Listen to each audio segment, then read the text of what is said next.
Samati Bhavana is not the only way to relax, but it is more, so much more than relaxation. It is far beyond anyone's understanding, because it's a miracle more than we can ever know.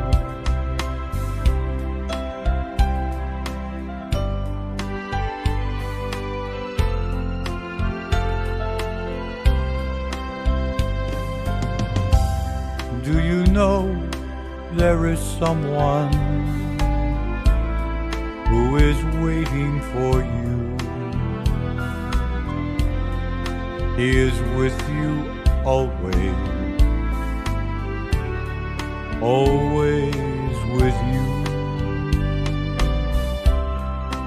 He is the one who knows with supreme kindness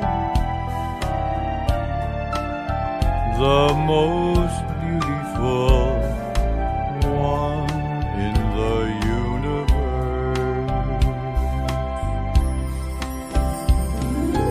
He has the knowledge that you've been searching for, the knowledge to open up your mind to happiness within, the secret of your life that's been hidden for so long. It will be clear when you become one with Him. There is no one can do it for you, only you can do it for yourself.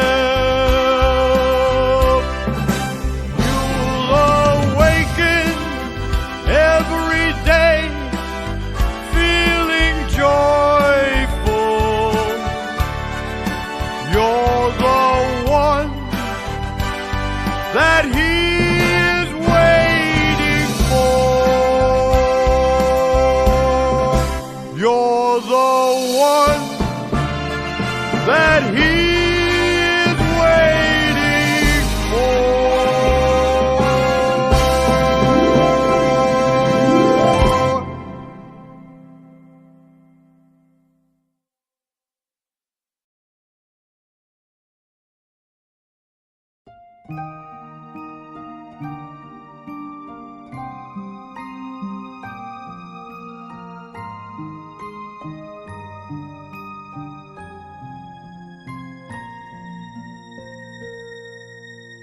I've been searching for the miracle all around the world. I used to look upon the moonlight and the shining stars as a wonder of miracle. One day I gave up on searching, so I closed my eyes and still my mind. I finally found the greatest miracle inside of me and everyone.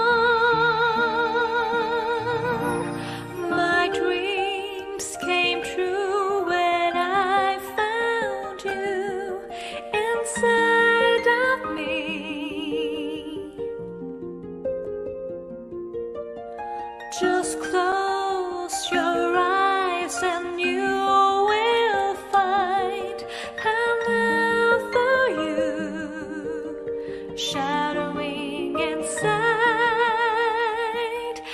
and shining.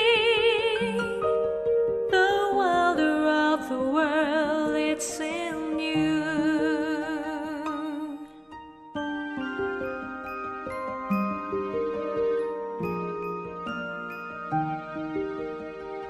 It's in you, it's in you, it's in you.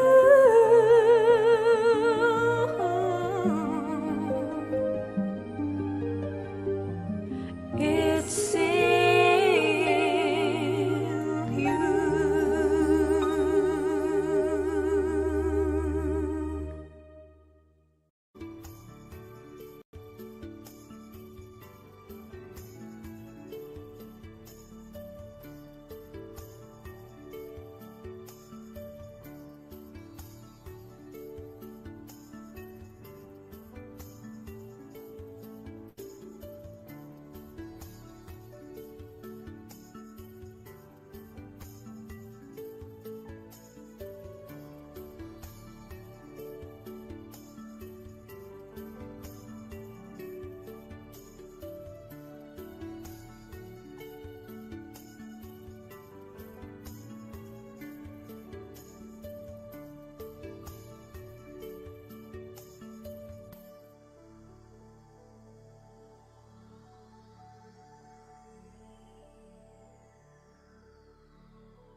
All right. Is that better? Yeah? Okay, good. Thank you. I wasn't sure. I just took it out and put it back in, so I'm glad that works. All right, so we're going to start today off with the quote of the day. So if I can just get some help for people to help me choose a quote by just selecting a random number from 15 to, let's say, 145. And the first number that pops up, I will read that quote. Okay, I see a number 123. Thank you, James. Okay, so let's see, 123, fingers crossed. It goes with today's theme, which is giving thanks or Thanksgiving, essentially. So 123, give me 1 second here to find it. Okay, this is a good one. Centering the mind, which is what we're about to do. So here's the quote. To center the mind means to imagine softly, similar to when you think of things that you love and are familiar with. Imagine easily and comfortably. This is called centering the mind. So hopefully that's going to help us as we begin tonight's session with regards to our meditation. So a couple things, you guys. One of the things that we'd like to ask everyone is, if you don't mind, to please put on your chat where you're from, because we're trying to kind of find out where our different meditation members are from throughout the country. So if you can just be so kind as to let us know. Another thing is with regards to tonight's session, just a heads up with regards to what we're about to do. First of all, I will give you a little with regards to our teaching monk. After, there's going to be a wisdom talk, followed by meditation, and then we'll have a candlelight, which we ask that everyone, if you have a candle, to definitely light it. You can also use your phone as well, and that will kind of help set the pace with regards to our candlelight session, followed by loving kindness, and then a Q&A. All right, so that's going to be our session tonight. A little bit about our teaching monk. This is Monk Jackie joining us today. He's been a monk going on his 9th year. He ordained in 2014 after getting his BBA in international business. And then he found his life purpose, which is to share meditation and to spread inner peace to all. So at this time, without further ado, let me introduce Monk Jackie.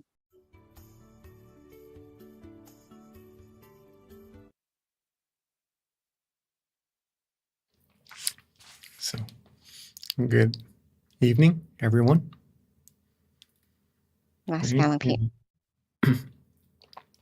So, good evening, everyone in the US. It's nice to get a chance to come here again to meditate with all of us. Hopefully, you all are staying healthy and staying happy in both your body and your mind. And also, greetings to all of us from all across the world, right, joining. So I'd have to say good morning, good afternoon, and good evening in that sense, right, since everyone's joining here. What we're doing, meditating, is one of the most important things a human could actually do. And I'd like to elaborate on that a little bit more further in our wisdom talk together. But since this month is November, right? It's the month of Thanksgiving, a holiday season that we all love, right? Getting our families together to sit around, enjoy the warmth, the coziness of having our loved ones together, to enjoy the dinner, talk over all the things that we've been through, and just coming together once in a while just to bring that family air, right? That family atmosphere that we all love. And family is a great thing to have. So let's talk a little bit about Thanksgiving and what's it about and what it could be about as well. Okay.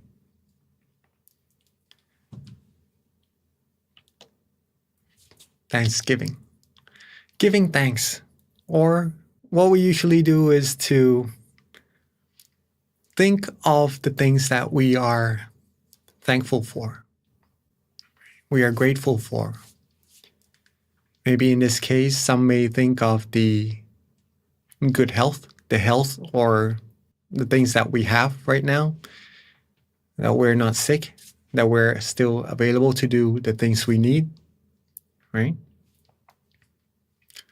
Some may also think about their home, to be thankful to have a place to stay, to be thankful to have the family right here joining together in this wonderful holiday that's coming up soon. Okay. Some may even be thankful about having their friends to help them along the path they need to support them in all the things they need, the good stuff. And also, some may also be thankful about the food they have. And that's very important because we need food to survive, right? Some people may not be as fortunate, but that's why we need to be thankful for all these things that we have, or even more. Right? These are just some examples. Now, we are usually thankful for all these things that are outside of us, or maybe health is with us in this case. But something that we should take into acknowledgement or really great consideration or to be thankful for is actually being thankful for ourselves as well. I see a lot of people joining Georgia's Meditation Center, also in California. Beautiful, and a lot of people joining our session too. Welcome, all right? So we got to be thankful for ourselves as well. Why is that? Because it is because that we have this life. We have the time right now, this present moment, that we're able to do good things for ourselves and to do good things for many, many more people around us. We have opportunities to do these good deeds. We have the ability to do these good things, right? All because we are present right here. We have life, right? And we should be grateful for this as well, other than the things we are already grateful for. And just to explain a little bit further about why is this life so important, okay? Being grateful for ourselves. With our life, we could help others, right? But first, we need to be able to help ourselves first, then we could help others. We could also, with this life that we have, we could create wonderful things and give back to this world also. Create very useful things that would help with ourselves and humankind.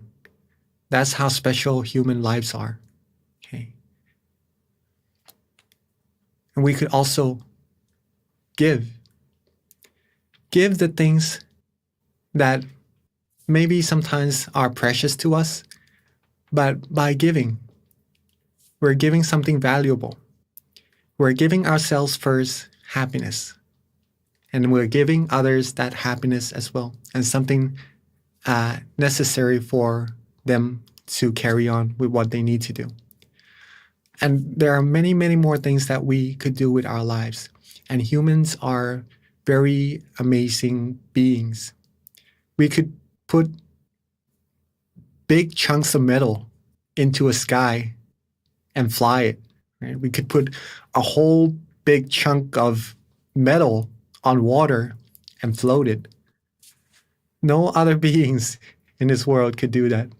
Humans are very, very amazing beings. And the best thing that humans could do, actually, is to take some time and find true happiness inside. Okay, with all the wonderful things that we could do with our lives, this is one of the most important things to do, to find true happiness. We're going to be able to do this by stilling our mind. Practicing to still our mind, we'll be able to find peacefulness first. a sense of relaxation and comfort. Our mind will become purer and purer. Then we will find that true happiness inside.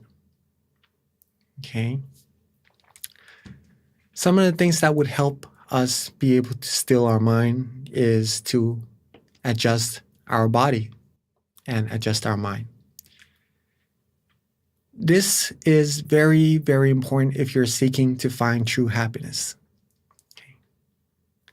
If you're seeking to find peace or to find purity,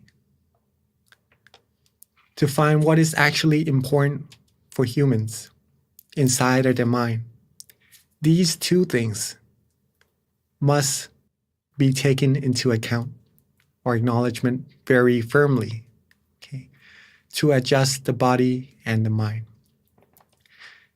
If we could get our body and our mind to be, let's go to the next slide, to be relaxed and comfortable. This is the key, right? This is the heart. It may seem a little bit trivial because of the baby and the smile. It may look a little bit insignificant, but just to tell you that this is very, very important, right? These two slides, adjusting the body and the mind to be comfortable. If we could do this, we'll be able to still our mind very easily. And all beings in this world, the ultimate thing, the ultimate seekings of us, right, is happiness. Okay. Whatever we do, whatever we're pursuing, our end goal is pretty much to be happy. And everyone wants that. But we're usually seeking it from the outside because that's the way we know, that's what we know to do, right? We know that the things that we need, the things that we like to fulfill our mind, to make ourselves happy is on the outside. But not many people do know that actually happiness or true happiness depends on the state of the mind. Whether we are happy, whether we are sad, whether we are angry, or maybe we have some misunderstandings or anything, it happens from inside the mind first. Wars, peace throughout the whole world starts from a human's mind. If we want peace in this world, if we want war in this world, we don't want war, right? But if we want peace in this world, we gotta get the mind to be peaceful. We gotta find true happiness inside the mind first. Each one of us, every single one of us. Then that's how true peace is gonna come true into this world. On the other hand, if we switch things around, if a person's mind is not peaceful, if it's filled with maybe anger, hatred, or maybe wanting to seek revenge and stuff like that, all the undesirable feelings, then it's going to cause the world to turn the other way as well. All things happens first from the mind. That's why finding true happiness is also very important. It's important for us because I'm sure we all seek happiness, and that's how we're going to find true happiness or happiness inside first. When we're able to find that, we're going to be able to share, to give this happiness to many, many more people around us. And eventually, if everyone in the world becomes happy, be able to find peace and happiness inside their mind, the world, as it is already beautiful, it's going to be even more beautiful. And it's going to be a world of peace. Peace that is true. True peace because it doesn't happen from having a set of rules made or having a country having more weapons to stop the other countries from maybe invading or something like that also. It happens because everyone in this world is fulfilled in their mind. Okay. And when they're fulfilled, when you are full, when you eat, there's no need to really find more things to eat, right? At that moment, you just like to share what you have. When we are full in our mind, when we are happy, the desires doesn't want to come in anymore. We do not have greed. We do not have wants in our mind. All that we have is the feeling of positivities and the feeling that we would like to share that happiness with everyone else as well. A little bit before we end our wisdom talk, again, adjusting the body and the mind to be relaxed and comfortable.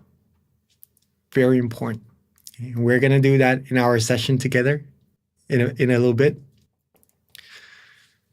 This is the key. This is the heart. But also imagine it as if it is a candle. If you're able to get your body and your mind to be relaxed and comfortable already, think of it as if you've already lit a candle inside of your mind. Okay. When you close your eyes, it may seem a little bit dark. You can't see anything. But when you've lit the candle, when you've become comfortable and relaxed, that means your mind has already become bright and light on the inside. Even though it's dark, when you have light, you'll be able to see. Okay, so this light, this feeling of comfort is like a guidance, a guide for you to walk through this path of maybe being a little bit hard to see, but if you have this feeling of comfort, you'll be able to walk further and further on the right path inside. Don't let this light go off. Don't let this feeling of comfort go away when you meditate. Keep your mind lit. Keep that light, that feeling of comfort inside your mind continuously going as you meditate, as you close your eyes. This will take you further and further inside, finding you more and more peace, more and more happiness, and a stronger sense of serenity inside of the mind as well. However, there are some points in time where the candles do go out because we sometimes put a little bit more effort than we need to into meditation and it doesn't get as comfortable. Or sometimes we do have some wandering thoughts inside of our mind. These things takes our mind away from the peace and serenity within, but there's no need to worry about that. Okay. All that we need to do is relight the candle or adjust the body and the mind once more to get it to be comfortable. Then we'll be able to walk further and further with that light lit inside of our mind. This way we'll be able to find true happiness and be able to make this world a world filled with happiness and true peace as well. Okay. Humans are amazing. And to be able to do these things, these wonderful things, is a gift. To be able to learn these things is we are very fortunate and are very meritorious to be able to find, to know where true happiness is. And I'd like to rejoice in everybody's merit for coming today, to find this knowledge, to practice our meditation together, to find your peace of mind. And hopefully we'll be able to share this happiness with many, many more people around us in our family and our friends and many more across the world as well. So now that we know a little bit about meditation, let's take it into practice together, shall we? Before we begin our meditation though, let's take some time to adjust our sitting positions. Maybe if you need to drink some water, if you need to do some stretches, please feel free to do so. If you need to use the restroom, please feel free to do so.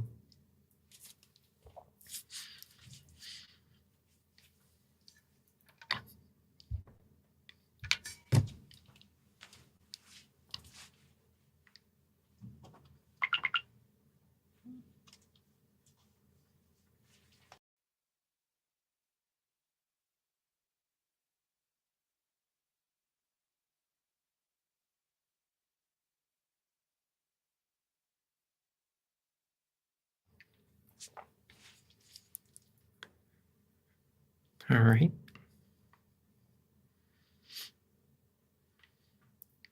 And for those of us who are ready,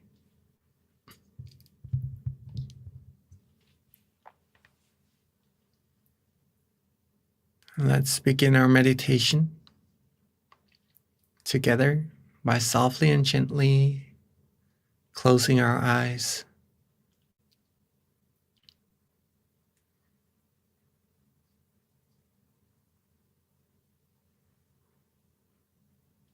There's no need to rush. Let's softly and gently close our eyes.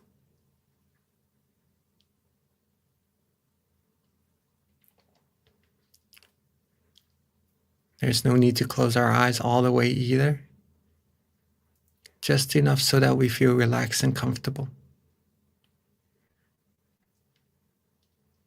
Leaving our slight room for light to penetrate would also help our eyes relax more.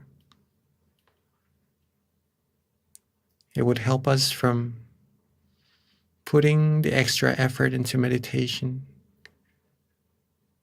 and to keep our body and mind relaxed and comfortable longer, more proficient as well. So this first step is very, very important. Make sure we close our eyes relaxingly and comfortably, the way we like it and the way we enjoy.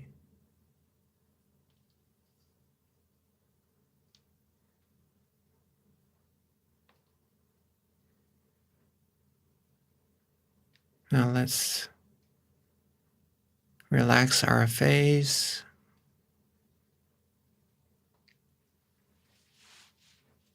Relax our ears, our cheeks, our chin.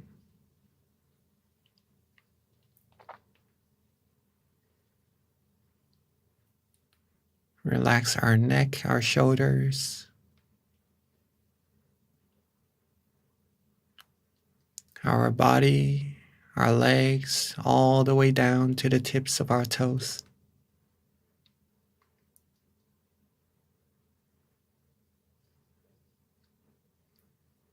Make sure every part of our body is relaxed and comfortable.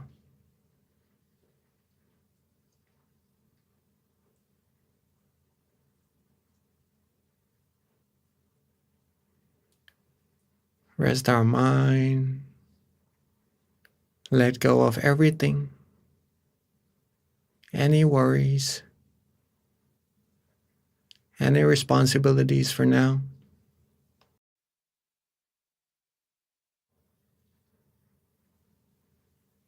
It is the time for us to rest.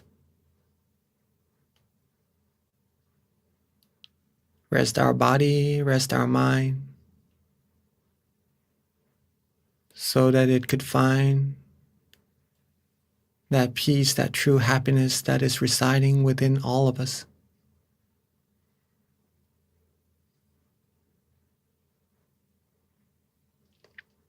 If you are starting to feel relaxed and comfortable, that is a very good indication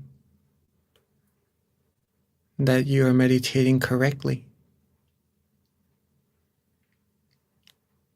And at this moment, your candle inside, the light inside of your mind has already been lit.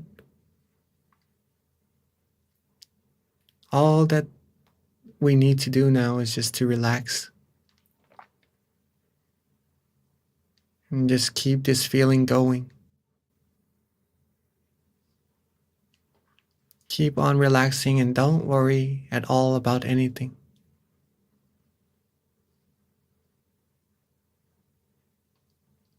Don't worry. Be relaxed and be happy.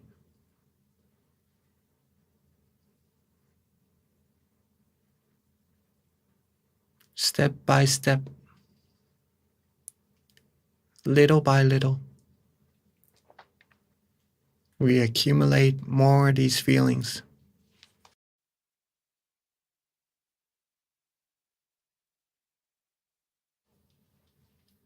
like adding money into our piggy bank or watering a tree. Little by little, we accumulate the growth.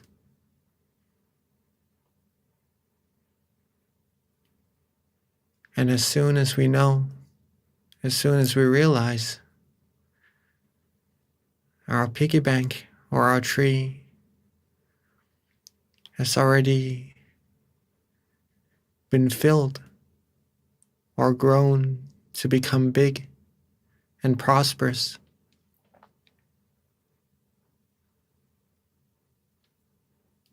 and now if we'd like to get anything, to buy anything, or to take fruit from the tree, we'll be able to do so.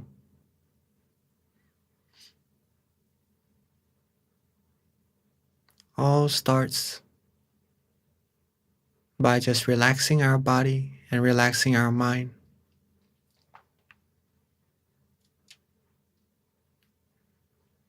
And keep that feeling of relaxation. Keep it going without having any worries.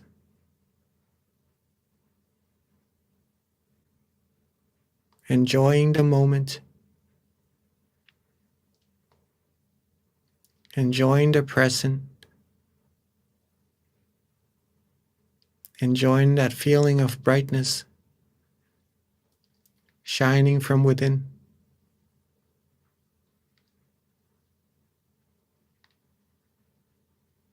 Be with this feeling. It is the most important feeling in this world.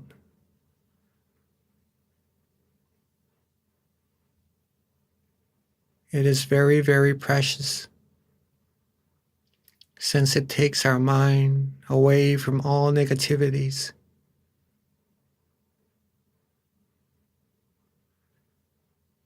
It purifies our mind. It cleanses our mind, and it brings towards us a lot more positivities from the things that we have around us.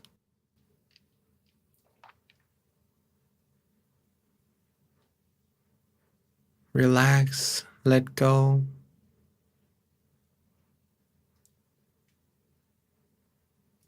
Let the positive energy flow within our mind.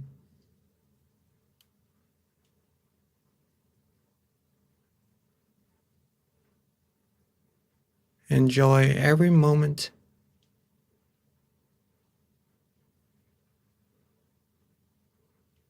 If you're feeling good,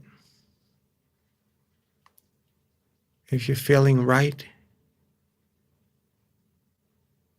you feel that you enjoy this feeling of relaxation that you are having right now. And that shows that you are practicing correctly.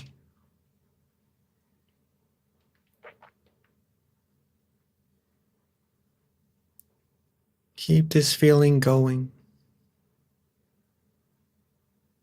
And that's all that we need to do. It is like riding a train to a destination where the road is to be relaxed and comfortable.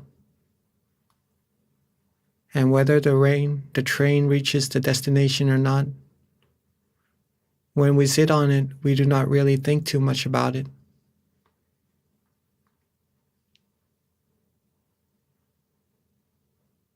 We just enjoy the ride as time passes by.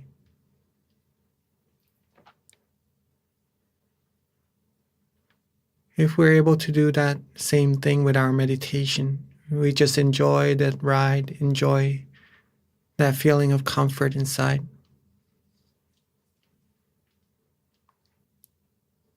We'll be able to get closer and closer to our destination as time passes by.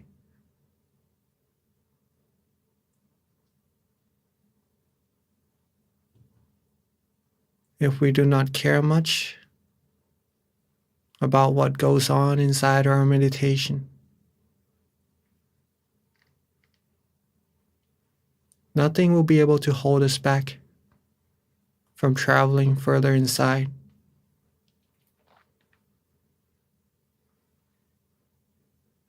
We'll be able to reach our destination easier and quicker.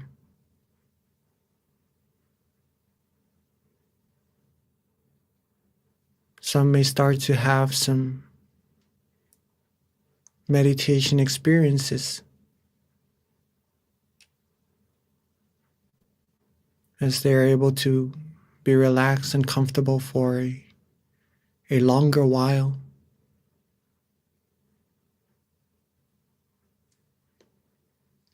Some may start to feel calm and peaceful, having no thoughts or no worries about anything else at all. Some may start to feel light, feel spacious, feel vast, and feel nice on the inside, almost as if they're floating in space, or their body has become one with the air, the atmosphere around them.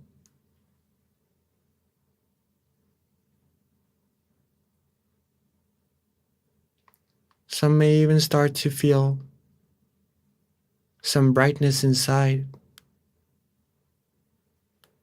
Feel that the mind is flourished. The mind is expanding. It's becoming brighter and brighter, purer and purer inside.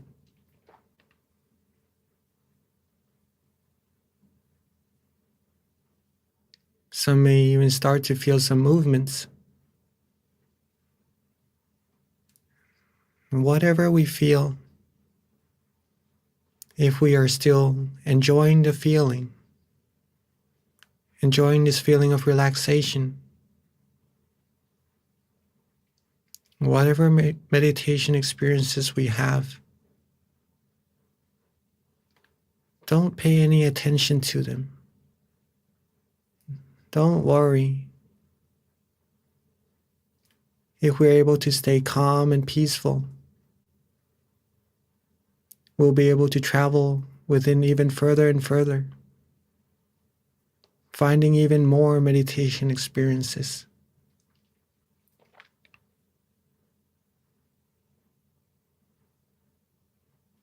If our mind is not attached to anything, nothing will be able to hold it back from reaching deeper and deeper peace.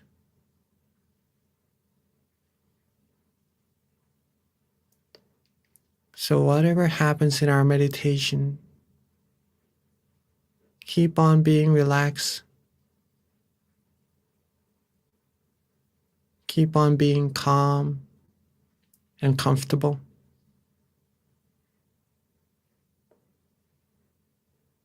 Be neutral with whatever happens, almost as if nothing special is happening inside.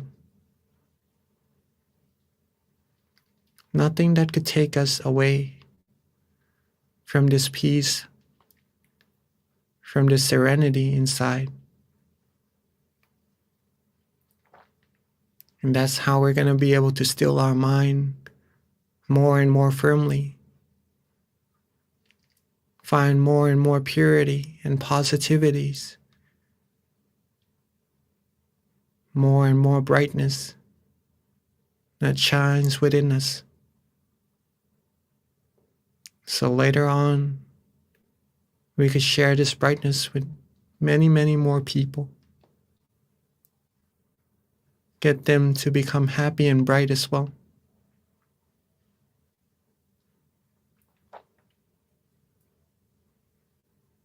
As we are traveling,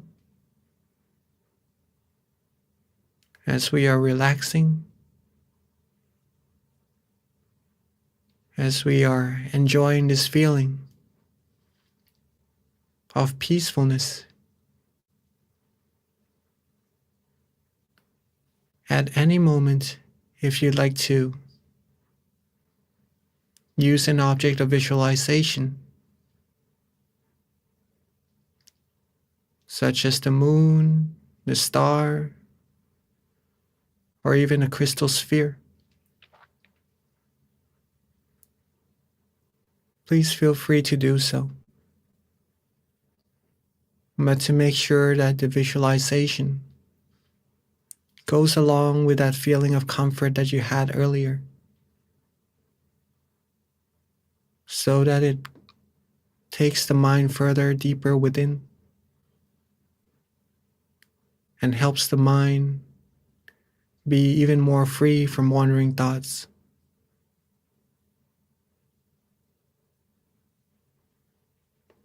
Or at any moment, if you'd like to use a mantra to also help the mind travel further with relaxation and comfort, please feel free to do so as well.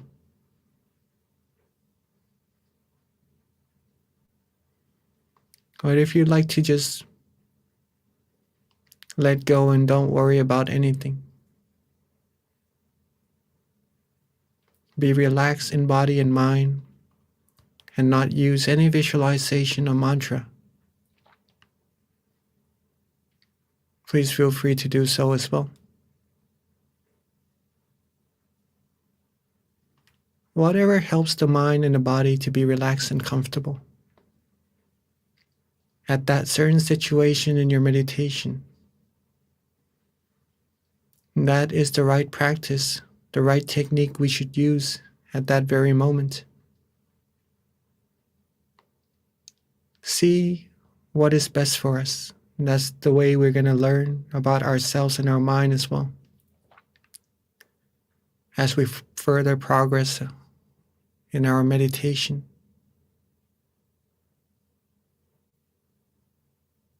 But the heart, the very essence of meditation is still to be relaxed and comfortable in body and mind.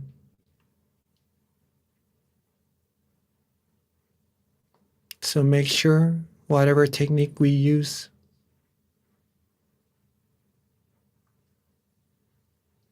to never lose this feeling.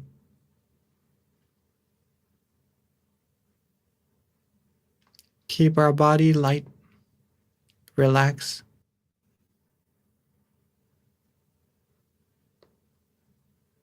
Keep our mind calm and comfortable. Let go of all worries.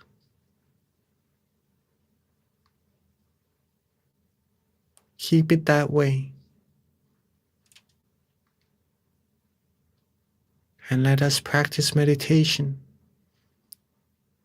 Let us keep ourselves calm and comfortable together in silence for this time being.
as our mind has now become more relaxed and comfortable.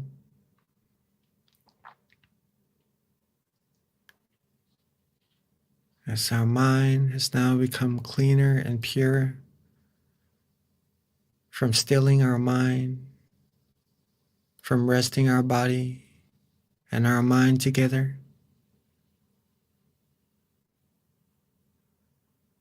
Let's take a glance at ourselves to see if we are still relaxed and comfortable or not. If so, then keep that smile going on our face. Keep that feeling of relaxation going in our body and our mind.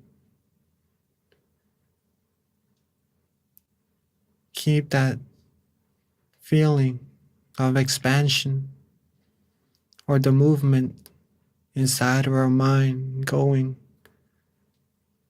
for us to travel further and further inside to gain more peace energy, more positive energy from the source within.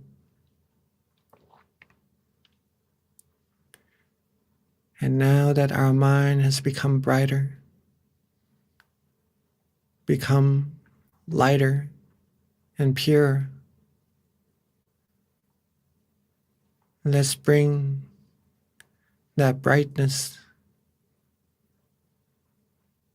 bring that purity outwards to our world by together lighting our candles that are beside us or in front of us to have it symbolize that brightness, that purity inside of our mind, and to help this world shine brighter and become closer to a world of peace, the world that everyone has true peace inside of their mind. So I'd like to invite all of us, while being relaxed and comfortable, let's light our candles together.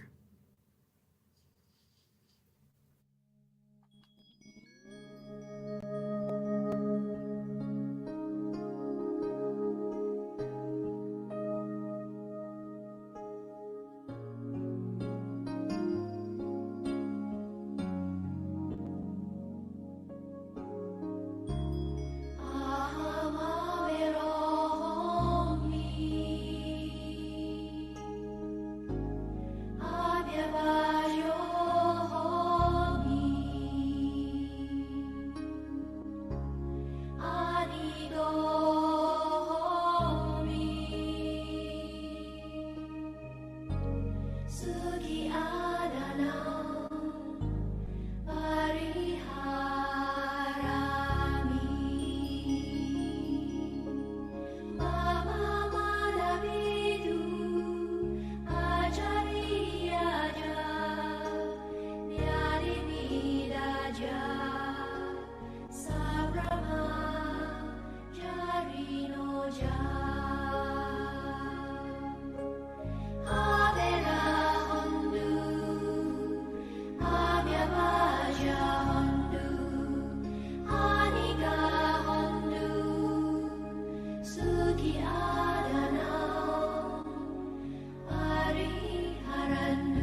we have lit our candles, representing our brightness and our purity from inside of our mind outwards and shine for this whole world to see.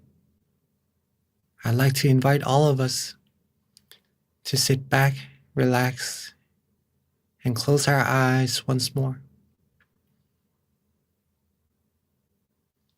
Close our eyes relaxingly and comfortably, and reconnect back to that feeling of comfort and purity inside of our mind. Imagine that candle that we've just lit, or the candles together with everyone, and that everyone has just lit, and bring those brightness inside of our mind, making our mind shining even brighter, even purer. And let's radiate this brightness. Let's expand and spread this brightness outwards, along with our purity and our positive thoughts, our positive wills, to help all of us, all beings in this world, become happy, become free, become pure, free from sufferings and sorrows.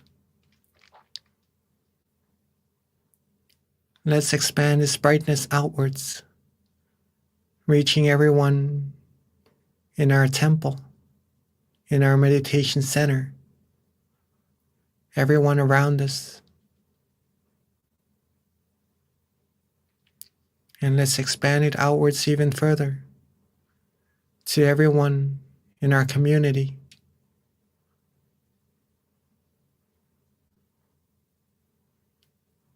And relaxingly expand our brightness outwards even further to everyone in our city. And expand it outwards further and further until reaching everyone in this country, till eventually our brightness covers this whole world.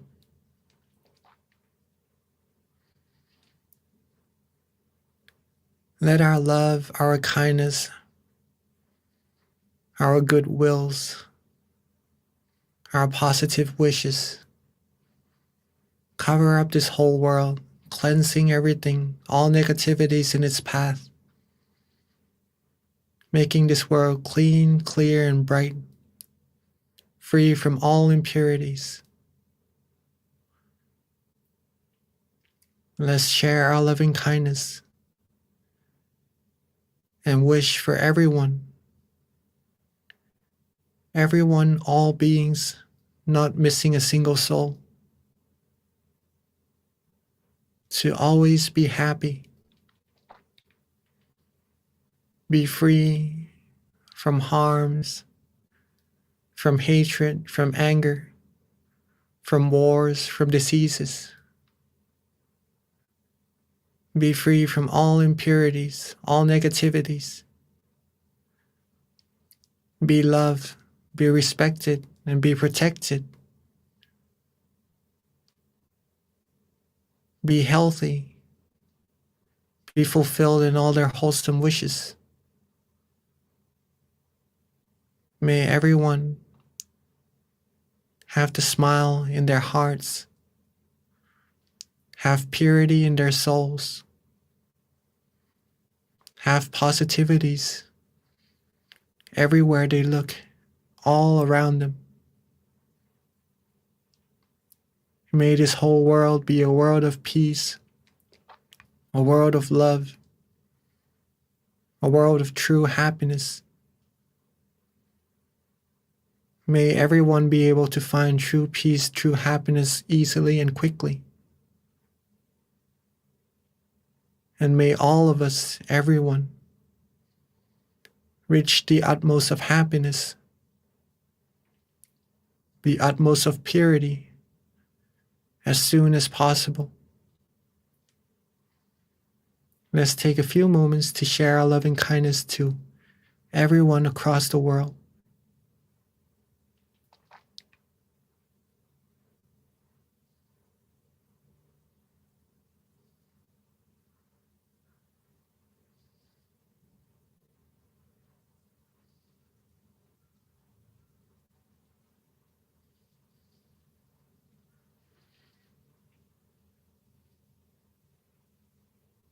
Now that we've shared our loving kindness together with everyone and all beings, let's softly and gently bring our attention back to ourselves.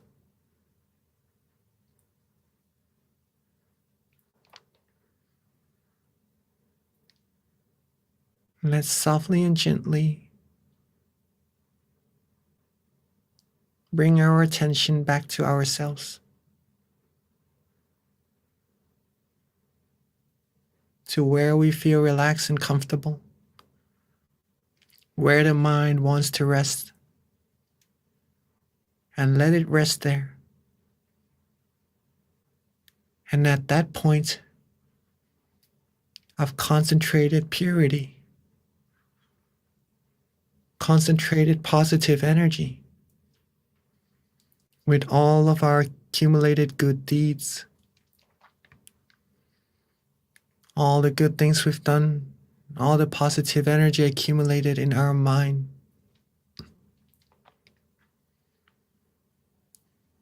let's wish for ourselves to always be happy,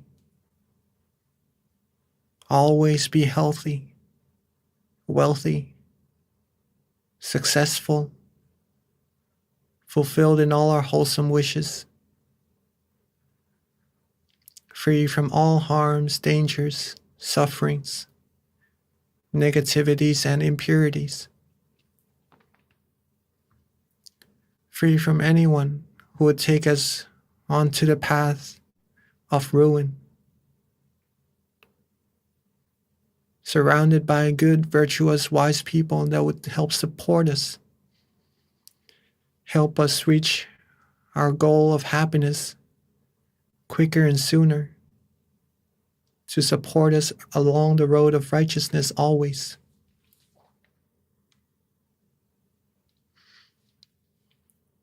May we all be able to find true peace, true happiness quickly and easily at all times.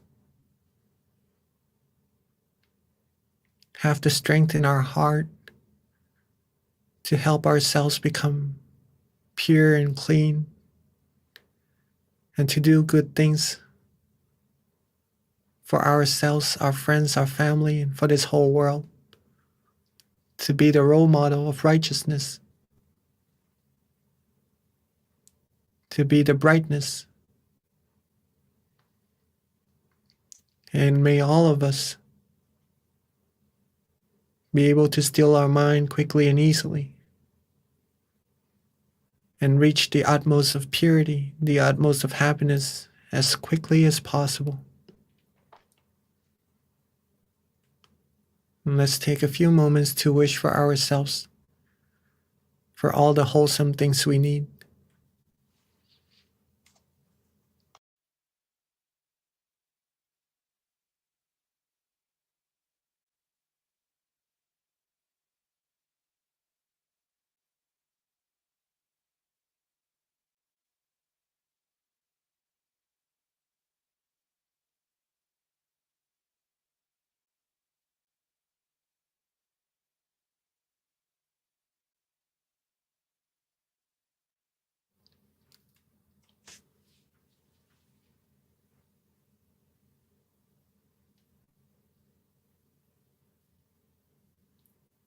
Now that we are coming towards the end of our session together, let's make sure that we are still relaxed and comfortable in our body and our mind. If not, then we could do a little readjustments to get ourselves right where we like.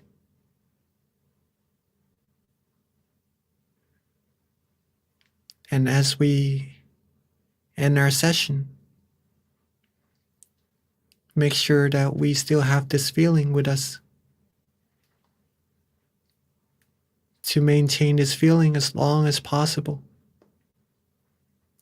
And to reconnect back to it as often as possible throughout our days. And if we are ready, let's end our session together. And softly and gently open our eyes.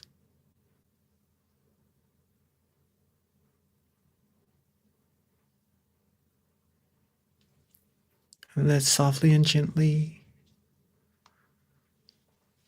open our eyes.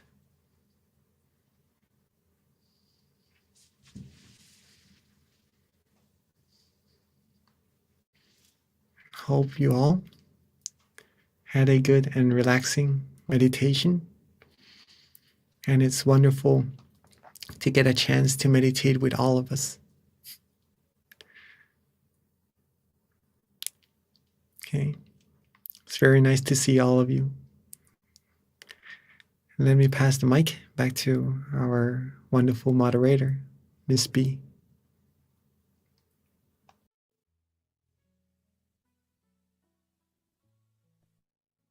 Okay, I'm struggling a little bit today with the mute button.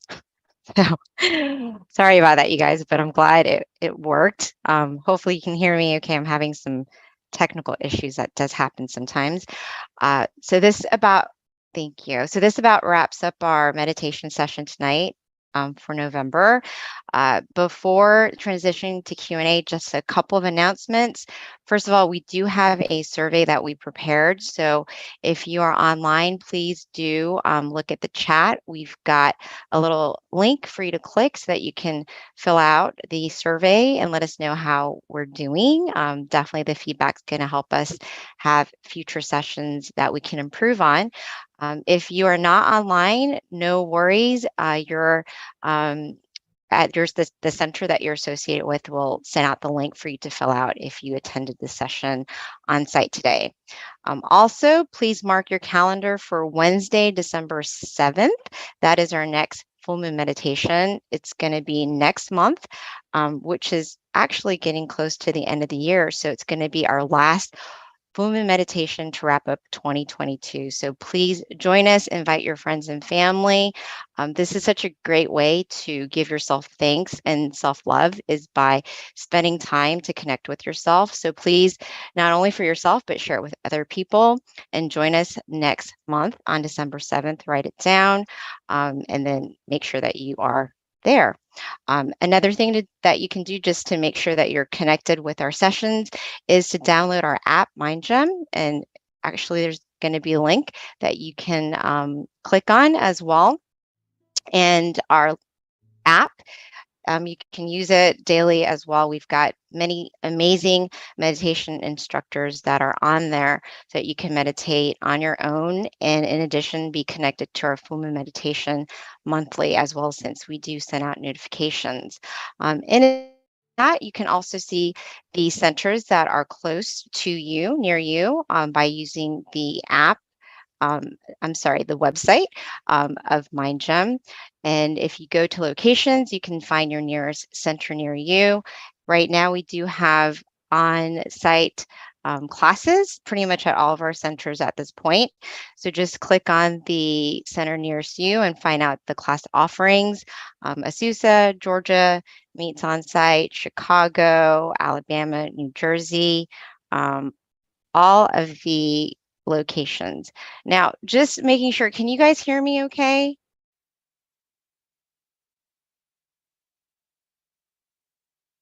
Okay, good. Just wanted to make sure because I can't ever tell. I'm glad that you can hear me because I know I was having problems before.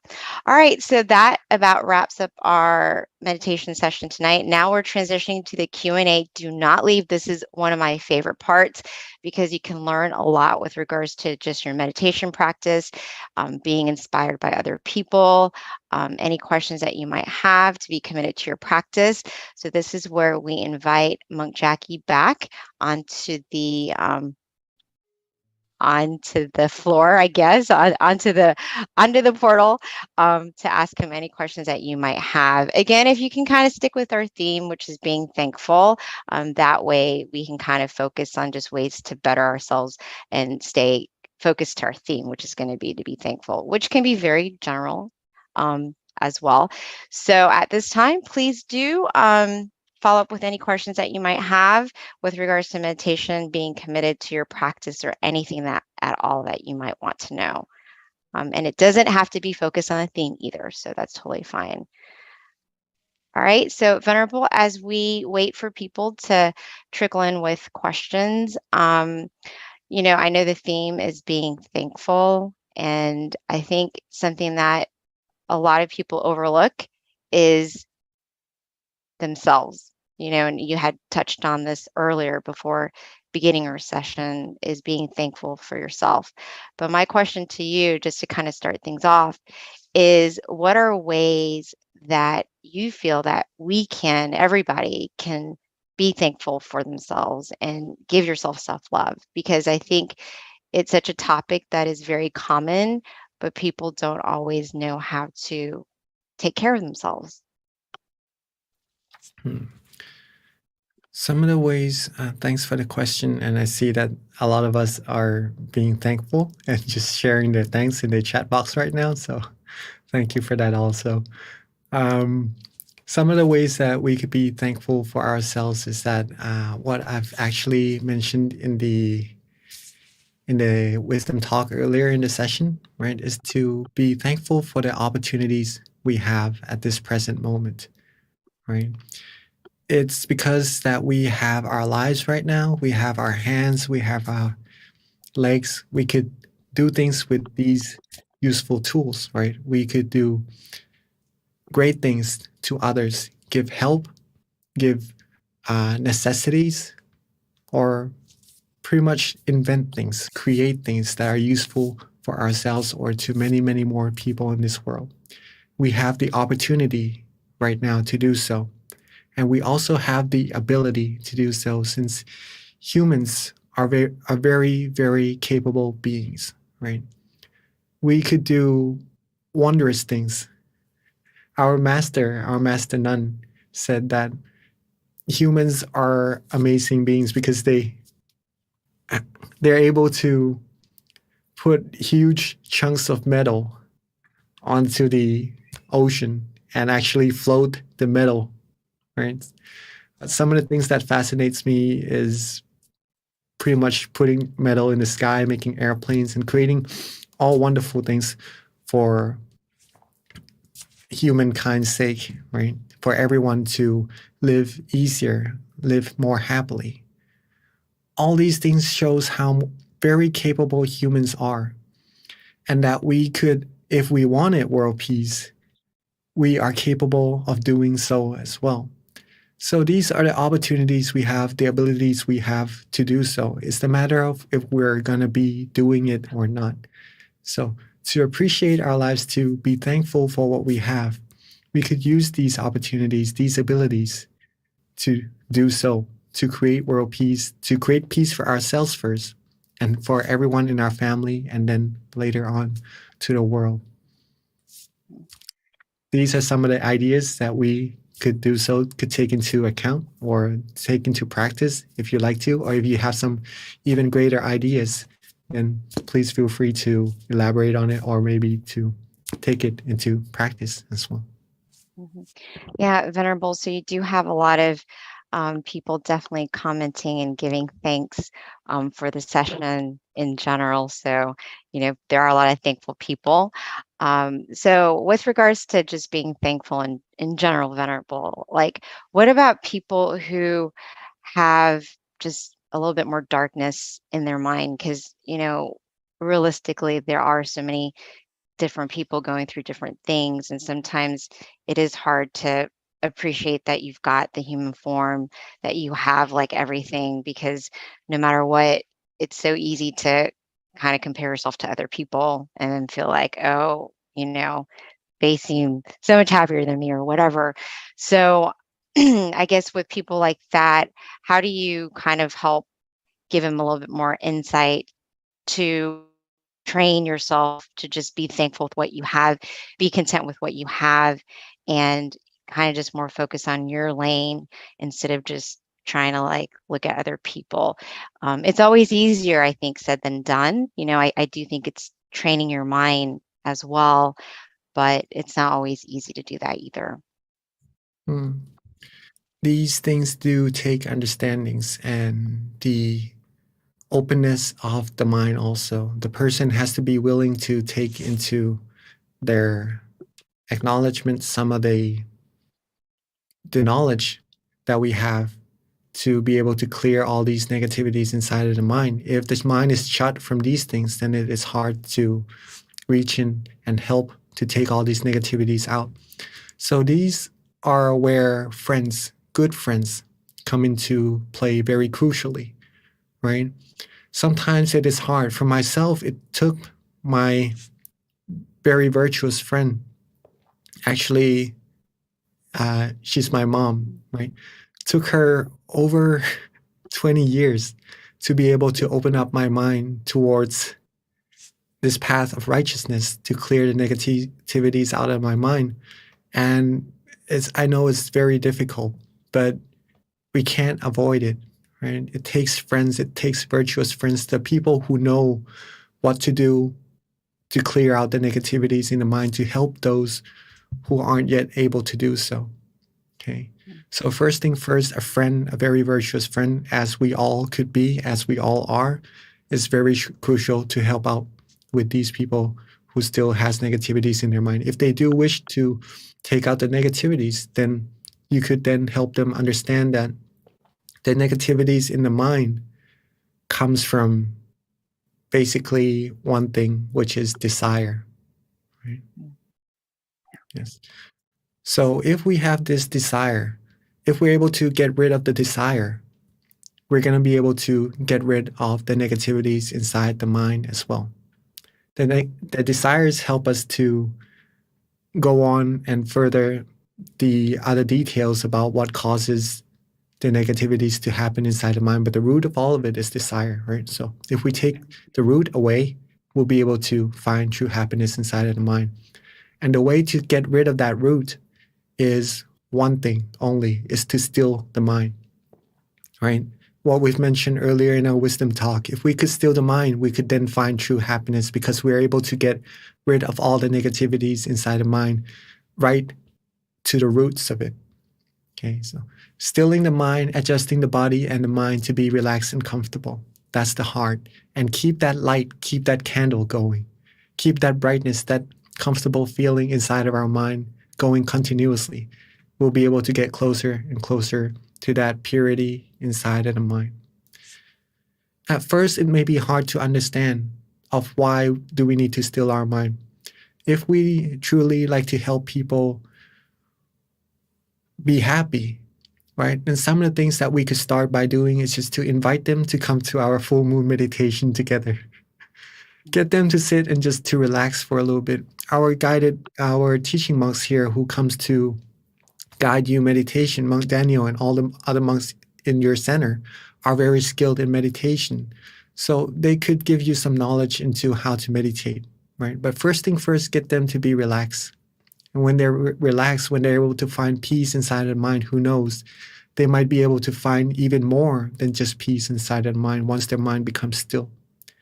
And when they're able to find more than just peace or to know what is actually inside of their mind, that's how their mind gonna open up to more knowledge to help get rid of all negativities and to find peace inside. And then they could become virtuous friends for many, many more people around as well. Hopefully that makes sense. Yeah, Venerable, that was so good, actually. I feel like, I was trying to take notes because I think it's very profound. And one of the things that you mentioned, and I know that there's a question, so I'll get to that too. But one of the things that you mentioned that I thought was very just insightful is the delusion part, because I do feel like there's a lot of people that don't even always have an interest to still their mind. Like they don't even take the time to stop because they are kind of in a rat race. How do you help people like that, Venerable, in terms of people that, they don't even know it, that they need to still their mind? And Mm. their days are just kind of ticking by. And Yeah, you just want to be that virtuous friend. Do you just kind of wait until they get, you know, just figure it out? Or because to each his own time, right? it may take some work to do so, but one of the things that could help is to help them find the significance of getting some time to relax instead of just working all the time, right? Because even our phones, when working all the time, it needs recharging. So our body, when working all the time, our mind, when working all the time, we need recharging as well. Some of the things we do to recharge is to sleep, right? Or maybe to rest. But meditation, sleeping is just to rest the body. Maybe the mind is not at a fully rested state when we go to sleep. Meditation is what really helps rest the body and the mind simultaneously. So that's going to be a better rest, a better recharge for the body to help on with whatever tasks those need to be done, right? Mhm. So you could explain, actually your own practice would be the best proof towards why meditation is so important, why you see it is significance. You could help share that significance with the people who you wish you'd like to help also. And that's going to be more powerful, right? Because it's from your own practice. So Right. that's why coming together to this full moon meditation to practice to find your own peace and to find the significance for yourself of why we need to rest and to still our mind would be very beneficial to help others as well. Okay, thank you, Venerable. So we've got a really good question that came from Panavi, and her question is, could you please comment on how the feeling of thankfulness or keeping a gratitude journal can help deepen our meditation practice? That's a very good question. Yes, thank you, Dr. Panyawi, and rejoice in your merit as well. Right? So being thankful, keeping gratitude journal. When we are thankful, it almost as if our mind comes to a state of contentment, right? When we appreciate what we have instead of looking at what we want, our mind can only think of one thing at a time. If it looks at what we have and we are happy with it, that's a state of contentment. And when the mind is content, it is free from desires. It becomes whole, fulfilled, like the full moon in the sky. And at that state, the mind will be able to feel happiness, right? Since it's becoming still. It becomes free from desires or free from moving from one thing to another. When it can become still, it will be able to find happiness and relaxation. And if we're able to keep it that way further and further, that's going to help deepen our meditation practice. And the journal that you keep of all the thankfulness, of all the gratitudes you have, that's going to get the mind used to being at that state of contentment and of relaxation. Right? The more you think about good things, the more you think about positivities, the more the mind will be free from all negativities. It's about habits. Okay, it's about habits. If our mind is constantly thinking about the outside things or maybe thinking about desires, then that's how the habit of the mind is going to be. It's going to be a little bit harder for the mind to become still and to find true happiness. But on the other way, if we train our mind to be content more frequently, to be more thankful, to be happy about what we have, to have gratitude, to have these positive feelings, our mind is going to have the habit of being happy, being still, being relaxed. And that's going to help us further deepen our practice of meditation for sure. And Venerable, that brings up a good point with regards to, can you hear me okay, Venerable? Because I know I've been having Yes, problems. of course. Okay, good. It's just been like off and on. So anyways, I'm glad that you can hear me. But, if you can expand a little bit more on the journaling aspect and how it does or how it can improve your meditation for those who, haven't really done it, including myself. I know it's something that has been emphasized, and my question is just, how does it make your meditation better? And is it important? Like, is it something that you would recommend that we do daily to improve your meditation? Yes, of course. Journals are one of the very important things to help us improve on our meditation, right? Since we do have some aspects that we need to have in order to improve our meditation very well. One is to be relaxed, right? To be relaxed and comfortable. Another one is to be conscious or to have awareness in your meditation. Now we have these two things already, and we have consistency to keep this feeling of relaxation going with awareness together. Then that's how we're going to be able to improve our meditation. Okay. Improving the meditation, meaning increasing the refinement of the mind. The only way that the mind is going to be refined is that the mind is happy and relaxed and content. Okay, just the first three things first. The last thing involving journaling is to write down your journal, is because it helps us to observe our meditation of what we do in our day that benefits our meditation, that gives us happiness. In this case, maybe Dr. Panjavi says to write a journal of gratitude.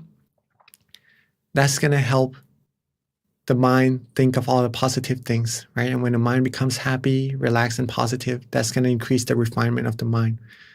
That could help also. Some of the other things that could help is that you write down what you did that was good for your meditation. Observe yourself. And if that thing helps with your meditation, do it more, right? Do more of those things.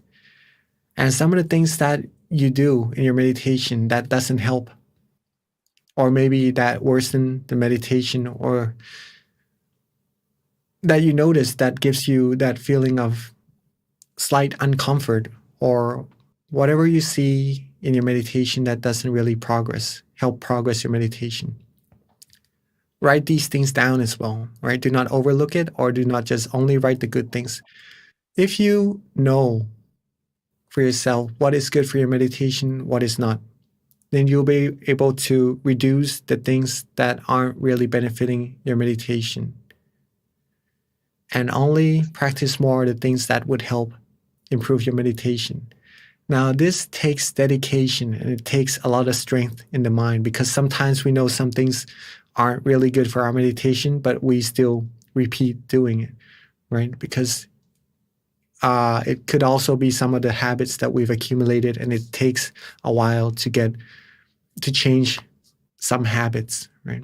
That's normal. That's normal to do so in meditation. It's the process of learning about ourselves, and the journaling, writing down journals will help us to notice ourselves more and to improve ourselves. It's one more step further into putting more effort into the practice of meditation, being more real towards meditation, shows how much you really want to get better in meditation, right? Some people just meditate to relax, to be happy, to be calm. That's good enough. You want to go further, want to go deeper, study more about meditation. That's one step to help you get even deeper, right? Is to do journals. Thank you, Venerable. So that leaves me to the last question, Venerable, which is, when you do meditate, I feel like that is a way that you're giving yourself self-love.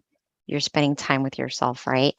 My question to you, especially with regards to the journaling, which you've emphasized can help you, what are some things that you should, I guess, focus on when you're writing the journal, like a little template of just how to keep track of your meditation? Is it just kind of like journaling, like when you journal about anything, you're just kind of rambling on, or are there maybe like 3 points that you should focus on each time you write the journal?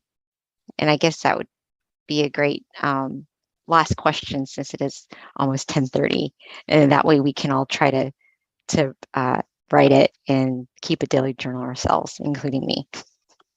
Okay. Journals are different from each individual. Okay, let's put it that way first.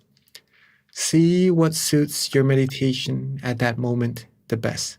See what journaling styles that would help you, in your opinion, that would help you improve on your meditation, right? But some of the things that I'd like to share that help with mine, some of the things that you could do, okay? Within a session, maybe an hour session, just to make a timeline and to see how much time we're able to be relaxed and comfortable within that session, and how much time that we have lost to having our mind wander off, or maybe having some tension or some sleepiness in our meditation. If we are able to do that, just roughly, right? It doesn't have to be exact until it comes to be a worry inside of our meditation, so that we can't really focus on being relaxed. But if we're able to do that roughly, we'll be able to see ourselves of how much time that we're actually refining our mind, or how much time our mind could be still, and how much time we need to improve or lessen the wandering thoughts or the tension inside our meditation.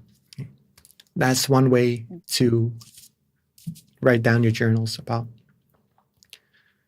Some of the things that I also do is to write down how many times I'm able to get to the meditation experience inside of my meditation, right? For example, maybe this session, I'm able to go to the meditation experience that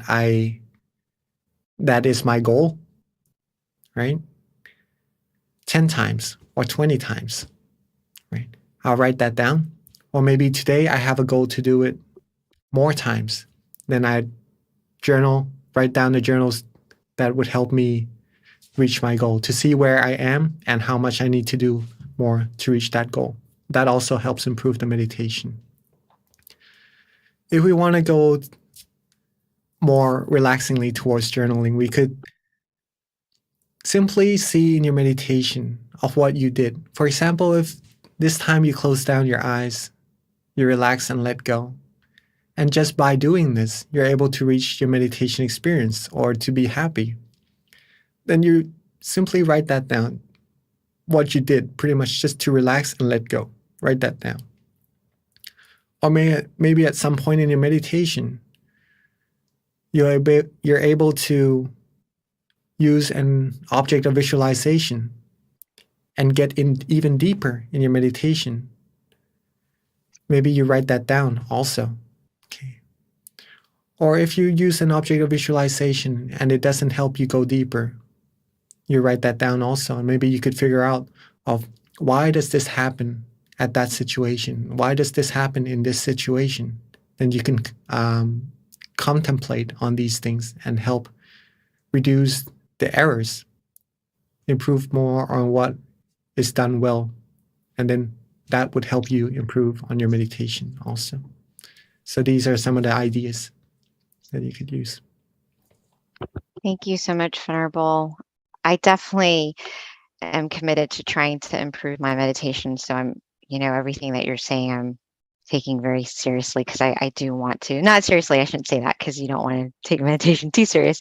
But one of the things is, and I think that this is probably a common thing for a lot of people who do meditate daily, is, you kind of reach a plateau and you want to get better, and of course it's hard when you want anything. So having a little bit of guidance and kind of self-reflecting, I think, is going to be beneficial, not just to me, but to anyone who's trying to improve. So thank you so much, Venerable. All right, so Venerable, at this time, we are wrapping everything up. If you can just give us a blessing before we head out. And everyone, if we can just put our palms together to accept this blessing from our teaching monk, Jackie. All right, so let's reconnect back to that feeling of comfort inside of our mind. And thank you for everyone for joining. Hopefully you all are relaxed and happy inside of the mind and are more pure and cleaner. With all these positivities accumulated in our session, all our good deeds, let them all come together into a clean, clear crystal sphere. And let these merits bestow to all of us the greatest of health, wealth, success. May we always be fulfilled in all our wholesome wishes. May we always be free from harms, dangers, all negativities. When we meditate, may we be able to still our mind quickly and easily. May we all reach the utmost of happiness as soon as possible.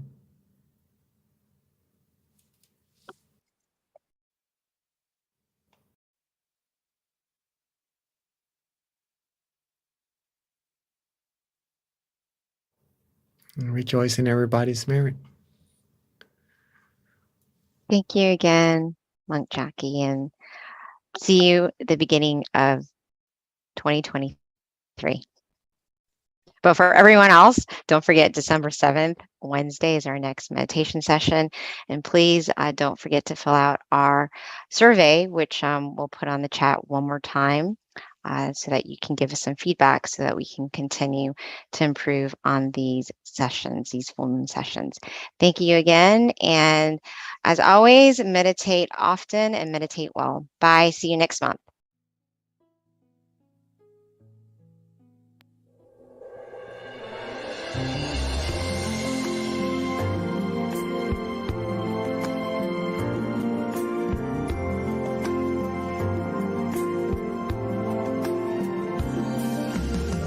Let's come together to open the new whatever to eliminate all conflicts and differences. It's time for everyone to join hand in hand.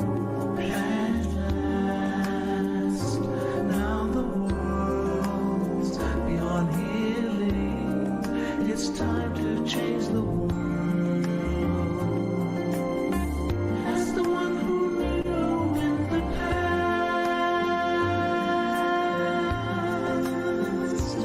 in this period of our time, we will see before we depart this world. Everyone must join hand in hand to change the world from darkness to brightness, from suffering to happiness, from ignorance to the knowledge world. Change the world, we have to do an easy way. Be happy and joyful and childlike, innocence. Everyone must join hand in hand. Gently close your eyes, relax, relax. Still your mind at the center of the body and move. At the same position of the one who knew from the past. Change the world from the era of darkness to the era of light. From the old era to this new era, the world will be like heaven on earth. No classes in society. Everyone will be really happy. We speak the same holy language. We come as one with smiles of love. We'll be kind, the world will change. The world will change. Let's come together to change the world. Let's come together to change the world.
see. Might wanna.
Hi, everyone, and welcome to our full moon meditation. We are so excited to have you all today.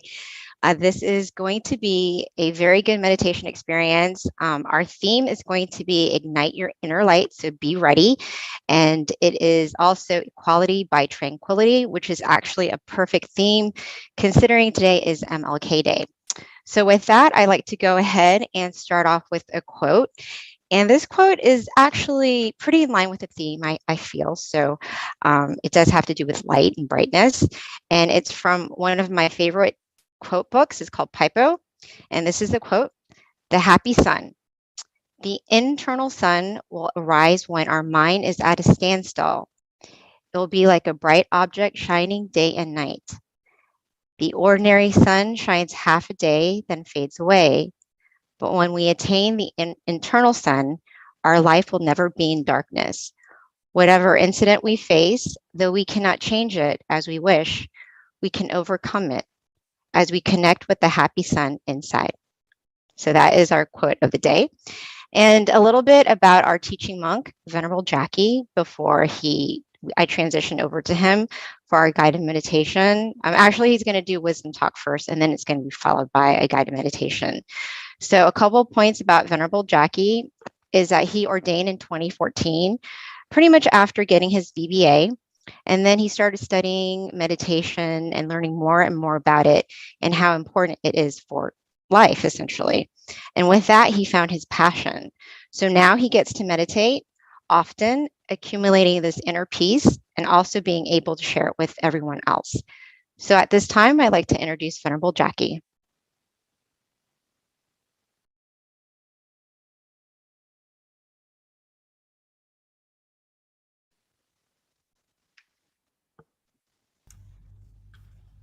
Masaka Pete. Hello. Well, good morning, good afternoon, and good evening to everyone. I see that you are here, not only from America, but from all over the world. Well, from Thailand here, it's morning time, so welcome everybody. Welcome everybody to this full moon meditation session together. Hopefully everyone is healthy in your body and your mind and is happy to be here, as I am here also, as I am happy to be here also, Okay. Today's topic is mainly, since today is Martin Luther King Jr. Day also, I believe, in America,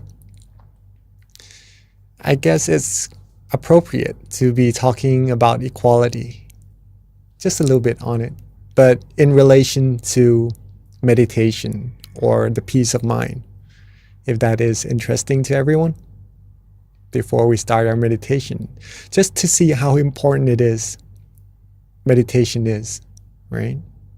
Okay. So first point I would like to make is that we know that we are different. From Canada also, welcome. Shanti. We know that we are different, right? We look different. We sometimes speak different languages, right?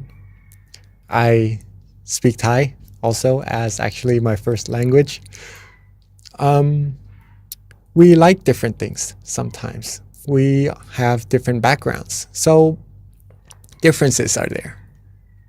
Like, definitely, we can see them. But we do also have similarities, right? We breathe the same air, we are in the same world. We breathe the same air. We have the same sun for light, for brightness. We are under the same moon right now, tonight, right? We all have our own problems as well to deal with in life. Also, as humans, as all beings, we all seek happiness, right? You may see sometimes people might want to suffer or hurt themselves, but it is because they seek happiness for that. In a way. So all in all beings seek happiness. And it is this feeling of happiness, right, that is very important. Very, very important. It is because even though we are different on the outside, right, the feelings we have inside, love, happiness, all the other feelings, are the same. Okay? More or less, they are the same feelings. Different interpretations, yes, for sure, in different languages also, right? But the same thing that we are talking about, universal, is universal. When it comes to happiness, we all know what it is. We all know this feeling. There are two types, though, just to mainly distinguish them. First is the happiness that comes and goes. Okay. This happiness that comes and goes, for example, if someone gets something new, right, from a store, from somewhere, and accidentally it gets broken, we get happiness, yes, from getting the stuff for a while. It stays with us for a while, and then maybe it departs from us. Right? If it doesn't get broken anyhow, right? Either us or that source of happiness on the outside, it could be anything, right, will depart from each other sooner or later. And that departing shows that those happiness doesn't really last. Or if you were to rely on these outer objects, outer things for happiness, sometimes instead of happiness, once we depart, we'll end up feeling sad. Okay. So this is a form of happiness. Okay. This is a form of happiness. You could say that it's a come and go happiness. Let's put it that way. All right. The second type of happiness is the opposite. How could happiness becomes opposites, right? Well, it's the type of happiness that we could always access at any time at all. It is always there waiting for us. Always waiting, always there waiting for us to grab, right? It doesn't go away. It lasts, right? All we need to do is get to it. And that happiness is inside all of us already. This could be considered as true happiness. True happiness. It is easy also to get this true happiness. I will later on meditate with everyone here and actually do the practical part of how do we get there. But I'm assuming that everyone comes and meditate quite a lot already. You already know how to get there, right? But just to do it all with each other again also. Okay. So this true happiness. Every being seeks happiness. But the happiness that they seek sometimes is outside, and that doesn't last. But the happiness that is inside lasts. So this is the ideal happiness that all beings should be seeking, should be getting, or should be acknowledging and really taking into possession of that, right? Since it makes you happy and it lasts. Well, a way to get that. Simple. One is to have awareness. Okay? One is to have awareness. Second is to be relaxed, to have relaxation. Okay. Have awareness. You don't have to really be aware, right? Maybe that would be putting too much intention into your practice, into getting to that true happiness. Just to have awareness, meaning to be awake, to be conscious while meditating, or to know yourself, right? Have awareness and be relaxed, be calm, be rested. Okay. Once these two components come together, your mind will become still. Your mind will become still automatically. There's no need to try to hold the mind still or to try to make it still at all. If you are aware and you are relaxed, your mind will automatically become still.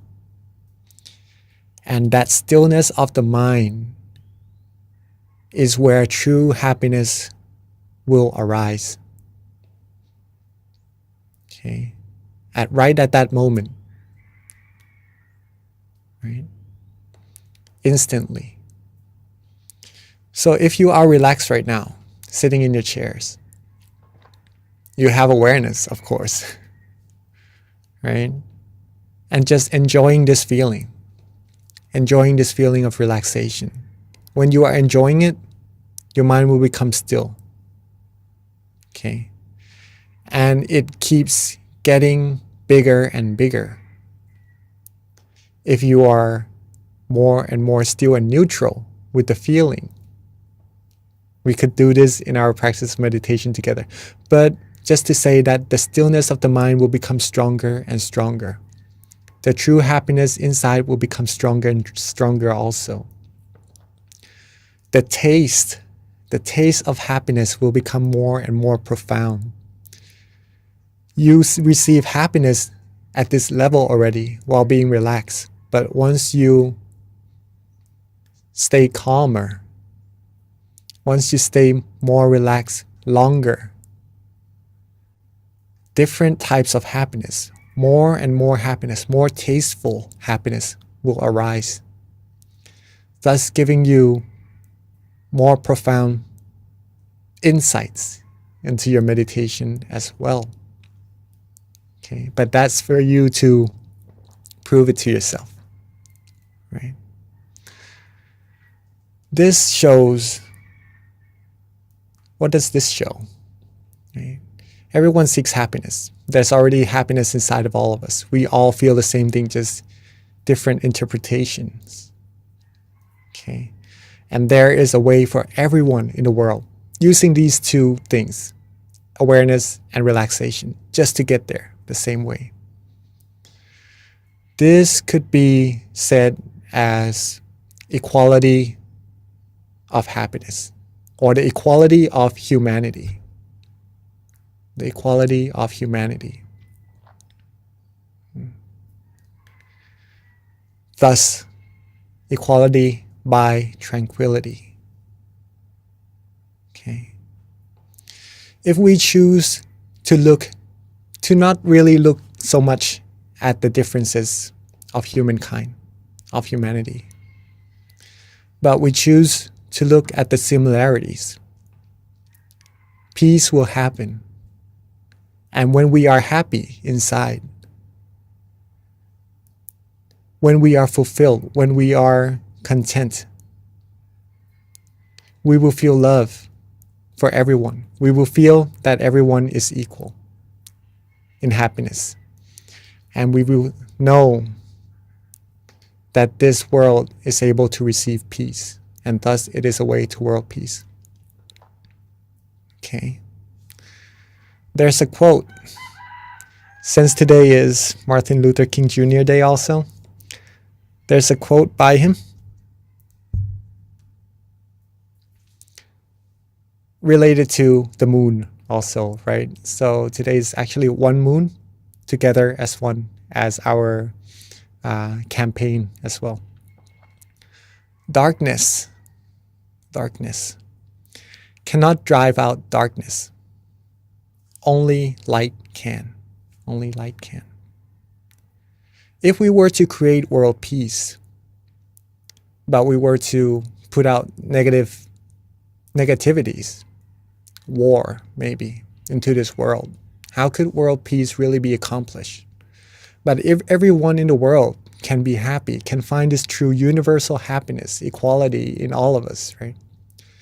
That's the light. That's the light within ourselves, within humankind, right? That's the light that can actually, if everyone comes together as one, like the moon, we will be able to eliminate the darkness in the sky, even at night, right? Even in the darkest night. When there's light, we can see. We will be able to bring light into this world and truly make world peace come true. Okay. That is pretty much our talk today. Hopefully everyone enjoyed it and acknowledge how important it is everyone is today. Not to just come here to the session, but actually to the whole world, to create world peace. Okay. But it is a teamwork thing. It is a teamwork thing. It can't just happen with one person. Everyone has to be happy, right? Okay, so I'm guessing that everyone is ready to practice our stealing the mind together. First of all, we all have awareness already. Now the second one is relaxation, right? Make sure you are comfortable in your seats. Make sure you are sitting relaxingly, the way you like it, right? This is all you. It's up to you to make yourself happy. Okay. So once the body is relaxed, then we'll go to the mind. And then when the mind is relaxed, the mind will become still. And then we'll go from there further and further. Okay. So let's take a few minutes to get our body freshened. If you need to drink some water or do some movings, please do. And then once you're done, let's get into our meditation.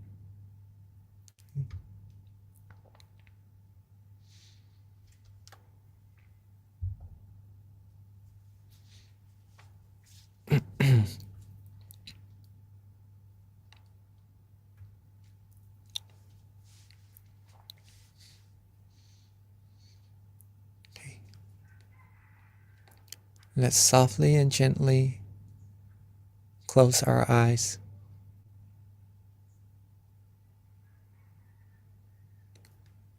Softly and gently close our eyes. Just enough so that we feel relaxed.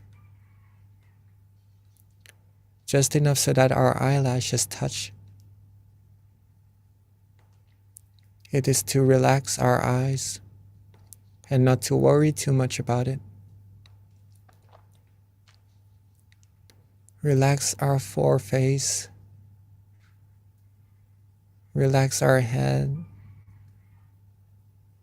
Relax our cheeks, our chin, our neck. Relax our shoulders, torso, waist, thighs, all the way down to the tips of our toes.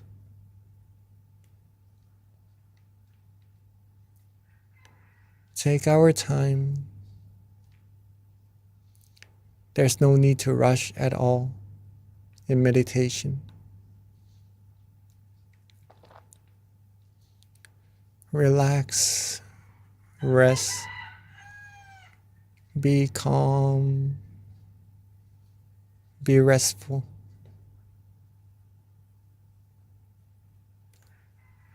Rest and relax as if we are taking our vacation, taking our time to really take care of ourselves,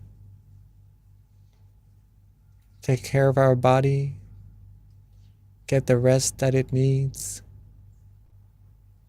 and later on to take care of our mind as well.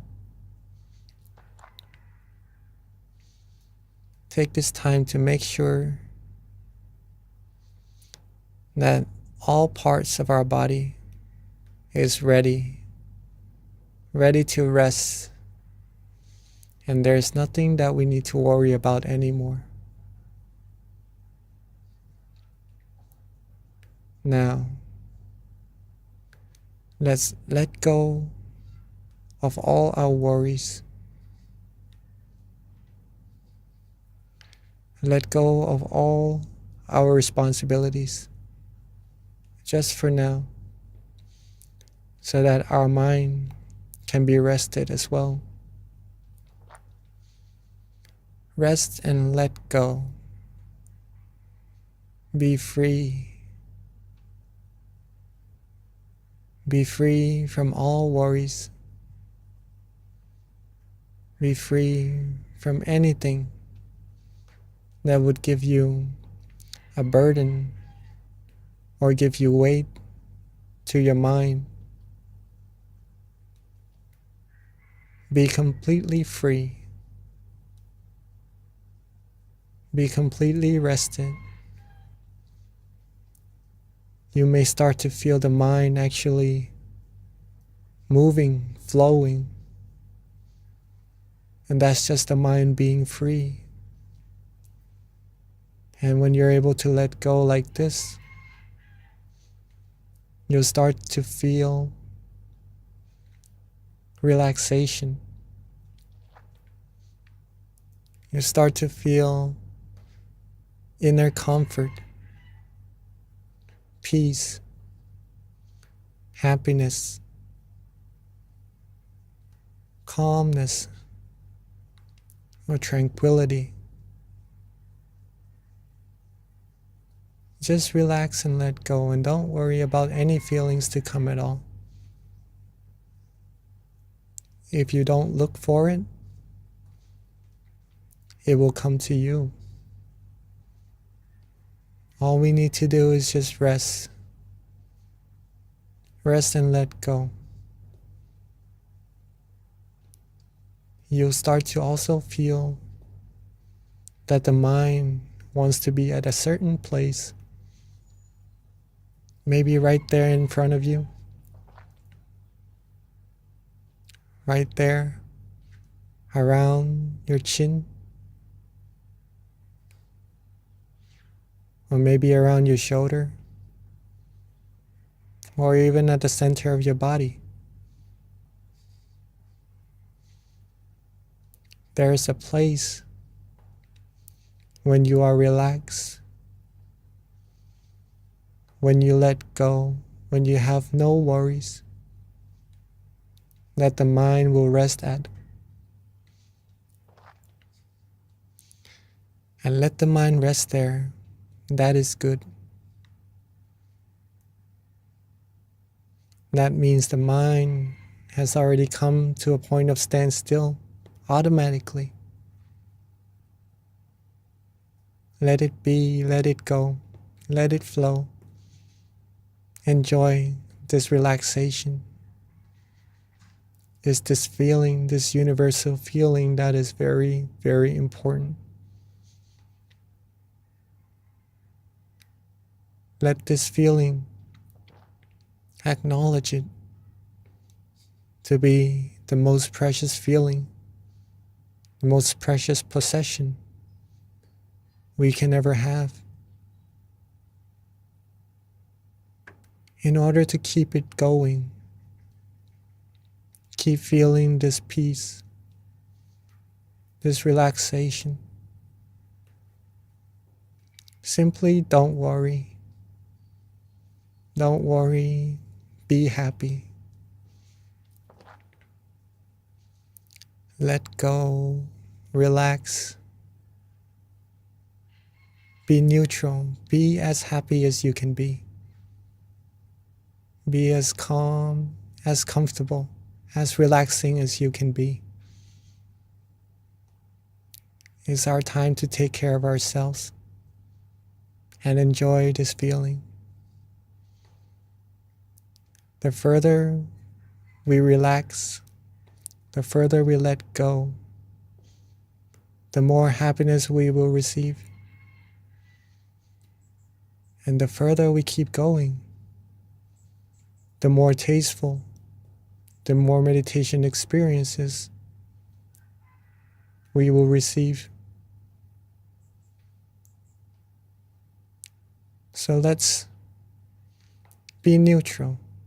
Don't worry about what will happen. Stay calm, stay relaxed, and enjoy this moment. If you wish to use an object of visualization to be a company so that the mind doesn't wander off, then feel free to. If you like to use a mantra as your company along your journey, feeling relaxed and calm, also feel free to. If you just like to be still, don't worry about anything. Not use any visualization or mantra. Also feel free to. See what you like at that moment. Use what you like at that moment.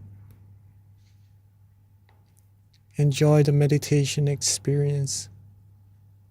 Enjoy the inner brightness.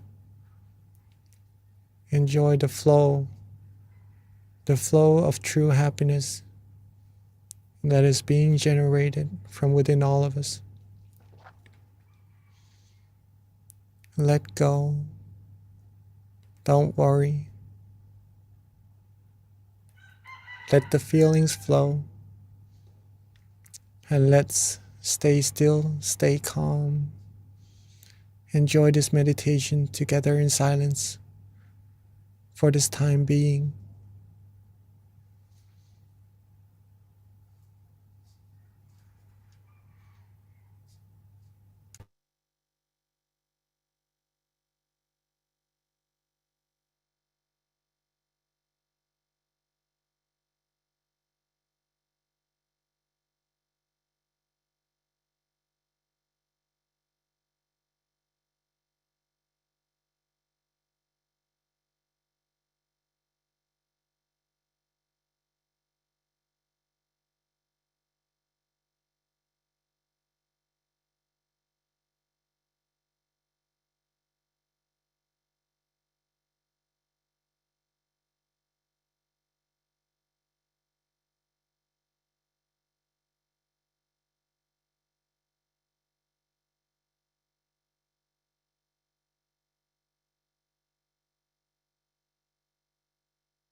as we are relaxing,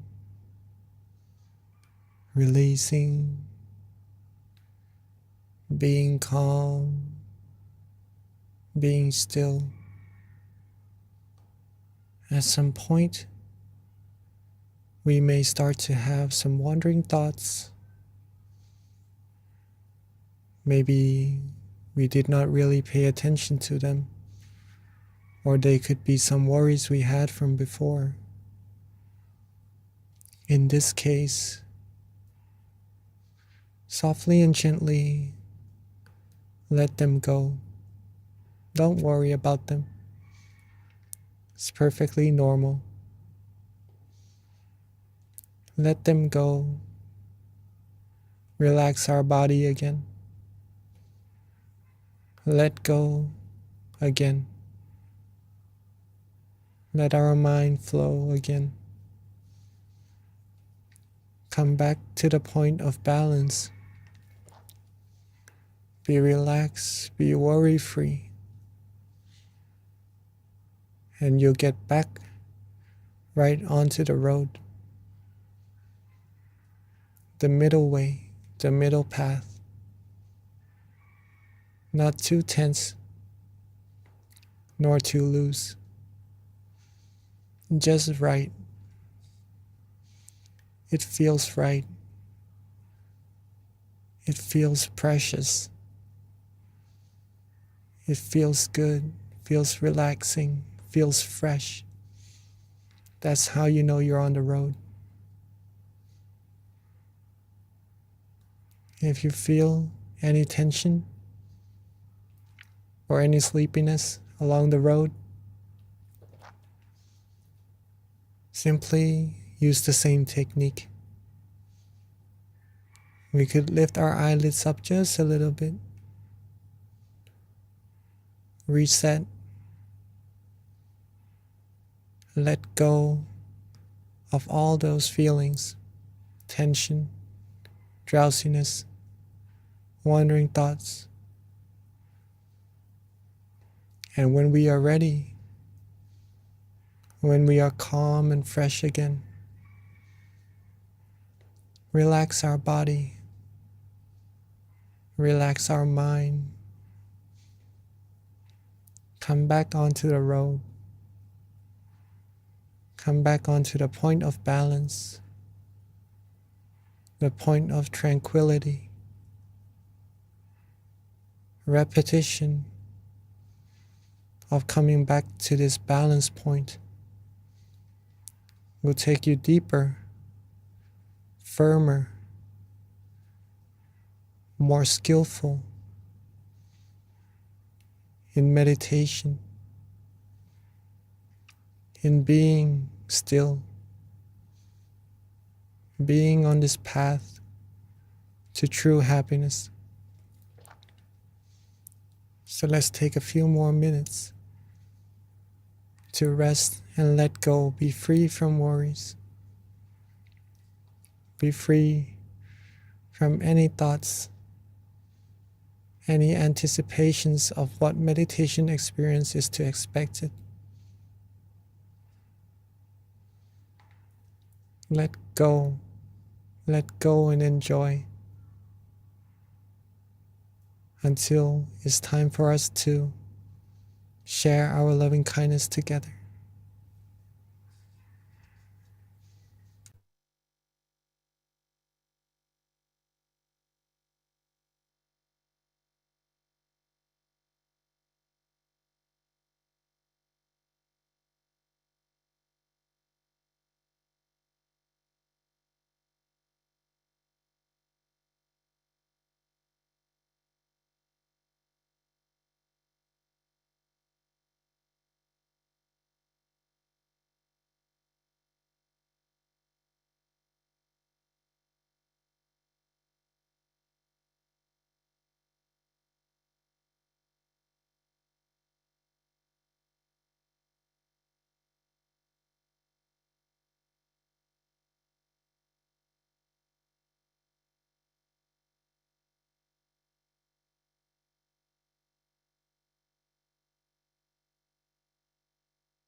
as we are now being calm, being relaxed, being with our inner happiness, our mind has now gained an amount of purity, whether if we know it or not. Our mind is automatically gaining positive energy, gaining cleanliness, gaining merit. The more we still our mind, the more we'll be able to sense it.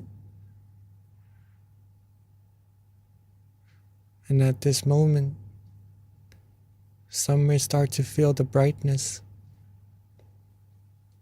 Some may start to have some meditation experiences. Keep on being still and relaxed. Be calm, be still.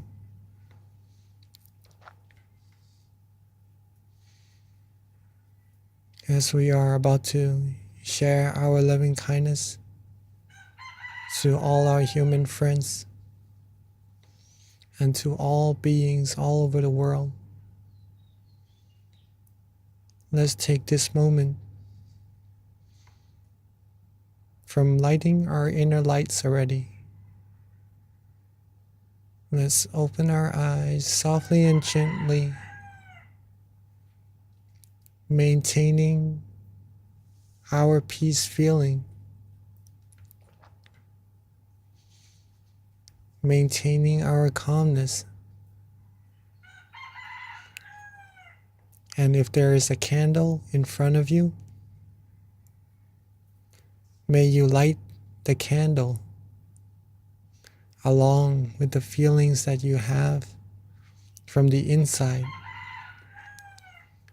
so that the candle may be the representation of the brightness, the feeling of positive energy that you have within.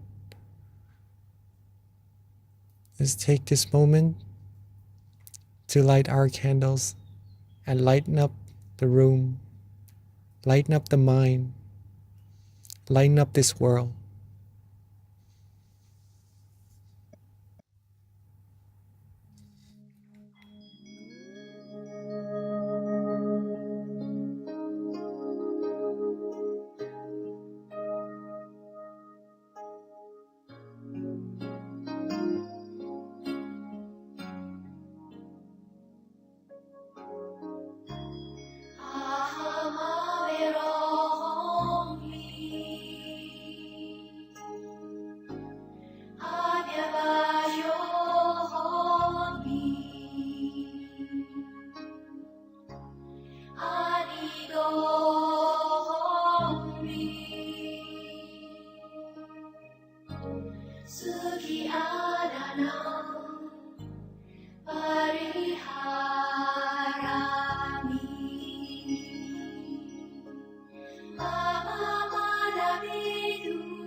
Okay, and for those at home, we ask that you light your candle. If you don't have a candle, you can also use an app to light the candle, or if anything, just imagine that inner candle that is within you. So at this time, we ask everyone to please turn on their camera, and we're going to take a group photo shortly. Here's my candle right here. Again, if you don't have a candle, you can definitely just imagine one that is within the center of your body, and turn on your camera so that we can all see your beautiful faces.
Now, I've lit the candles on the outside as a representative for the brightness within our mind. Let's get back to relaxing for a few minutes longer, just to share this brightness from the inside with all beings, all humans, all over the world. Let us relax ourselves back where we were. Imagine our candles right at where we feel most comfortable, most relaxing, seeing it bright, clear, and radiant, along with our mind being bright, clear, and radiant as well. Let's think of all our good deeds, our past practice of generosity, helping other people, giving smiles, giving endearing speeches, or coming together here, cleansing ourselves, cleansing our mind, coming together as a clean, clear crystal sphere, as bright as the sun could be, or even brighter, and share this positive energy, share this brightness with everyone around us sitting in this room, joining this Zoom session together. Have all of us have part in this positive energy.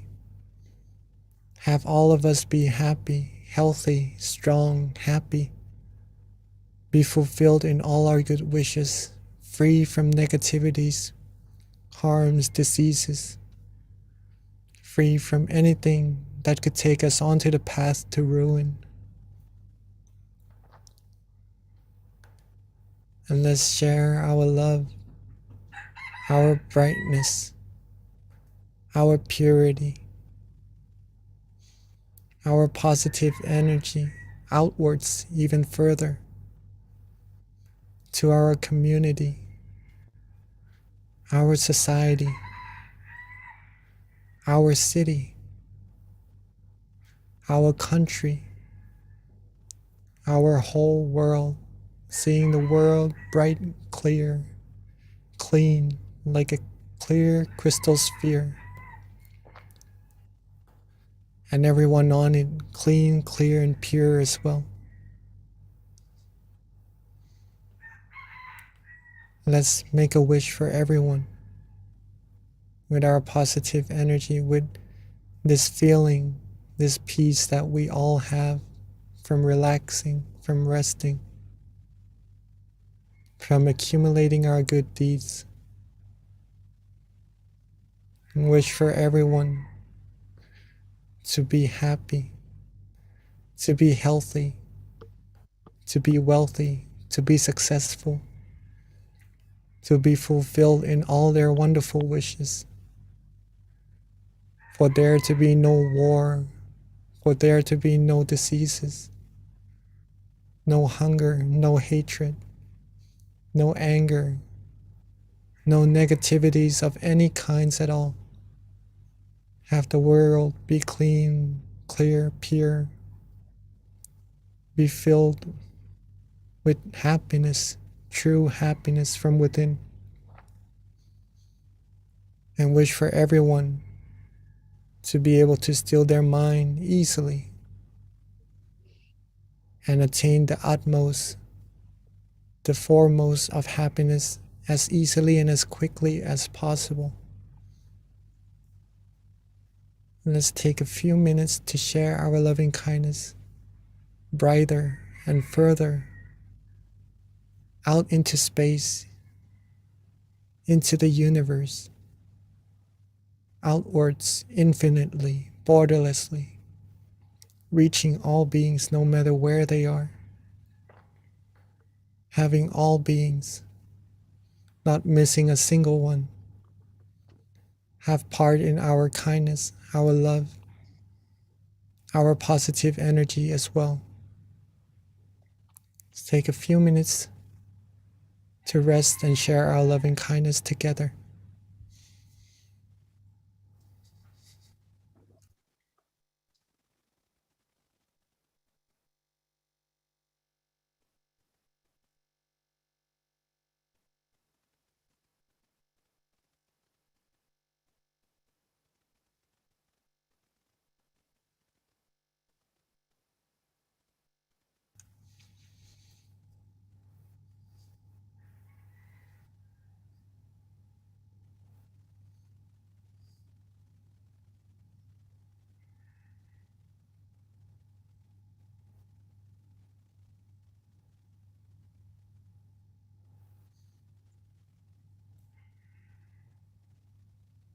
Now that we have shared our love, our purity, our positive energy to every other beings, let's bring our attention, our awareness, softly and gently back to ourselves. Softly and gently back to our presence. Wherever we feel most comfortable. Whether if it's our forehead, our chin, our cheek, our torso, or at the center of our body. Let the mind calmly, softly rest where it likes. Let the brightness be there. And with the accumulation of all our merit, let's now wish for ourselves. Wish for the good things we need. Wish for ourselves to always be happy, healthy, wealthy, successful. Be wise in all our conducts. Be fulfilled in all our good wishes. Be free from diseases, harms, dangers. Be free from all impurities, all negativities. Be surrounded by virtuous, wise people who may take us onto the path to righteousness and happiness. Be free from those who may take us onto the path to ruin. And whenever we meditate, may us all be able to still our mind quickly, easily, and to reach the utmost of happiness as quickly, as easily as possible. Spend a few moments to wish for all that we need with the positive energy we've put our hard work into accumulating.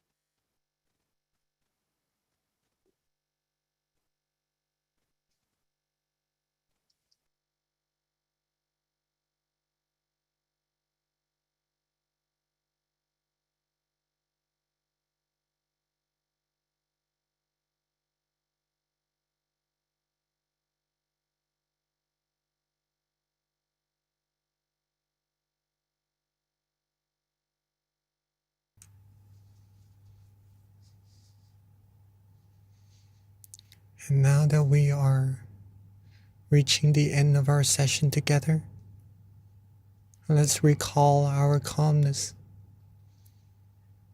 Recall being relaxed, being rested. Recall that positive feeling that we had and are we still having. Let's recall being with this feeling. Let's be with the feeling and make sure that we are able to maintain this feeling with us as long as we can once we open our eyes and go about our days and remember how precious this feeling is. And when we are ready, as we are now at the end of the session, let's softly and gently open our eyes. Softly and gently open our eyes while maintaining that feeling of relaxation, that feeling of calmness comfort, true happiness within us as long as we can. And whenever we remember, we could always get back there. It's always there waiting for us. And welcome back to the session, everyone.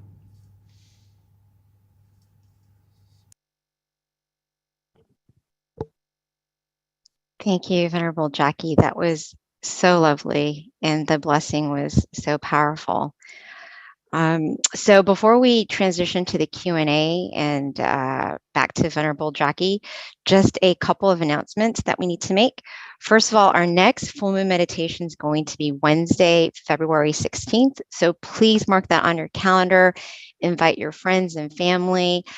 Let us all be the light together by sharing this light with other people, having people join our call. So please be sure to extend it out to your friends and your family. Join us on the 16th of next month, which is on a Wednesday. Again, that's February 16th. In addition to that, just another thing, the tamagayameditation.org. This is a great website to learn more about our various centers around the US. That way you can find your local center. It's our centralized website, so please check it out, tamagayameditation.org. Another website that's very important is MindGem. So if you haven't already, download our app. It's called MindGem. It's a great app. It's got many of our various meditation teachers. Also, another great way to stay on top of our full moon meditations. If you have the app, we do send out notifications through the app so that you can be a part of our full moon meditations and be reminded of the events when they're about to take place. So please download the app if you haven't already. And it's a great supplement in terms of a tool to meditate on your own when we don't have a session or you can't go to your local center. Another thing, we do have our various centers right now that are open and are welcoming people to come meditate with them. To find your local meditation center, you can find it at MindGem on locations. But right now we've got Chicago, which is having classes online and also in person. California as well, which is our Success Meditation Center. New Jersey's also having meditation classes now, both online and live. Alabama as well. Georgia Meditation Center plans to open in March, so please stay tuned for that. So with that, wraps up all of our announcements. And at this time, I'd like to transition over to our teaching monk. This is the best part, so don't leave us. It's the Q&A. You can learn so much, and it really helps in terms of inspiring you to be committed to your meditation practice, learning more about meditation, and questions that other people might have that you might be thinking of as well. So at this time, we do welcome questions. You can easily just put it in the chat and then we'll read it and then have the teaching monk answer. So please, if you have any questions, let us know. Yes. Before, if anyone has to leave, right? Two things. One thing actually, but into two, that I would like to share with everyone. Awareness and relaxation. These two things are really important to take away from these meditation sessions, right? It's been probably reiterated so many times. Please, yes, if you could take anything away, these two things would be very precious to have, since it helps you still your mind and it will take you to that refuge, that happiness inside all of us, inside all of yourselves that you already have, right? Awareness and relaxation. Practice that repeatedly, and then you'll be able to come across deeper and deeper happiness also. So rejoice in all your merit for that. If anybody would like to share their meditation experiences or have any questions like Miss B just said right now, please feel free to ask or share your experiences. It will be very beneficial to everyone here as well. So Venerable Jackie, we did have a question kind of at the top, but keep in mind for anybody who needs to log off, feel free to do so. But if you're interested in learning about the questions that other people have, and again, this should help inspire you, please stay on. One of the questions is, it came through the chat, Venerable, and it just has to do with if you read about the Dharma or the wisdoms of the Buddha, does this generate good karma? Oh, of course it does. Of course it does. Am I okay? I'm on. All right. So pretty much the teaching of the Buddha is mainly to help us reach that inner happiness, right? So if you read it, if you study it, and then you take it into practice, that would give you a whole lot of benefits and good karma as well. Reading took so long. It took so long for the Lord Buddha to become the Lord Buddha. It took many lifetimes to accumulate merit, perfections, in order to be able to attain this wisdom that he attained right on that day of enlightenment. That wisdom is pure from a mind that is free from all defilements. If you are able to study it, read it, you'll get that knowledge as well.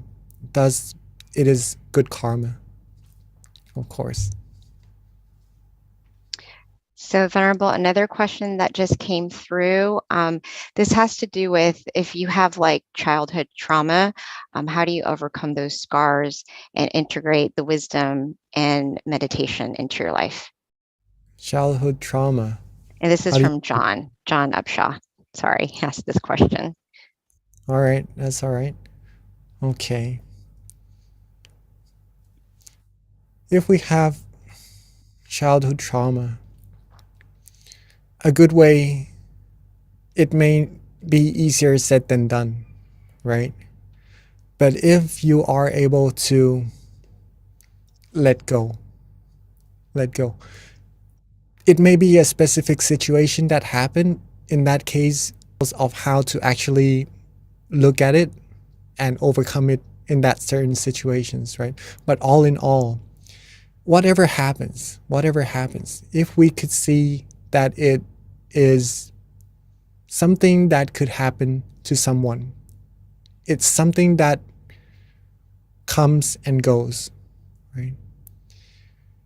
This is what comes along with being human from the very first day that we are born. It is suffering, right? It is suffering. And it's because there are, like what Nong P. Daniel mentioned the other time in the full moon session also, it's like we are ill inside with the viruses, anger, greed, delusion, right? And these things cause negativities that project out of either a situation. I wouldn't like to say so much of someone or somewhat, right? But it happens. It happens. If we acknowledge this and we could see it as something being normal, right? It would be much easier to let go. Okay. It may take some time, or some event may be harder to let go, but eventually it is better to let go. It is better to let go. Okay. An example is called a dead dog story. I don't know if you've heard of that. We have some hands up here from May and Katik, right? Maybe we could have some questions from them later on also. But before we get into that, the dead dog story. Okay, I've heard of this story from a teaching monk of mine. There's this one guy who loved his dog really much. One day, his dog died. Okay, but he loved the dog so much that he carried the dog with him, even though it died already. Okay, and sooner or later, the dog it had bad odor coming out of it because it's dead, right? Pretty much.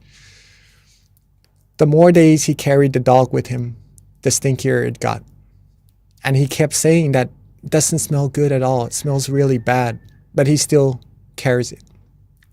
Okay. The easiest way to deal with it is to pretty much take that very beloved dog of him to bury and get these situations over with, right? Then he wouldn't be able to, he wouldn't have to go on and say how bad of a smell it is and carry that burden with him. Okay, he would be free.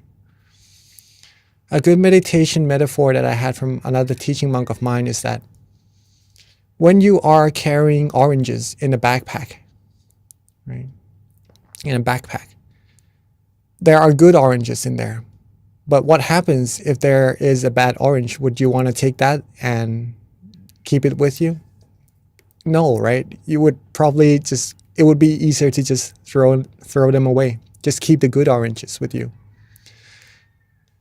That is related to meditation, but it could be related to situations in our past also that may cause us some distress or some unwanted feelings. Okay. It is better to just let them go. Sometimes it is hard, but seeing it from a perspective that you're able to do so will help you so much. And that maybe needs some help or some friends who could actually comfort us into doing that. Sometimes we do that. If you can do it alone, do it alone. Let go. Keep going. Keep only the good oranges. Keep only the good things in life. Go further. A good way to do it is also practice meditation. If you practice meditation, just what we did just now, if you can relax, be aware, your mind will come to that place of happiness, of purity. When the mind is there, the mind can only think of one thing at a time. If the mind is happy, all the negativities wouldn't be able to come in. Okay. If you think of the negative things, the negativities will come into the mind, thus making you feel sad and maybe sorrows also. Okay. Come back to that place of comfort, that refuge that you have from awareness and relaxation. Right? Come to the stillness of the mind. Be there. Be there. Then you will receive happiness. When the mind goes off again to think of other stuff that may be unpleasant, reset. Cut it off. Let it go again. Let go. If we're able to let go,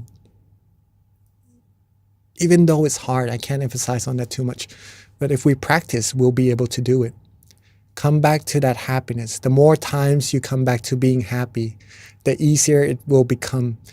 The more skillful you will become at coming to be happy. The more firm your mind will become at being happy. It will be like a magnet drawing your mind to that happiness, and thus you will feel happy more than the mind going outside and clinging on to things that may be unpleasant. Okay. Hopefully that helps. Wonderful. There's actually a very good question that came through the chat.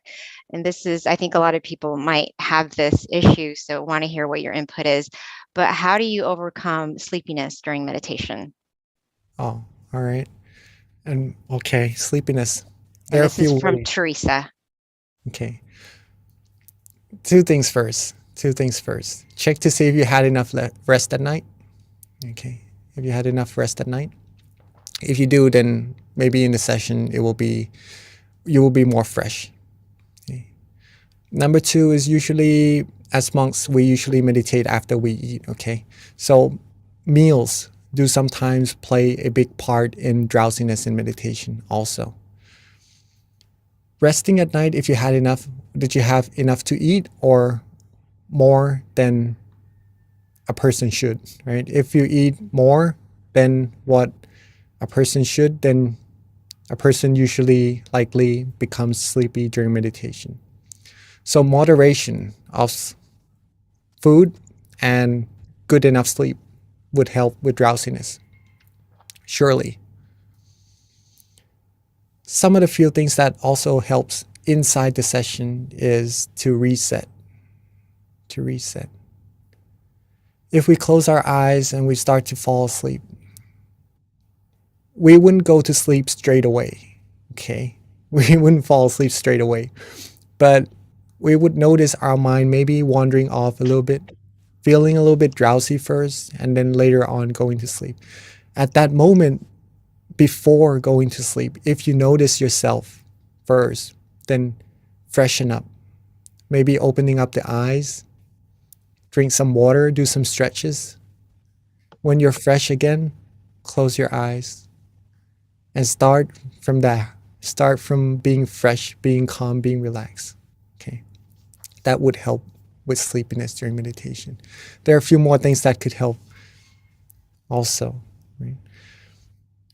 Before the other things that could help, maybe we have a limited time over here. So one thing that my teaching monk gave me that really helped me, I tried a lot of methods to help me with sleeping during meditation, but one thing that really helped, one word: be fresh. Be fresh. Okay. That's it. Anyhow that you would like to do it, be fresh before your meditation. Thank you, Venerable. And then here's a question from Chris Stevens. He would like to know, how is the full moon related to our meditation tonight? All right. Full moon is usually, it is very deep and very profound, but let's keep it at a point where we could relate to pretty much, right? In Buddhism, or in other religions as well, full moon tends to be an occasion of the happenings of some sort of somethings, right?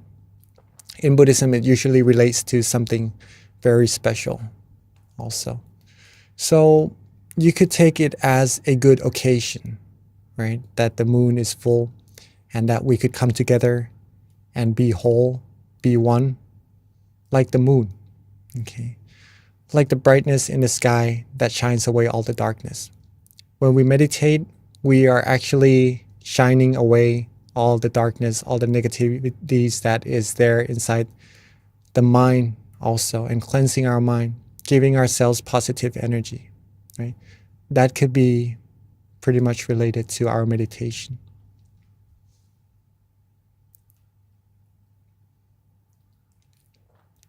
Okay, I think there is a couple of hands raised. May we have some questions from May or Gretik? Yeah, can someone spotlight May, please? Thank you.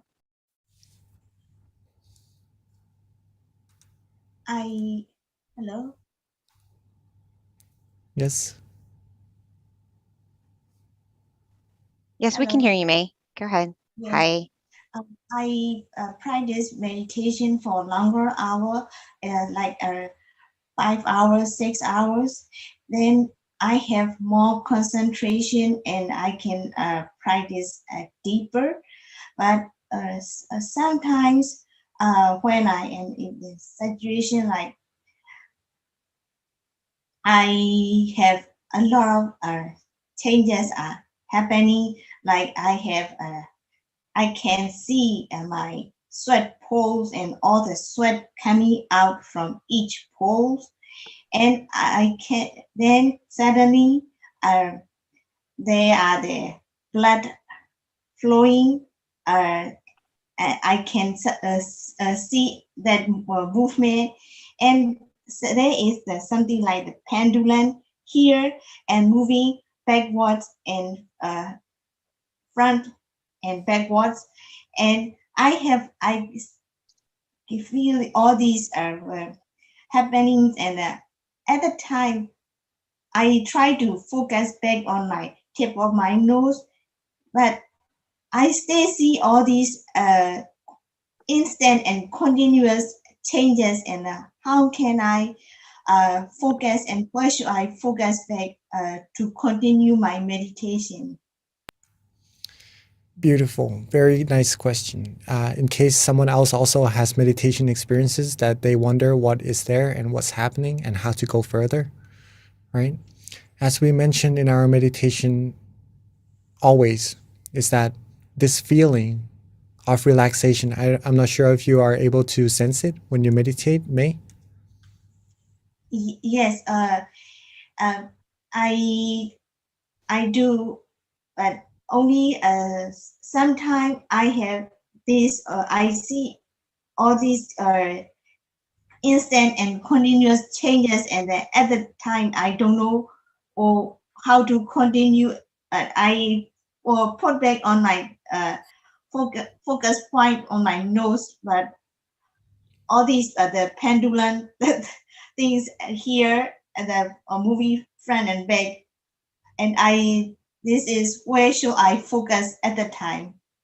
Okay, yes. If you can remember the feeling of relaxation in your meditation, right? If Yes. it's at the tip of your nose, if you focus there and you feel relaxed, Yes. that should be where you should be focusing. Okay. Let's put it this way. If I close my eyes and I feel that around this area, okay, is where I feel relaxed and comfortable. It could be my nose, it could be my ear, or it could be in front of me, anywhere. But I feel like right now, over here is relaxing. I would place my mind over here, but sometimes meditation experiences would happen around here. Maybe like what you said, the pendulum is going back and forth over here, or maybe some other things would happen, maybe in front of me, anywhere. Do not pay attention to them. Don't pay attention to them. That's what being neutral means, right? Like if the door opens behind you right now, maybe you would look at it, right? But in meditation, if the door opens right now, what you need to do is just don't bother with it, right? Don't really pay too much attention to it. Be where you feel comfortable. That is the switch. That is what makes the meditation experience happens. If you let go of it, the feelings will go away and the experience will go away also. But if you keep being still, being neutral, you'll be able to go further. Don't mind any meditation experiences. If you go further, you'll reach deeper and deeper experiences. Okay. So in this case, if you like the nose, if you like the area around here, if you feel good, then keep the mind there. Whatever happens, whatever is swinging, don't worry about it. Very nice. Yes. Thank you. Thank you for that question, May. Venerable, there's another question that came through the chat. And this one pertains to a full moon. And this question is just someone wanting to know if there are any special precepts to be taken for a full moon. So maybe you can kind of just go into a little information with it, with regards to what precepts are, because not everyone on the call probably knows. So just a very high level summary of that. I know it's going to be probably you're probably gonna need more than 3 minutes, but All right. Okay. So precepts. I'm very surprised that you are keen to know about some more about Buddhism as well. Usually when I go and share meditation with people, they usually would be interested in the meditation itself, but it's nice to have people interested in Buddhism as well, right? I'm trying to be as neutral as we can towards this feeling or happiness within all of us.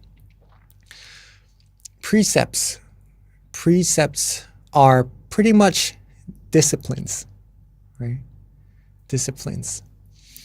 They are disciplines basically to not harm ourselves or to harm other people, right? For example, not killing, not stealing, not saying false things, or not taking in intoxications. Okay. These are, and one more is to not have sexual misconducts, right? These are the basic 5 precepts that every human should have, right? It is said that if we lack some of them, we will be less like a human, if that makes any sense, right? It will, like a sane human being, right? I mean, if you take intoxications, if you drink and you become drunk, right? It would be harder to control your senses or to be sensible in some cases. That's pretty much what it means. So if you are able to hold 5 precepts, 5 things, that's pretty much being a good human being, right? Good, normal human being. Precepts, not to hurt ourselves or to hurt other people. Now, during the full moon, 3 precepts are usually held further, right? As a tradition, right? Actually, the third one, to not have sexual misconduct, is changed to not having anything to do with sexualities at all. Okay. And then the 3 more is to not be in good, thick bed, to not listen to music. Do not engage in entertainments. And the other one, I would have to, sorry, I would have to check to see what it is. We have 227 precepts as monks, right? So that is what we go by. And monks do not go for extra precepts on full moon days because we already have the full precepts, right? It is up to the person. It is up to the person to whether or not take on the extra 3 precepts, right? I'll see if I could remember it as we go along, right? Okay. Yes, so that is pretty much it. Just to overall say what precepts are and what full moon days give you as extra precepts. Okay. Thank you, Venerable. So Venerable, it is now 10:30. I don't know if you want to take on one more question or if we should just wrap it up. We'll leave it up to you, Venerable, because there are more questions as always, but at some point we do have to cut it off. So. All right, maybe just one more question before we end. All right. Okay, so with that, there is one more question. We've got Chancia who has her hand raised, so she's had it raised for a bit, so let's have her wrap up with the last question. Hi, Chancia.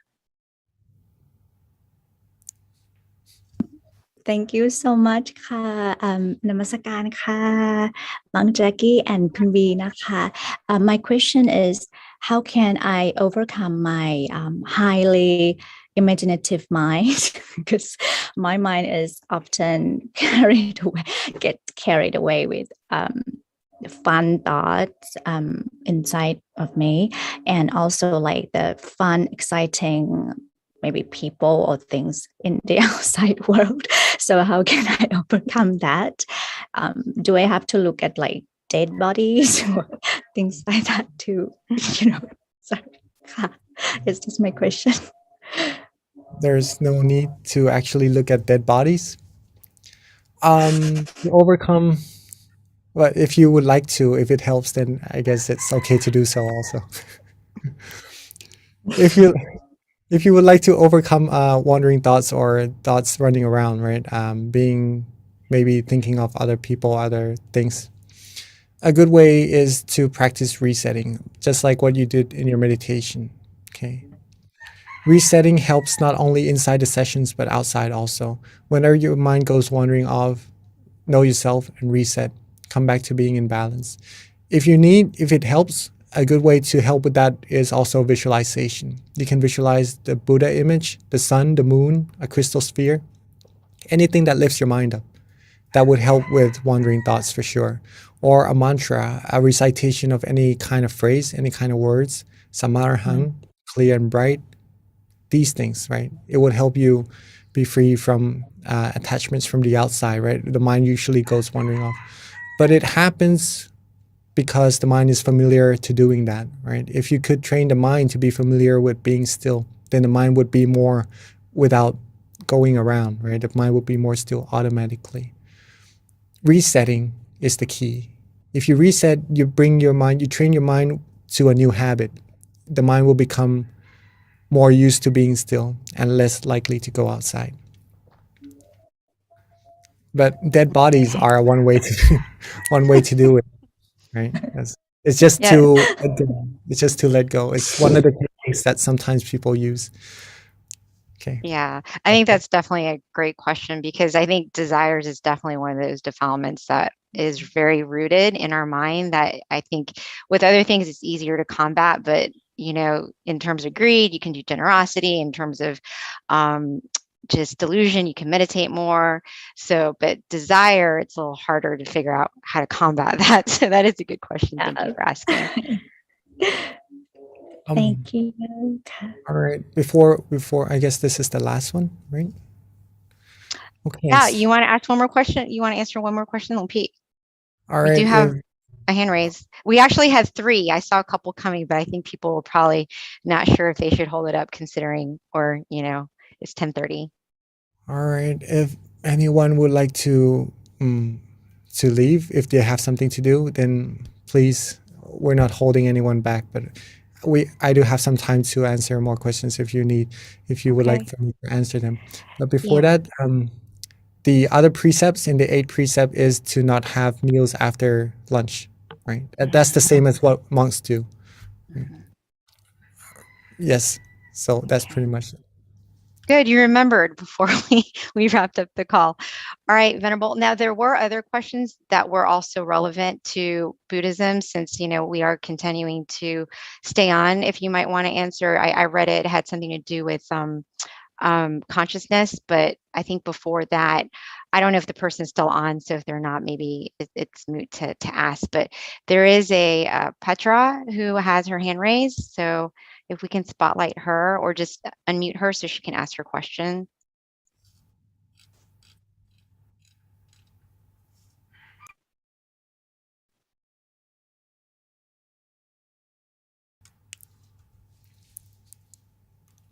Right. Okay. I think we're having problems trying to find that person. I do see the hand raise. Mm. So Venerable, let me go ahead, since this is, that question, if you'd like to answer it. Just has to do with consciousness, and if you can kind of go into a little bit more detail with regards to what happens to consciousness when we're no longer physically here. อ๋อมือไปอะไรใครไปเลสแฮนของฉันดิฉันเองนะคะ จ้ะมีคำถามไหมเอ่ย Oh, You have any- okay. Your hand was raised, so we unmuted you. What's the question with the consciousness? Okay. So this is the question. It says, does consciousness go away after we die? If it does, what happens after rebirth? Well, This is definitely a Buddhist type question. So yeah, if a way to really find out for yourself is to meditate, still your mind further and deeper to see this, right? But according to Buddhism, what was learned is that no, the consciousness doesn't go away, right? Consciousness is part of the mind, the awareness. So if the body rests, the body dies off. It's just the outside that goes away. It becomes a corpse. But the mind is still there. Or if the mind separates from the body, the mind may be known as spirits, or sometimes we see it as, in some cases, like ghosts and stuff like that. Yes, so the consciousness is still there with the mind. So it goes into another form according to how much merit or demerit it has made, right? If it made a lot of merit, then it's more likely to go into a good place or a better place. Okay. excellent. Thank you, Venerable. So that wraps up our questions. At this time, if you're still on the call, let us accept our blessing from our teaching monk before we wrap up this call. Okay. So I'd like us all to bring our mind back to where we feel relaxed and comfortable, and with the merit that we've all accumulated, may us all be pure, be clean, be cleansed in all our bodies, speech, and minds. Be pure in all our conducts. Always be happy, healthy, wealthy, successful, fulfilled in all our good wishes. Free from sadnesses, sorrows, sufferings, diseases, harms, any negativities. Be fulfilled in our goals towards happiness. And when we meditate, may we still our mind easily and be able to attain the utmost of happiness, utmost of inner peace, as quickly, as easily as possible.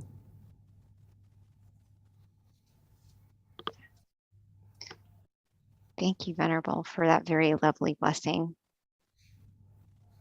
Bye, everyone.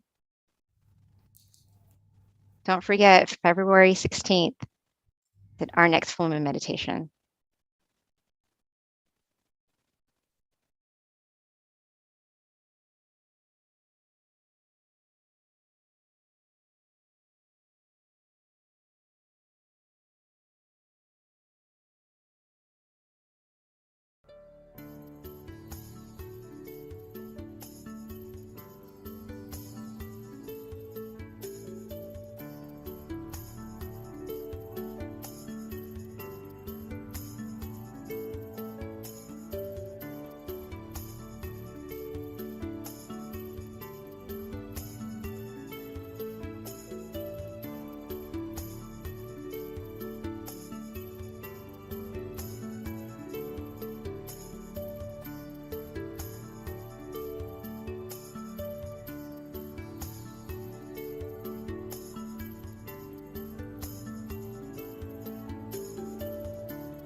Hi, everyone, and welcome to our full moon meditation tonight on Universal Love Starts from Within.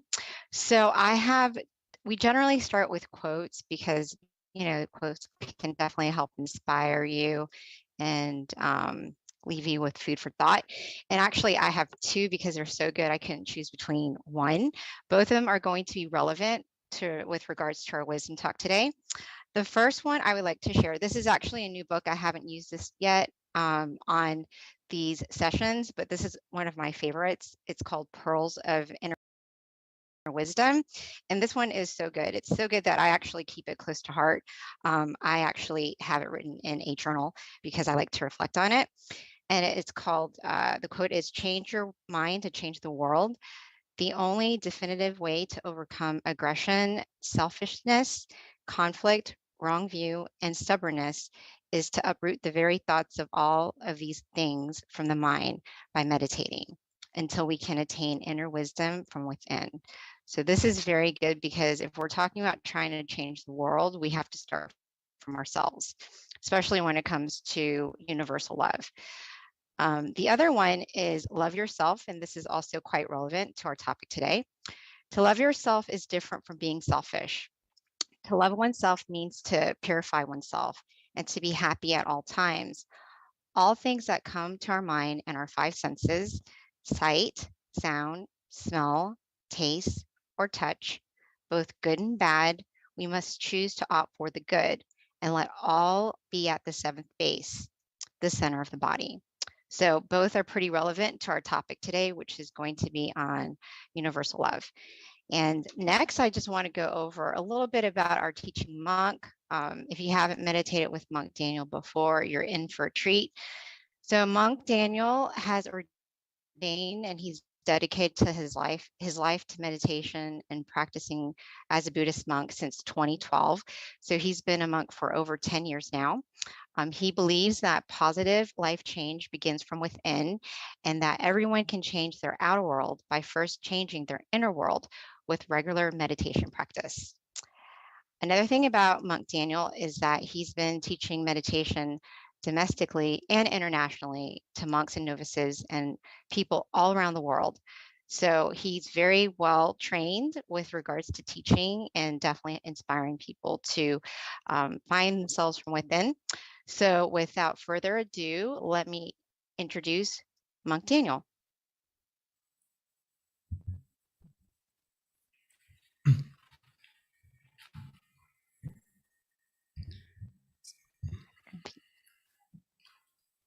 So, good evening to everyone. Good morning from Thailand. To see everyone again on this auspicious night on the full moon, which is a very important, special time actually, if we learn more about it. But mainly it's the most brightest night of the month. So there's a lot of positivity, a lot of good energy on this night. Today, I wanted to talk to you about universal love and how we can connect to it through meditation. Especially, we just passed, 2 days ago was Valentine's Day. So happy Valentine's Day to everyone. Hopefully you had a good time.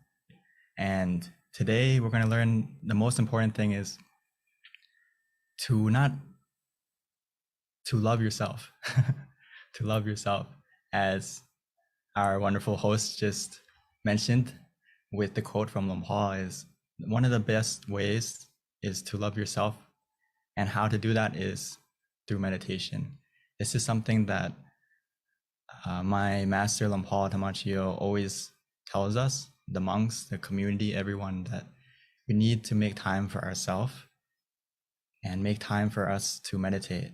Because if you truly love not only yourself, but the people around you and everything around you, actually, it will benefit from loving yourself first, which I'll explain a little bit how is that not selfish, right? It may sound a little bit in the beginning, but let's talk a little bit about it. So as we may see, I want to talk about self-care a little bit.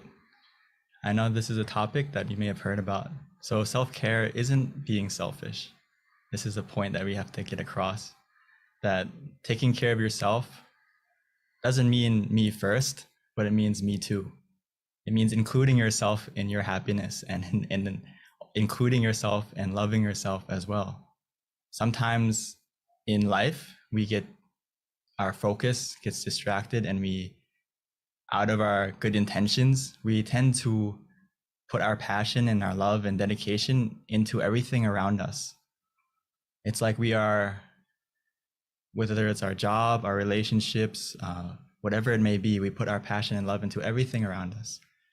But sometimes we forget to give some of that love to ourselves. And today I want us to remind ourselves that we need to make time for ourselves too, because a better you means a better world. And right now it may seem kind of, how can me being a better person change the world? It may seem kind of big, like a big picture, but if you think of it, if you're a better version of yourself, the first people who are going to impact are the people around you, right? Your family, the people you love, your friends, your community. So it directly impacts the world and the environment around you about if you look after yourself more. So when we talk about self-care ideas, I'm sure there's many ways that we've heard before, whether it's going to the spa, taking care of yourself, taking care of your body. But the most important self-care idea is to look after your mind, which in this day and age, many people are starting to realize that mental health is very important, as we are living in a day and age where we are connected to everything in the world easily, right? Through technology, through our phones, through everything. We are so connected with everything and everyone, but sometimes from that connection to everything and everyone, we forget to connect to something very important, which is we disconnect from ourselves and we forget to look after ourselves. So we're so connected to everything, but we're disconnected from our own happiness and how we are feeling, because we're distracted on the outside. We're so busy looking outside all the time that we forget to spend some time to look inside and look at ourselves. So the most important self-care idea, number one, is to look after your health, your mental health, your mind. How is your mind today? Because life can get pretty distracting, right? We have so many things we need to balance, whether it's looking after our physical health or by exercising, looking after our career, looking after our relationships, or whether it's social or any relationship. It's very hard to balance what's important in our life if we don't look after our mind first, because our mind is the root of everything. Sometimes we tend to forget that, and we don't balance things correctly because life is very hectic, right? So sometimes we focus a lot on exercise, or sometimes we forget to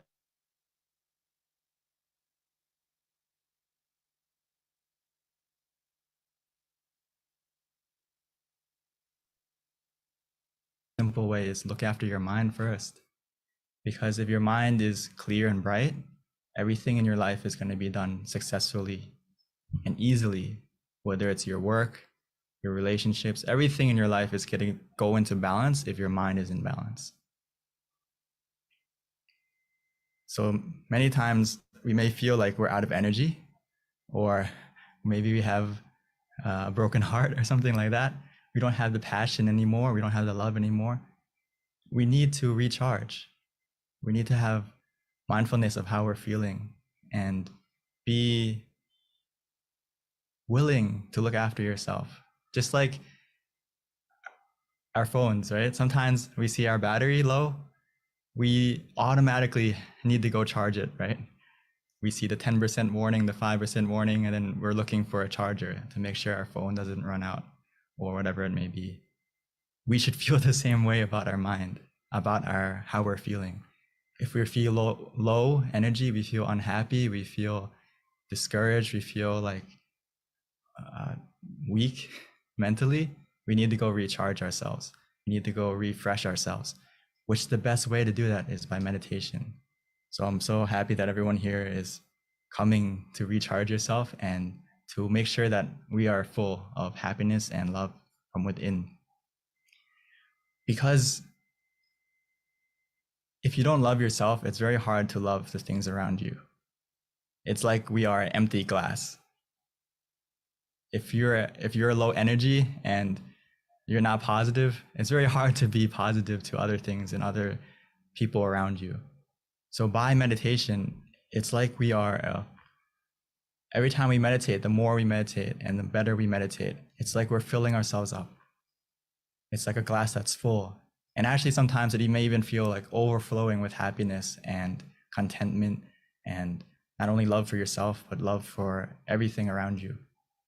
So through meditation, it's like we're a full glass that we can pour and share to everyone around us after we look after ourselves first.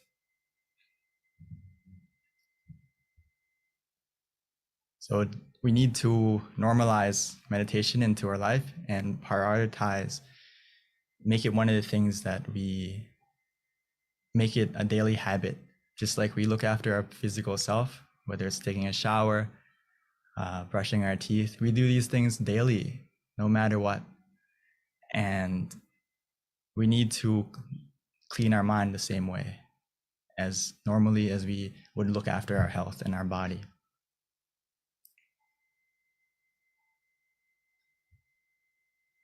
Because if we go back to self-care ideas, we don't have enough time in our schedule for everything.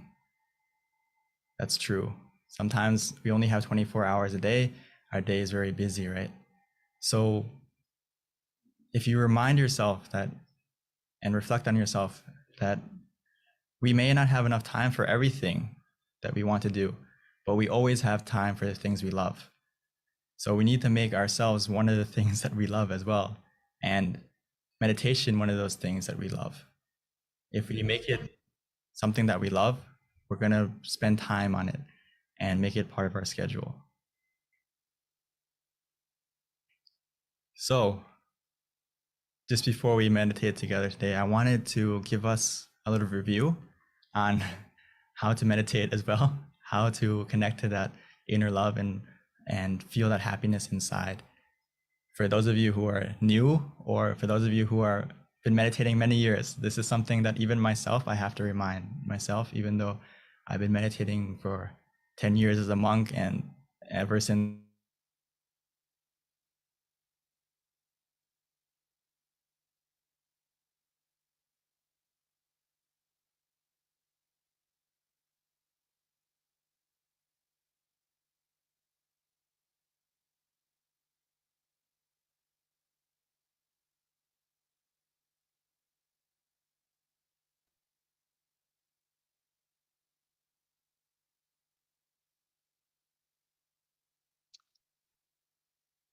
Well, you guys, it looks like we just lost connection, but Venerable Monk Daniel will probably be jumping on shortly. Give him about 3 minutes. But until then, I'll go ahead and just kind of give you a recap with regards to our meditation technique. Definitely, you want to keep your mind bright and happy and joyful as much as possible. Try to recall good things that you've done in your life to kind of help make your mind just refreshed. And then from there, just relax your mind, your body, just some high level recap with regards to our meditation technique. One of the things that we try to focus on, if you can, is the center of the body. And Monk Daniel will definitely give us some guidance with regards to that when he returns. But there are 3 things that we can do when we're trying to meditate. Is first, we've got to clear our mind. Second, from that, relax the body and the mind. And then we want to pretty much trick the mind, because the mind has a tendency to dart from different thoughts or different images.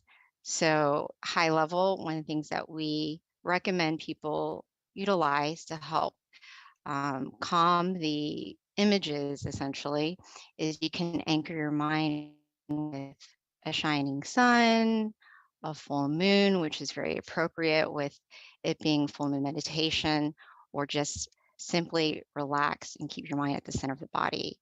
In addition to that, you can also use a mantra, and our mantra is Sama Alahang for those who are familiar with our meditation technique.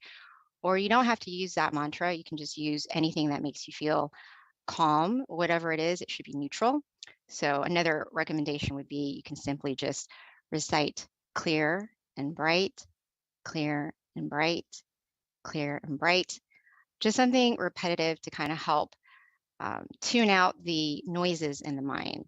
Or simply we can just relax and just clear our mind from any thoughts and just simply keep your mind at the center of the body. Meditation is very simple. It's just a matter of letting go of your thoughts, which is definitely easier said than done. One of my teachers, Venerable Nalong, always would used to tell us how simple meditation really is. But when we try, it's not so simple, because even though we might look very peaceful on the outside, in the inside, there's just so many thoughts just constantly running through your mind. But with practice, with guidance from our teaching venerables, you will be able to get to that point where you can calm the mind.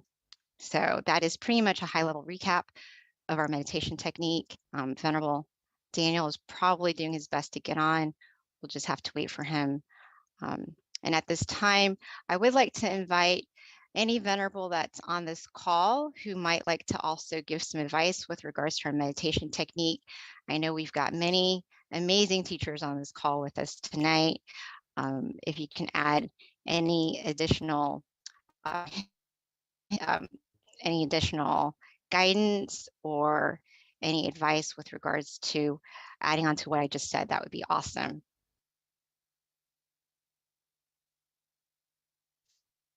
Hopefully I'm not talking to myself, because I don't know at this point if I am or if I'm not. I don't think I am, because if I was, we'd probably have a lot of people leave the call, and we still don't.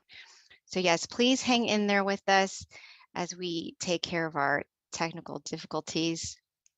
Oh, good. Thank you. Thank you for letting me know, because when you are on Zoom calls, you really don't know if you're talking to yourself or not unless you get some feedback. Okay, excellent. Thank you.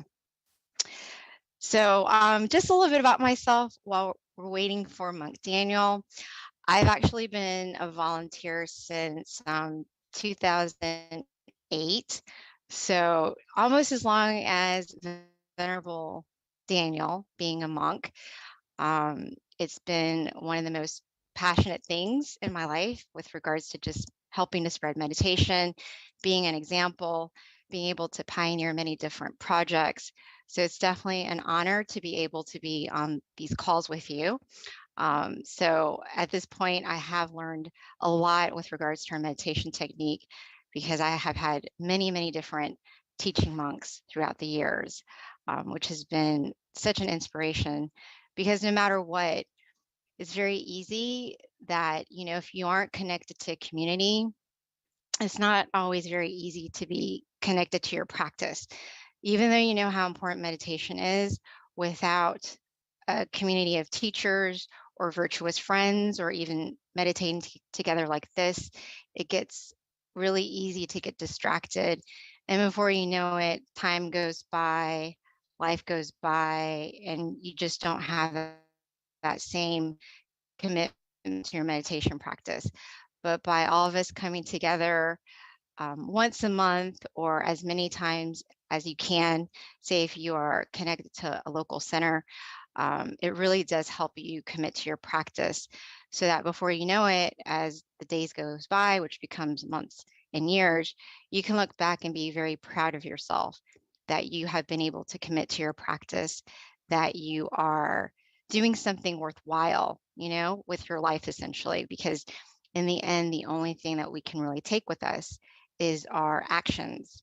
And by meditating, we're definitely creating good actions for ourselves. So all of us on this call, be proud of yourself that you are in the right direction, that you found some of the best teachers in the entire world.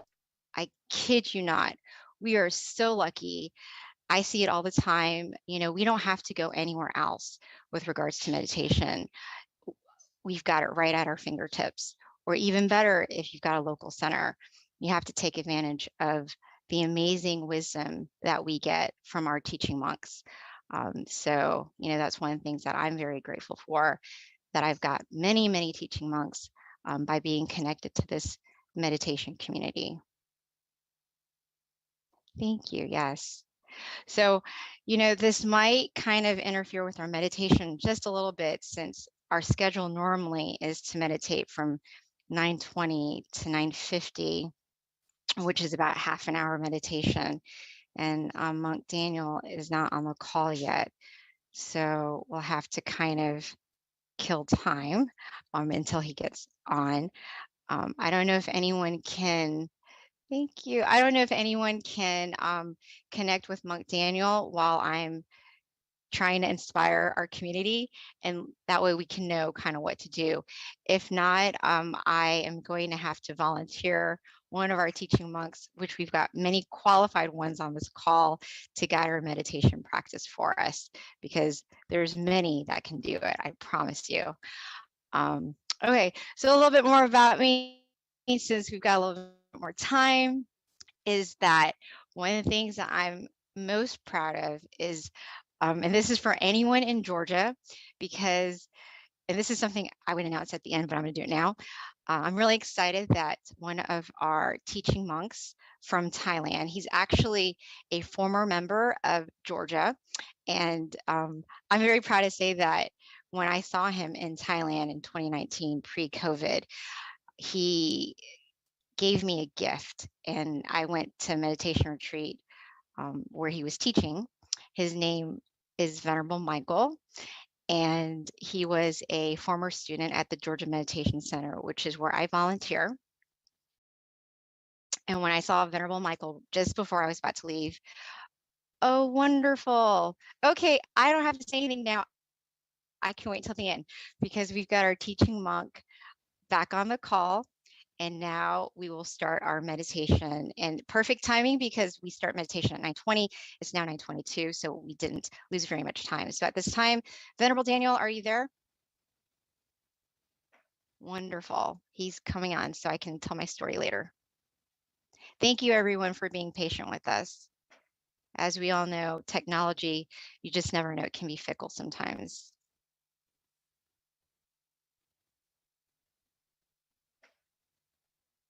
Okay, I think Venerable Daniel is on the call. He's just having a little bit of problems unmuting his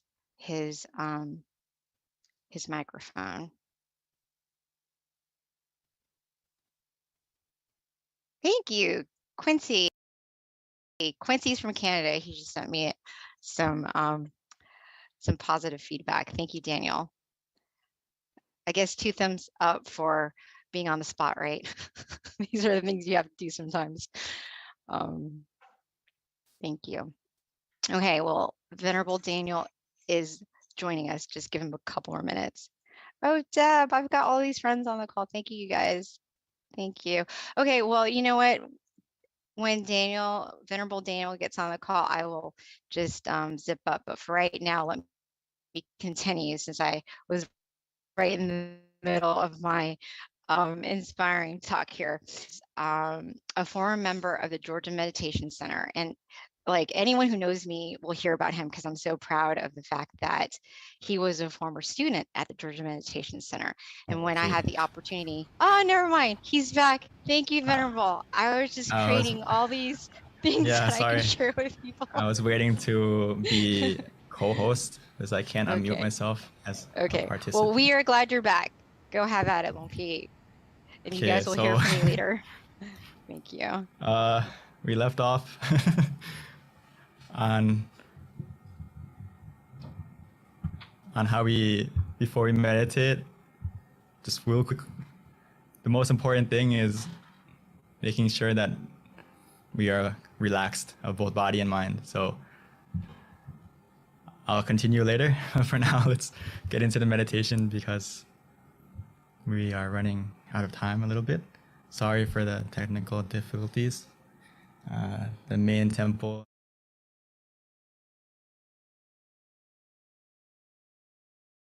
Take a moment to adjust ourselves to make sure we're in the correct position so we don't start or run in the wrong direction like the crab and the shrimp in the picture.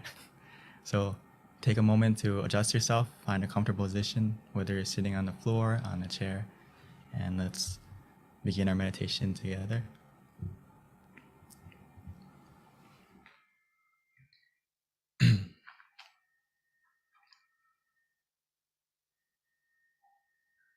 So we should treat every session like it's our first,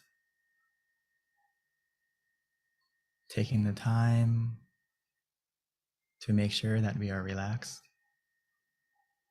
that we are comfortable. Because meditation is essential, the most important part is how we start. Making sure that we are running or starting our journey in the right direction. So we need to take the time to make sure that our body is comfortable and relaxed. From the moment we close our eyes, softly and gently, naturally, as if we were about to go to sleep. Because now is the time to truly rest our mind and recharge ourselves, both physically and mentally.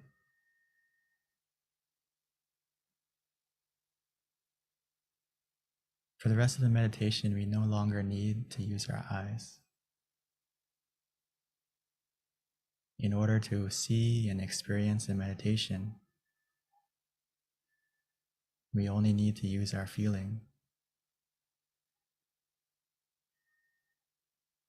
of relaxation and comfort. That's why it's so important to observe and check ourselves physically first, making sure every single part of our body, from head to toe, is completely relaxed and released.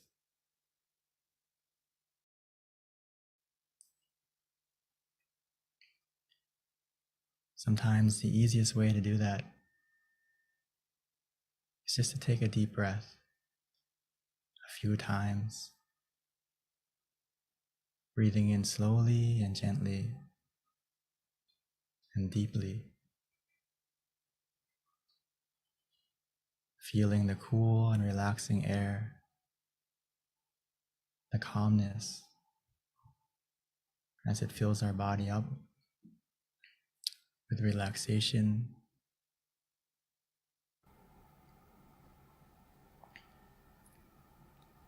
Even as we exhale, allowing that calm and comfort, that same relaxation to come out as all the tension and tightness in our body melts away. Within us, we feel relaxed, and all around us, we feel comfort, feel safe.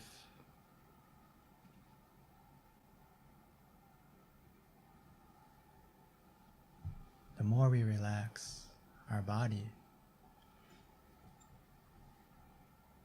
we may begin to feel that our body is becoming more light, more weightless.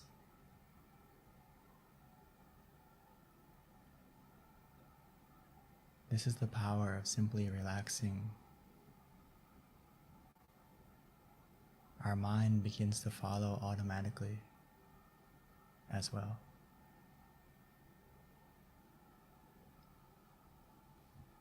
Our journey to find our inner happiness the universal love inside has already begun. Right now, all we need to do is to continue to relax. Now that our body is more relaxed, a mind that is relaxed is simply a mind that is free from any thoughts, any attachments. So we need to put everything aside, as if we were going on a trip, going on vacation.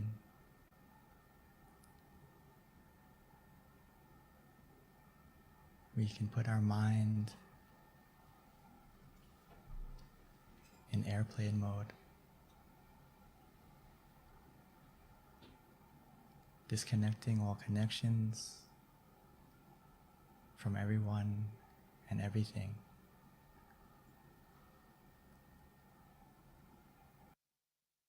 This journey inside, we don't need any baggage. All we need is ourselves. Right now, it's a time to love ourselves, to make sure that our mind is in the right place, to make sure that our mind is positive, clear, and bright.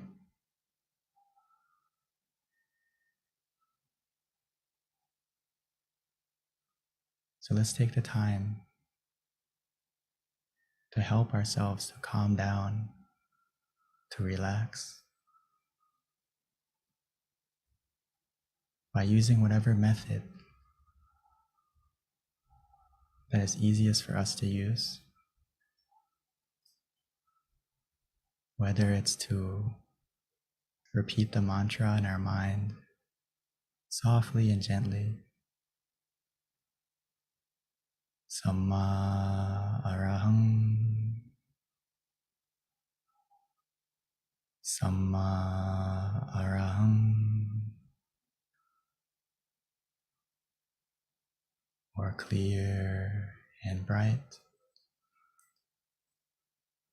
clear and bright.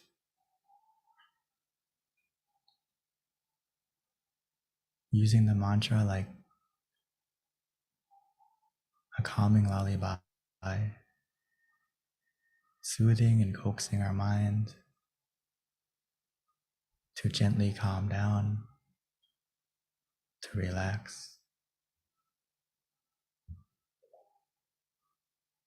like a song playing from within.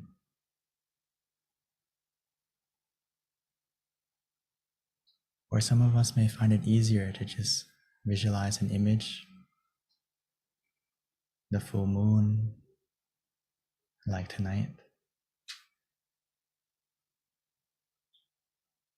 We can imagine it however we like, wherever we like,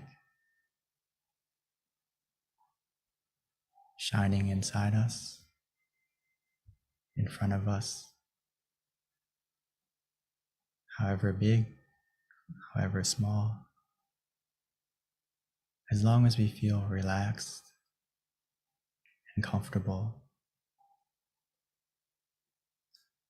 Don't worry about the clarity.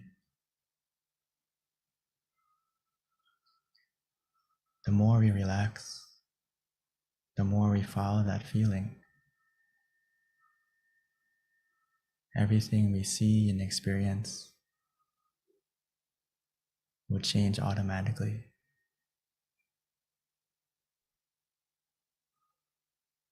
The key to meditation is just to keep the balance, to be calm, to be conscious,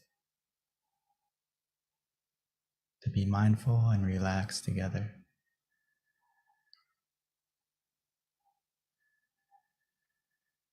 Eventually, we'll get to a point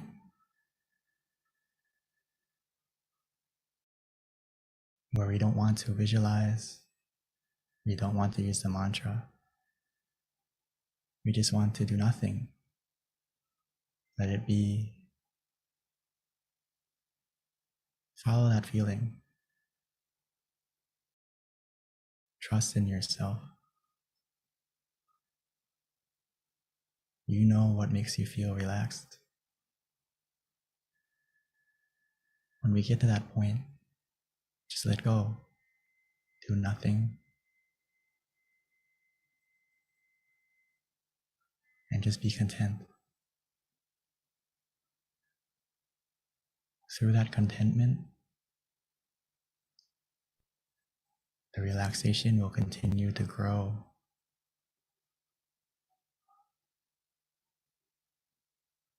Igniting and sparking our inner happiness within,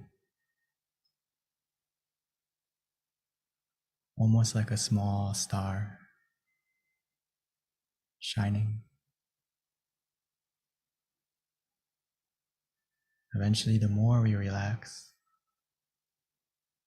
by simply remaining calm and patient, content with whatever happens,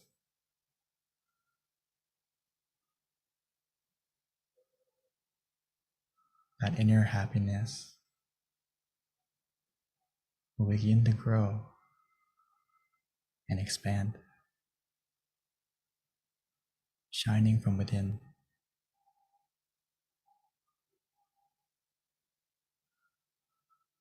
As the clouds in our mind, the negativity in our mind begin to disappear, revealing a happiness, a brightness, a love that has always been within us, waiting for us to look within.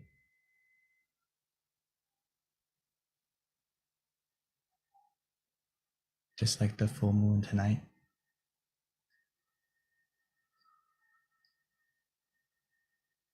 Sometimes we just need to wait and let the clouds pass by. Eventually, no matter where you are, who you are, everyone will be able to see the full moon in the sky.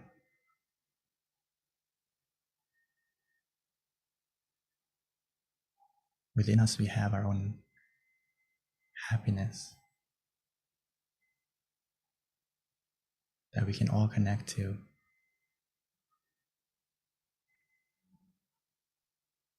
We all have a point of peace, a place that is filled with happiness, and most importantly, a universal love that is pure, that is positive.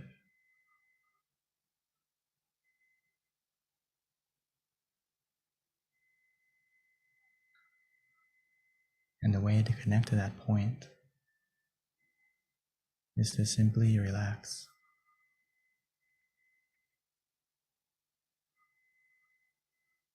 Allowing our mind gently and naturally to go to that place, which it will. All we need to do is guide it by staying relaxed, staying content.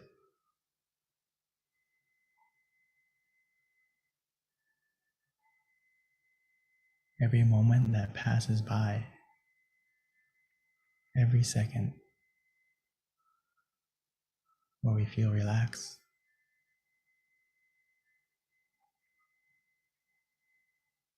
our mind is becoming more still, more clear, more bright, more positive.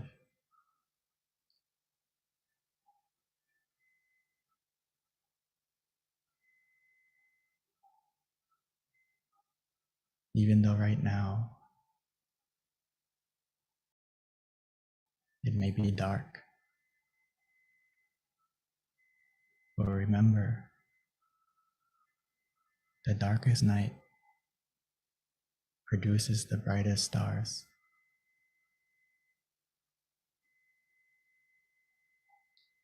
All we need to do is wait, patiently, contently.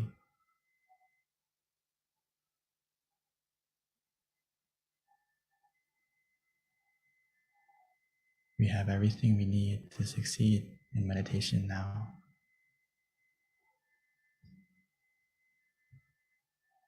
The key is already in your hands,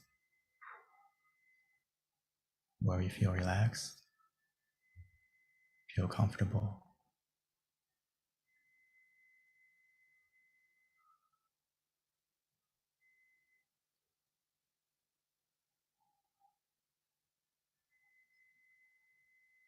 So let's continue to enjoy the meditation together, allowing this relaxation to take us to connect to our inner happiness, where we can truly love ourselves, filling our mind with positivity and allowing it to shine from within us.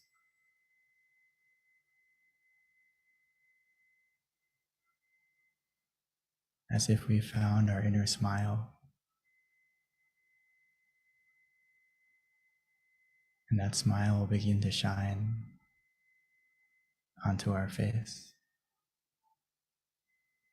and spread out from within us automatically.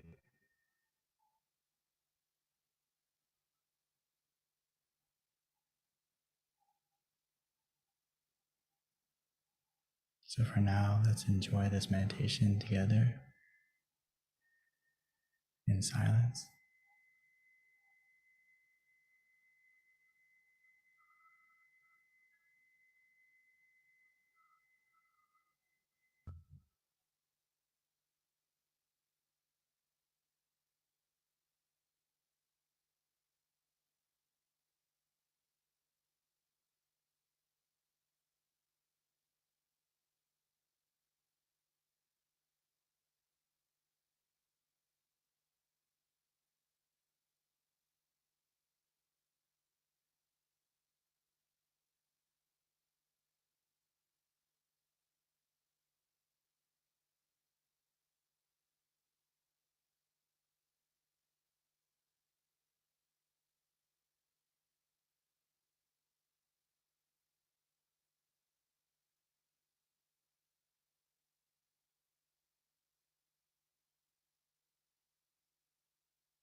Now that our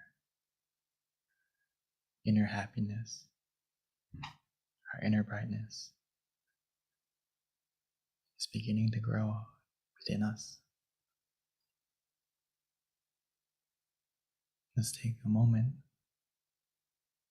to light our inner happiness on the outside, light our inner brightness from within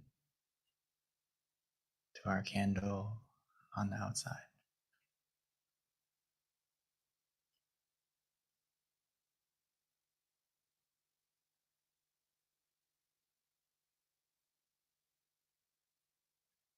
Once you've lit the candle on the outside, we may continue to meditate,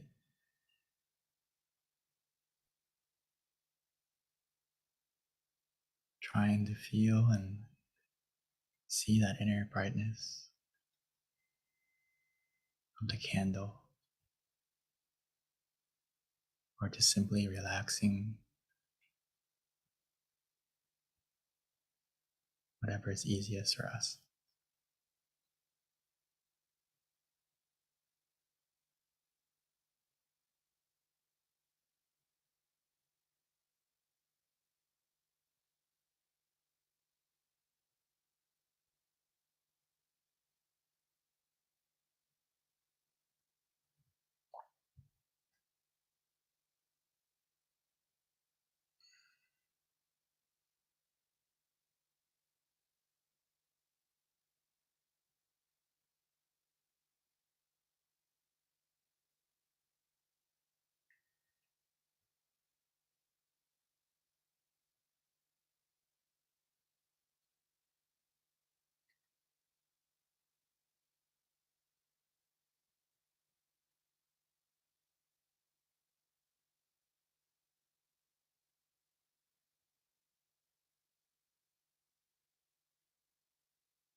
Now that we have lit the candle on the outside, and most importantly,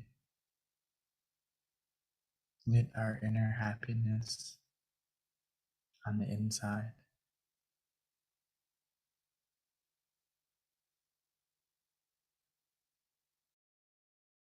now that our mind is full with more positivity,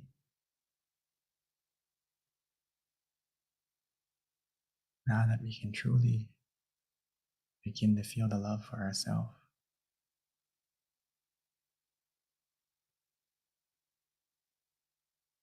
it's a good opportunity for us to now share that love, share our positivity, share that brightness and warmth that we feel from within, like the full moon shining on everyone, everywhere.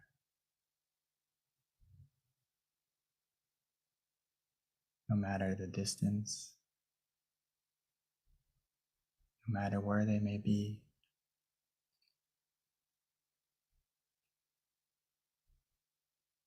our mind has the power to spread our positivity the same.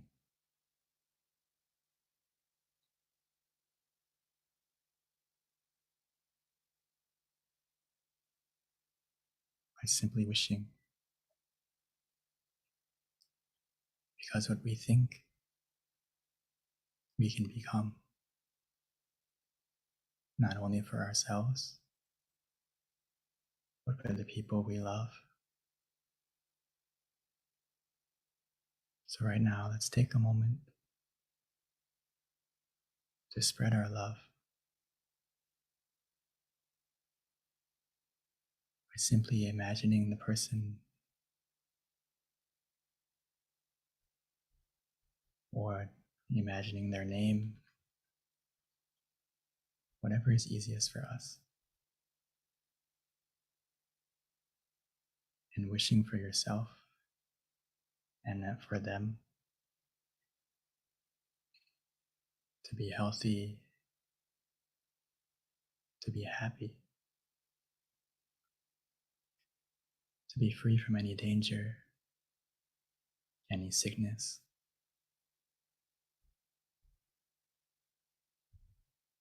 Or if they are suffering or in pain,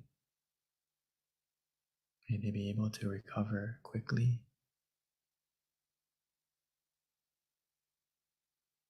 And may our life and the lives of our loved ones be free from any obstacle,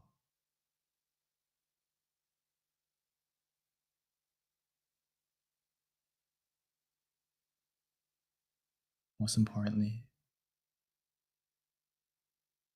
may they have the opportunity to also meditate, to find their own inner happiness, their own inner peace, that universal love that's within us, within everyone.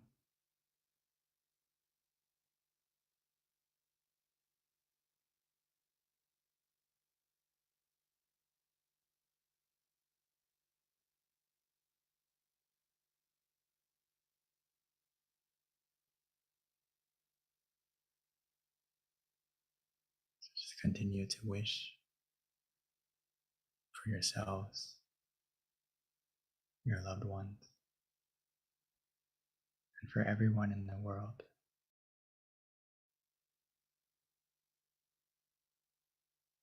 Allowing our positivity and our brightness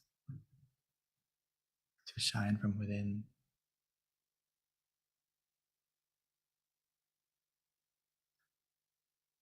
We may not be able to change the world right away.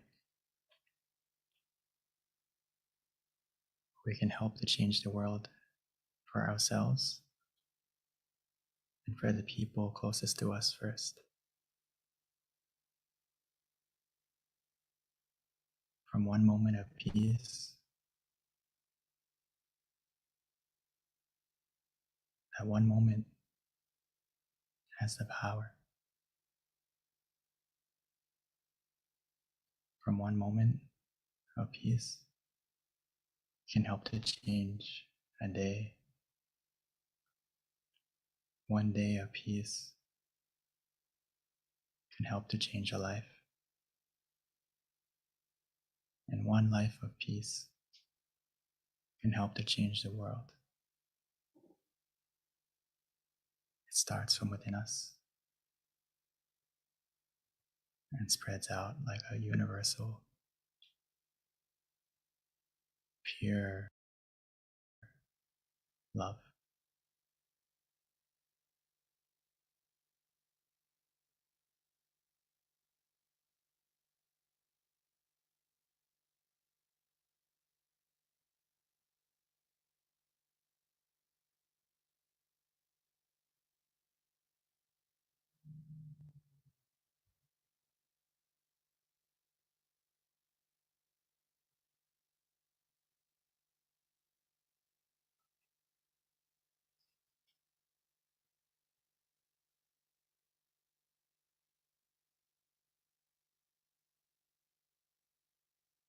Sapphe Buddha Palapata Pachekanam Chayang Palang Arahantana Te Shirakang Pantami Sapaso Sapaputtha Nupavena Sapathamma Nupavena Sapasangha Nupavena Satha Soti Bhavantu Te. By the power of the positivity generated through this meditation and all the positivity in our life, bless our life with happiness and success. May this positivity and brightness overcome any darkness in our life. And may our life continue to be filled with happiness and positivity forevermore.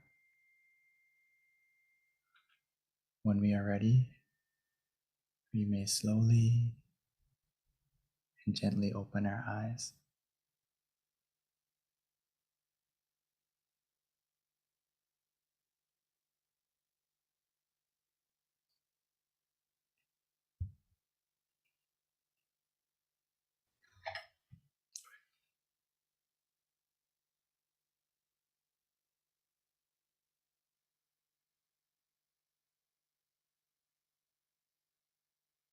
Thank you, Venerable Daniel. So that wraps up our meditation session.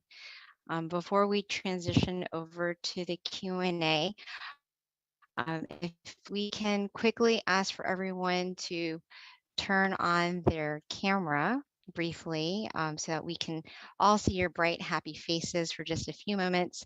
And then we will visually connect and then take just a couple of pictures before the announcement and then Q&A with Monk Daniel.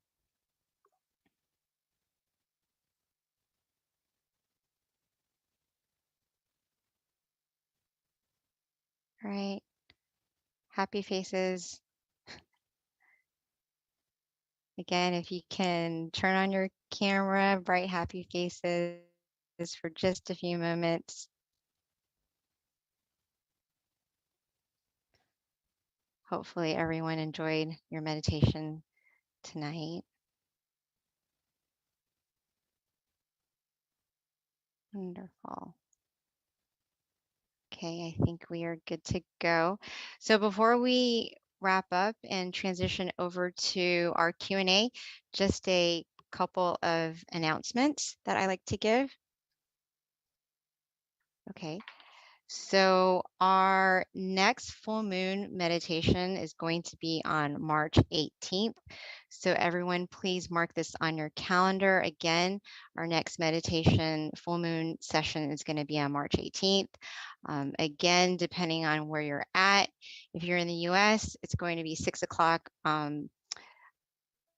PST, 7 o'clock MST, 8 CST, and then 9 p.m. Eastern Standard Time. For those who haven't already, please download our app MindGem. It's a great way for you to meditate with all of our teaching monks at home at the convenience of your home every day if you'd like. We have over 100 audio tracks for you to listen to. In addition to that, we also send out notifications with regards to reminders of special events, such as our full moon meditation. So if you don't already have our app, download it on either iOS or Android. Again, it's called MindGem. Also, another thing to notate is we also have an awesome website, a centralized website. It's called tamakayameditation.org, and this is a great website for you to reference any of our special events and also all of our local centers in the US you can find through tamakayameditation.org.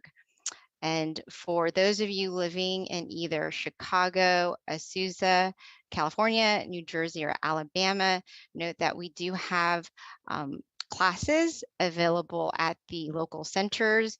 Also, just a little highlight, I was mentioning this earlier, that in Georgia, we have a former member who is now a teaching monk. His name is Venerable Michael. He has now been a monk for 5 years.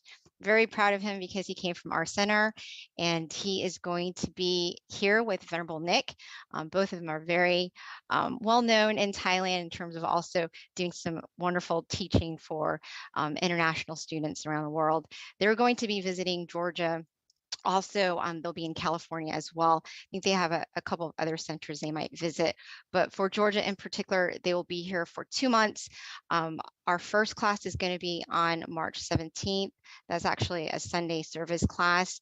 For anyone who's in Georgia, please come visit us. And on March 18th, we will have our full moon meditation session at the Georgia Meditation Center as well.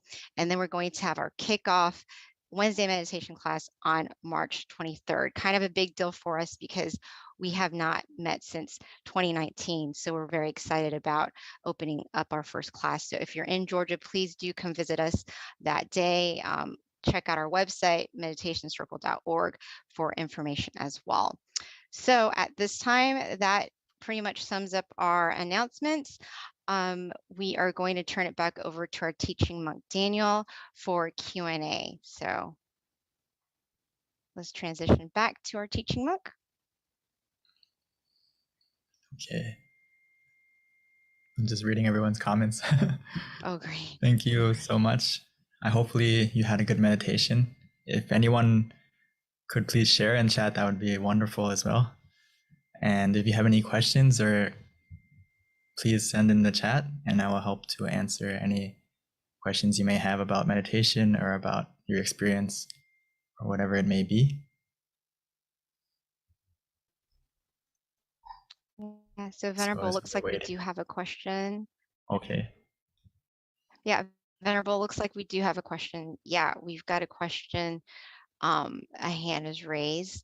So if you can introduce yourself when we spotlight you. I don't know where he went. But yes, so you guys, this is a great time to ask any questions you might have to our teaching monk, Daniel. You can either ask via chat or you can raise your hand and we can bring you onto the spotlight so that you can ask your questions to our teaching monk tonight. So Venerable, while we are waiting for questions, can you not summarize, but can you repeat?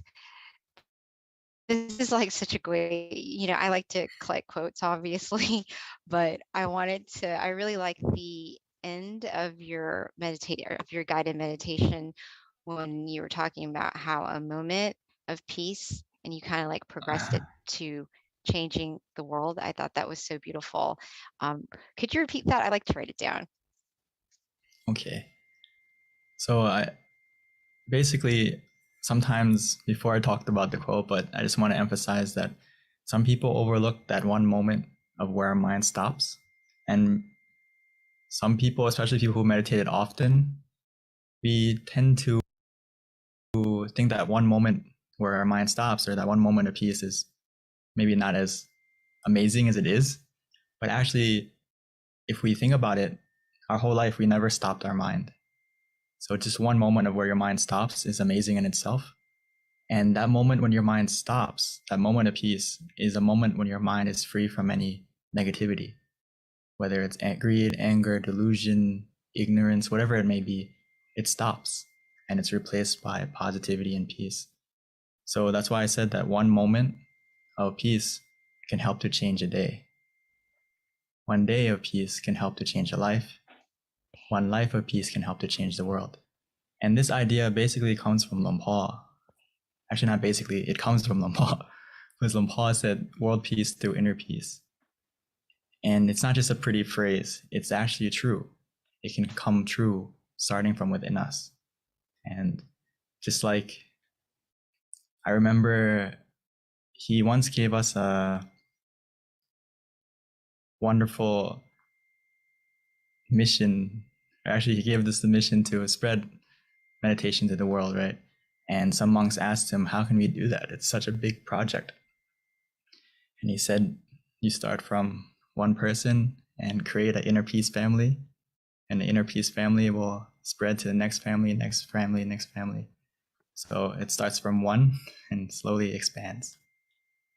So hopefully we can get the idea, but that one moment of where your mind stops is enough for you to unlock many profound things in meditation. So please don't overlook that one moment and be proud of yourself if you got that one moment. So I think, Pete, I feel did you get that's it? so powerful. Yeah. No, I just feel like it's just so powerful. Like when you really break down that, you know, that advice, essentially, how, you know, that one moment and you are that one seed, and how we can all really help the world. When we're talking about universal love, it's definitely very relevant. Exactly. And And Lisa that said one world moment, peace through inner peace. yeah, Lisa. that's Luang Por's famous quote, and it's actually very possible. You know, there's so many people who talk about peace, and I think that if more people focus on changing themselves first, that world peace that seems so impossible can happen. But it starts from everyone putting in the effort to change the things that they can change, which is change themselves first, right? We can't change the environment right away. We can't change policies right away, but we can change ourselves first and change the people. Mm-hmm. We can't change people, but we can change ourselves first. We can change people eventually, but it's harder than changing ourselves. Right. So it's a collective effort. Right. So I think someone said, I saw your slide about shrimp and crab. Could you share it with us briefly, please? Okay, I'll go back to that, or just to explain it. Sometimes this is a funny thing that happens a lot in meditation, is that we try to rush to the peace. We want to race to get to the goal. And if we rush, sometimes we run in the wrong direction, just like the crab and the shrimp. So when we start meditation, we need to take our time to make sure we're going in the right direction. And for the crab and the shrimp, it needs to know for itself what position works for them. For the crab, it needs to put itself in the right position that's comfortable for it to go in the right direction, which is side to side. For the shrimp, it goes backwards when it runs. So it needs to face itself in the right direction, in the right position. So what I mean by that is, for every person who meditates, it's different. Every session is different. So we need to take the time to look at ourselves and make sure we're going in the right direction, and we're starting in a position that is comfortable for us. Keyword is for us, not for someone else, not from what you heard before, but for you, what works for you. That's something that we need to pay attention to a lot. It's not a race to the goal. And sometimes when you run in a race, if you're running in the wrong direction, then there's going to be problems. So meditation is not necessarily about how fast you get to the destination, but it depends on, are you running in the right way? Are you walking in the right direction? Running or walking the speed isn't important. The speed will change automatically. I know a lot of people like to ask, like, how can I quickly still my mind? How can I get to that point of peace quicker? You can't rush it. The less you do, the more you're going to get. The more you let go, the more you relax. That's the way you can go quicker. It's not like on the outside world when we want to get somewhere, we need to try more. We need to put more effort in. We need to run. In meditation, it's the opposite, completely opposite. So it's something we have to reflect on often. And I think Luang Pu gave the best example of that is stop is the key to success. Stop your thinking, stop your anticipation, stop your desire, and you're going to have success in your meditation for sure. So Venerable, before we continue with the next question, just for everyone who is on the call, if you have any questions, definitely please let us know. But also, we did wrap up meditation, so if you have to go, that's fine. But we'd love for you to stay on because you can learn a lot. So there is a question that came through, Venerable. It's from Deb, and her question is, what would be a good way to help someone who does not meditate but wants to have less anxiety and more peace? Sorry, one more time. There was a little bit of lag on our So this side. question is from Deb. Oh, that's fine. Her question is, what would be a good way to help someone who does not meditate but wants to have less anxiety and wants to also have peace, but they don't meditate? I think that's a very good question. Thank you, Deb. Great question. Ideally, trying to invite them to come and meditate. Because anxiety and a lot of these problems that we have in society now, it comes from we don't know how to take care of our minds. We don't know how to calm our minds down. So as a friend or as someone that you care for them, we need to try to invite them to come and meditate for themselves. That's the best way, because Luang Por would say, like, we can't, the only way for someone to be full, right, is for them to eat for themselves. You can't eat the burger for them or whatever it may be, right? You need them to sit down and meditate for themselves to cure their anxiety, which is extremely possible if they come and meditate. And I know some people maybe it may be hard to invite in the beginning. So that's why we need to be example for them. If they see you meditating often and they see the change in you, they're going to want to be influenced to want to come and meditate more.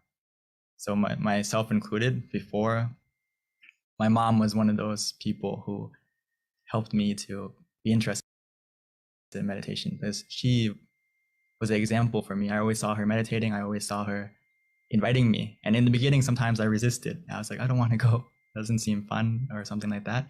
But when I saw how calm my mom was, how peaceful she was, how positive she was, it kind of made me question and want to try meditation for myself. So hopefully that gives you an idea. So please try to invite them to come next time, maybe next session, next full moon. Thank you, Venerable. So Venerable, here's another comment question, but it's from Ravint. And he says, sometimes when I meditate, I try to think about nothing, but it's really hard. He tries to clear his mind. So maybe, how can we help with, or any advice or guidance in terms of how to help clear his mind? I know we've got the tools, but it's not always, even with the tools, sometimes our minds are distracted. I think that's a wonderful question, and I'm sure everyone here deals with this, even myself. I'm sure everyone here in the call, in Zoom right now, has had a moment of where you meditate and it's hard to clear your mind.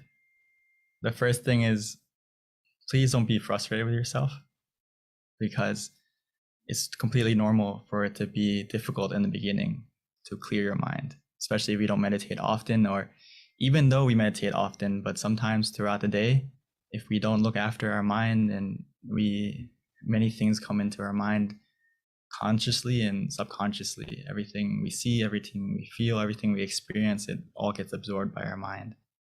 So it may be hard to think nothing in the beginning. So a key concept I want everyone to start to understand more is meditation is a balance between doing nothing and doing something. So again, it's a balance between doing nothing and doing something. What I mean by that is to get to the nothing and doing nothing, to stop thinking, in the beginning, we need to do something.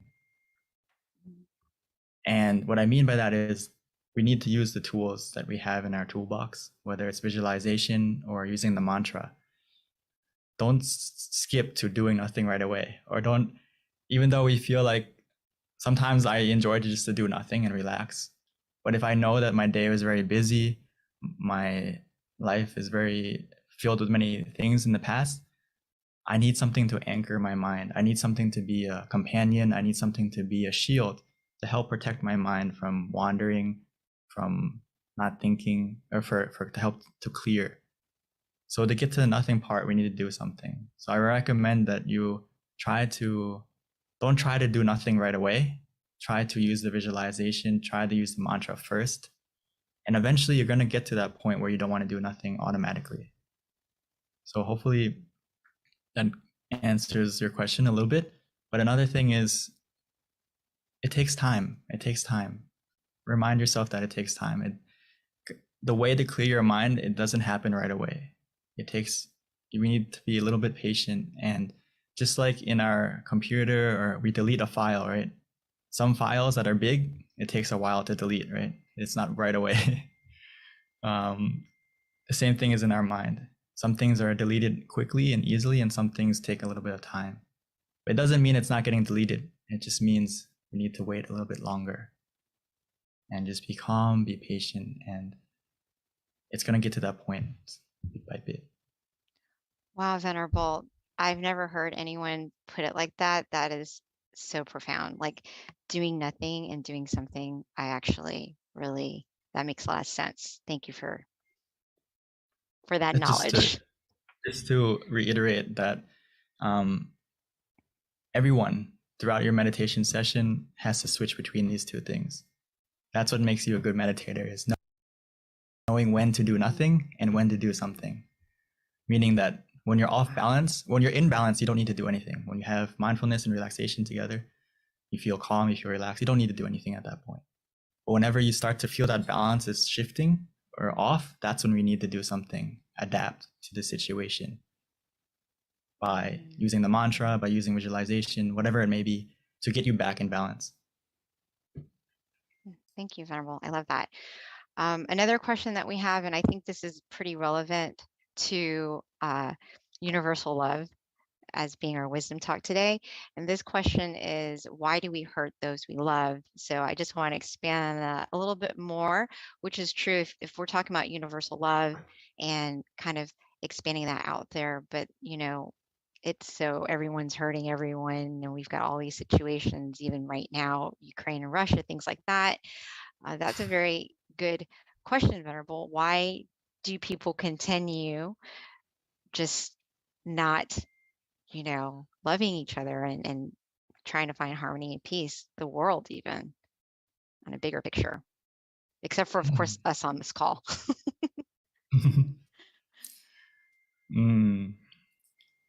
That's why Lumpu said stop is the key to success in your life and in meditation.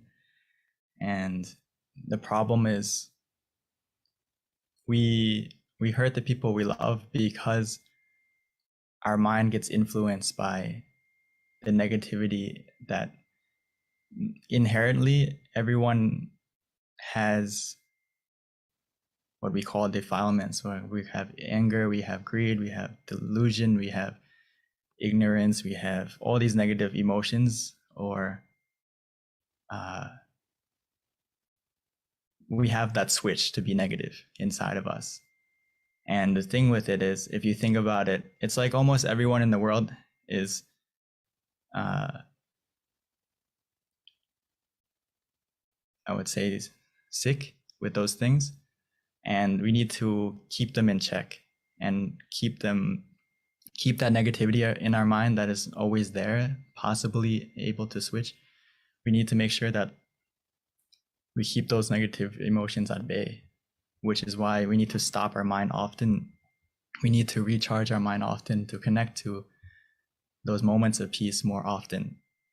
Because every time we connect to those moments of peace within, it's gonna lower the negativity in our mind and not allow it to infect our mind, infect our thoughts, infect our words, infect our actions.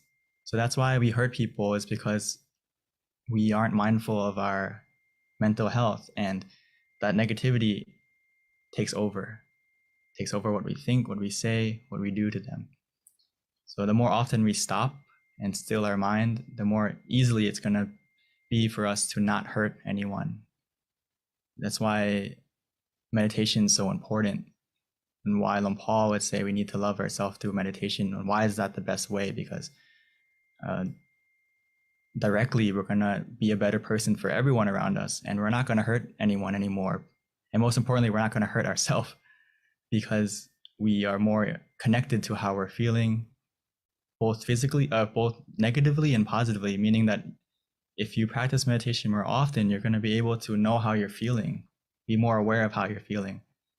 And a lot of times when we hurt someone, it's because we let our emotions take over. And sometimes, like speech, it takes a second to say something.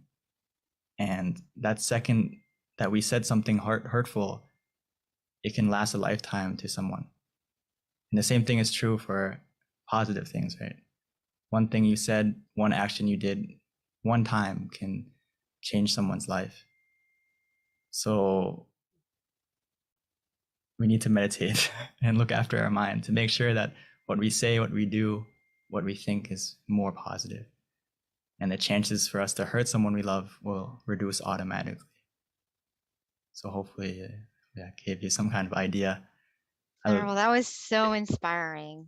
Oh my goodness. I wish everyone could hear what you just said, because I feel like it would motivate. I don't see how it can't motivate anybody who's not interested in meditation to meditate.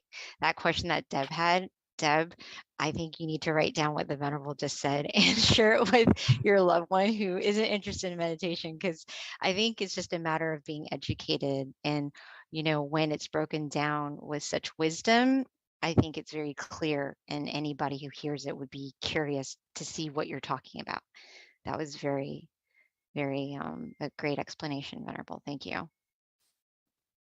So Venerable, last question before we wrap up, since it is 10:27, gives you enough time to answer this question.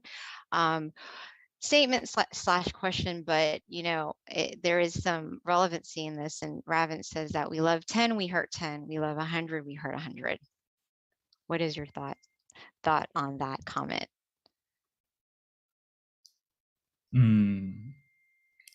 I think it connects to the second part where you say, when we love someone, we expect too much from someone.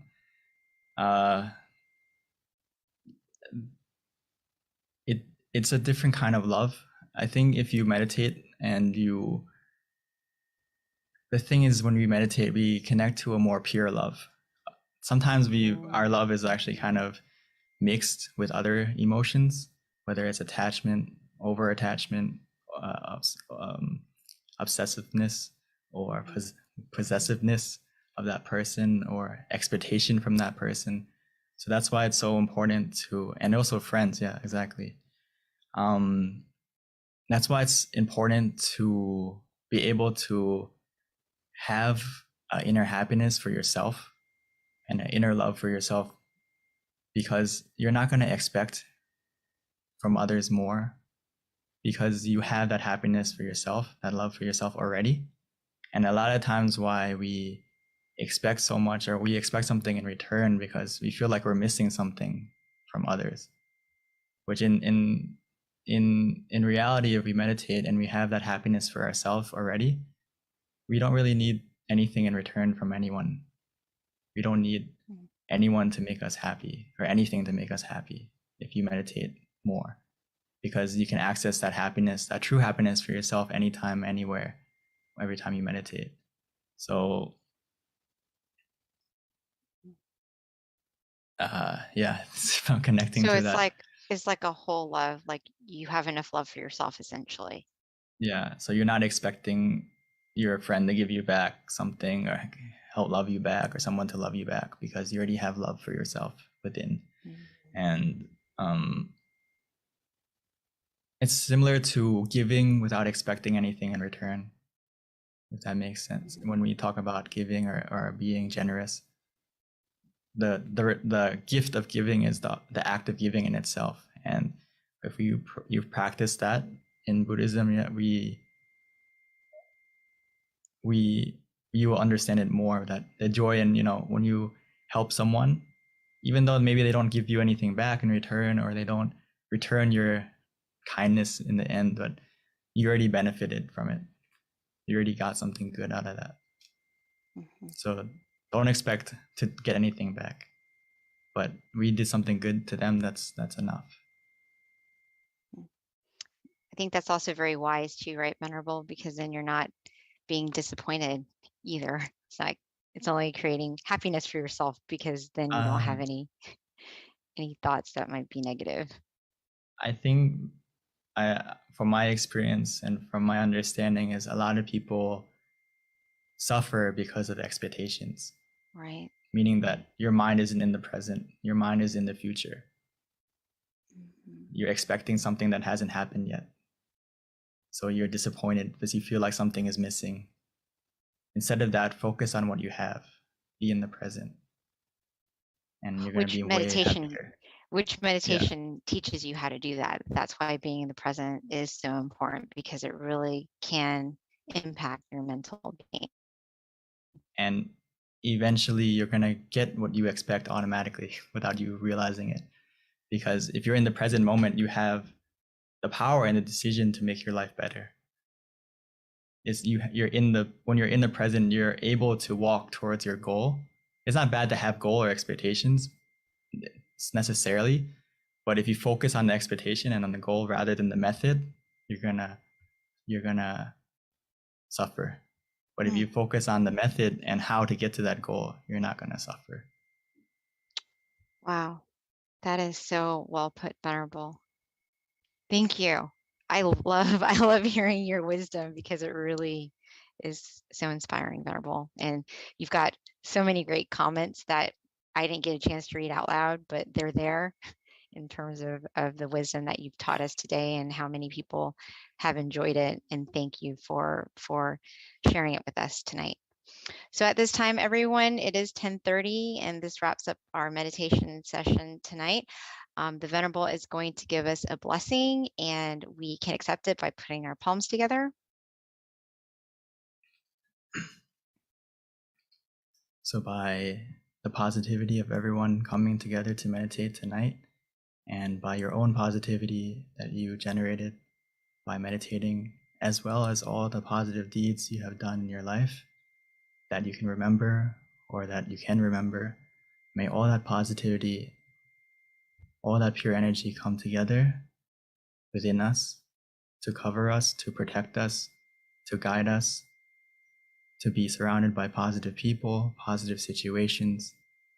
May that inner brightness, that inner positivity, make our life more clear, more bright, more successful in every way. May all the darkness, all the obstacles in our life disappear and be replaced with opportunities to succeed, to become more happy, both physically and mentally. Most importantly, must we be able to meditate, connect to that inner peace, inner happiness easily and quickly, be healthy and strong of both body and mind forevermore. Sadhu. Thank you for that beautiful blessing, Venerable. Namaste, Venerable. Until we meet again next time. Bye, everyone. Please mark your calendar, March 18th, for our next full moon meditation. Sorry for the technical difficulty problems. It's okay, Venerable. It happens. That's why technology is unpredictable. We're just glad that you're able to come back and we didn't lose you again. So thank you, Venerable. Okay. That was an awesome session. See you next time. Namaste.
candlelight of my mind shines gloriously. Come where you'll come. Come to light the candle, bear the sky in golden light. I am the candlelight. I'm a kind of brilliant light. I am like a glorious light. My mind inside is candle bright. Come we'll come to intensify our light. Come and gather and add to the candlelight and be the light of Dharmakai. Eliminate all the darkness. Bear the sky in golden light. Be the light of Dharmakai. Remove the darkness from my mind, bathing all lives into gold. I am the candlelight. I'm a kind of brilliant light. I am like a glorious light.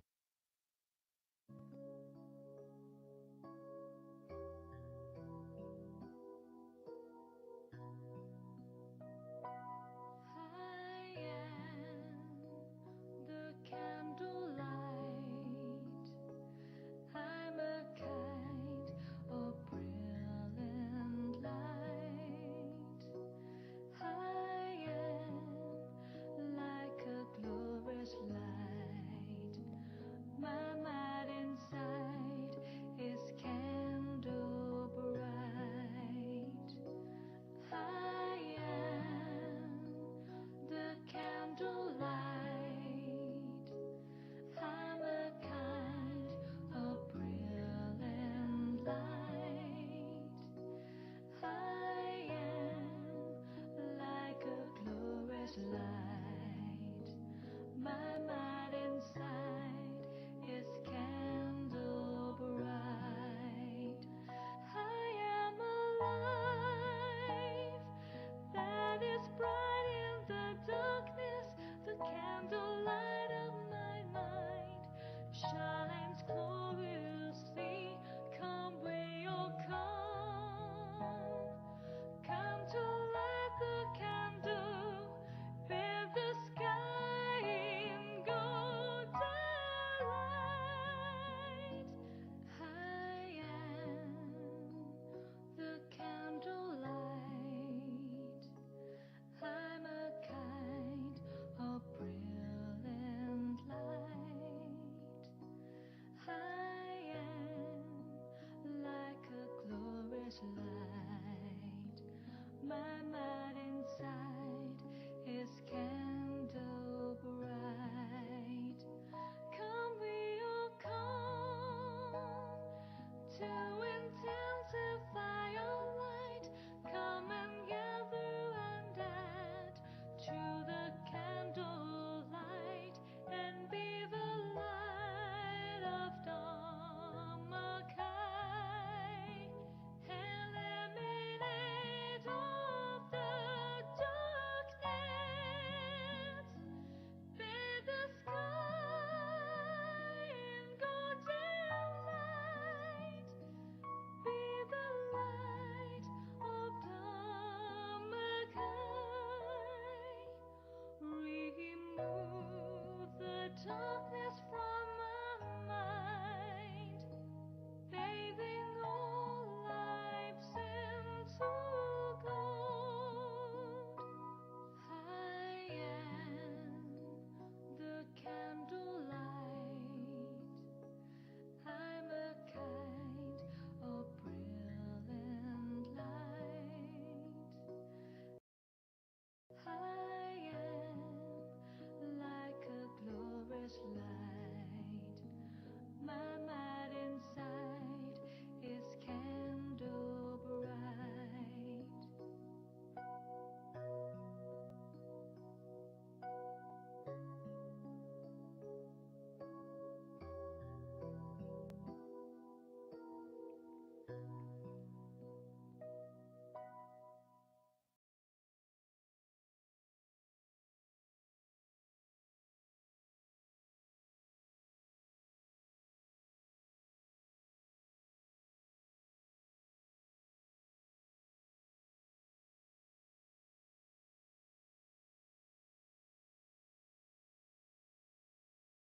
Hello, everyone, and welcome to our full moon meditation tonight.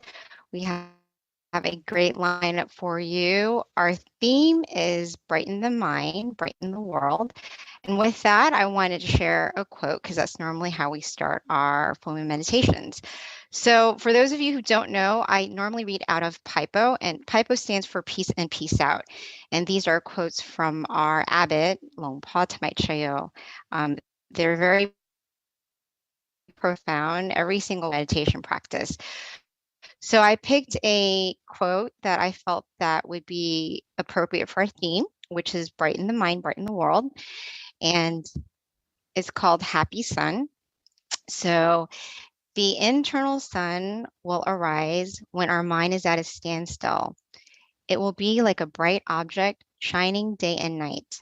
The ordinary sun shines half a day, then fades away. But when we attain the internal sun, our life will never be in darkness. Whatever incident we face, though we cannot change it as we wish, we can overcome it as we connect with the happy sun inside. So that is a little inspiration with regards to starting our meditation tonight. So with that, just wanted to introduce our teaching monk. This is going to be Monk Jackie's turn. A little bit about Monk Jackie is he has been a Buddhist monk since 2014. He ordained in Thailand, and with that, he learned the value of meditation, and he became very passionate about meditation. One of the reasons why he decided to stay in robes. So now he's able to study his meditation practice in even more depth, in addition to sharing it with those of us around the world. So with that, I would like to introduce Venerable Jackie.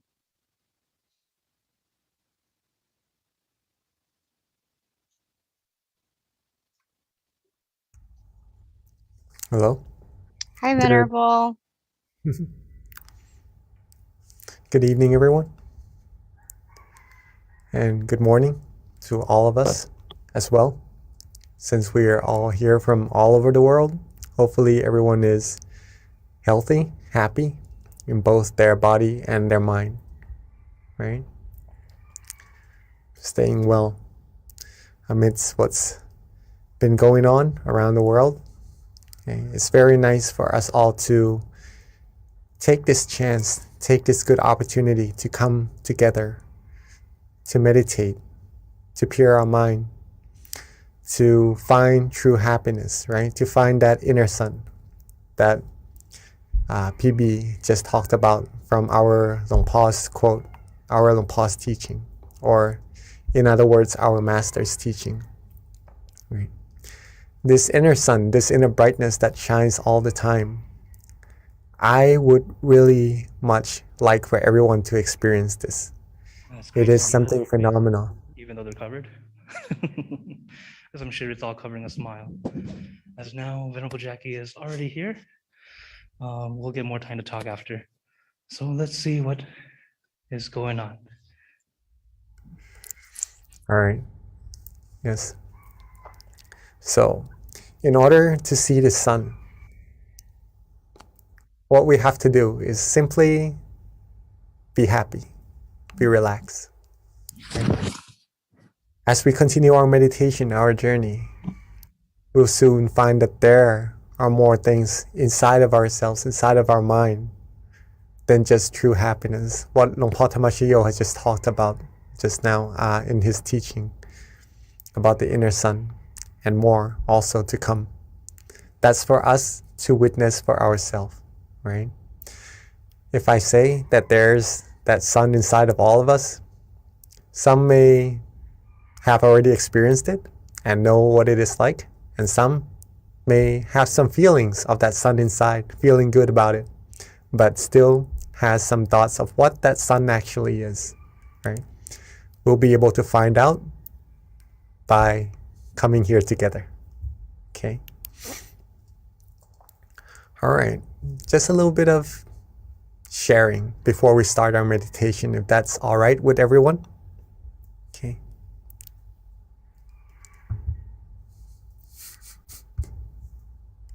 All right, so war, chaos, disputes, all these things that somehow creates sorrows, sadnesses in our mind, all derives from one same source, right? All derives from one same source. And do we all know what that source is? Weapons? Money? Power? Authority? What is that source that creates conflicts all over the world? Right? Not to be specific or anything, right? Just in general. Well, the source of all these conflicts or these disputes, these commotions, is the mind, right? The mind. The mind of human beings that are involved with pretty much the viruses, not on the outside, but on the inside. The viruses that can't really be seen unless we still our mind correctly and go deeper, having that sun and further on. But that's another topic, all right? But just to show you first that these things, these disputes comes from the mind that is involved with some viruses that's already there inside of our mind, right? To name them: anger, right? Delusion, greed. Greed, anger, delusion. The three musketeers that usually creates problems and is already there inside of our mind. But there is a way to deal with them. We'll go into that later on, all right? So these are the causes. These are the causes. And these things usually bring about the feeling of sadness, right? As a result. Sorrows as a result. Negative feelings to be in general, right? Not what we actually want as humans, or I believe any beings, because all humans seek, what all humans seek, what all beings seek is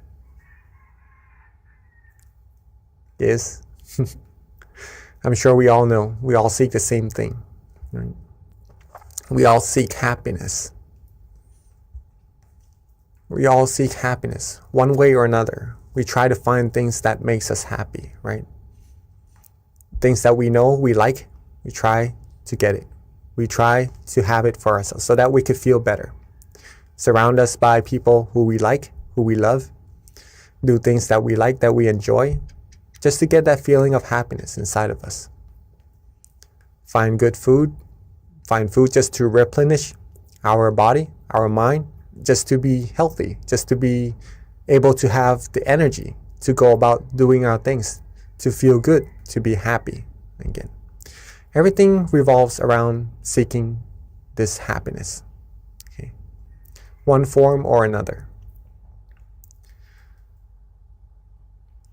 Where can happiness actually be sought? Some may find it on the outside, but actually it derives from the exact same place that causes all the conflicts and commotions earlier as well.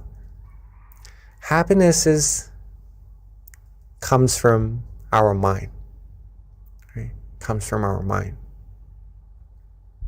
And that's what we need to take into acknowledgement, into account, that either happiness or sadnesses doesn't really depend on the outside factors. It does play some part, yes, but mainly, it comes from our mind. And whether or not we choose to be happy or we choose to be otherwise, it is completely up to us to choose. Okay, it's completely up to us to choose. A cup half full or half empty. Choose where to look from it. Choose where to be. Okay.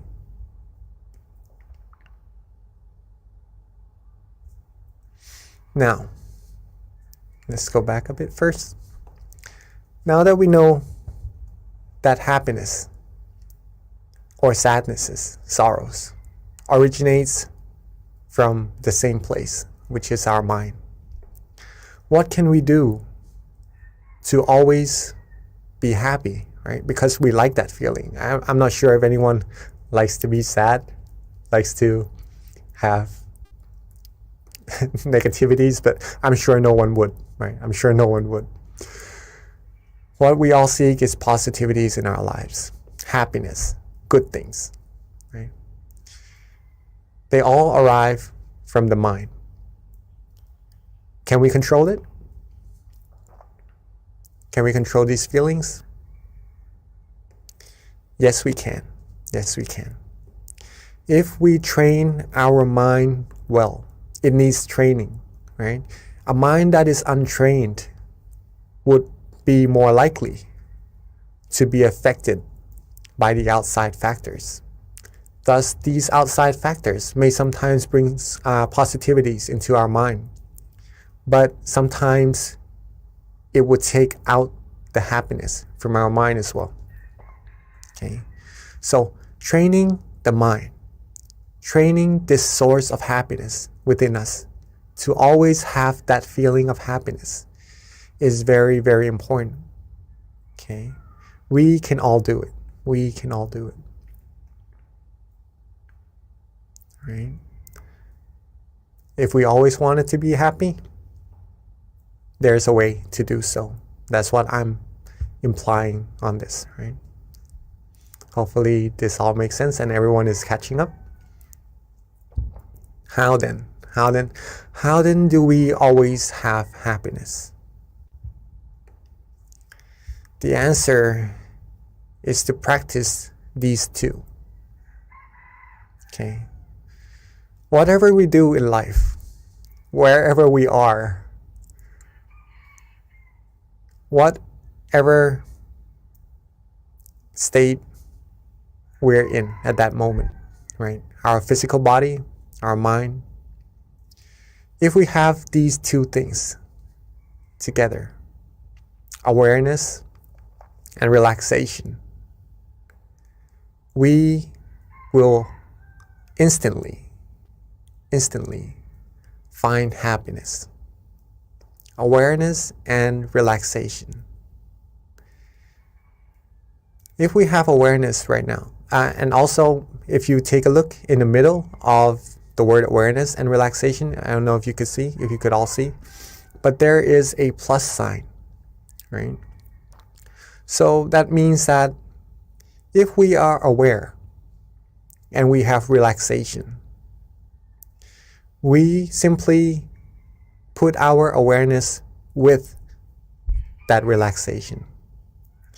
Have them two go together, hand in hand. And that's when we will receive happiness. An unlimited amount of happiness. Infinite amount of happiness. The happiness that you could always access at any time, anywhere. Whether you're here on Earth or maybe you have the chance to go out in space, if you have these two things together, awareness and relaxation in your mind, in your body and your mind, right? You see? Relaxation in your body and your mind. You will find happiness. Always. Always. No matter if we are healthy or if we maybe in times of sicknesses, right? We always have that point in our mind to be happy, for sure, 100% all the time, right? This is why training the mind or meditation would give us the opportunity or the knowledge or the skills to take us through that source, to that source which is the source of true happiness. Okay, just to keep that in mind, that what we're doing may be simple, just relaxing and having awareness. But the more we practice, the more we'll see how profound it actually is. Okay. This is a teaching from our abbot, our master, หลวงพ่อธรรมชโย. When the body is relaxed and the mind is relaxed, it will be very easy. This it means meditation, or finding true happiness, or stilling our mind. It will be very, very easy if you are able to relax your body and relax your mind. That's it. Okay? As simple as that.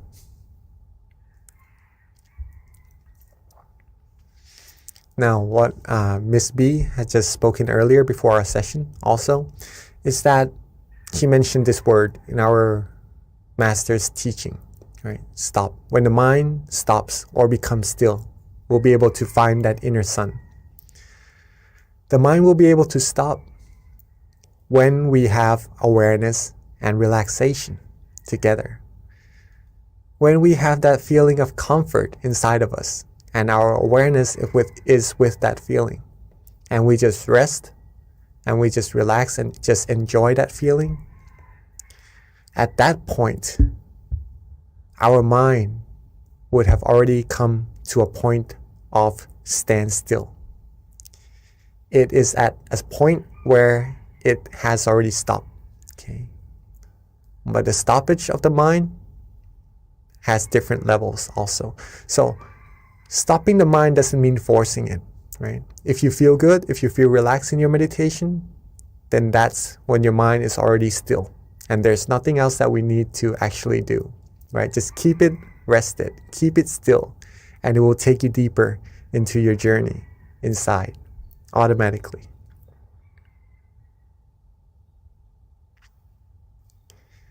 This is a very important sentence from our great master, the one who rediscovered this meditation technique, or rediscovered the middle way, the way to true happiness. He said, stop is the key to success, right? Success in our meditation and success in everything, right? If you want to know what that means, if we have more time, I would be more than happy to explain what it is, right? This is a sentence, a teaching from our great master. Stop is the key to success. If we want world peace, if we want true happiness, if we want to be successful in life about anything, stopping the mind, stilling the mind is the key to success. Okay. Awareness and relaxation in body and mind leads the mind to be still, to stop. And then that stop will bring true happiness and is the key to success. Right?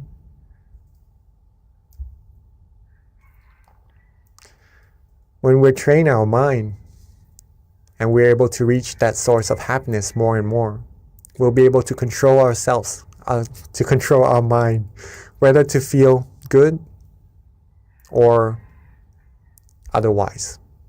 Right? We'll be able to be more in control of what we can, right? Because we can't really control the factors on the outside of what's going to happen.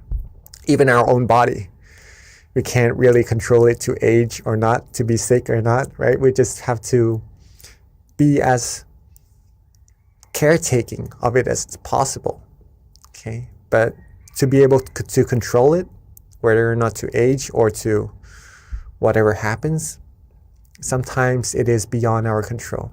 What we can train, what we can control though, is our mind. And since we all want to be happy, being aware and relaxed together will lead us to this true source of happiness. The more we practice, the more happiness we will receive as well. not just one level of happiness. It goes deeper and deeper, and you receive more and more until, like the cup half full, half empty, right? We'll be able to fill the cup all the way up to the top, the happiness all the way up to the top, and it will overflow outside until we would feel the true happiness inside flowing out of our mind, wanting to share it with everyone around us, just wanting people to be happy as well, feeling good for other people around us, feeling care, feeling compassion automatically, just from being happy ourselves, right? What we have, we can share. What we do not have, it is hard to share. So if we want to have other people around us happy, have the world be a world of peace, it is very important to keep ourselves happy, or to make ourselves happy. Then we can make others happy as well, help others be happy as well. Like the sun, having so much brightness in it that it shares its golden lights with everyone on earth. Right? Like the moon that shines, especially this full moon meditation, right? Shines, illuminating the darkness in the sky and sharing its wonderful, brilliant light with everyone on earth as well. We will be able to be like this sun, like this source of light for everyone on earth, right? And together, it's not a one-man job, right? If we can all find that sun, that happiness, that brightness inside of our mind, overflow ourselves with happiness, the more we can do, the more people who comes together and are able to find this true happiness. This is a way that we can attain true world peace, right? True world peace. World peace through inner peace. World peace, there's a teaching from my master that I just listened to yesterday, actually, a voice file. He says that, okay, we have a little bit more time. Not a lot more time, sorry. But world peace cannot be attained with fights, with wars, with disputes, right, around the world. The true war is not actually when we are able to let things go. Our mind will become light, free from burden, free from weights, and we'll be free, and we'll be able to rest completely. So let go. Let go of all worries. Let go of all things to think about. For it is our present, our gift, this moment, to give ourselves true happiness, to give ourselves the positive energy that we need to go about our lives with, to be successful in life. So let's rest, relax, and just let go. Be calm, be comfortable. Be with that feeling and just enjoy. Enjoy this moment. Enjoy this calm and comfortable feeling inside of all of us. Just flourishing. Just flowing from that source of true happiness that's already there. Relax our body. Relax our mind. Relax ourselves. Relax every part of our body and mind. be calm, be comfortable.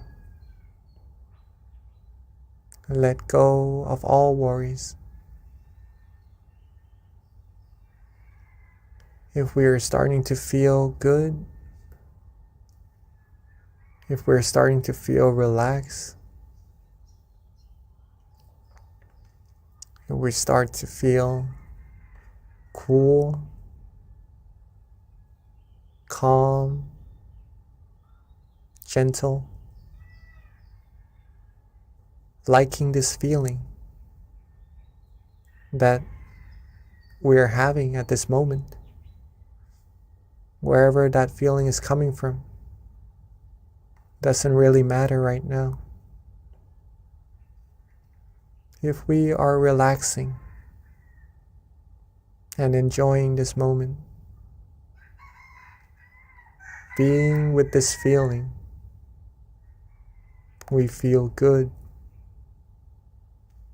then at this point, you are already meditating. You are already stilling your mind automatically without doing anything. The mind has already come to a point of standstill. And at this point of happiness, this point of tranquility, where our mind feels happiness and relaxation, is where the purification of our mind will take place. Gradually, our mind will be cleansed, will become purer and purer. From our mind, reaching out to our speech, reaching out to our actions, we'll be able to have clearer vision, clearer mindset, be able to speak endearing speeches, do positive actions, create good environment around us, have others around us be happy as well, and just attract positivities to our lives automatically by just being relaxed, being calm, being rested, being with that feeling of relaxation within. Some might even start to feel bright,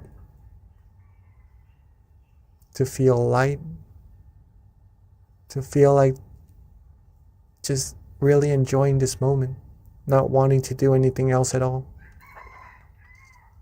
And that is really, really good. All that we need to do is the exact same thing, which is to be relaxed,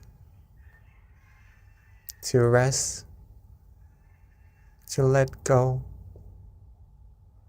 Just let our mind sink to that point, that place of clarity, of true happiness automatically, and to rejuvenate us with that positive energy. If we would like to use an object of visualization, such as the sun or the moon, then you may feel free to do so. Whatever image that uplifts the mind, that is pure, and you are visualizing it comfortably, then that is also meditating correctly. That will also lead us to the point of true happiness. Or if you would like to use a mantra to coax the mind, to relax the mind, to free the mind from wandering thoughts, then you may feel free to do as well. Recite the mantra relaxingly, calmly, at our own pace. Samma Arahang, Samma Arahang, Samma Arahang. Every recitation, every mantra, let it resonate with that feeling of calmness, with that feeling of relaxation, and just nourish us with that purity from within. Whichever meditation technique we use, let's make sure that we are calm and comfortable and relaxed using it. So let's keep ourselves calm, keep ourselves relaxed. Enjoy this moment. Be free from worries. Let's meditate together in silence for this time being.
As we are resting, as we are relaxing,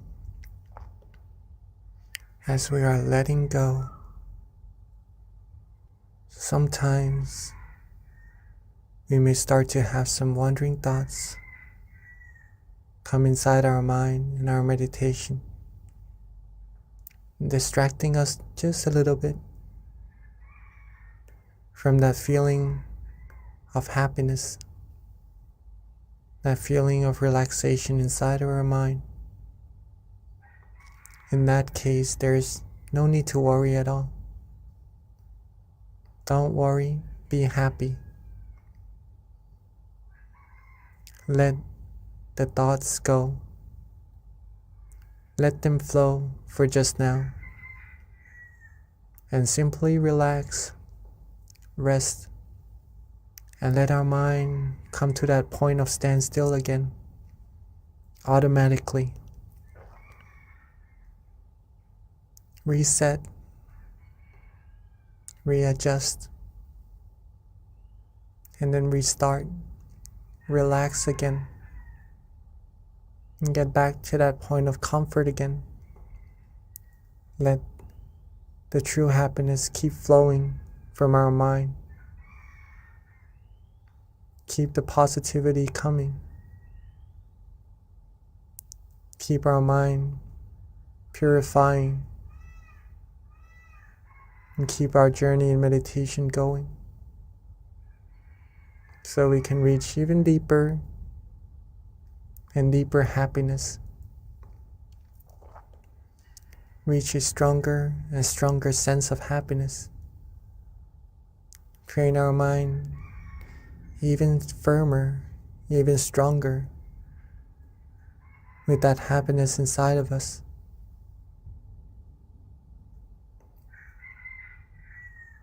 At some point,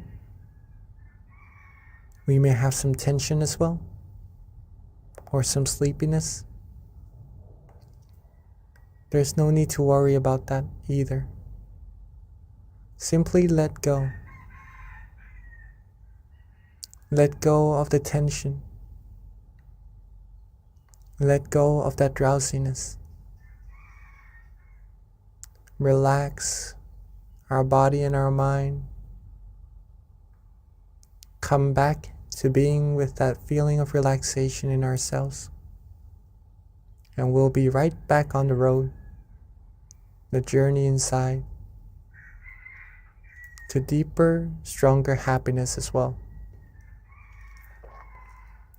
So let's keep our mind relaxed, keep ourselves calm, keep ourselves flourish, energize with this positive feeling inside of all of us for a little bit longer.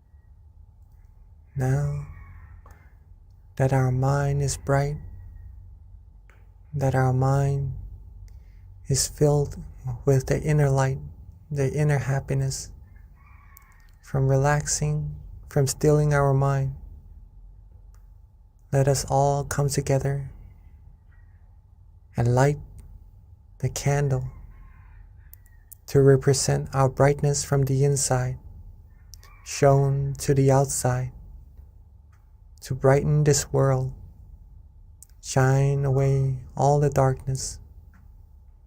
So while keeping ourselves relaxed, keeping ourselves calm. Let's softly and gently outwards even more, reaching everyone in this world. Shine bright, shine out this peaceful light, this light of purity, cleansing everyone, everything in this world, seeing the world clean, clear, bright, calm, seeing everyone on earth clean and clear, bright and calm as well. And with our positive energy, our merit, our accumulation of the purity, with this brightness,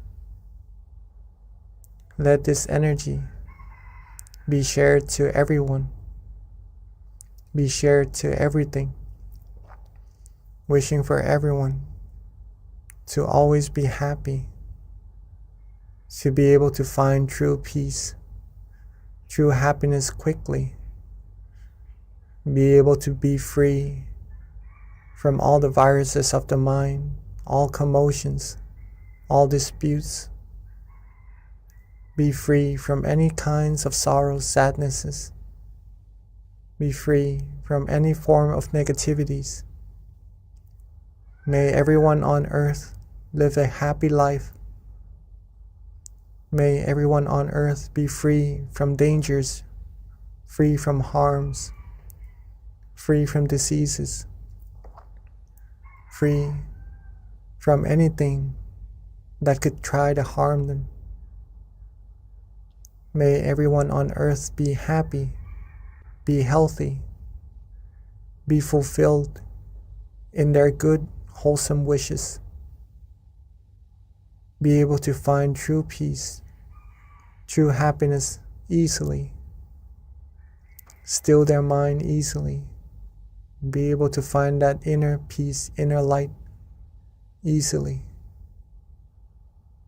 and to ultimately be able to reach the utmost of purity, the utmost of happiness, as quickly and as easily as possible. Let's take a few moments to share with the world, share with everyone our positive energy, our good thoughts, goodwill, our loving kindness.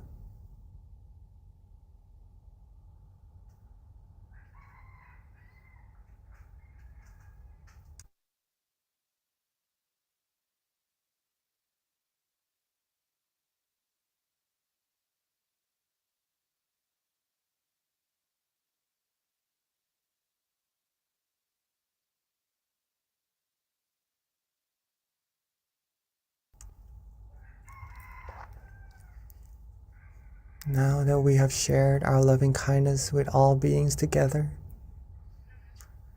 let's softly and gently relax ourselves, bring our awareness, bring our attention softly and gently back to ourselves.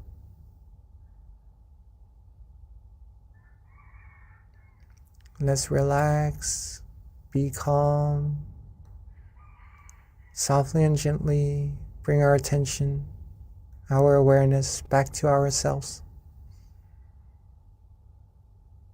where we feel it is easiest, it is most comfortable. And at that point of brightness, that point of restfulness, that point of relaxation, with all our merit, our accumulated purity, our accumulated positive energy, let's wish for ourselves to always be happy, always be healthy, always be wealthy, be fulfilled in all our good wishes, be free from diseases, dangers, harms. Be free from all negativities, sorrows, sadnesses. Be free from anyone, anything who would try to harm us. Be surrounded by good, wise, virtuous people who would take us onto the path of righteousness, take us onto the path of happiness.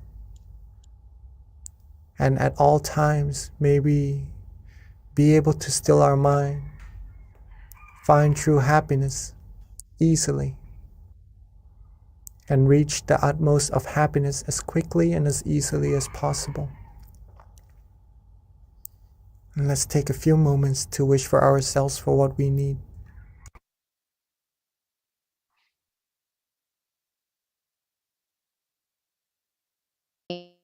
On YouTube. He gets, at this point, millions of hits. They're both in Georgia. And what's even more exciting is they've got a book that they're going to be launching, and the book is The Building Blocks of Meditation. So if you're in Georgia on the 23rd, please come to our 7 o'clock meditation class. Anyone who attends will receive a book as a gift from the center. We've got a lot right now in inventory, so please come and get yourself a book. If you aren't in Georgia, it's okay. You can go to Amazon and purchase a book, and all the proceeds goes to donations anyways. So at this time, that wraps up all of our announcements. We would like to invite Venerable Jackie to answer any questions.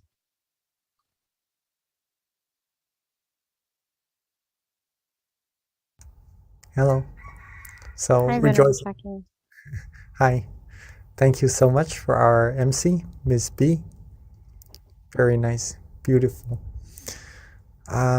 Yes, so I would also encourage everyone, if you could join the meditation sessions or the sessions with Monk Nick, right? Coming from Thailand, right? Monk Nick and Michael Venerable, both of them are here. Both of them. Yes. Yes. We got a double whammy. Really excited. And they've got their second book, The Building Blocks of Meditation, that we get to piggyback off of a book launch too, and opening our first class in after 2 years. So very excited about that. Yes, I also heard some of his teachings on YouTube, Monk Nick. Yeah, very, very good. Very, very good. So if you would like to go and see for yourself also, that would be very nice. Okay. So I guess it's time for Q&A. Still see some of us are still here. All right. So I do have a question from, not me, but someone gave me a question. All right, so as we know that meditation can improve mental health, are the people who have some mental disorders able to meditate, or is it recommended for them to meditate? Okay, this is a question from Pini, right, or a participant in a center. Okay, so yeah, actually meditation is really good for mental health. It's really good for everyone actually. It's just pretty much relaxing, right? So relaxing, being happy is good for everyone. So anyone with any difficulties in health is able to do so. Okay, completely try meditation. It's free, it's natural, and it's very easy. But there is an exception. There's an exception. Okay, because we need awareness and relaxation to go together in meditation. In some cases of mental disorders, it is hard for the person to have awareness, to have attention with something for a very long time. Okay, and in meditation, sometimes we do need that attention, that awareness to be prolonged, to be continuous with the feeling of relaxation, right? To get good meditation experiences, or to be able to go deeper and deeper. But some mental disorders doesn't really allow that person to have such ability. In this case, it would be difficult for that person to meditate, unfortunately. But little by little, right? Anyone can visualize, I believe, maybe a sun, a moon, right? Because they can still see. If you could help that person, if you would like to help someone with difficulties in their health, be able to do some meditation, maybe just for a fraction of a second, think of the sun, the moon, think of a Buddha image or something that purifies the mind, right? Have them do this frequently, a little bit at a time, not forcing them too much, right? It may be quite hard to do so, but I'm sure they'll be able to do so. Okay, just a little bit at a time. That gives them the sense of familiarity with meditation, which will benefit them later on in the very long run. All right, even though now it is difficult, but if we give them the ability to do good, right? Show them how to practice generosity, show them how to practice moral disciplines, give them a little bit of meditation, just a little bit at a time. This accumulates, right? Then in their future, in the long run, they'll be able to be better in terms of meditation, in terms of mental health, and be better at having awareness and having relaxation together, stilling their mind, reaching deeper meditations. All right, so that's the exception, but all other cases, it's actually very good for everyone. Okay, so that's meditation. Thank you, Venerable. So you guys, at this time, please feel free to ask any questions you might have with regards to meditation or how to deepen your practice. You can raise your hand or put it in the chat. This is a great time to take advantage of our teaching monk being here with us and for him sharing his wisdom. So Venerable, as we're waiting for questions to trickle in, when you were explaining with regards to people who have mental disorders and if they can meditate, you mentioned moral disciplines. And I've always had this question that I haven't been satisfied yet with the answer. That's why I'm going to ask you to see what you say. But how does moral discipline help with your meditation practice?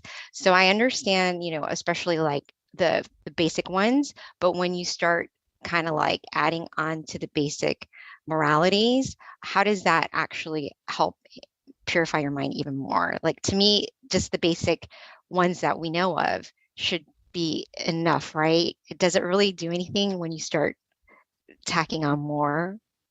In other words, maybe too, you might have to share what they are for people who don't know what they are. All right, so maybe the basic ones are the 5, right? Mm-hmm. And then the more ones that you mean is the 8? Correct. Yep. Is that correct? Yeah. All right. So the basic 5 precepts, or moral disciplines, pretty much you could put it that way, is that they refrain ourselves. They help us control ourselves, right? To not hurt ourselves and to not hurt other people, right? No killing, no stealing, no sexual misconduct, no lying, and no intoxication, right? That's pretty much helping ourselves be harmless to ourselves and to be harmless to other people. In this sense, we are able to control our actions more to be towards goodness, control our speech more to be towards goodness, and with a good mind, with a clear mind, that gives a sense of no harm to ourselves, right? No danger to come to ourselves, no worries, in other words, no anxiety. Our mind will be able to be more still easily. We'll be able to meditate better, easily, right? And the 3, to add even more, is to uplift the mind even further, to be pure, right? The extra 3, no having dinner, no having meals after after lunch, pretty much that. No engaging in entertainments, no lying on big beds or very comfortable ones, right? It's just an incentive. It's just disciplines to help us free ourselves from desires. Let's just put it that way, from desires. When the mind is free from desires, it'll be more calm, it'll be more tranquil, thus easier to meditate. Okay. All precepts are good. It keeps our mind clean, gets ourselves the better sense of meditation, better sense of cleanliness of our mind. Like when we shower, we clean our body. We really don't want to get our body dirty after cleaning it, right? When we have our white shirt on, don't really want to get it dirty, all right? It doesn't feel good. Okay, same with the mind. If our mind is clean, we will get the sense of cleanliness and have better meditation. Moral disciplines. If we have the 5 disciplines, it's like wearing a good white shirt, right? We are clean, we're clean, and makes us feel good. The 8 disciplines, maybe a white shirt also, but an even brighter one, right? It uplifts the mind, makes that brightness, makes that cleanliness of our mind even higher. And maybe even more disciplines, if you would like to take on, then that's like wearing an even brighter, whiter clothes, shirt, right? That's pure in a sense of the mind, feeling better, feeling more proud of oneself in the sense of wholesomeness in the mind. And that gives better meditation as well. Thank you, Lupi. I like the comparison of the white t-shirt. I never thought of it that way, but that actually is a really good analogy in terms of that question. Yes. Yes, so just a little bit about, is there any other questions to come? I haven't seen any other questions yet at this time, Venerable. Looks like we kind of have a quiet bunch today. It's kind of the change in time, I think, makes you feel a little slower. Oh, we have a question from someone in DC who just raised their hand. Can someone spotlight Mr. Rabbit, please? Okay, let me see. All right. If you have any questions or you would like to share your meditation experiences, you may feel free to do so, all right?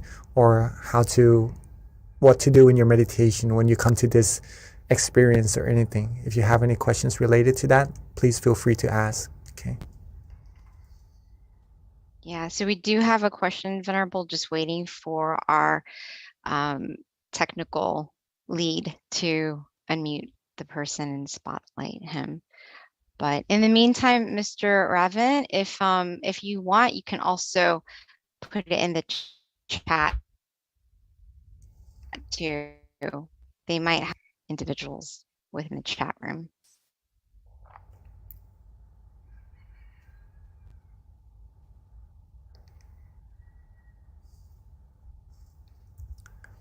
Moral disciplines. It also gives us the sense of being a role model, right? A role model of goodness to other people around us as well. Mm-hmm. So if you would like to try to take on these moral disciplines, it will be very beneficial for yourselves as well, okay? All the people around us as well. So Venerable Mr. Raven did follow up with his question, which, is more of a comment, but maybe you can expand on this, which is meditation is similar to an oil change in an engine. What do you have to say with that? A clean engine, clean your mind, yes. Yeah, of course. It's like detoxing, right? In a way. So yeah, sometimes when we go about our days, doing our jobs, doing our activities, we have thoughts in our mind. We have maybe come across some problems that we have to solve, right? All these things do build up build up inside of our mind, some situations that we come across in the news, in our everyday lives, right? So when we meditate, when we come to meditate, just like what you said, it's like cleaning out the engine, right? It's like changing out the oil and the engine oil. Right? So it flushes. Whenever you can have awareness and relaxation together, I keep pointing out these two fingers always. It seems in every session I have these two fingers. But awareness and relaxation, very, very, very important. If we have these two together, it flushes away all the negativities, all the commotions, all the fussiness inside of our mind, all the fuss, right, that we maybe accumulate without intention throughout our days. Our mind will become clean. Our mind will become refreshed, re-energized, right? It's like that cup of water that we've mentioned earlier. If we have a full cup, it's like having full energy to go about our days doing other things. Right? Compared to a person, maybe feeling a little bit sad, feeling a little bit not energetic, feeling a little bit depleted in their energy, maybe giving them the advice of meditation, recharging them, they would feel better, they would feel more energized, they would feel good, and then they would have the energy to go about doing their days, right? So yes, Mr. Raven, yes. So meditation is pretty much like that. It's cleaning the mind. It's like cleaning the engine of the car, right? Our body is the car and our mind inside. Maybe we need to change the oil, take the bad stuff out, fill it with good stuff, good energy, positive energy, and carry on with our lives better. So Venerable Scott has a question, and his question pretty much is, how do you relax the body? Because sometimes it's hard to relax, which I think that is a very common question. That is actually a very, very good question, right? How do you relax your body? How do you relax your body? Sometimes it doesn't get really relaxed. What do? Get your body as comfortable as you can, okay? First of all, if you need to do some stretchings, some exercises on some parts of the body, then do so in order to have a better, more comfortable body, relaxed body in your meditation sessions or in your daily lives, to be general. However, sometimes we do have some pain or maybe some difficulties in relaxing some part of the body, or maybe someone may be sick as well even, and it is really difficult for that situation to be able to relax the body. All right. In this case, be content. Be content. Be happy with what we have, right? Whatever relaxation we have at that moment, it may be different also. Even being healthy, it may be even different in each different session or different days. So whatever we have of a feeling of relaxation at that moment in our body, be content with it.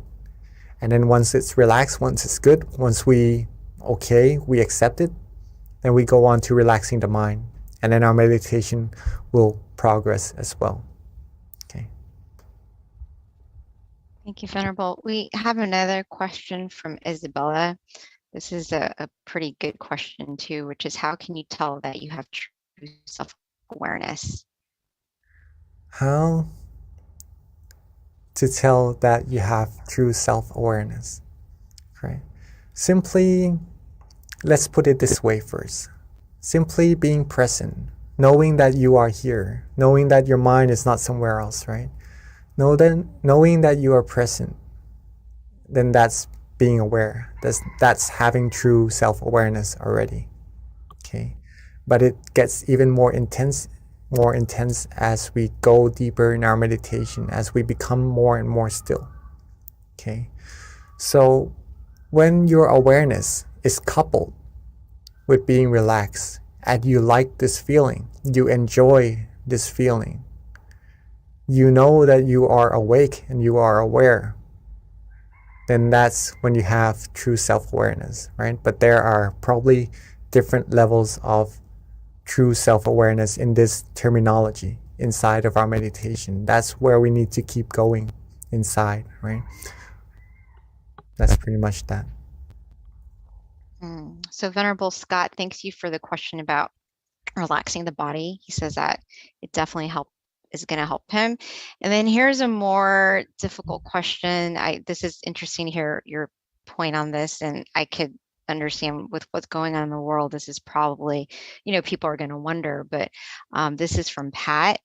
And her question is, how does karma work when someone orders others to kill or do harm for that person? That's an interesting question, but yeah, it does happen too. So when it comes to karma, what does that do? Really good. Not really good for the person, I would have to say. Okay. Usually the person doing the initiation would receive worse karma, right? The person the top person doing the initiation of whatever is done later on would receive the worst karma. If someone sells alcohol, right, the producer would receive the worst karma rather than the people selling them, or because it does bad to the people who are receiving them, right? So the top person is the worst to receive the karma. Not saying that everyone wants to be a good person, everyone wants to be happy, right? But the karma just means action, right? It's just a general explanation for it, terminology for it. There's no meaning of bad or good. But if a person does something not really wholesome and it's the top person doing it, ordering it downwards, then he receives the worst karma. On the other hand, if the top person initiates good actions, wholesome actions, that person will receive good karma as the most as well, right? So if we are practicing meditation right here together, okay, we have the brightness and we share this brightness with people around us, and they go to share with more people around them. They go to share with more people around them until we have world peace. All the brightnesses that you share to that first person and share to the others, the good karma you share to all of them will be unto you. You'll receive all of those good karmas. It's like lighting one candle for yourself. But when you light other candles, all the candles that's lit after that, you'll receive that brightness back to yourself as well. Thank you, Venerable. A very simple answer, but it makes a lot of sense. So, Venerable, there aren't any other questions, and this is a good one that I kind of thought of as you were answering one of the questions, which is on self-awareness, and I feel like it can probably help everyone on the call in terms of seeing what your viewpoint is on this, which is when it comes to self-awareness, and you're aware of your thoughts and your behaviors, how do you take it one step further and try to change that behavior, especially if you know it's not working for you, more against you, right? Like, let's just say you really want that, I don't know, big house, right? This is just hypothetical. You want that big house and it's creating suffering because you're desiring that house, and you're aware that, you're just craving this thing, and therefore that's why you're creating suffering on yourself.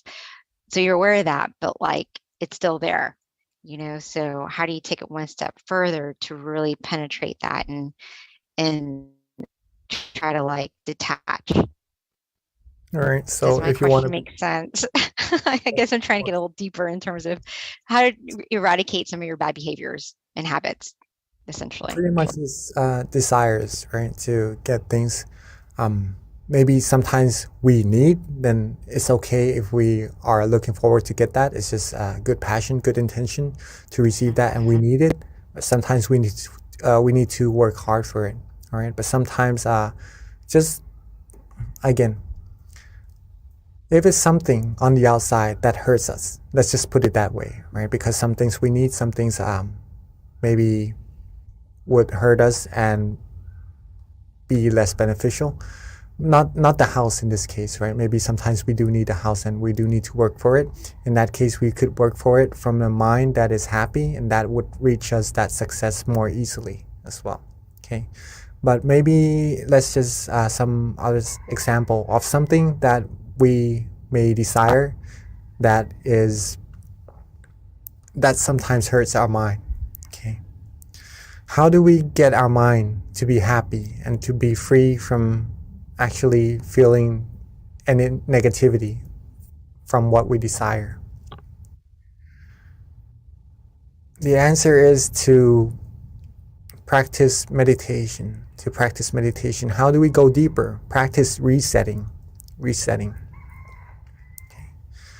Once we know, our awareness goes out, right, to other things around us. Because if we receive it, if we have it, it makes us feel good. But if we cannot have it, if we depart from it, then it doesn't really make us feel that well, unless we are able to control our mind. If we reset our mind, get our mind away from these thoughts, these desires, right? Come back to being relaxed and aware, okay? Relaxed and aware. Come back to that point of tranquility, that point of brightness inside of our mind. All the bad oil, the engine oil, all the other feelings other than happiness, the viruses, won't be able to penetrate, to come in at that moment. Okay, we will be free from those thoughts that may feel like it hurts us, or maybe isn't really as healthy as happiness inside of our mind at that moment. Does that make sense? Yes, that's great. Thank you, Pete. That makes a lot of sense. So Venerable, we actually have a couple more questions that have trickled through. All right. Okay, let's go on first. All right. So it's, what do you envision when you say world peace, Venerable? A world where everyone has inner peace. Yes. And everyone loves and cares and have good feelings, good thoughts, do good actions to each other. Pretty much that. Right. Thank you. That, Wonderful. And that then the last. That comes automatically when we have true inner peace as well. That's why meditation is very, very important. So essentially it is when everyone finds inner peace, then you have world peace, because no one's hurting or harming each other, and we're all trying to elevate our minds. Right, Venerable? Yes. All right, thank you. All right, so here is I guess it's a comment from Josh and also a question in addition. So he says, during mindfulness meditation, we are told to be aware as if from the third person point of view. During my normal day-to-day, I find myself being aware from the third person as well, but more as if through the judge's eye of another, which brings me anxiety. What can be done to help this? Is this normal, or is this my ego and the solution that comes from within? That's a good question. All right, so mindfulness meditation pretty much helps us observe ourselves on what we're doing actually, and just to try to let go of all things that doesn't really still our mind and go deeper into our meditation. Hopefully that is correct and the same terminology. All right, again, what can be done to help with this? Let go, reset. In mindfulness practice, in any meditation practices, two things must go together. Again, awareness and relaxation, right? If you are having thoughts, if you are having anxiety, maybe the mind is not feeling as relaxed as it should. Okay. In this case, maybe focusing on relaxing the mind would help the mind come into balance. And relaxing the mind in this case, just resetting. Resetting means letting all the commotions, letting all the other feelings besides happiness go. Okay. In this case, it may be anxiety, worries. Let them go. Let go. Let it be. Let it go. Let the mind rest. When we reset like that, the mind gets to rest. We'll be in balance. And at that point, you'll find true happiness again. Oops. All right. Josh? With that. Okay, I think Miss B just got disconnected. All right.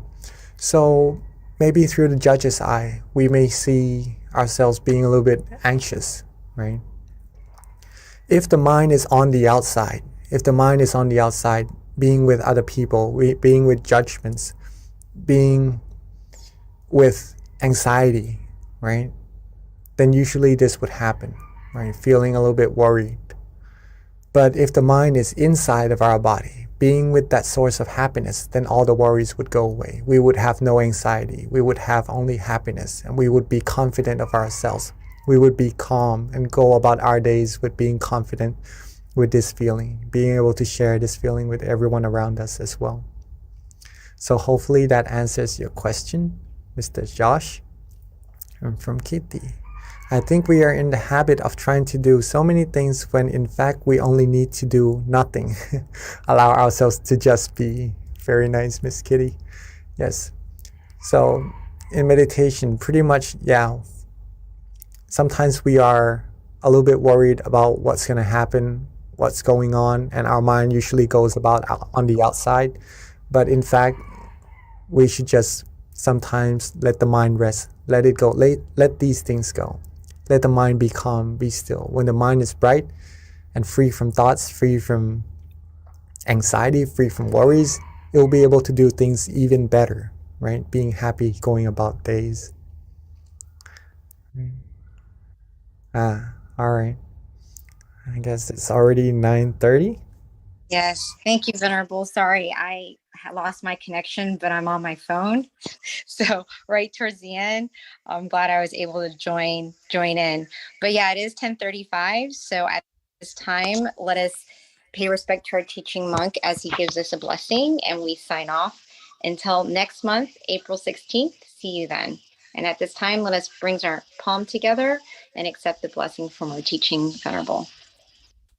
Right? With all our accumulated merit, our accumulated purity, for all our good deeds, let them all come together and bless us with the utmost of health, wealth, success, happiness. May us all be able to be fulfilled in all our good and wholesome wishes. And when we meditate, may we attain true happiness quickly and easily, and reach the utmost of purity, the utmost of happiness, as quickly and as easily as possible.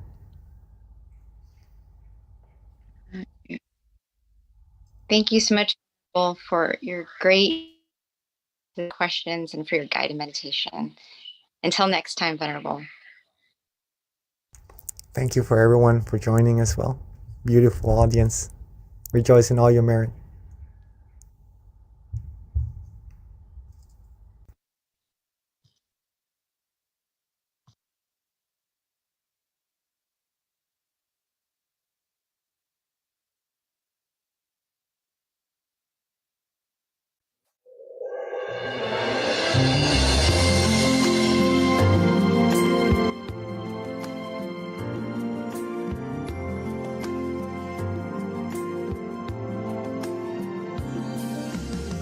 Let's come together to open the new whatever to eliminate all conflicts and differences. It's time for everyone to join hand in hand. At last, now the world's beyond healing. It's time to change the world.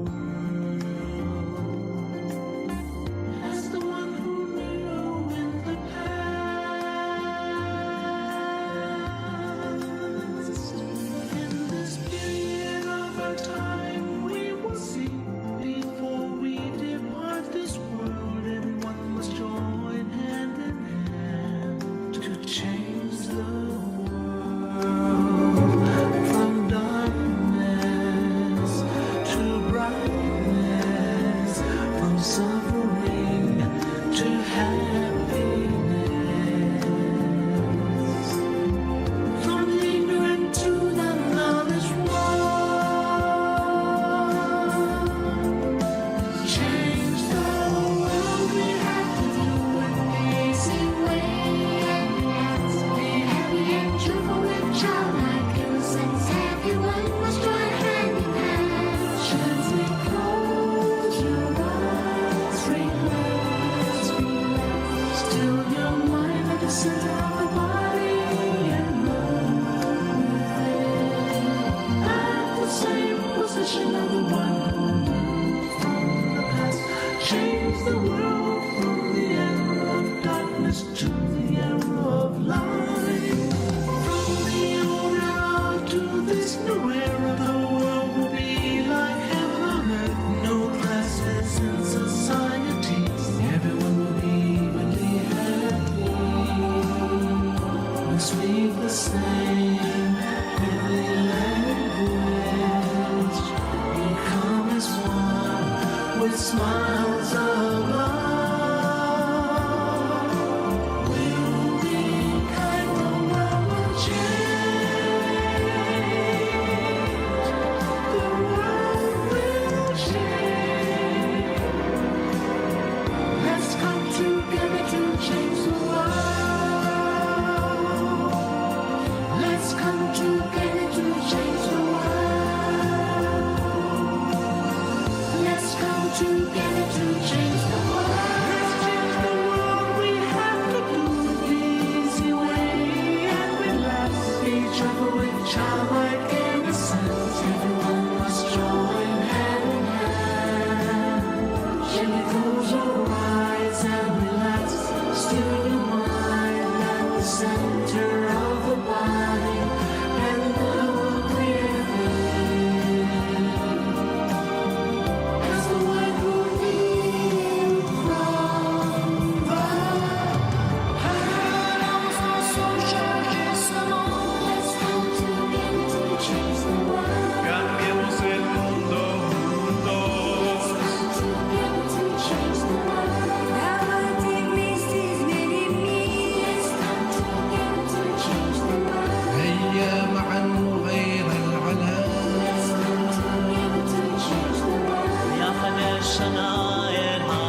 Hello, everyone, and welcome to our April full moon meditation. We always start off with a quote, but first of all, let me introduce myself. Hi, I'm B, and I've been so fortunate to be able to help MC these monthly meditations since the beginning of the year. And what I like to do is we always start off with a quote to kind of help inspire you with regards to your meditation practice. So today's theme is world peace through inner peace. Better you means a better world. So with that, I picked one of my favorite quotes, which is true victory. And this is how it goes. These quotes are actually written by our abbot, Longpa Tamachayo, and they're all very inspiring and profound when it comes to inner wisdom. So this one is true victory. The one who wins the inner battle is the real brave heart, as a true battle is inside, not outside. We have to fight against our own greed, anger, and delusion, as they cause problems to ourselves and the world. If we move through the suffering and darkness that lies within, the world will be in peace and victory will be within us. So I thought that was very relevant for today's theme. With regards to our teaching monk, who's going to be guiding our meditation tonight and our wisdom talk, it's Monk Daniel. A couple of things about Monk Daniel is he actually, at the age of 16, he promised his mother that he was going to ordain. He kept that promise at the age of 20, which when he did ordain, he made a dedication to study, practice, and develop his meditation technique. He's been a monk since 2012 until present. and he's dedicated his life to meditation practice and also sharing this inner wisdom with everyone so they can find inner light within. So with that, today we're going to have a wisdom talk, which Monk Daniel will be giving to us, in addition to a guided meditation. Afterwards, we'll have the candlelight as well, a candlelight offering, in addition to loving kindness, and then Q&A at the end. So Q&A starts at 10 o'clock. We normally do about half an hour, ideally. Hopefully, you'll be able to have really good questions that will help you with regards to your meditation practice, anything that you're wondering about meditation. And I promise you, there is no bad question because everyone benefits. Because if you're thinking it, someone else probably is as well. So with that, I'm going to be welcoming Monk Daniel. He is in Thailand. So let's just fingers crossed everything goes well. We don't have any connection issues. We generally do not, but every now and again we do. So if we do, please be patient with us. But we should be okay today. So with that, Monk Daniel, we are ready for you.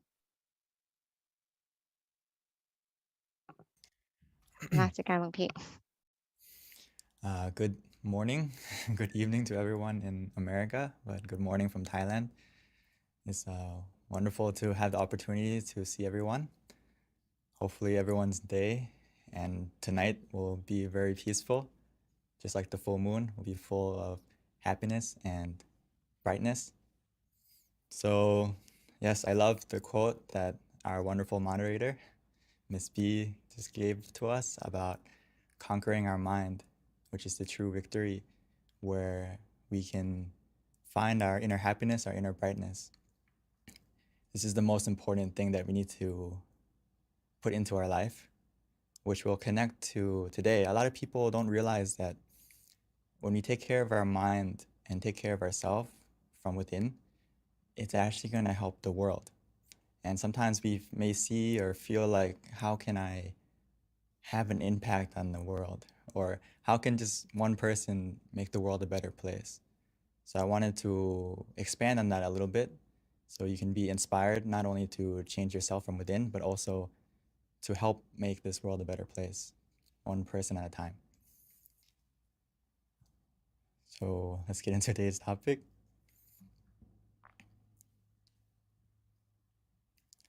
So a better you creates a better world. Why is that? Because if we love ourselves, the rest will follow. Or when we put our mind in the right place, as our master would say, Lom Pa, he would say that if we put our mind in the right place, or another way of saying it is, if you put your mind in the right place, the rest of your life will fall into place. Or he would say that if your mind is at ease, your mind is relaxed, everything will be achieved easily. And if your mind is at the center of the body, everything will be successful even easier. So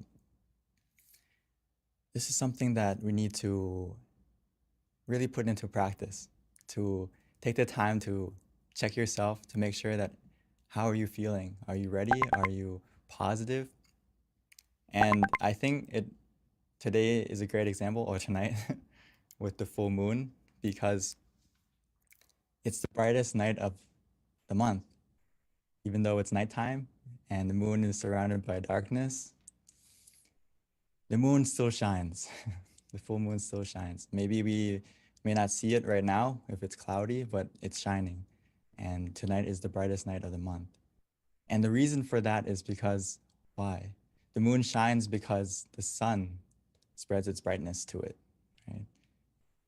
I read that the moon is only bright because it reflects the sun like at a minimum like 3%, but it can still shine as bright as it is tonight.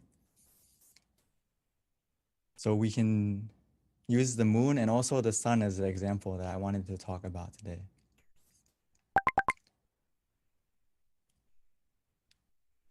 So the sun and the moon have a good relationship. And we can apply that to our life and as an example.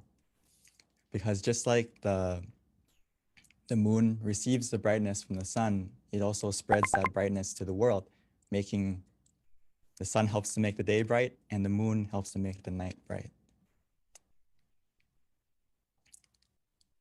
So I want to start it from the sun first before we come back to the moon.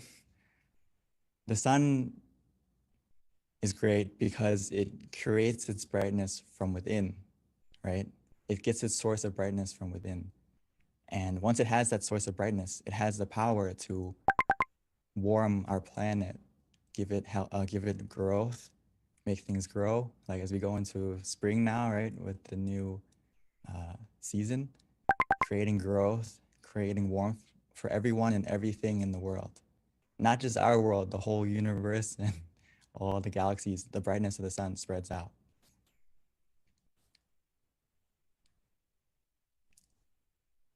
Even in times of darkness, as we can see, when there's a storm, when it's rainy out, it doesn't mean that the sun stops shining. The clouds may be covering it, making us not be able to see its brightness, but it's still shining, no matter the situation, no matter the storm.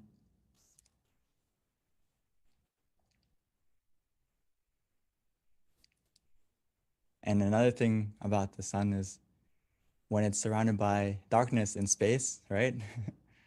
It's surrounded completely by a vast darkness, but that darkness can't overcome its brightness. Actually, its brightness overcomes the darkness and it gives life to our planet and spreads its light throughout the universe. So you may see a pattern here that when you find your own source of brightness or happiness from within, like the sun does, whenever we have obstacles in our life, whenever we have dark moments, which we will all have, when your mind is clear and bright, it can overcome all that darkness. It can overcome all the obstacles that we encounter, as long as we maintain our source of happiness, our source of brightness from within. We can be just like the sun, giving warmth, growth to not only yourself, but also to everyone around you, everyone around you. So just a tip that I would like us to practice also is that throughout your day or throughout your life, we all encounter negative situations, people, whatever it may be, and that impacts our mind a lot. So what we have to practice after we learn about meditation is to escape from the black clouds and experience your inner sun, meaning that we don't linger in the darkness too long. When you have a negative emotion, which we will all have, and the benefit from meditation is you will develop the habit of letting go and getting out of that bad emotion quicker, being able to be aware and mindful of that and be able to switch modes quicker so we don't linger in the darkness. And just like the sun, even though it may be dark, we can still stay shining. And eventually those black clouds will disappear and we can stay with our inner sun, our inner brightness, our inner happiness that's from within us. So just a tip is don't linger in the negativity. The longer we linger in it, the longer we linger in the darkness, it's gonna impact our mind more and more. So we need to learn how to switch modes as quickly as possible. Maintain that brightness for yourself and for, not only for yourself, but also for everyone around you.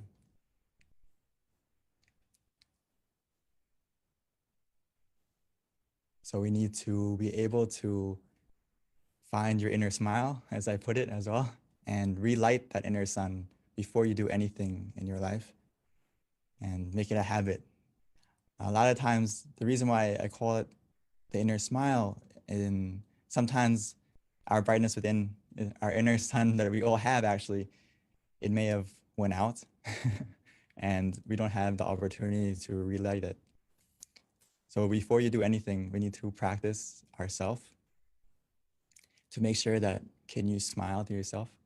Can you smile to others? Sometimes we can't, I know. And this is a good homework to practice, to check yourself. How is your mind? Did you lose your smile? Did you lose your brightness from within? If so, that's a red flag for yourself to go and meditate, to find that smile from within again, and also to relight that inner happiness, that inner brightness, that inner sun before you do anything. So just like a simple tip is when you wake up in the morning or before we start our day or throughout the day when we need to take a moment to pause as a habit, just like we would take a shower or just like we would exercise and look after our physical self. Now we need to take a step forward and also look after your mental health.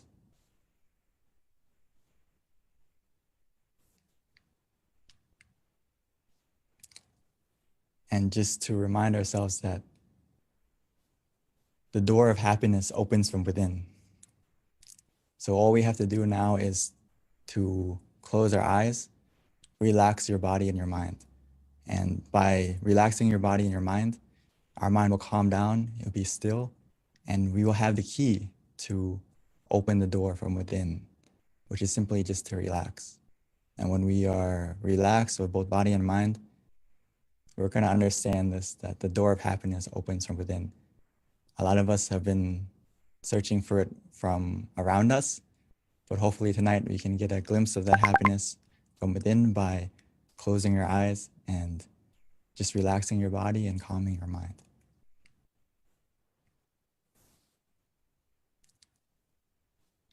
So we can go back and check ourselves right now if we have a low battery or not, or how is our happiness feeling right now? How is our happy meter?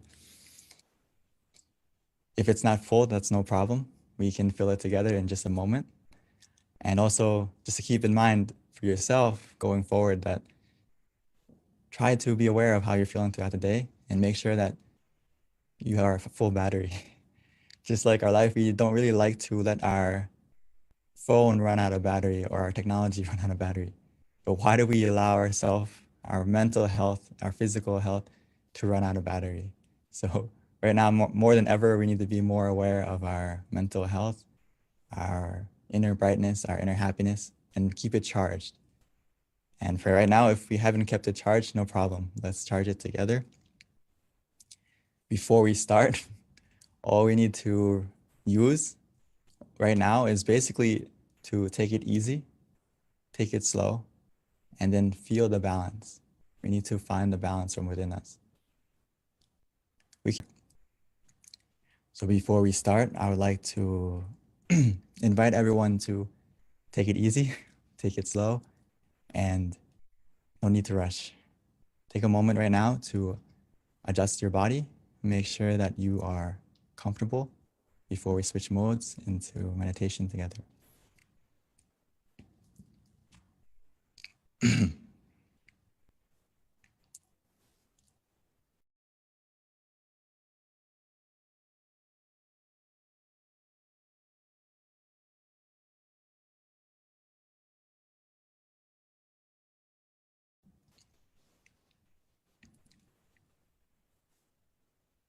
So let's take it easy. There's no need to rush.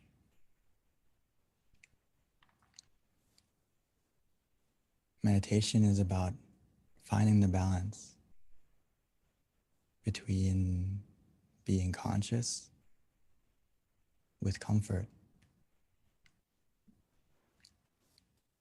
So that starts from the moment we adjust the body right now. Being nice and gentle, taking the time to adjust our body first, making sure that we can find a comfortable position, whether we're sitting on the floor or in a chair. And once we found that comfortable position that works for us, the key word is it works for you. Every person, every session, it's different.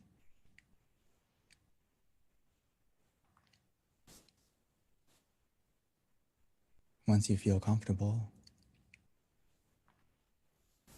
you can slowly and gently close your eyes, naturally, as if you're about to go to sleep.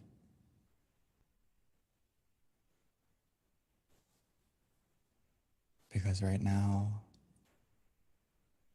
is our opportunity to not only rest our body, but to truly rest our mind.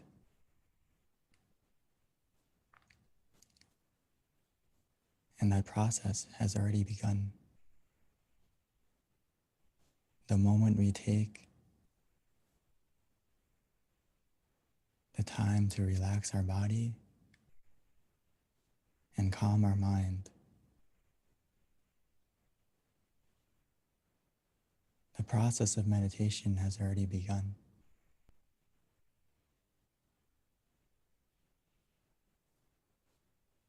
Our journey to find our source of happiness has already started.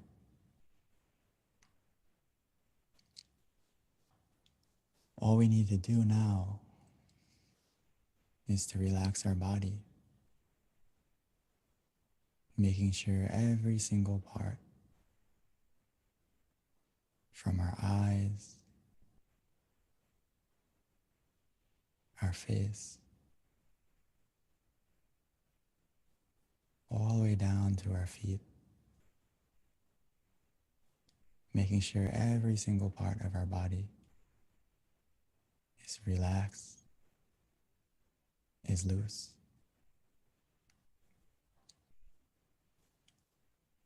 We can simply do that by taking a deep breath, breathing in deeply and exhaling slowly.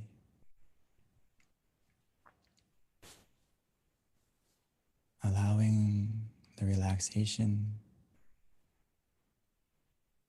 to fill up our whole body.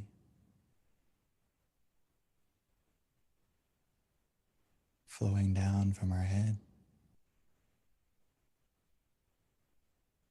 and throughout.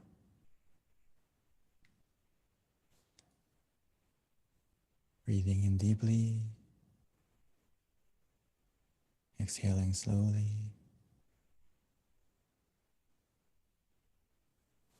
Allowing any hidden tension to melt away.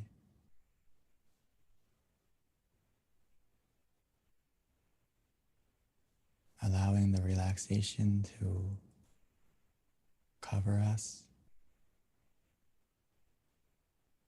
as we feel more relaxed within us.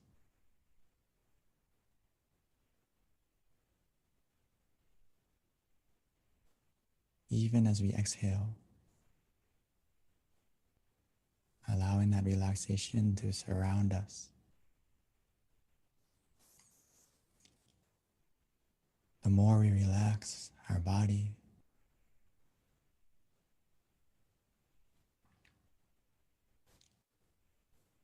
the more weightless our body will become.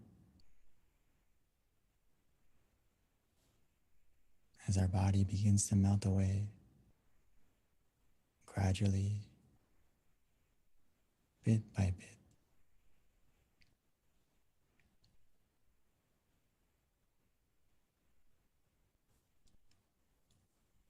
This is the power of simply relaxing. It helps us to let go physically first.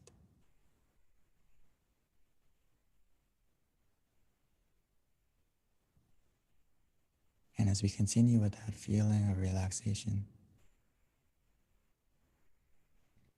our mind will begin to let go as well.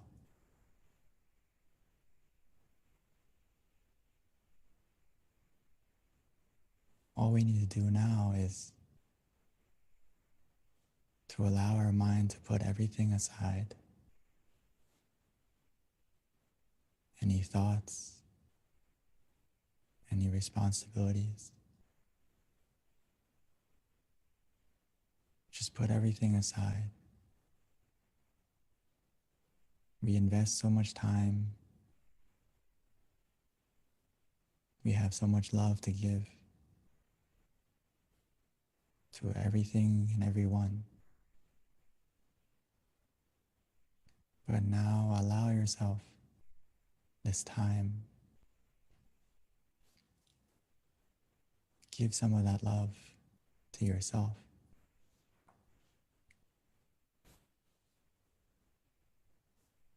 So we can have the opportunity to find our happiness from within first.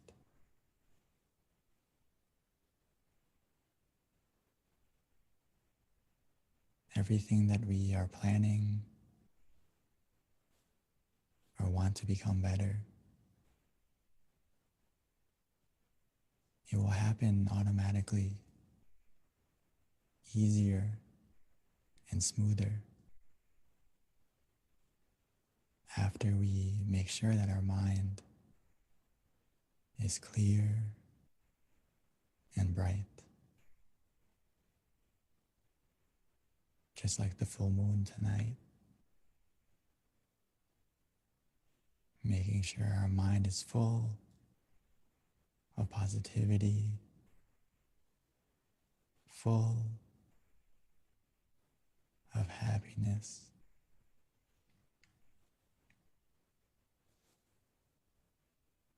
But to help us get to that source, we can start by using any method we like.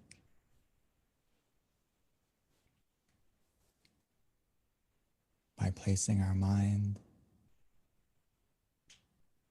wherever we feel relaxed, whether it's inside of us, at the center, or anywhere you like, as well as using a method that is easy for you to use.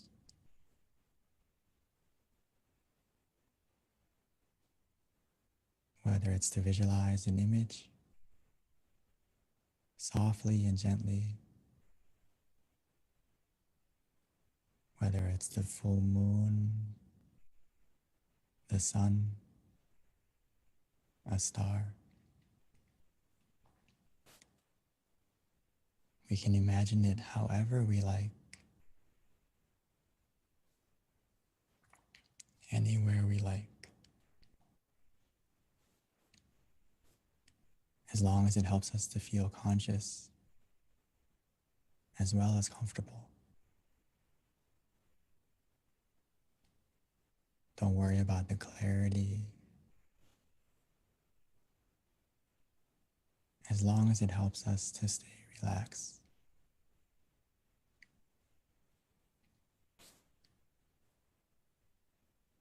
Some of us may find it easy to use the mantra instead, repeating softly and gently in their mind. Samma araham, Samma araham,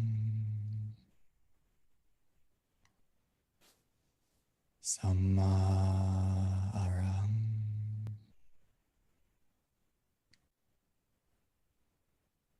Samma means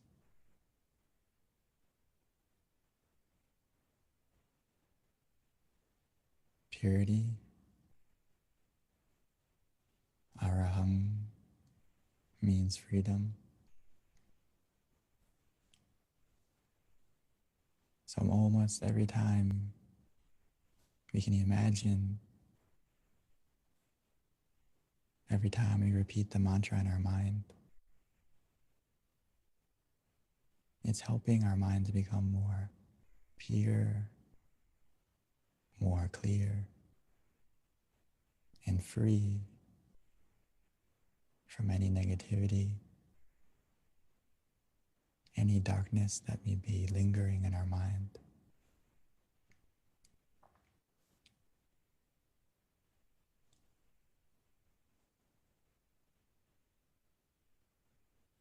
Or some of us may enjoy just letting go, relaxing, doing nothing. Actually, whether we use the visualization or the mantra, we will all get to this point. We'll get to a point of where the mantra or the visualization will disappear on its own. And that's because we've got to the point of where we feel for ourselves, where we feel that we just want to let go.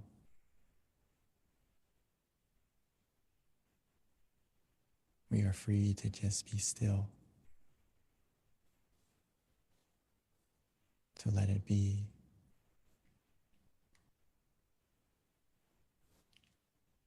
When we get to this point, we will feel it for ourselves. Trust yourself. Trust your feeling. As long as you feel relaxed physically and your mind feels more calm, more relaxed,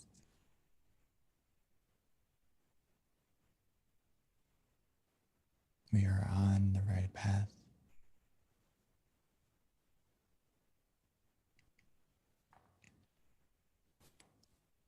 Before we know it, we will get to that source of happiness within us.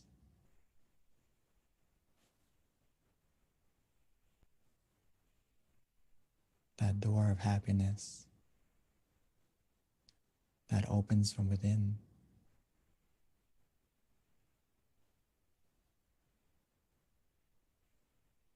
We have the key the moment we closed our eyes.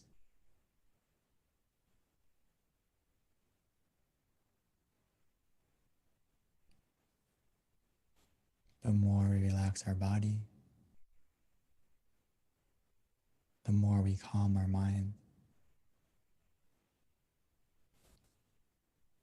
Our mind will become still.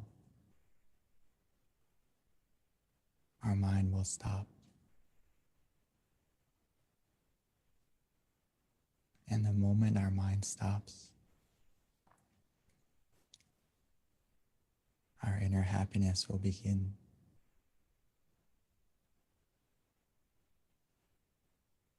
First as a feeling, a feeling of calm, of contentment.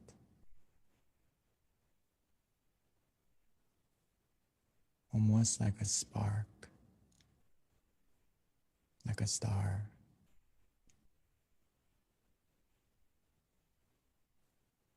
And as we continue to relax, take it easy, that feeling will grow and expand as the clouds of our mind will begin to disappear. Revealing the full moon shining within us.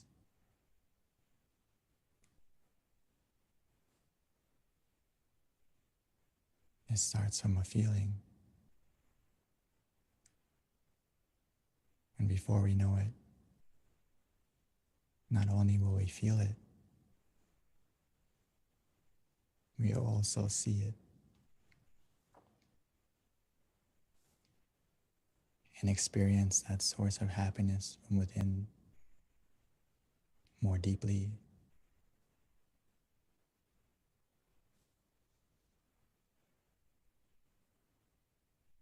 But for now, as long as you feel relaxed, we feel conscious and calm together.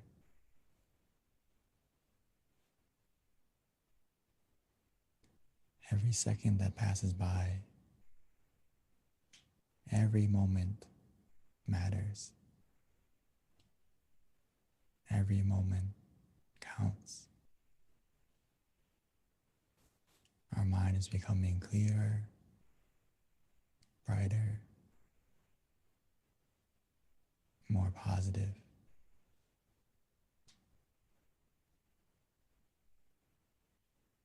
We have everything we need to succeed in our meditation.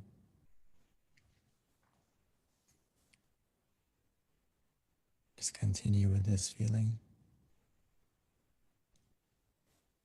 allowing it to grow.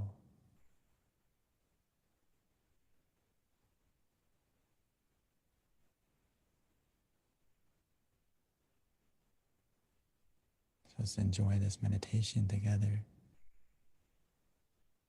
in silence.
Now that our mind is more calm, now that our mind is more clear and bright, let's take a moment to light the candle. Light the candle in front of us, as now we found our light from within.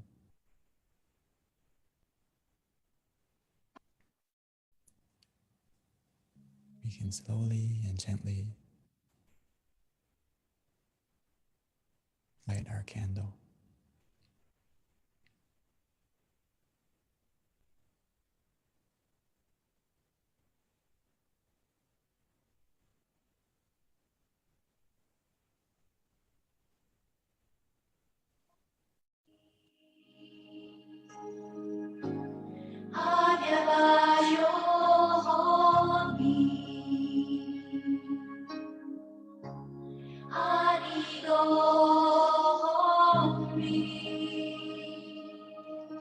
At this time, we invite everyone to turn on their camera, show us your pretty faces so that we can all see each other.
So now we've lit the candle on the outside.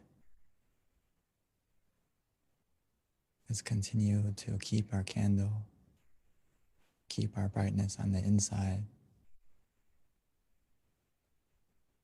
by continuing to relax our body, to calm our mind.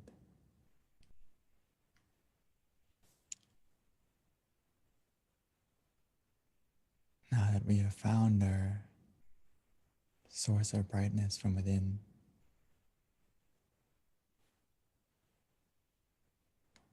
Now that we have taken the time to become more full of happiness, of positivity, let's take a moment to spread our love and kindness, our forgiveness. Spread it just like the full moon.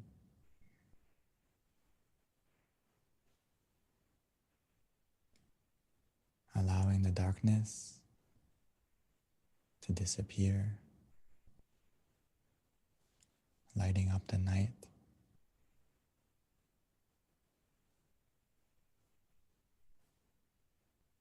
Don't let the ugliness of others or of the world destroy the beauty within us. Now that we have found our inner smile, we should spread it to ourselves, smiling to yourself, and continuing to smile and spread your positivity.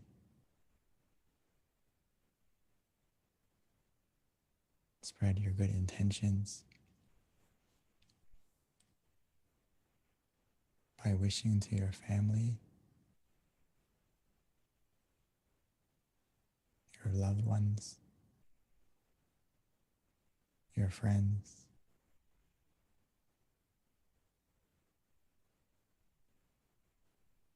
wishing for everyone to be healthy,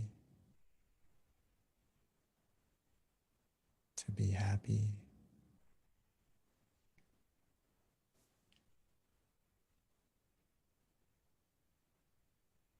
allowing the positivity within you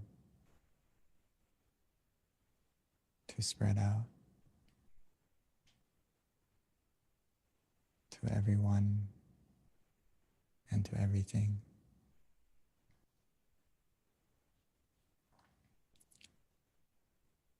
We all have a part to play,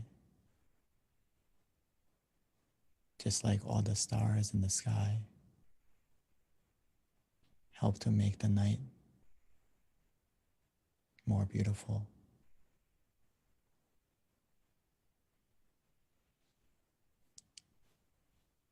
Every moment of peace within you right now, every moment that you share it, will help to light up and brighten this world, both in times of darkness and in times of brightness, to become even more and more bright.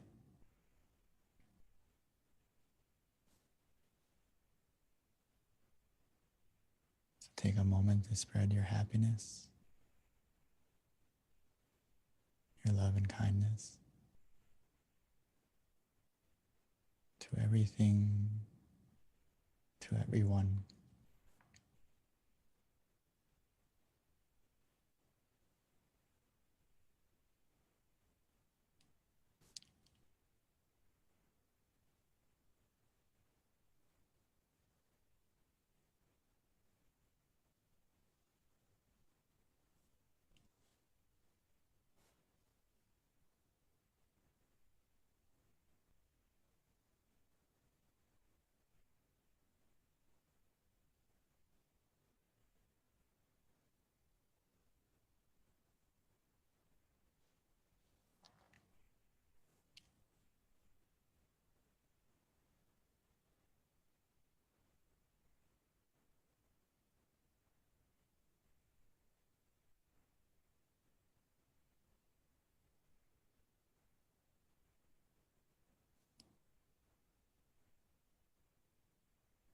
As we spread this positivity,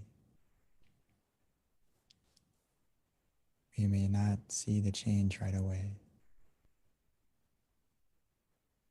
but we'll feel it within us first. And now that our mind is positive, now that our mind is clear and bright, now that our mind is in the right place, everything else in our life will fall into place more easily and more smoothly.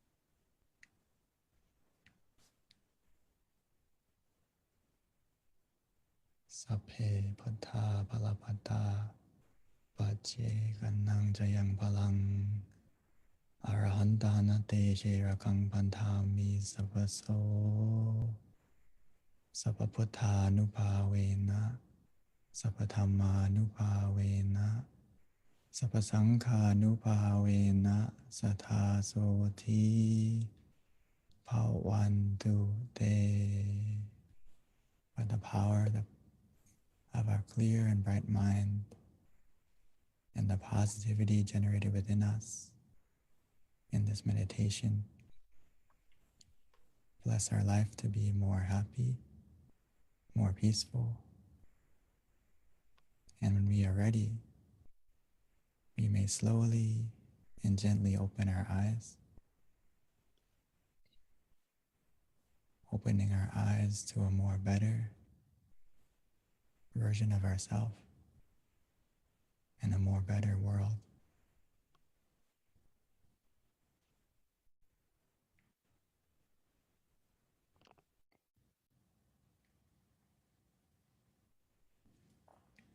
Thank you, Venerable Daniel. That was very, very peaceful and very calming and beautiful meditation, always. So before we transition over to the Q&A, Venerable, did you have something you want to say before I do announcements? Okay. Yeah, just before we continue, as you're also announcing, but as well as I would also like to check everyone, if you are at home or if you're available to, if you can check yourself, how do you feel? And please share it not only as a word form, but as an easy form, maybe 1 to 5 on a scale for yourself. How do you feel from the meditation? And please share it into the chat, as well as if you have any initial or any further comments or experiences, please also share. Thank you so much. And I would like to pass the mic back to Ms. B. Thank you, Venerable. Yeah, that's a very cute slide. I like that. Okay, so yeah, if you can share your experience for Monk Daniel there, and also we'll transition to Q&A shortly as well, if you want to talk about your experience or if you have any questions. So a couple of announcements, everyone. Please mark your calendar. We've got a big announcement coming.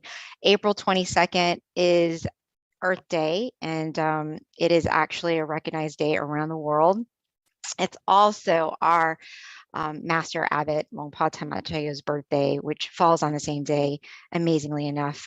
So there are no such thing as coincidences. There you go, April 22nd. Please join us, as it is a very special day for all of us, not only appreciating the earth, but also for our community. It's a great way to give back to the world in our own way, or the earth, and also a way to show gratitude for our teacher who's given us this meditation practice. So we are hoping to have as many people on the call as possible, because, you know, it's really world peace through inner peace, and with all of us coming together in different parts of the world, it's even more power, and it's a great way of just thanking the earth. So please join us on April 22nd. And 2, you can always download our app as well, MindGem, which you can get on iOS or iPhone, and we send out notifications and reminders so that you're definitely up to date on all of our activities and our meditation events. So with that, another event that I want to go ahead and just share with everyone so that you have it way in advance is our next full moon meditation in May. I know that's a long time away, but time goes by so quickly. That's one thing that's for sure. And so we'll quickly be getting to May 16th. Right around the corner. So it's going to be Monday, May 16th, again for Earth Day meditation and the May full moon meditation as well. It's the same time zone. We don't change it. So if you're in Pacific, it's going to be 6 o'clock. If you're in Mountain Time, it's 7, Central is 8, and Eastern is 9. So that's an easy way. We keep things consistent. Also, we do have an awesome meditation website for everyone to visit, and this will help you be connected to your closest center. It's tamaggayameditation.org. In addition with just learning more about our meditation technique and meditating with your closest center, you can find out that information with regards to location from that website as well. All right, a couple of other things. Yeah, there you go. All of the centers are there. Most of our centers right now are actually open to the public. So as you can see, Meditation Center of Chicago, Azusa, I believe we've got a couple of different centers that actually have on-site meditation as well for the full moon meditation. So they actually invite people close by to come and meditate and listen to these sessions with our guided monk teaching, but coming together at one location. So depending on where you're at, you can definitely look at the website and learn more about your nearest center as well.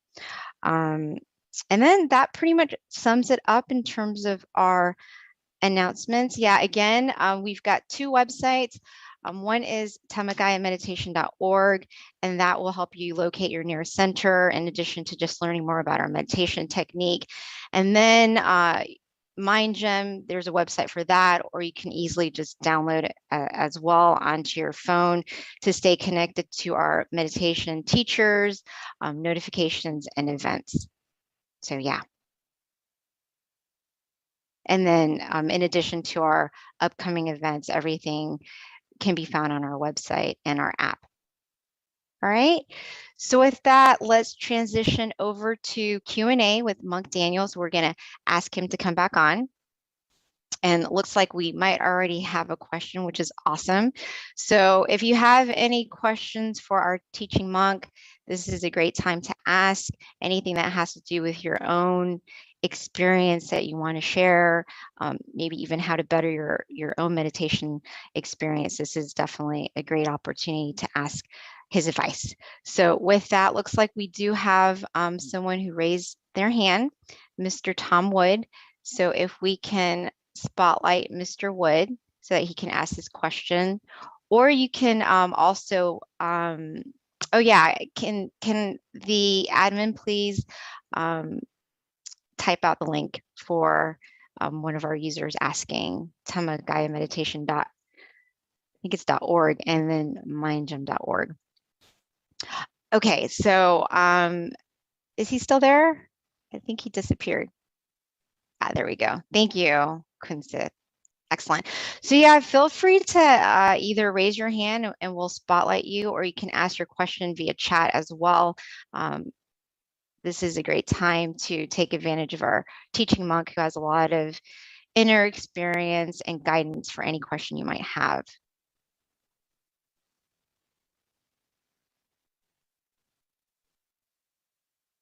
So it looks like we kind of have a little quiet bunch today, Venerable. Normally these questions are kind of flowing through. Do you have a question? Yeah. Or want to share your meditation experience? Or if anyone would like to share their experience other than the initial 5 or 4, please feel free. So we can check each other and I can help you. Just make sure your meditation's on the right path, or any tips I could give you as well. But anyway, on this scale, if you have a 3 and an up, you're very good. Even if you felt neutral, that's a very good starting point for anyone who just meditated a moment ago. So don't be discouraged if you didn't feel like super happy or super blissful, but just a moment of where you feel neutral is actually a very good starting point. And from that neutrality, it means that your mind is in balance, and just stay relaxed, and before you know it, it's going to increase. So, okay, we have a question from... Yeah, so Venerable, actually there was one earlier that they're starting to come through, so I was paying attention. The first question, which is if we scroll up, but I have it right here. The question is, when we are in pain, how can we meditate? When we have pain, actually, myself included, sometimes when I first ordained, I was 20 and I grew up in America. So sitting on the floor, sitting in meditation position, like the standard one, it could be painful for me. And also like physically more pain than that. I had some knee surgery. So I also had problems physically when I first started. So there's a couple ways to deal with it. So great question. The first way is, a lot of times we can't completely get rid of the pain because physically we have some limitations. But the best thing we can do initially is to adjust yourself to be as comfortable as you can. And when we meditate and close our eyes, it's like a race between the pain and the calmness. So if we can get to the calmness first by using the mantra and using the visualization to kind of take our focus off, it can help us to win over that pain that we may feel like. It depends on the level of pain too, okay?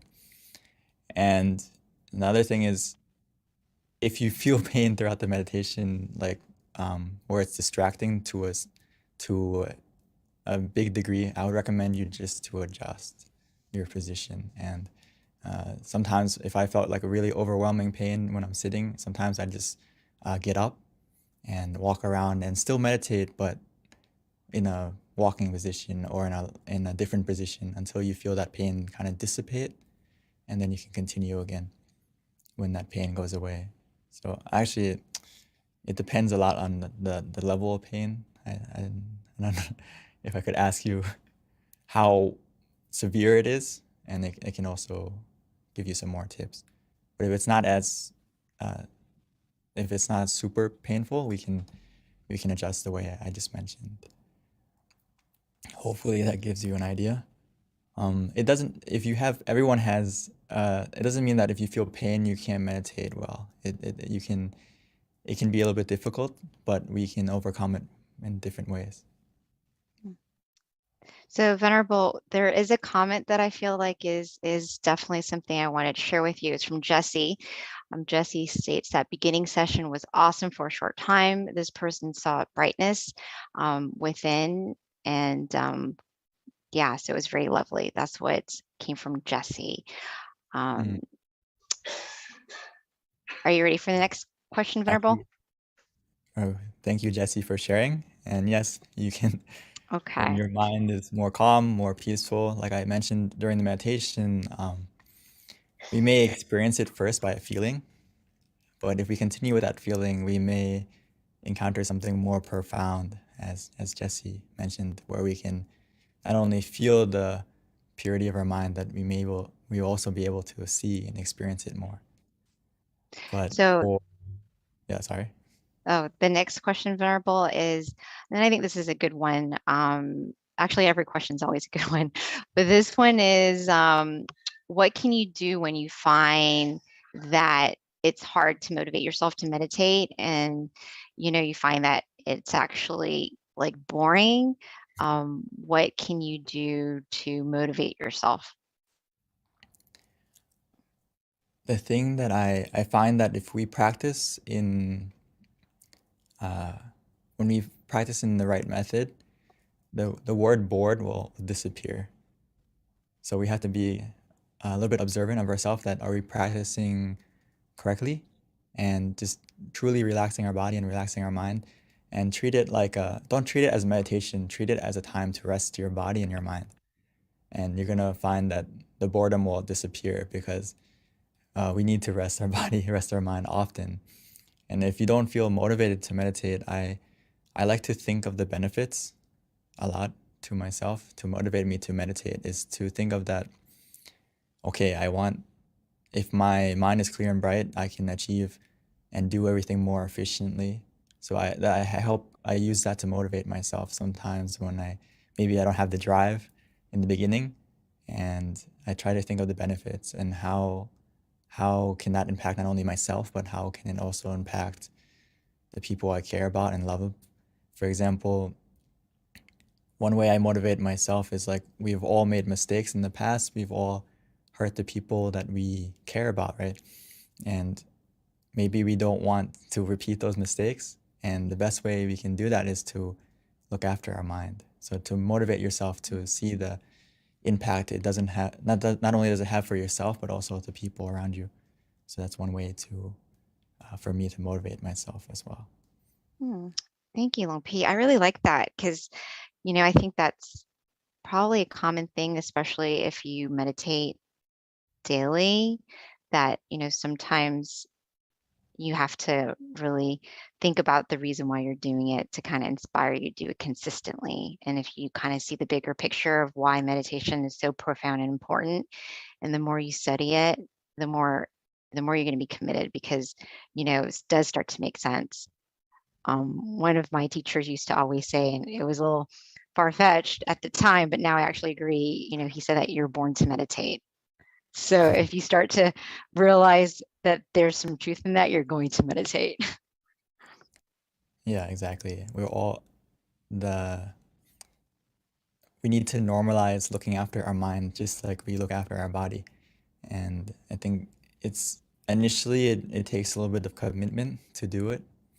But once you study the benefits and also feel the benefits for yourself, you're going to realize that, okay, it's something I need to do. And I really recommend you being as consistent as possible, because actually the method is really easy if you understand just finding the balance between being relaxed and mindful together, or sometimes you can say conscious and comfortable. But the thing is, the hardest thing of meditation is not the practice, but the consistency. And just like exercise, right? Sometimes the first step is to get yourself to the gym or start to work out, and then it kind of gets easier as it becomes a habit and becomes almost like you can't miss it and you want to do it. And this is even more so with meditation, because you're going to feel that happiness, and you're going to have you're going to not only see the happiness within yourself, but the impact of yourself around other people. So. Thank you, Venerable. All right. And then the next question is, why do I always feel sleepy when I meditate? So maybe like how, this can be what this person can do to prevent the sleepiness. Great question. I'm sure everyone here has felt sleepy sometimes during meditation, myself included. So it's not something to be annoyed about. It's just you practice correctly, and one of the side effects is you feel really relaxed. So it's very easy for us to fall asleep sometimes in meditation. So there's a couple of things that generally cause you to feel sleepy in meditation, and a lot of it is physical, meaning that how did you prepare yourself to come to the meditation? Physically, as we go throughout our day, a lot of things that we've measured it down to is basically how late you sleep, how much physical activity you do can have a huge impact on when you come and meditate, are you going to feel sleepy? Also, as maybe not tonight, because, or maybe some of us, if you had a heavy dinner and you come to meditate, it's very easy to fall asleep as well. So these are physically has a huge impact on if you're going to fall asleep, if you feel sleepy. So there's a couple of things I would like you to go and check. Is physically, how is your sleep? Are you sleeping later than 10 o'clock, maybe 11 midnight every day, maybe even later than that? If you sleep late, when we come to meditate, there's a good chance you're gonna feel sleepy as well. As well as how much you eat can have a big impact, or how much physical activity you did. But in the case where you can't control those factors and you come to meditate, what do you do? We have 3 techniques, right? Visualization, mantra, and just relaxing. So it's about picking the right tool for the right job. So when you take a moment to observe yourself before you meditate and you feel sleepy, I recommend you use the mantra or visualization, or even both, to add more awareness to your meditation. Because you already have the sleepy part, you already have the relaxation part, but you need to add the mindfulness part in that case. So hopefully you got the idea. Yeah, thank you, Pete. That actually makes good recommendation. So this next question is from Charity Sills, and the question is it okay to lie down while meditating? And especially this person, considering there's injuries, or is it more powerful to sit up? Oh, to lie.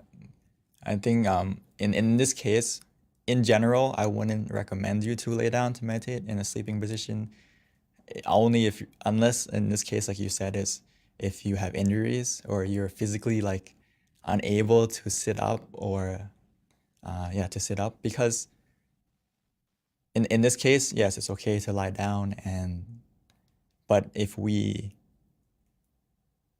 in a normal situation, I recommend you to sit up just because it helps you to find that balance between being conscious with comfort and being mindful and relaxed together. It's easier when you're sitting in a position or not necessarily lying down, because when you're lying down, just like the question before this, it's very easy to fall asleep. So it depends. It depends on your physical condition. But in this case, please feel free if you are if you have an injury like this. So it is still possible, though, correct, Venerable, to Yeah. meditate lying down. You just have to be more aware, because if you're not, you're going to fall asleep. Exactly. Okay. This is an interesting question, Lone P. It's a question/experience. So this person felt very cold, like chills on the arms, but it was very blissful in meditation, and wondering if this is a cleansing of energy or just relaxation, like the temperature dropped. This has happened a few times during meditation. Very good example and question. I would like, for those of us in Thailand right now, it's very hot. So if you can get that experience, that's great. You can feel cool and have your own personal Air condition. Right now it's very hot. But anyway, it's a very good experience, okay? If you feel, the key thing is not only with any sensation, whether it's a cold feeling, some people feel warm, some people even feel hot.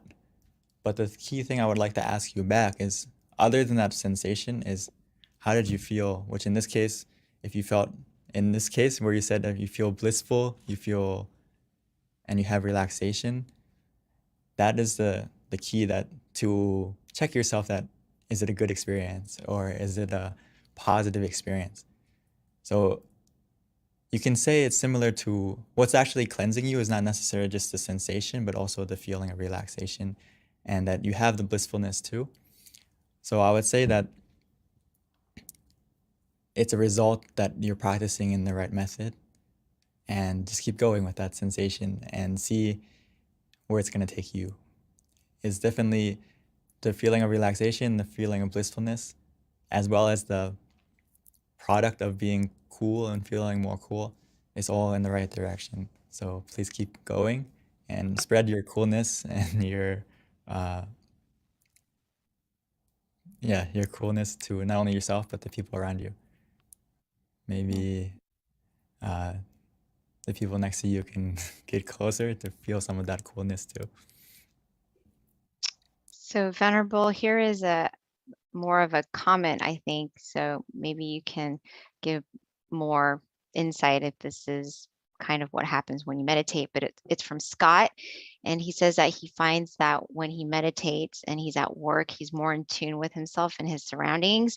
He also feels like things click easier when he meditates daily. Yes, it's actually, I'm glad that you mentioned it, so it's not just me saying it, but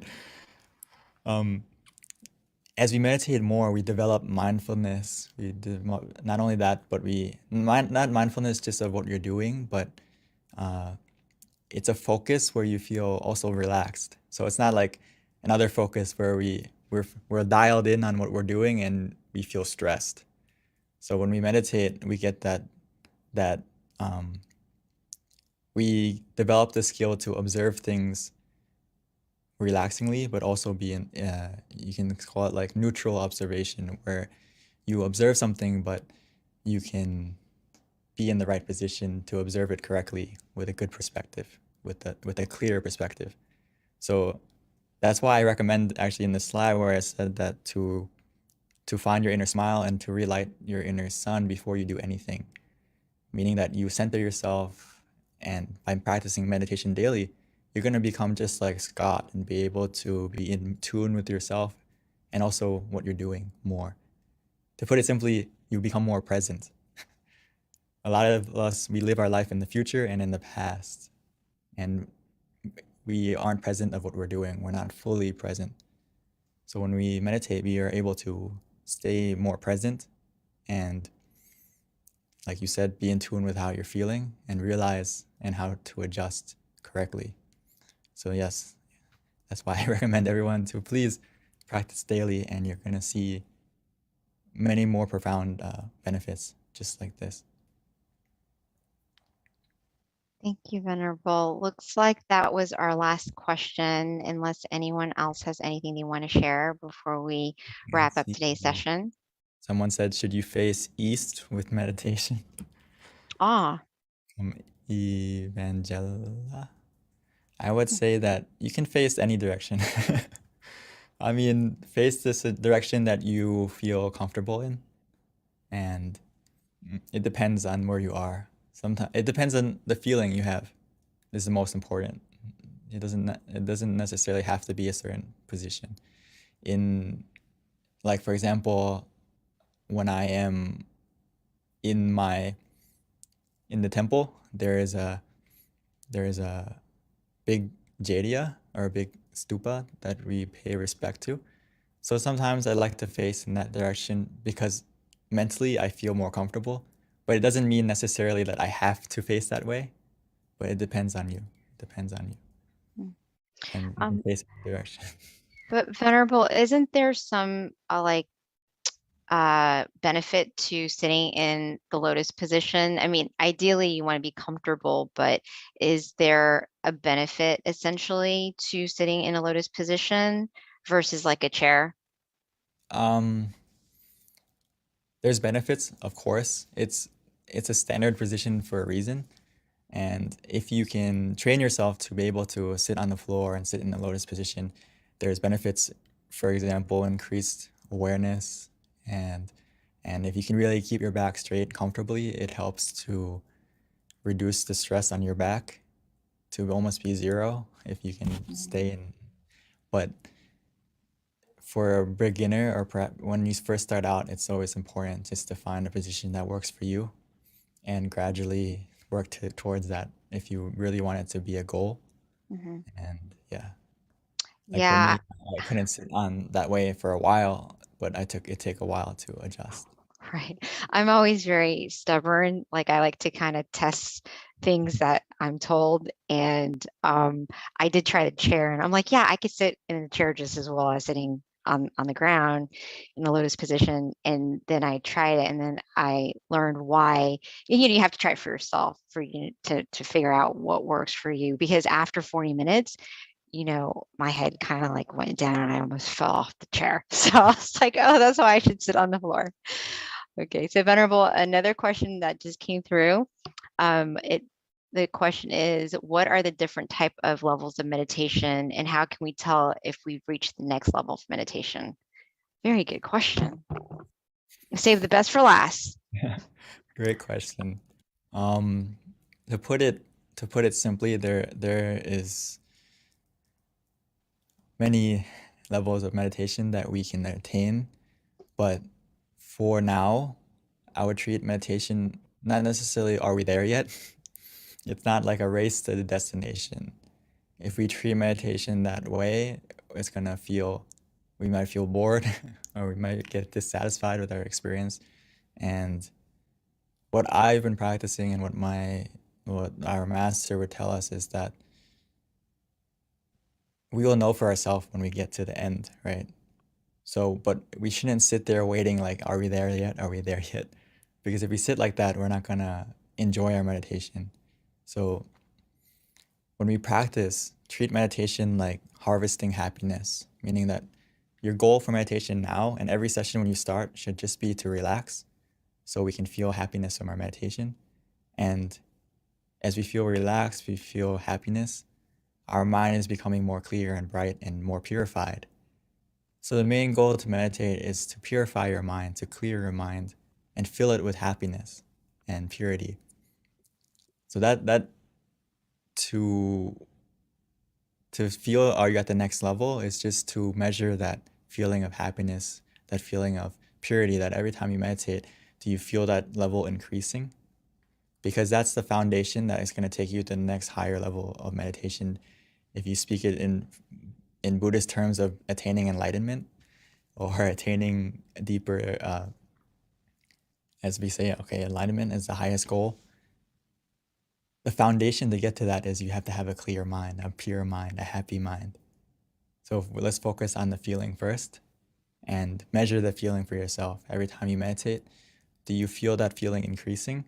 If so, that means you're on the right path and you're getting, if you want to call it the next level of meditation, is that the feeling increased. And as the feeling increases, that purity increases, you're going to see and experience the levels of meditation for yourself. As I think Jessie mentioned earlier, she said she can feel and see the brightness within herself. So that's something that we have to experience for ourselves. And it's something that I also put to, like, I think like B just said, like, you're stubborn, right? And you want to test it for yourself. So that's the key of meditation, or of anything actually, is to test it for yourself. And you're gonna, if you just follow that feeling of relaxation and purity of happiness, you're going to be able to test it for yourself and experience it for yourself. And that's the thing, Venerable, is it's great because you have the guidance, and because our teachers tell us all the same things. And then if you test it, then you're like, oh, that's why they say that. It just makes it more efficient when you have the proper guidance. But still, people are stubborn. They want to see for themselves. I would say, just for now, your best guide is you can feel for yourself if you're on the right path. Listen to your body, listen to your feeling. If you're meditating correctly, your body is going to react a certain way. And how you feel, you're going to feel a certain way. So if you're meditating wrong, your body is going to tell you first, right? You're going to feel tension, you're going to feel stress, and also mentally you're going to feel that way too. So just pay more attention to yourself, and that can also be a guide, actually one of the best guides, Right. Definitely. To be aware of how you're feeling. And if you feel that balance between being mindful and relaxed or being conscious with comfort, that means you're okay. Everything's okay. But again, one of the obstacles is doubt. Yeah. So that's why it's always good to come and meditate together. And if you have any questions, don't be scared to ask, because sometimes we have that doubt. Are we practicing correctly? And my job is to reassure you, and also the monks that practice, to reassure you that, okay, you're on the right path. Right. And I always learn so much just listening to your answers from the questions, because you always add some sort of insight that I didn't really ever think of. So thank you, Venerable. I hope other people feel the same, but your answers are always very profound and simple, but yet inspiring at the same time. So thank you. So Venerable, that wraps it up. It is 10:32. So everyone, thank you so much. As my teachers like to say, sleep in a sea of merit. We'll see you next Friday for Earth Day meditation. Please join us. It's going to be super special. And then, of course, the following full moon next month on May 16th. Thank you, everyone. Namaskaran, Venerable Daniel. Thank you, everyone, and hope to see everyone in the next full moon. And also on the 22nd. Yes. Namaskaran, Pete. Atu.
Hi, everyone, and welcome to our full moon meditation tonight, our May full moon meditation.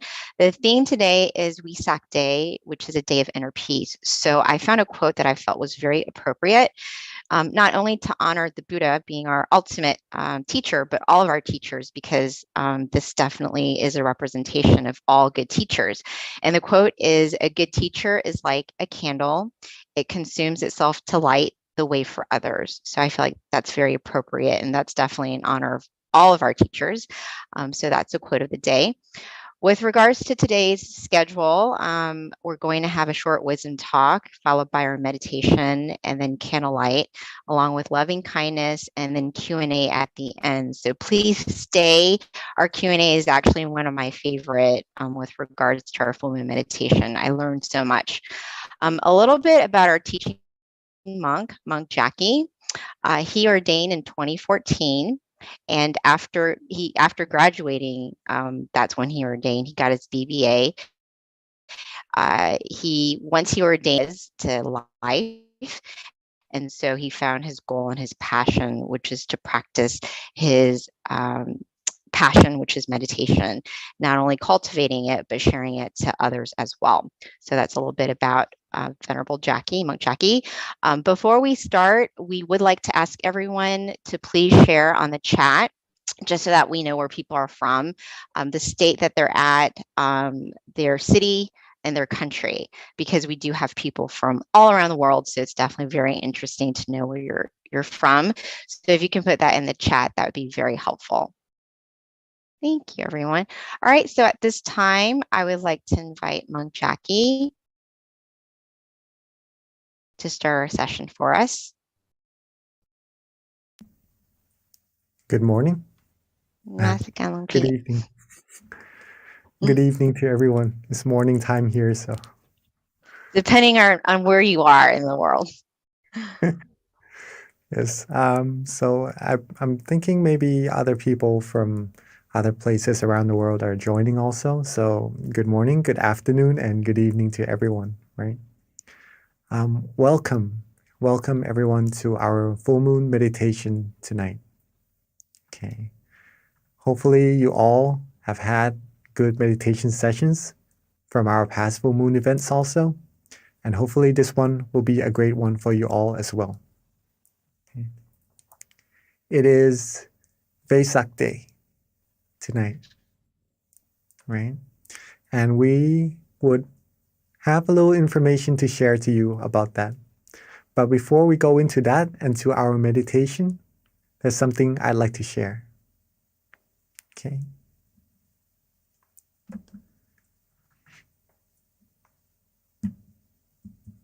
Relaxation is universal. Would you all agree with me on that? Everyone in the world can relax, right? Okay, so that's that. If relaxation is universal, and meditation is actually the same thing as relaxation, okay? They are the same thing. That means meditation is universal as well, okay? Hope you all agree with me on that. All right? Okay. Now let's keep this in mind for a second, that meditation is universal, just like relaxation. It's just a feeling, it's just a practice. Okay? Everyone on earth can do it. right? We can do it. We have been doing it for many times already as well, I believe. And for those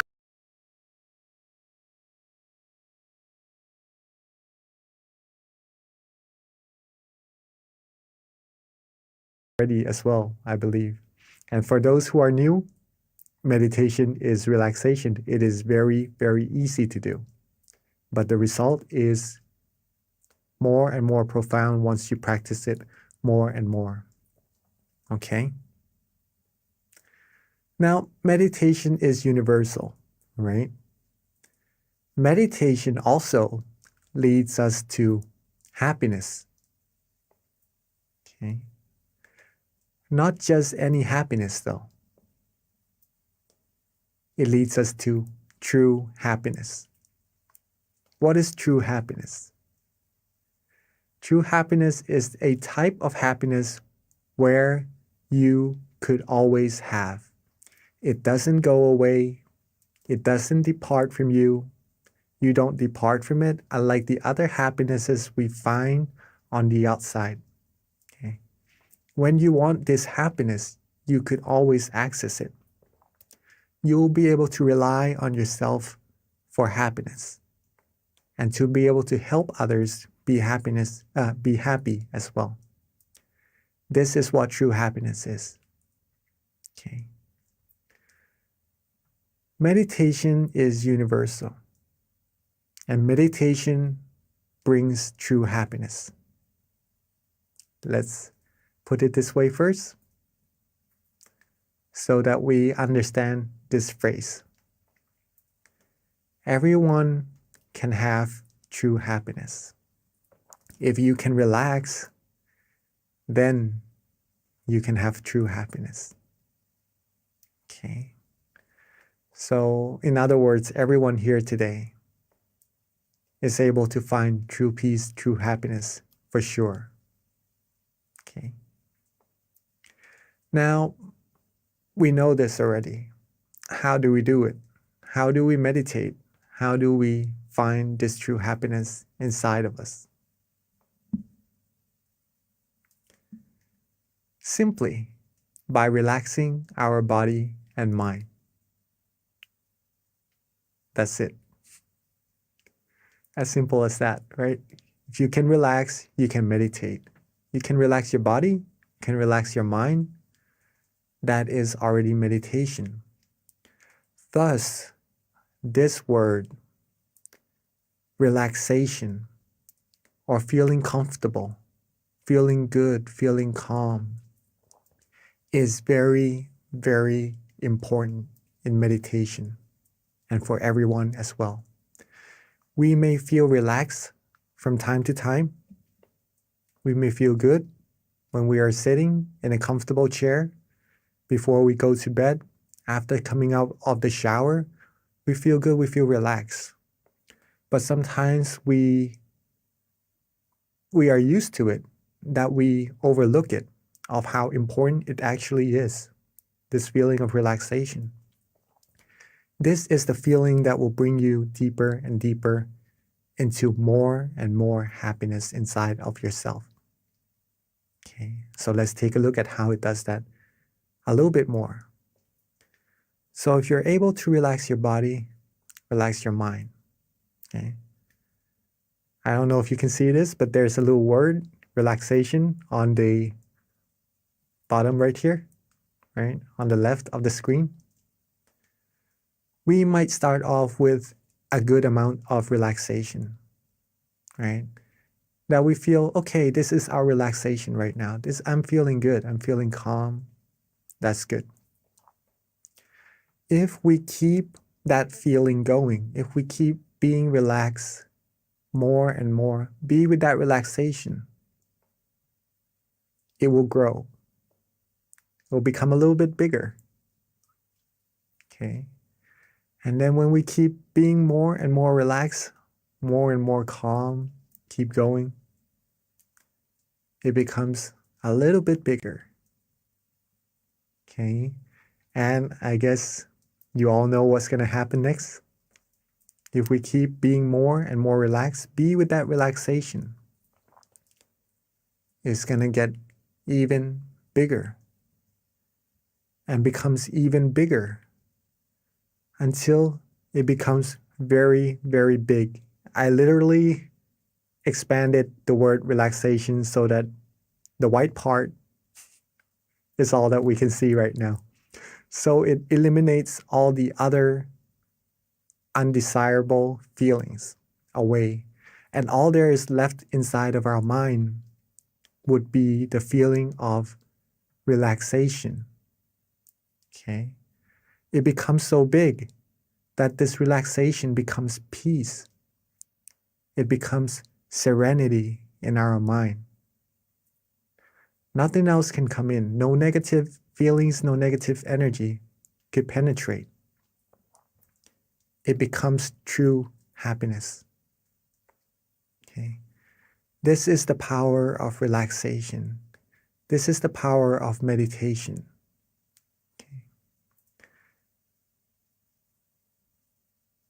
Now we know how to meditate, right? Not that difficult. And if we practice together more and more, we would find true peace little by little until reaching the very utmost of it. Nothing can penetrate, and that's the ultimate goal of meditation. Okay? Now, this technique was discovered a long, long time ago. It didn't just happen recently. Okay? It was discovered actually on a full moon day. The same type of day, the same type of night that we are meditating together right now. Interesting enough, it is on the 6th lunar month also, which is tonight, right? The 6th lunar month. This full moon day, over 2,600 years ago, actually, was when it was discovered, this knowledge. It is a day called Vesak Day. Vesak Day. Okay. On this day, just for information for all of us also, when true happiness was discovered, when a person like us, right? A person was able to discover true happiness inside. It is actually on the same day that this person was born, discovered this true peace, true happiness inside, and passed away, right? It's on the same day, but on a different year, just so you know. Okay. And this person,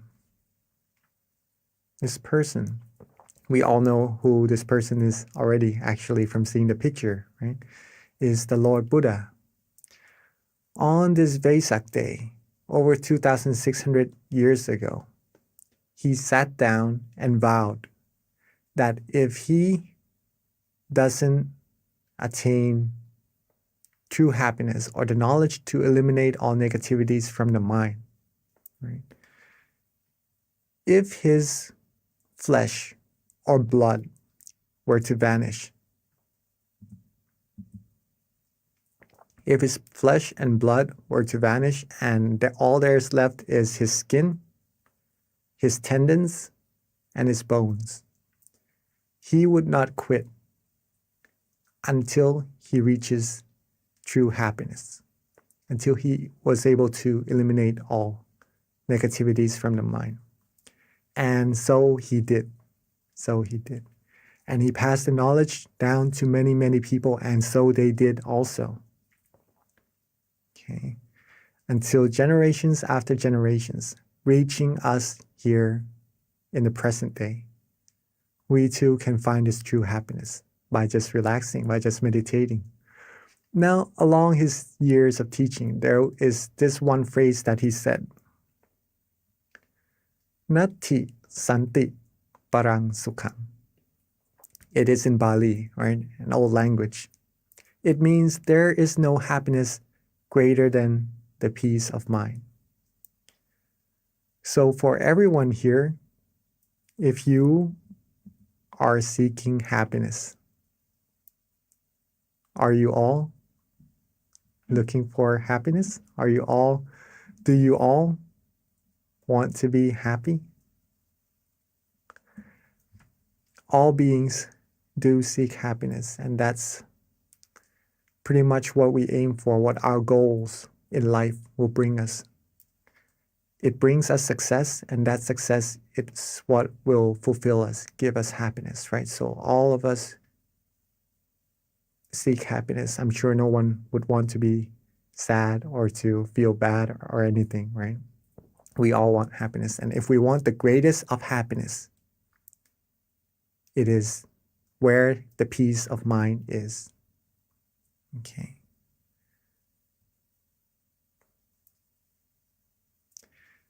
If true happiness is what you seek, if you like to rely on yourself for happiness, you want to help yourself and help other people around you become happy, now you have the roadmap. Now you have the roadmap. You know where your destination is, right? You know where your destination is. You have the compass, you have the tools, which is meditation. And how to get there is just to be relaxed. Keep being relaxed more and more until we reach our destination. We have all the necessities we need to go further and further through this path of happiness. Now, there is still one factor that has to be taken into account for us all to reach our destination. That factor, can anyone guess?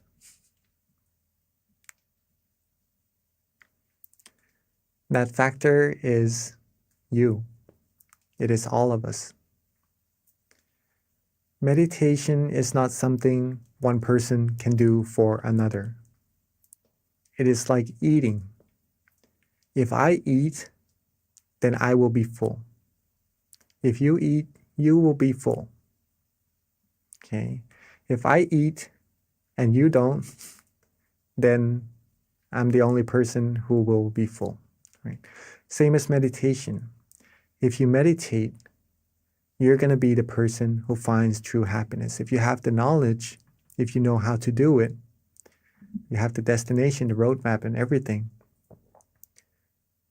Well, if we take into account, right, if we take that into practice, we will sure reach our destination. And I'm sure all of us would be keen, right, to reach that destination altogether. If we can be truly happy inside, if we can find that true happiness inside of all of us, then we could be the role model to other people around us. Remember, at that point of true happiness, no negativities will be able to penetrate. If we could get to that point, more and more of us, no negativities will be able to come in, okay? Not just into our mind, but into our community, to our society. The more we expand this true happiness to the outside, the more we would be closer to world peace, okay? We are simply just being relaxed and just being still, meditating. But the result that arises from this is really profound. Okay. If we can do it first, we could be happy first, then we can share the light with all the other people around us, having everyone be happy and having this world be a world of true peace together.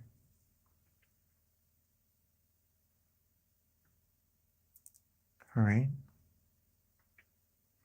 Hopefully that was interesting enough of how meditation just being something that is maybe a little bit overlooked, right? Just being relaxed.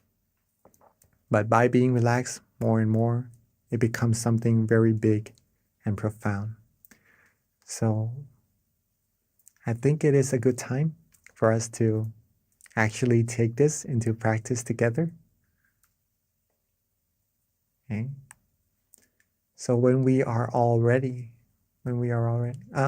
before we meditate, make sure you're comfortable. Make sure your body is relaxed as well, right? Because that's what we need for our meditation. So let's get ourselves adjusted, our body adjusted, so that we feel good in our meditation together for a few moments.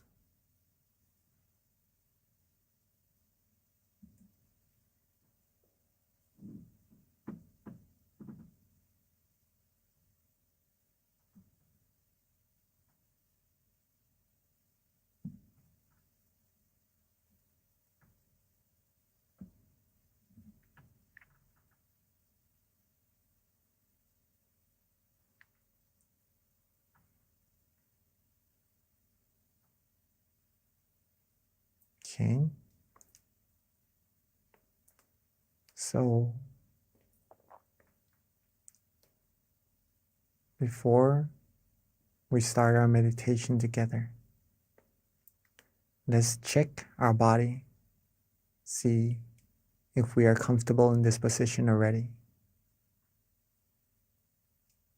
And when we are ready, let's softly and gently close our eyes.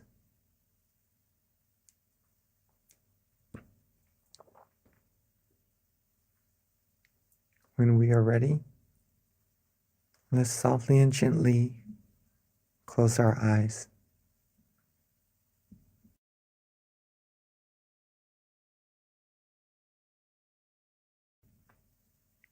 Take our time. There's no need to rush at all.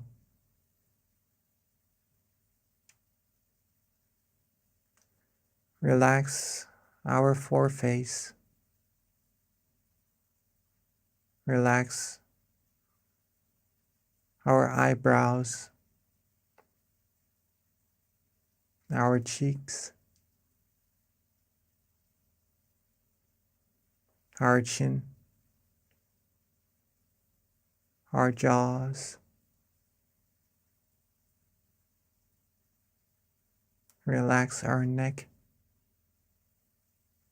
our shoulders, our waist, our thighs, our legs, all the way down to the tips of our toes.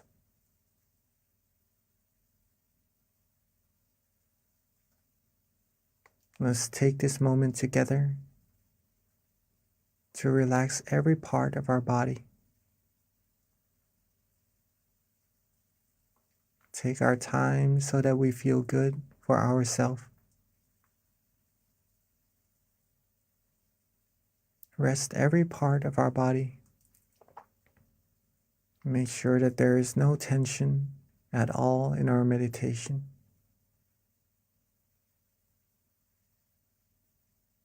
If we feel good, if we feel relaxed, then we are on the right path.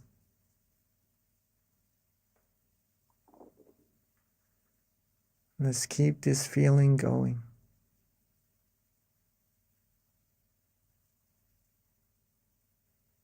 Keep ourselves calm. Keep ourselves relaxed. And let's let everything go. Let all our worries go. Let all our responsibilities rest just for now, so that we can have time to find true peace and true happiness all together.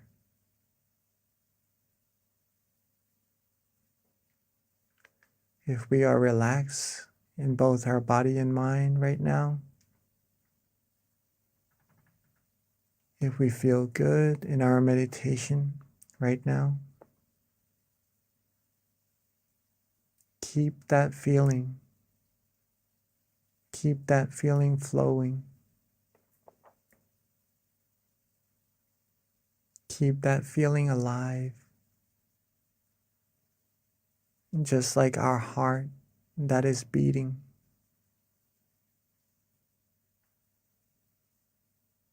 This feeling of relaxation is the heart of meditation.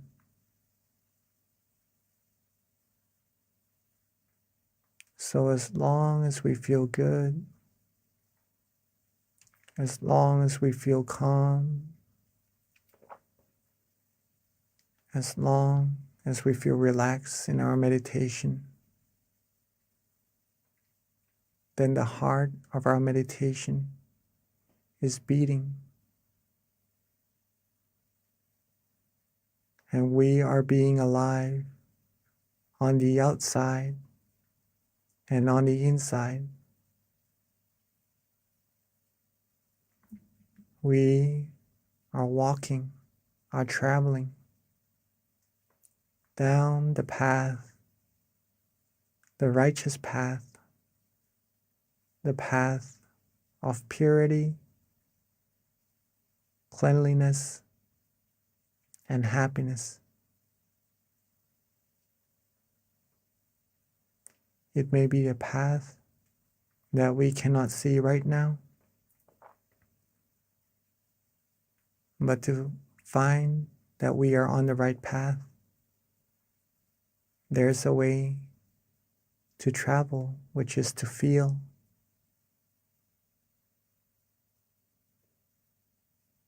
To feel calm, to feel relaxed, to feel restful. And that's how we know we are traveling on the right path, in the right direction, getting closer, closer to the utmost of happiness, the greatest of happiness. But it is like a tree as well, where we cannot rush for it to grow, where we cannot rush for it to bear fruit.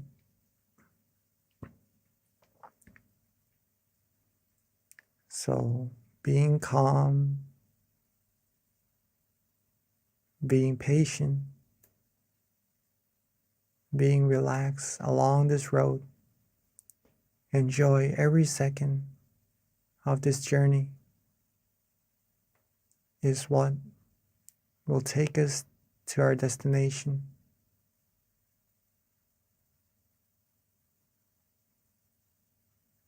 The more we can be calm, the more we can wait, the more we accumulate this peace of mind that we are having right now, the closer, the faster we will be to reaching that destination of ours.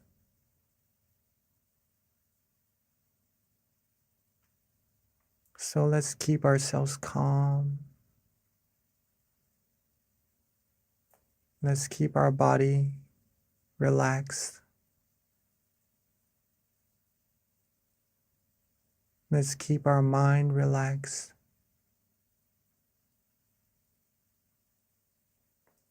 Let's be worry-free. Enjoy this very moment, almost as if this is the most precious feeling we have right now, that will take us to reaching life's most valuable treasure.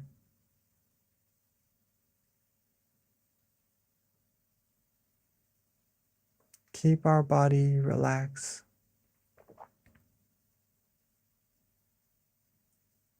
Keep our mind relaxed.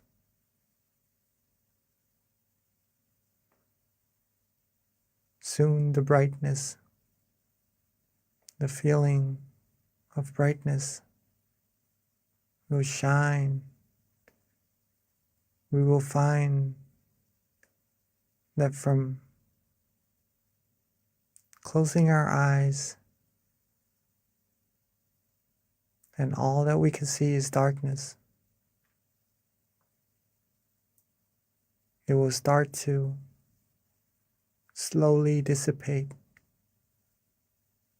and gradually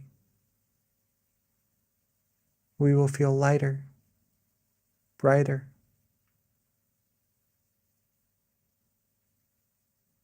Whatever experiences happen inside of our mind, let's just let it be. Let's not pay too much attention to them so that we lose our relaxation. The more we're able to relax, the deeper our meditation becomes automatically.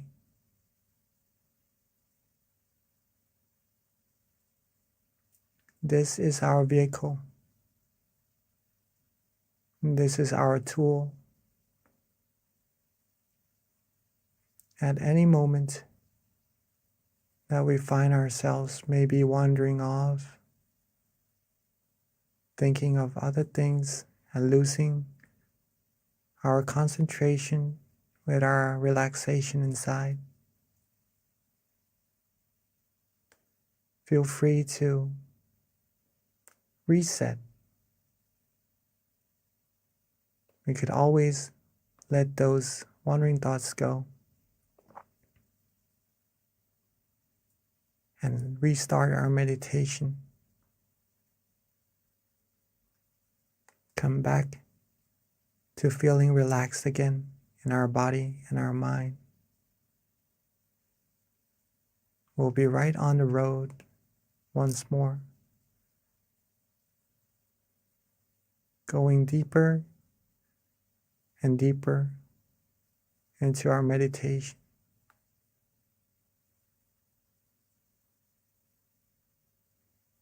And if we start to feel some tension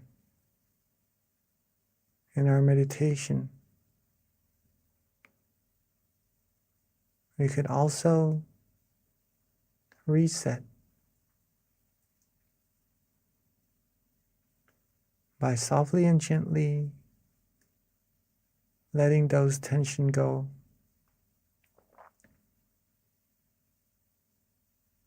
Relax our body.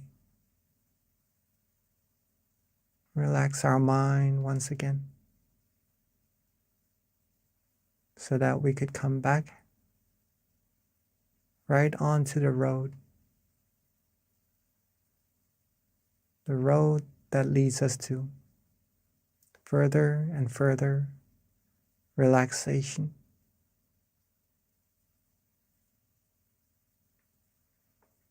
At this point, if you are feeling calm, you're feeling relaxed,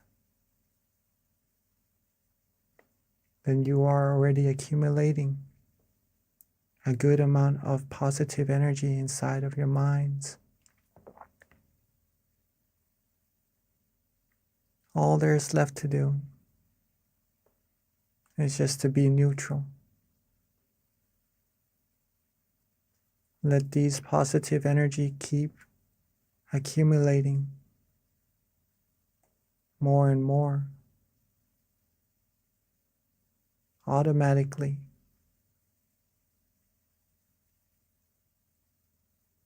All the wondrous things, all the good things are being bestowed to us right now, just by relaxing, releasing, letting go, whether if we know it or not. You're a being. You are receiving a great amount of positivities.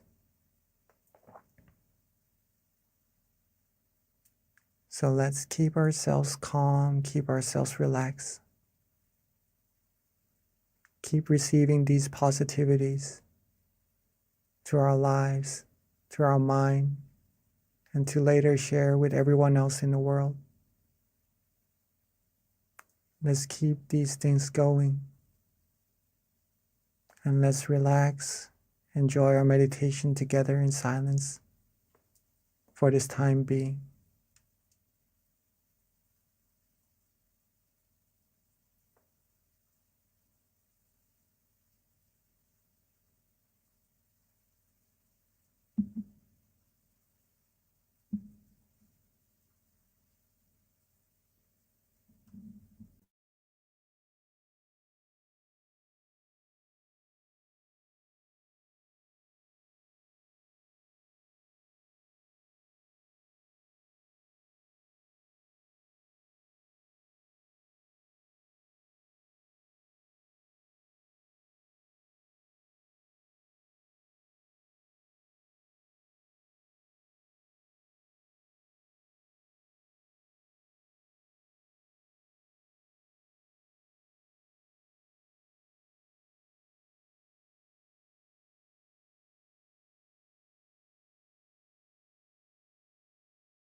as we are relaxing, as we are letting go, feeling our relaxation, feeling our body resting,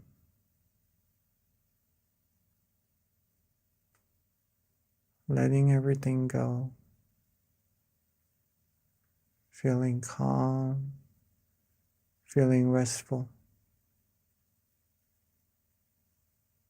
We may start to feel the flow of energy inside of ourselves. Some may start to have different meditation experiences. Some may feel calm, relaxed, bright, light. All there is to be done right now is to just be neutral. Don't worry about what is happening inside of our meditation. Don't worry about what's going to come into our meditation. Don't worry about what is passing in our meditation. As a matter of fact, there is no need to worry about anything at all. Just to be with this moment, with this feeling of relaxation, is all that we have to do.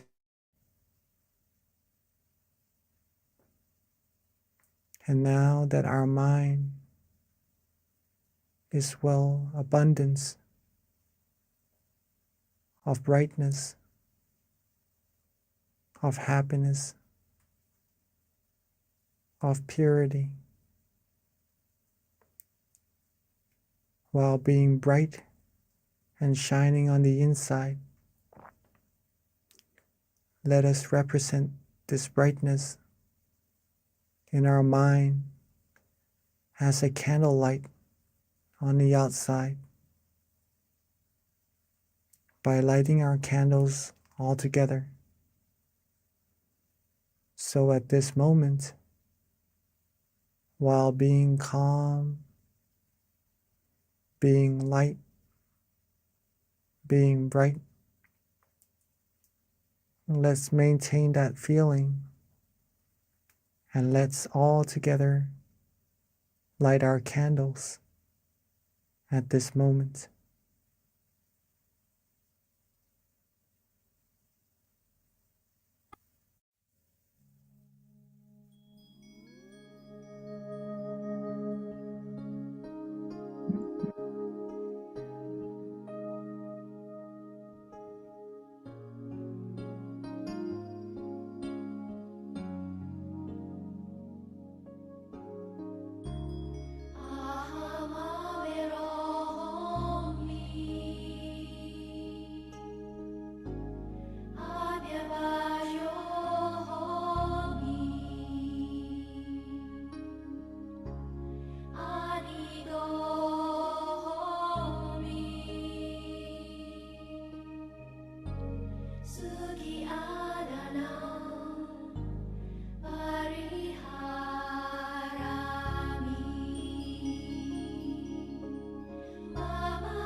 Now that we have represented our brightness from the inside to the outside, let's together come back to our seats and close our eyes softly and gently once more.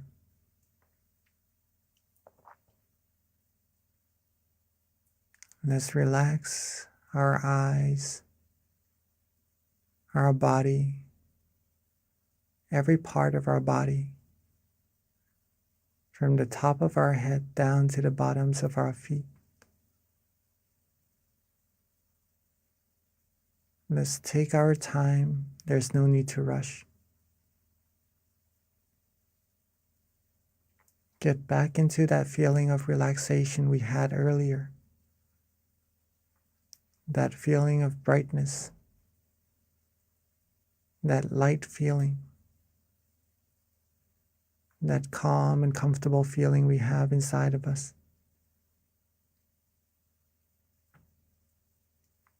And let's softly and gently bring our candle lights inside of our mind.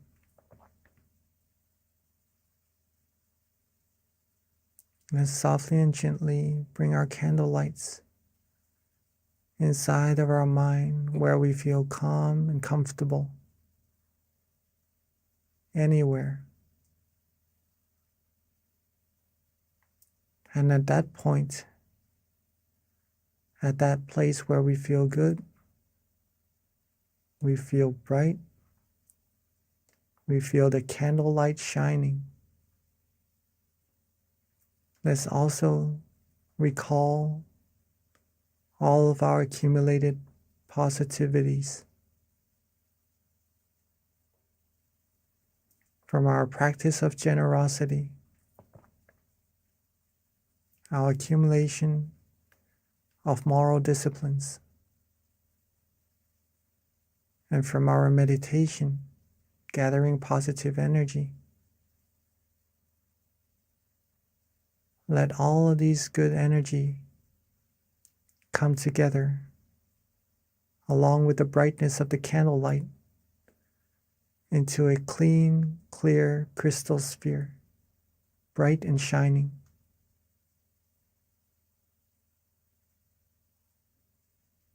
Let's think of our family and friends. Let's recall our loved ones. And let this crystal sphere, this sphere of merit, radiate its brilliance outwards, reaching our family and friends, sharing with them all the positivities we have. Wishing for our family and friends to always be happy, be safe,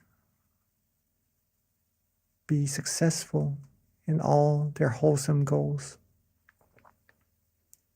be protected from all dangers, harms, diseases, be free from all negativities, be able to find true happiness, true peace quickly and easily. and reach the utmost of happiness as quickly and as easily as possible.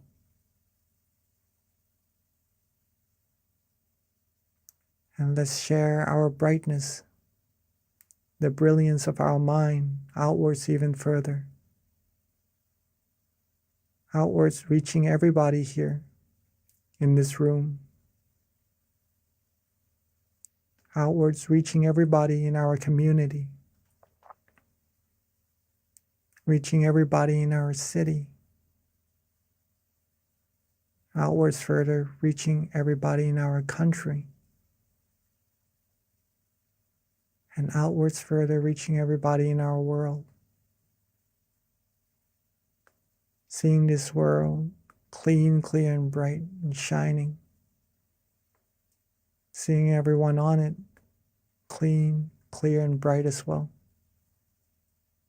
And wish for everyone to always be happy, always be healthy, be fulfilled in all their wholesome goals, be free from all sadnesses, sorrows, sufferings, all harms, dangers, diseases, wars. Be free from any form of negativity. And may everyone on earth be able to find true peace quickly and easily. And may this world be a world of true happiness, true peace quickly and easily. And may we all reach the utmost of happiness as quickly and as easily as possible. And let's share our loving kindness outwards even further into space, into the universe. Outwards infinitely. Outwards unlimitedly, reaching all beings no matter where they are. Wishing all the good things for all beings as well. And let's take a few moments to share our loving together, our loving kindness together in silence.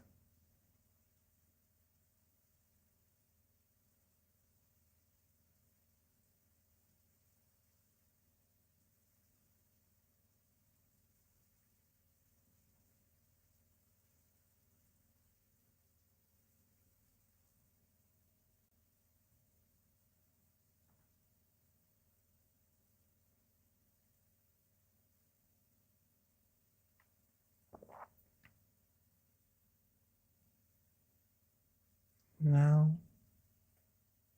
that we have shared our peace, our love, our positive energy outwards to all beings together, let's softly and gently bring our attention back to ourselves.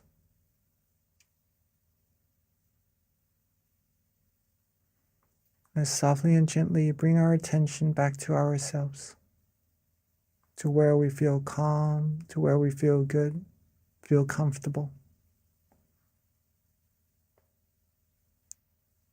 And at that point, with all our accumulated merit, let's wish for ourselves to always be happy,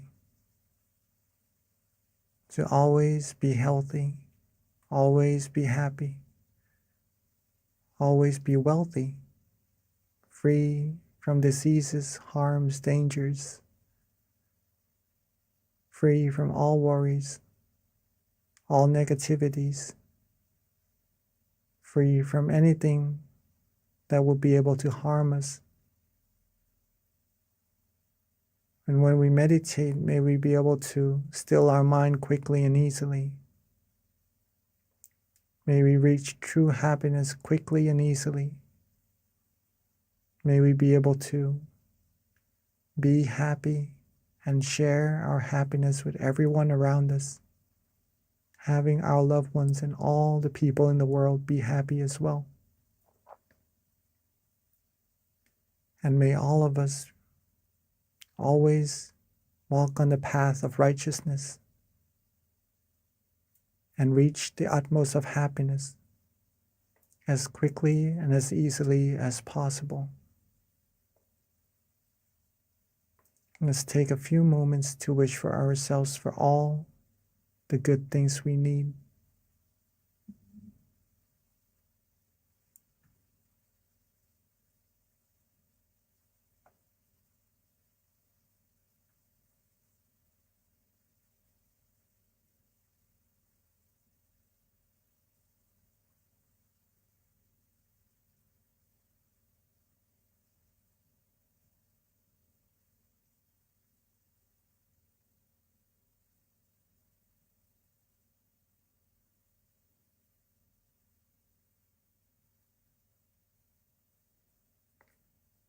Now that we are coming towards the end of our meditation together, let's recall ourselves being calm, being relaxed.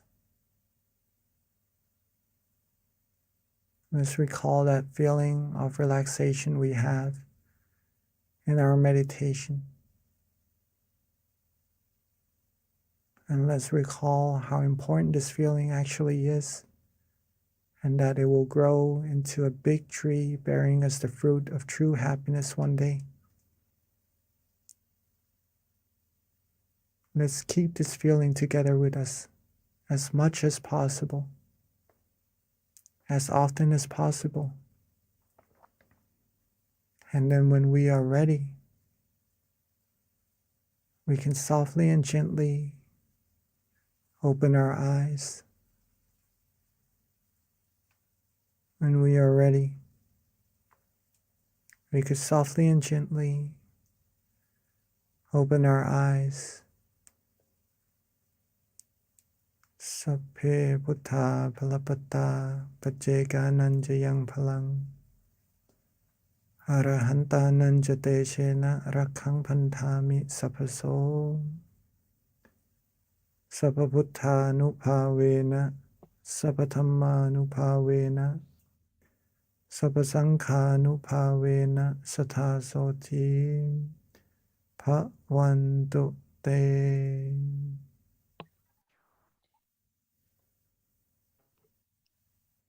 Thank you, Venerable Jackie, for that lovely guided meditation. So before we transition over to Q&A, a couple of announcements. First of all, if you didn't join us earlier in the beginning when we started, if you can share your country and your city, we just like to know where everyone's coming from as we have people meditating with us from all around the world. It's just very interesting to know what city, country, state you're from. Okay, with regards to a couple of announcements that we have, please jot down the next full moon meditation is going to be on Tuesday, June 14th, next month. A couple of other announcements. If you haven't already visited this website, please be sure to check it out, tamagayameditation.org. This is where you can learn of the various centers that we have in the US, the closest center to you that you can go and visit even. We do have guided meditation open right now at our various city centers, such as Boston, Chicago, Azusa, Georgia as well. So yes, you can definitely learn more about that from the website tamagayameditation.org. And those are our various locations with those marks in the States. So yep, and all you have to do is click on the location closest to you and you'll be linked to the website, and that you can learn more information about their local offerings as well. And then the next website is, if you don't already have our app, please definitely download it. It has a wealth of information, guided meditations. It's mindgem.org. That's the website. You can link to connect with us and download the app from the Play Store or the App Store. This is also a great way to stay connected to our notifications, any announcements that we have. Every month when we've got our full moon meditation, there's a notification that comes out through the app to remind you. So it's definitely a great way to stay in touch with us and keep up to date on our announcements. And then lastly, we've got something interesting going on. It is first of all, we want to invite everyone to upload a picture of themselves in meditation. It's going to be part of the Guinness World Record, where we're going to try to have as many different entries as possible. And then it's open until August 6th. So there's a QR code right there. All you need to do is just upload a picture of yourself in meditation. We're trying to make the most people meditating online, which we have actually broken many different Guinness World Records before. So this is just another cool one that we've got going on. So everyone on this call, please be sure to send a picture of yourself in meditation on the QR code right there. All right, and that wraps it up for our announcements. So at this time, we're going to transition back over to Monk Jackie and then have our Q&A session. So please, if you've got time, stay with us, but we do understand for those who need to hop off. But this is definitely a great time to have your questions answered, further understanding about meditation, or any questions you might have with regards to your practice, how to improve it. Looks like we have a question right now, Monk Jackie, from Shrirat. Yep. So if we can get the spotlight on Shrirat, please. And then anybody else, if you've got a question, you can either raise your hand or just put it on chat as well.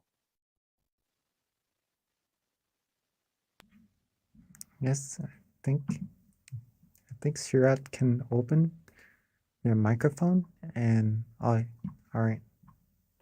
Or you can always put it on chat too, whichever is easiest.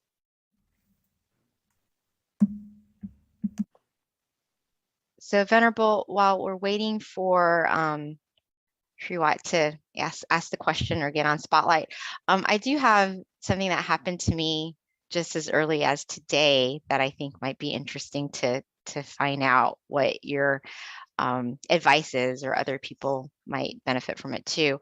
But yesterday in meditation, I meditate every day, and when I was meditating, I felt very calm and peaceful, and like I was floating, which was really cool, because I hear that this is kind of a typical experience in meditation. But then today, when I meditated earlier, I felt like a heavy rock, like a rock. And it was weird because in my meditation, I felt like the rock was round and was like right on my lap. So I don't know if that's, you know, an experience that's typical, or if that's just me overthinking. So I wanted to get your input on that. Does it feel heavy, or does it Yeah. feel light? The rock Feels felt heavy today. Yesterday felt very light and floating, and today it was like a rock on my right? lap. And I was like, this is new. Okay.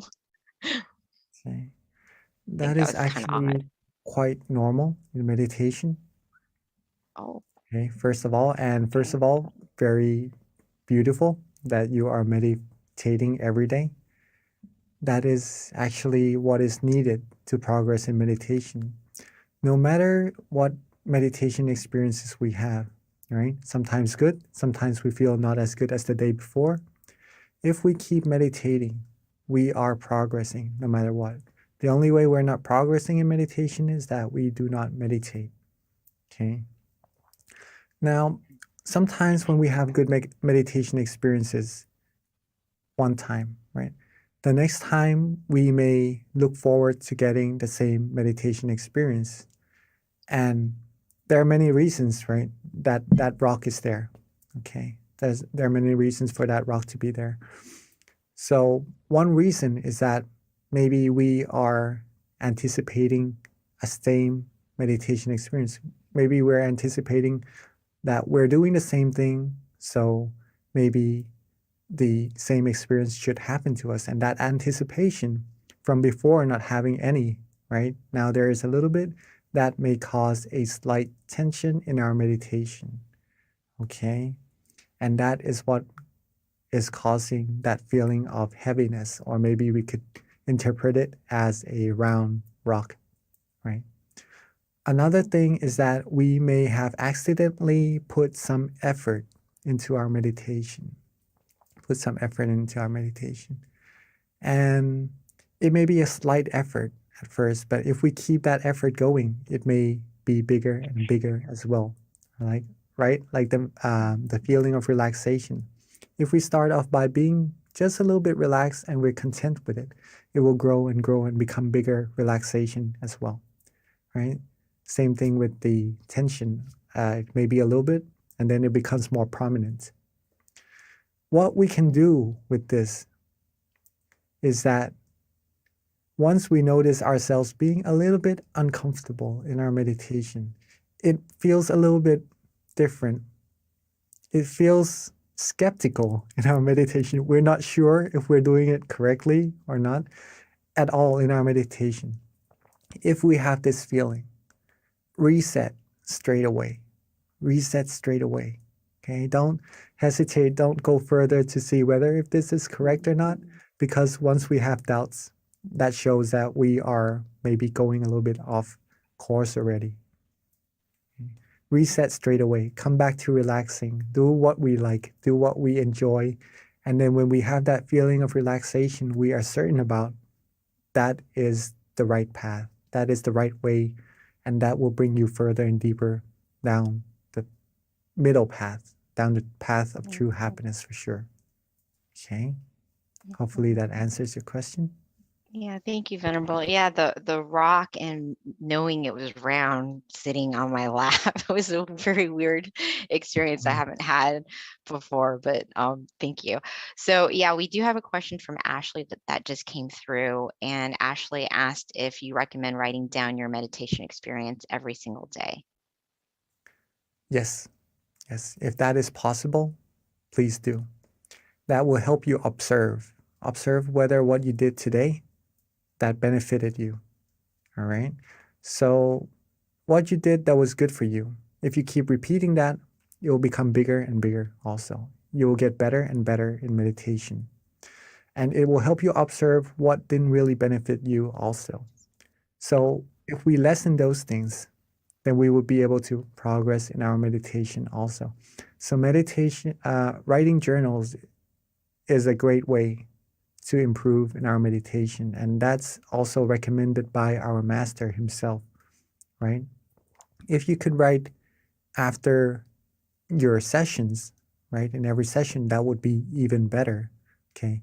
But see what works for you, what helps you observe yourself better, and then do that, then we could improve our meditation from there. So Venerable, we've got a question from Miss J. And Miss J is new to meditation, wants to know how she can become better.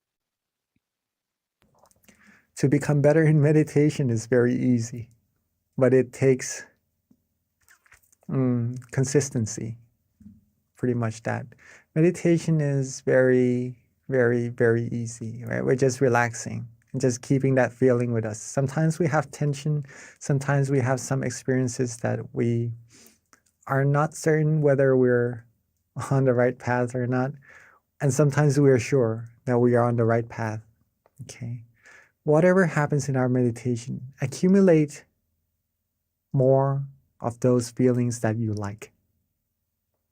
Okay, this is how we improve. When we are certain that we enjoy meditation, that feeling, that relaxation, accumulate more of that. Maybe it could be 1 second, 2 seconds, 3 seconds, 1 minute. If it goes away, reset, come back to do it again. Accumulate like putting money into a piggy bank. One day it will become full.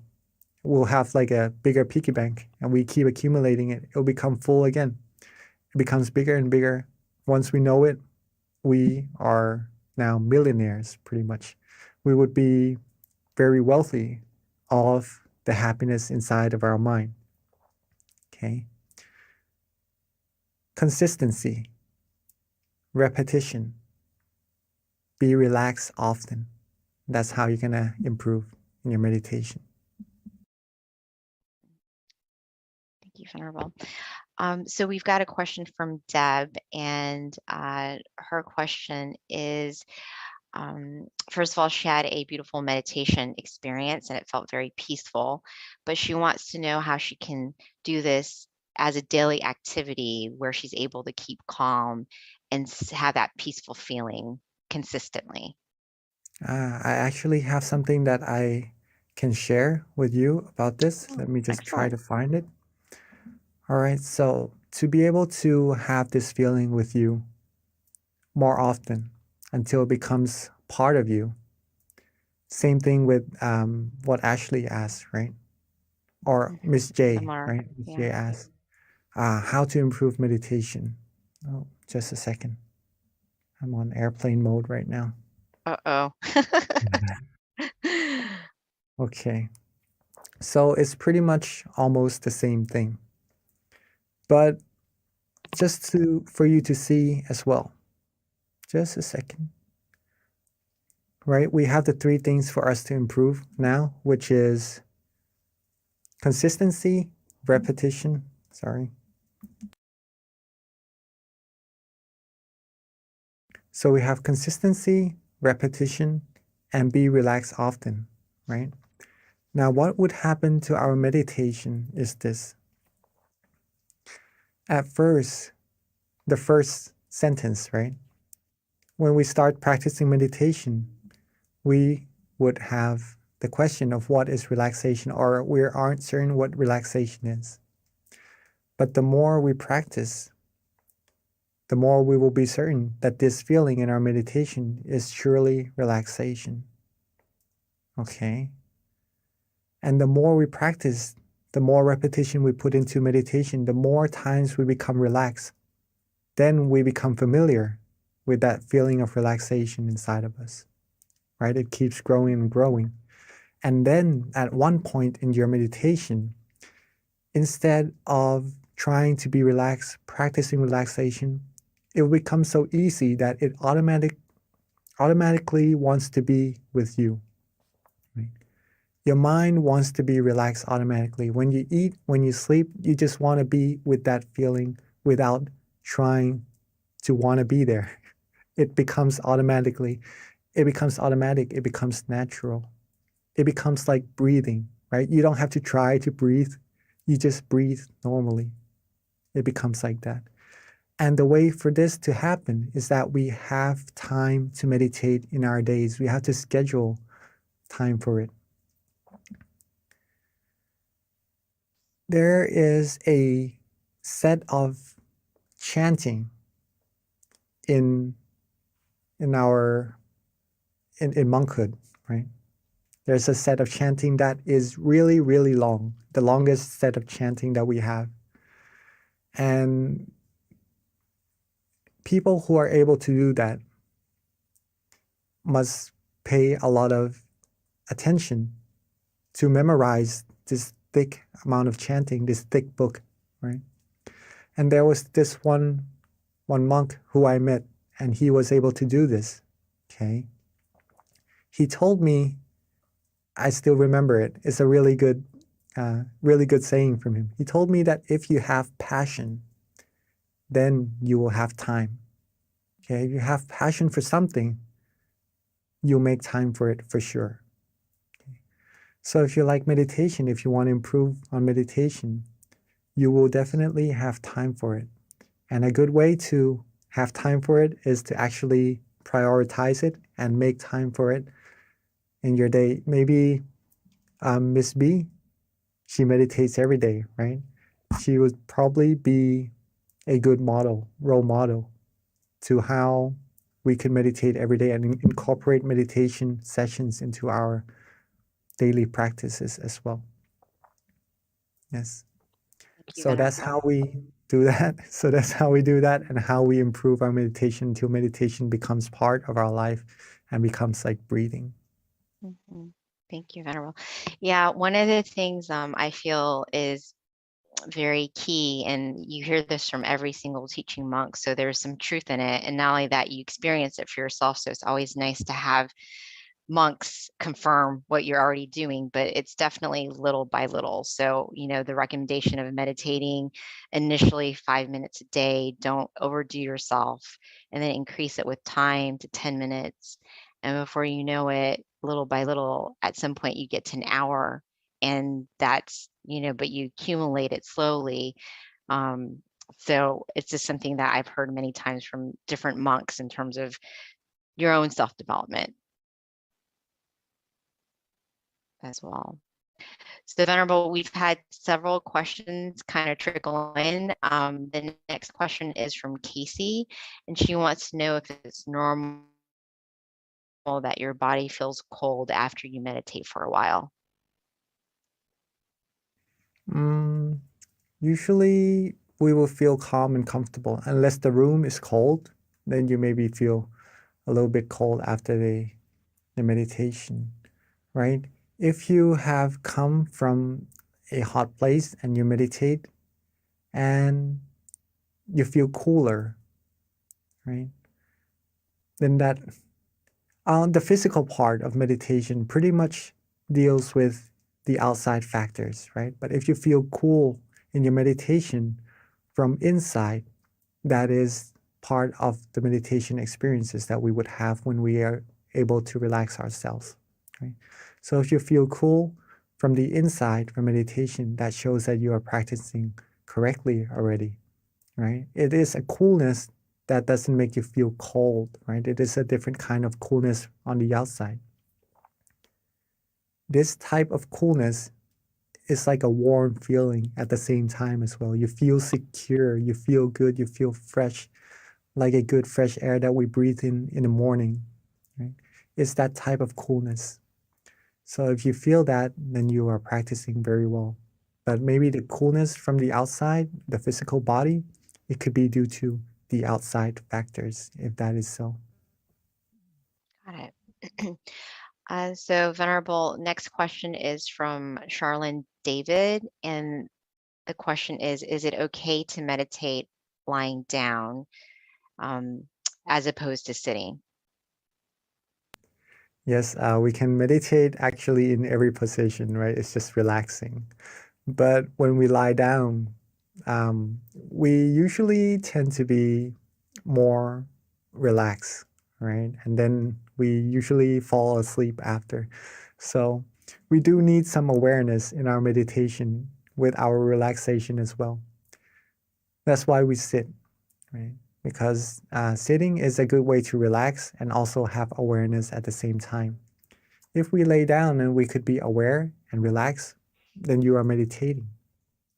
But if you're starting to lose some relaxation, then when you're starting to lose some awareness, then all we have left is just relaxation.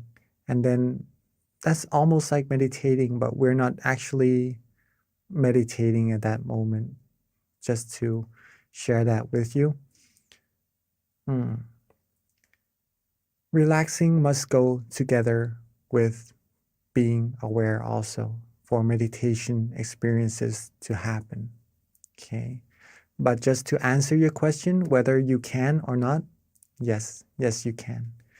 You can meditate before going to bed so you can have better sleep. Okay. But if you want good sessions, good awareness, good relaxation, good meditation experiences in your sessions, then sitting down, being quiet, closing our eyes, isolating ourselves from all the distractions would be of a recommendation. Okay, hopefully that answers your question. Thank you, Venerable. Another question that came, and this kind of ties into something you were saying with the question you just answered, but it's from Annie, and her question is, what exactly is relaxing when it comes to meditation? So for her, she says that she keeps thinking that while she's meditating, she's supposed to focus. So if she's focusing, then how do you relax too on top of that? It seems like is her confusion. Focusing is good, but you need to have relaxation as well, or else it will be focus and no relaxation at all. If we have no relaxation, it is hard for the mind to become still. And the reason why we want to be relaxed in our meditation is that we want our mind to become still. When the mind becomes still, that's when our mind will travel inside and reach deeper and deeper happiness inside of us. Okay? If we focus and there is no relaxation, we would start to have some tension in our meditation. And that tension doesn't let us meditate for a very long time. Sometimes it would give some people some aches around the eyes or maybe some headaches even, and it halts those from progressing further in their meditation, pretty much that. So balancing between focus or awareness or attention, okay, same thing pretty much, with relaxation is what we need to do in our meditation. This is also known as the middle way, the middle way. Not to focus, not too tense, right? And not to be too relaxed, not to be too loose. Not too tense, not too loose. That's the middle path. That's the path that leads you to true happiness. Thank you, Venerable. So last question is from Kitty.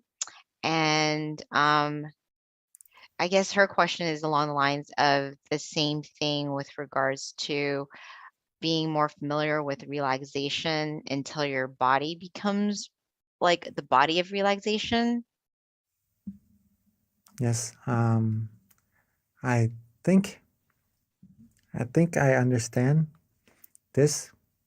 Okay, so let me try to explain. Be familiar with relaxation until your body becomes the body of relaxation. Maybe in your words, you may mean the body of Dhamma or something like that. If that is so, that is the path. Yes, until your body becomes the body of relaxation.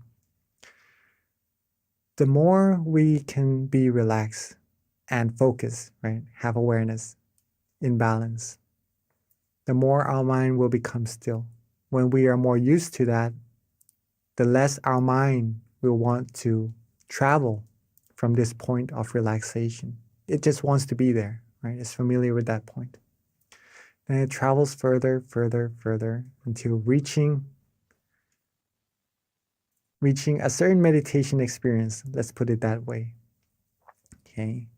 And then when we are used to being at that point, then we would be used to being with that body of relaxation. Let's just put it that way first, right? And then we become the body of relaxation. So, yes, I would have to say yes. Okay, thank you, Venerable. So it is a little past 10:30. So at this time, there are no other further questions. So let us all pay respect to our teaching monk by just putting our hands together as he gives us a blessing. And don't forget our next month full moon meditation, Tuesday, June 14th. Thank you. Namaste Kalon Pete.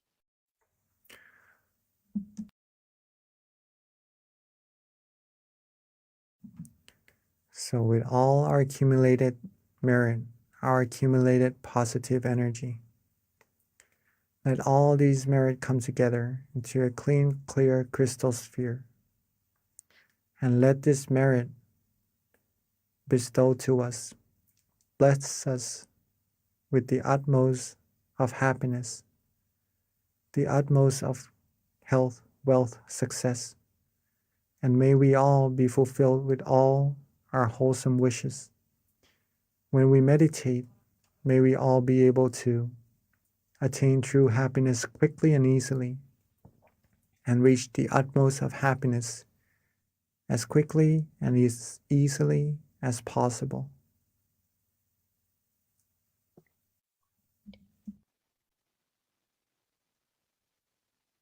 Thank you, Venerable Jackie. Thank you, everyone, for attending our May full moon meditation, and we'll see you again next month. Until then, meditate well, meditate peacefully, and meditate every day. Thank you.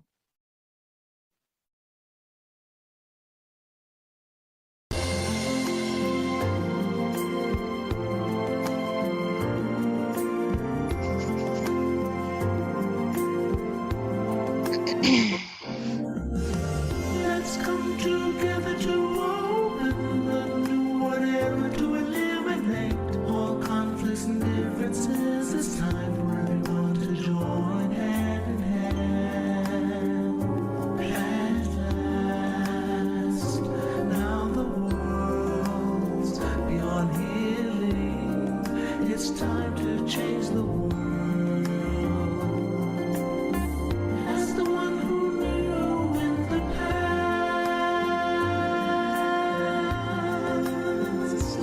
in this period of our time, we will see. Before we depart this world, everyone must join hand in hand to change the world from darkness to brightness, from suffering to happiness, from the ignorant to the knowledge one. Change the world, we have to do it the easy way. Be happy and cheerful with childlike innocence. Everyone must join hand in hand. Gently close your eyes, relax, relax. Still your mind at the center of the body and move at the same position of the one who moved from the past. Change the world from the era of darkness to the era of light. From the old era to this new era, the world will be like heaven on earth. No classes in society. Everyone will be evenly happy. We speak the same heavenly language. Become as one with smiles of love. We'll be kind, the world will change. The world will change. Let's come together to change the world. Let's come together to change the world. Let's come together to change the world. Let's change the world. We have to do it the easy way and relax. Be gentle with childlike innocence. Everyone must join hand in hand. Gently close your eyes and relax. Still your mind at the center of the body and move within. As the one who knew from the past, social dissonance. Let's come together to change the world. Cambiemos el mundo juntos. Let's come together to change the world. Let's come together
Hello, everyone, and welcome to our June full moon meditation. So excited to be here today and to have you join us. So, first of all, can everyone hear me okay? Before we start? Yes? Okay, excellent. Thank you. All right, so before we begin, we always start off with a quote and then an intro with regards to our teaching monk, which is Monk Daniel. So I'm going to read one of my favorite quotes for you. It's just such a profound quote. It's very simple. It comes from this book, Pipo, which is actually Peace In, Peace Out. So this is one of my favorites. It's called See Yourself. And I think it goes with our theme, which is gratitude. Because, you know, the most important person really to have gratitude for is essentially for yourself, because we have to be kind with ourselves. We have to love ourselves and nurture ourselves. So seeing yourself is very important. So with that, when you sit with yourself, within yourself, you'll begin to see yourself within yourself. You will start to see who you really are, and you will live a life true to yourself. And that is why meditation is really important, because this is actually quite true. And with that, let me tell you a little bit about our teaching monk today. So Monk Daniel, for those who haven't meditated with him before, he is simply amazing. One of my favorites. Actually, in all honesty, all of the monks are my favorites because we've got such amazing monks here at Tamagaya in general. But Monk Daniel, he actually ordained in 2012. So he's been teaching Buddhist monk for over 10 years, going on to his 11th year. His goal is to pretty much help with any peace projects that he's assigned with his greatest potential. And he's been training monks and staff and people from all around the world to find true inner peace. And he has a wealth of wisdom. I actually had the opportunity to meditate with him and meet him for the first time in 2019 with a whole bunch of staff and volunteers in Thailand. And you guys are definitely in for a treat. So I'm so excited to welcome our teaching monk, Monk Daniel. But before we transition over to him, a couple of announcements or a couple of things to keep in mind. First of all, we do ask that if you can, please share with us in the chat where you are from. We have people from all around the world, so it's just nice to know what city, state, country that you're from. It's just something that we like to kind of keep up with. So if you could put that in the chat for us. And then also we do have a candlelight meditation as well that will be done later after our guided meditation. We do ask that you have your candles ready. If you don't have a candle, that's fine. Simply, you can use your phone. There's an app in terms of a candlelight, and you can use that as well. So at this time, let me transition over to our teaching monk, Monk Daniel. Okay, good evening, everyone. Welcome, Venerable. Good morning from Thailand. Nice to be back on the full moon of June as we go into, the halfway mark of the year. Before we know it, it's already the 6th month of the year. So time really flies by, right? So true. So it's a very good time to reflect as we're halfway through the year. How's it going, right? As today's theme is about gratitude, and also in June, there's a special day that we have, right? In June, we have Father's Day in America, right?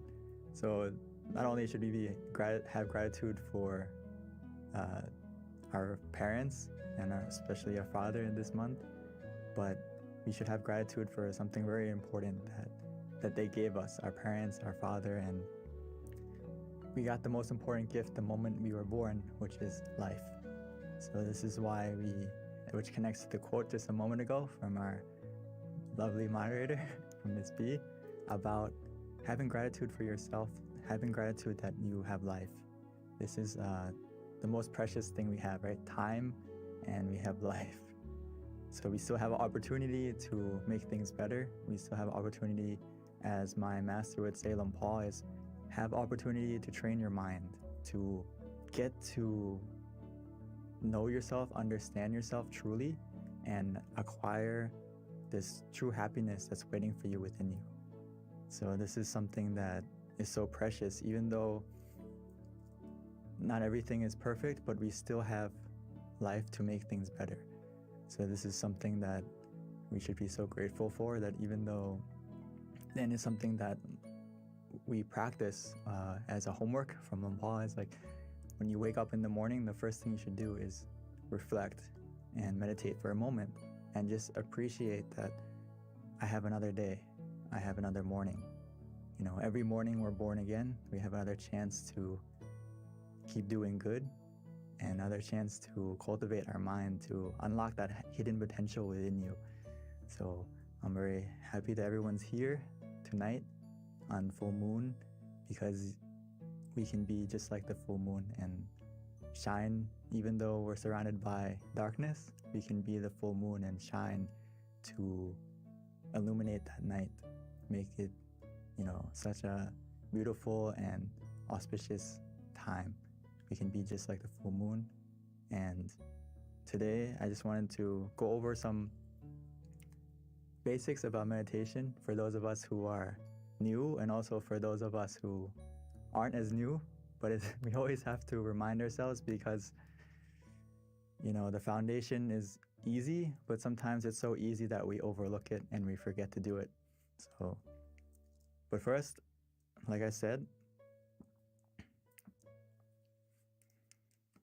something we should practice every morning when we wake up is, our first blessing of the day is that I woke up today. So instead of hurrying up to, you know, turn off the alarm clock and rushing to get ready to go to work or to start a day, start your day peacefully and calmly, and just sit up, and before you get out of bed, start your day in a positive note and reflect on how lucky you are to have another chance, another opportunity. So it's our first blessing to be grateful for, right? We have another day. And why is it so grateful? Because we have another opportunity to not only go through our life and do everything, but one of the things that we should love and take into consideration is to practice our mind and to cultivate our mind, to become, as the Buddha would say, it's so important. And he would say that whatever precious jewel there is in the heavenly worlds, there is nothing comparable to one who is awakened. So we have this precious like jewel within us that we can attain. And it's not just a physical jewel. It's a happiness and something that's so precious that we can attain within ourselves.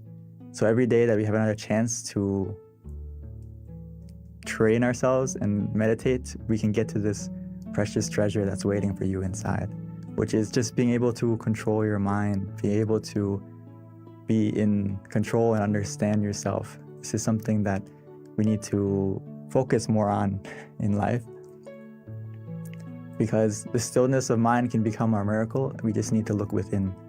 And a lot of times in life, we are always searching for something on the outside to help us, to be our miracle, or depending on something or someone to come along to make our life better. But actually, if we practice the stillness of mind, we can become the miracle we need for ourselves and also for the people around us. We just need to look in the right place. So for all of us here, all like almost 300, 400 of us, you are looking in the right place. You are starting in the right place to meditate and to still your mind so you can find that unlimited potential that's waiting for you inside. So just like today, it's the full moon, right? The full moon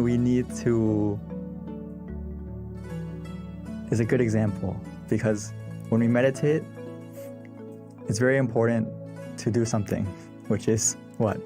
To adjust your body and adjust your mind. That is this foundation that we have to always do, and sometimes we kind of rush through it. So I can't emphasize enough that we need to always adjust our body, adjust our mind to be relaxed and comfortable, suitable to meditate further. So just like the full moon tonight, if you want to see it clearly, we can't focus on the moon and move it to get it clearer to us, right? We can't get the moon close to us so we can grab it and try to get close to it to see it clearly. We need to use the right tool and we need to adjust the telescope correctly so we can see the moon clearly. If you want to, look at the details and see it more clearly than we can see with our eyes. So the same thing is true in meditation, is we don't adjust the picture or we don't adjust the experience that we see.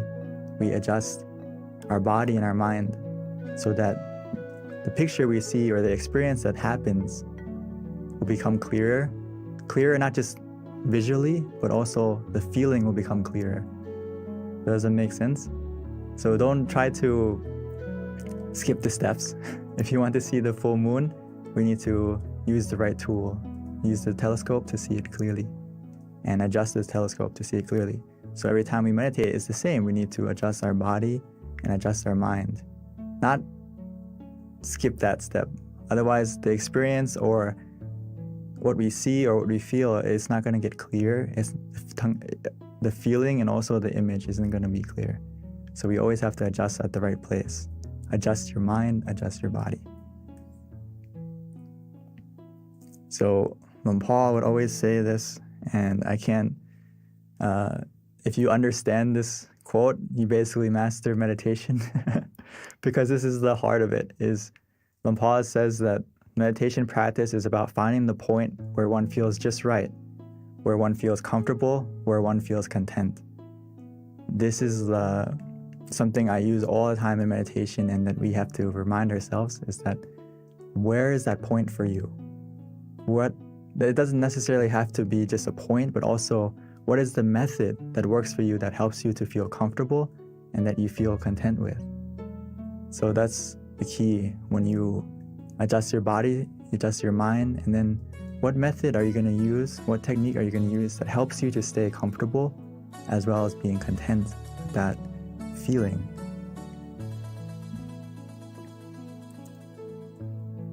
So as we find that point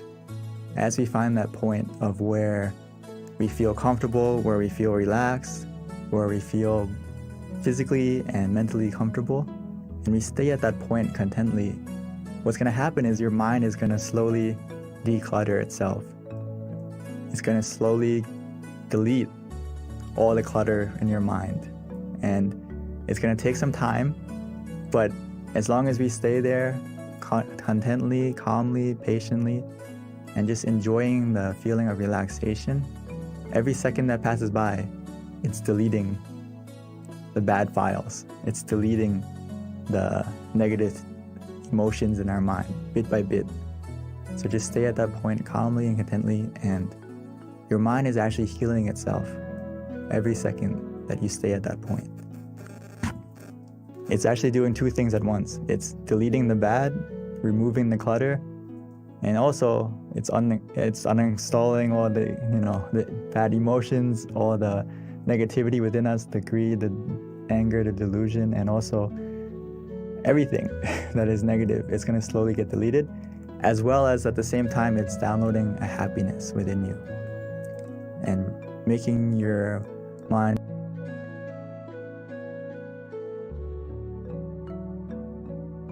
filled with happiness and peacefulness. Or at the bare minimum, you're going to feel neutral. And even though you feel neutral, this process is already happening as well. As long as we stay content, stay patient, and embrace the meditation at that moment, and just trust that your mind is healing itself as long as you feel calm, you feel comfortable, you feel relaxed. So like I said, we always need to check. We always need to check our body and our mind. What makes us ready to meditate? Always have to check every time you meditate. And how we do that is physically, we always have to make sure that we feel calm, relaxed, and comfortable.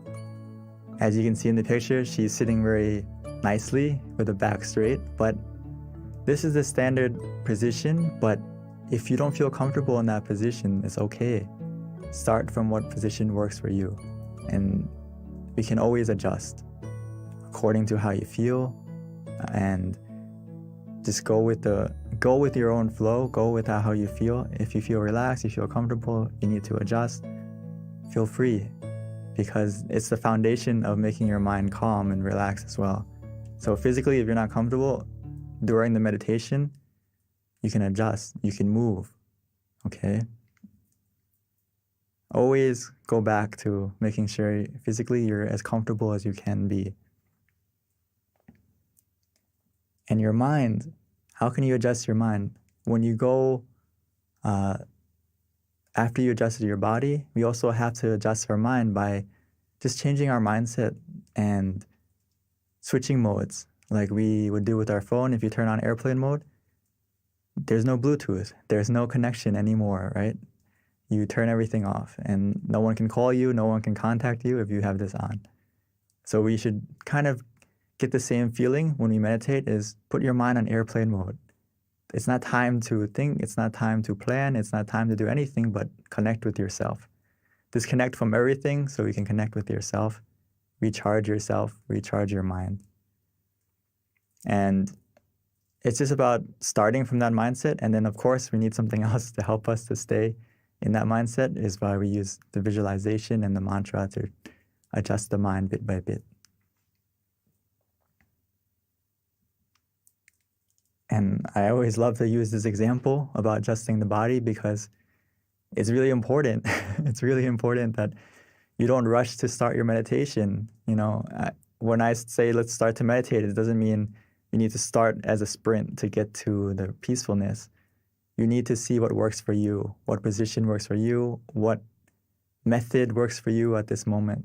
So the crab and the shrimp, they have their own specialty. You know, the crab runs side to side, the shrimp goes backwards. So it needs to adjust itself in the right position so it can go in the right direction. Our meditation's the same. When you adjust your body, adjust your mind, it's about looking at yourself, reflecting on yourself, what method, what technique, what position works for you that helps you to feel comfortable this session. It's not always the same. It's not always a fixed 1 + 1. It's sometimes you have to find the position that works today. And it's not always the same. And the method is the same. Sometimes we use the mantra, sometimes we use visualization. Sometimes we just relax and do nothing. It depends on you. It depends on how you're feeling now. That's the key thing. So just a small checklist to check when you're meditating is, and when you start, is what's easy. If it's easy, it's going to be the next bullet point. It's going to be calm and relaxing. So do what's easy for you and helps you to stay calm and relaxed. And if you do these two things, it's obviously going to make you feel like the time passes quickly because it's easy, it's relaxing. And what happens? You feel happy, you feel content. So just like anything in life, if you have fun with it, if you're enjoying it, time is going to pass quickly. And you're going to feel eager to continue to meditate. You're not going to be like, oh, when is it going to stop? When are we going to get to the end? You're going to be feeling these 4 things. So this is the only thing we need to observe is, do you feel easy? Does it feel calm and relaxing? And then just allow the time to pass. But at any moment, if you feel that it doesn't feel easy, it doesn't feel relaxing, it's just like driving. It's like you're about to go off the road. You're off the middle way.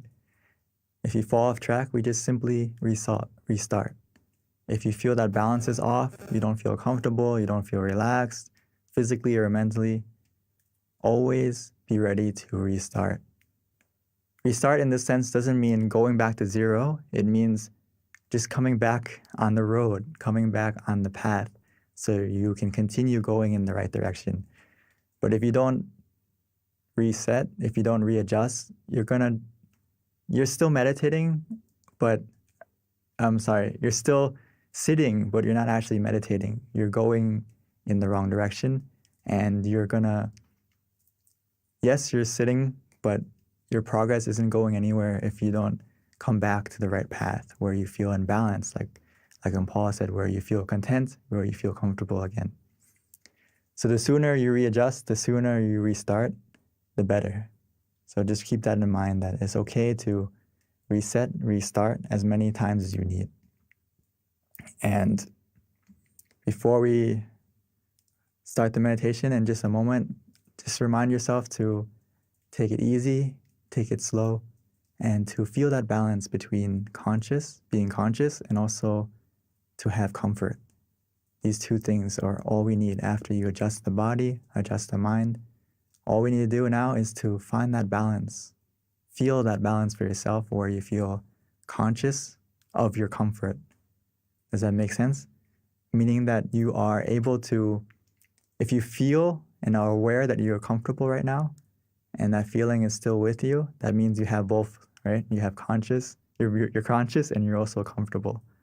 So just do that and stay with that comfort feeling, stay with the feeling of relaxation, and just observe it neutrally. See where it takes you. The only time you need to react, readjust, or do anything is that comfort is starting to change in a negative way. It's decreasing, or you feel not as relaxed as before, then okay, that's something we have to interact and adjust by whether adjusting the body again to be comfortable, or mentally, maybe we need to use the mantra again or use the visualization again to help you to get back on track. So hopefully we got some sort of picture of how to meditate.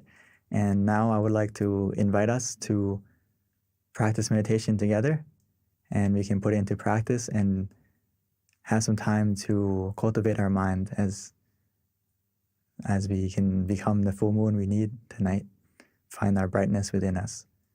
So I would like to invite everyone to prepare yourself to meditate. And if you need to adjust your body, you need to take some water or freshen up, stretch a little bit, please feel free.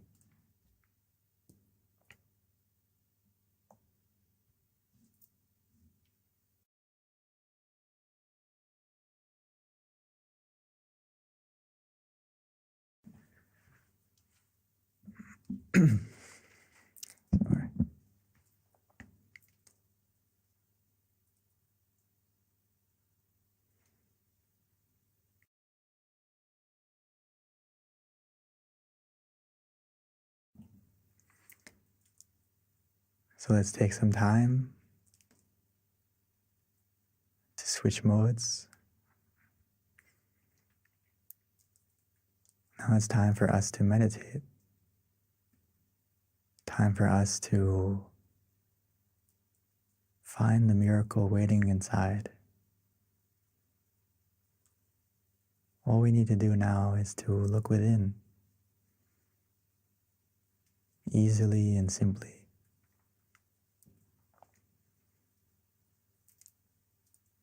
So let's take our time, take it easy. No need to rush. As we softly and gently, naturally close our eyes, the same way we would when we go to sleep.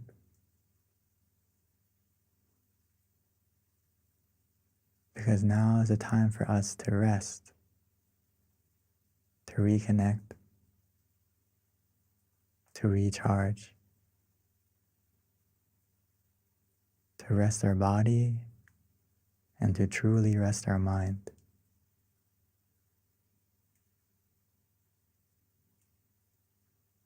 And we can do that easily and simply by first taking the time to adjust our body, making sure that our body is completely relaxed, comfortable, by finding the position that works for you.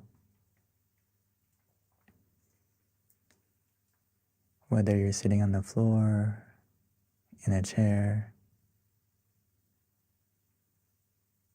wherever you may be, take a moment to check yourself. Finding that position that feels good.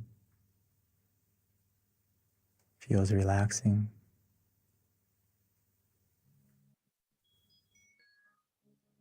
As you continue to relax and release every single part of your body,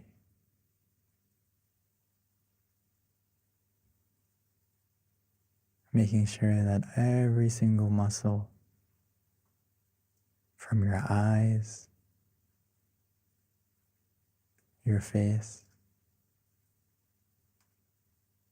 your shoulders,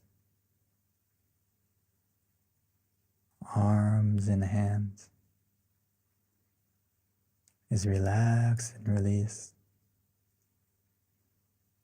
Our back,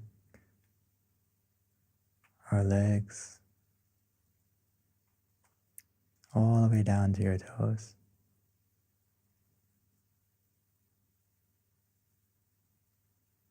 Relaxing and releasing.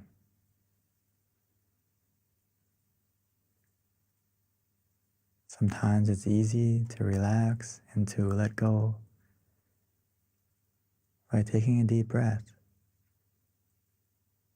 breathing in deeply,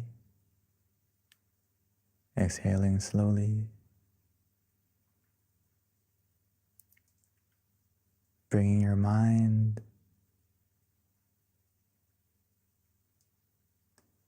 to the attention of your breath, feeling the relaxation, the coolness as it enters your body, filling up your lungs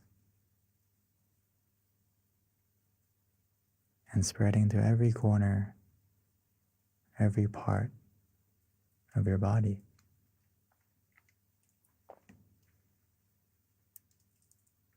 Even as we exhale, allow all the tension, all the tightness to leave, to melt away, to fade, leaving only relaxation and comfort within you, around you, as if we're embraced,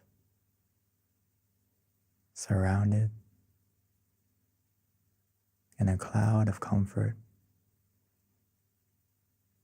where we feel safe, where we feel free.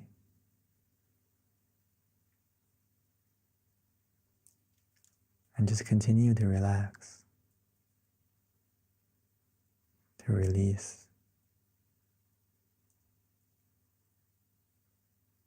And gradually our body will begin to fade away,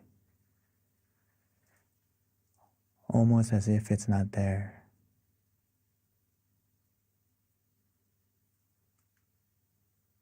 This is the power of simply relaxing,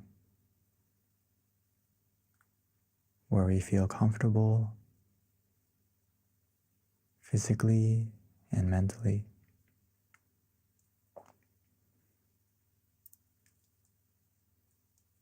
Now that our body is more relaxed and comfortable,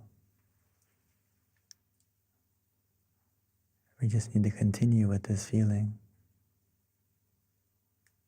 allowing our mind to also let go, to relax, to release. Allow your mind to let go. Put everything aside, whether it's from the past,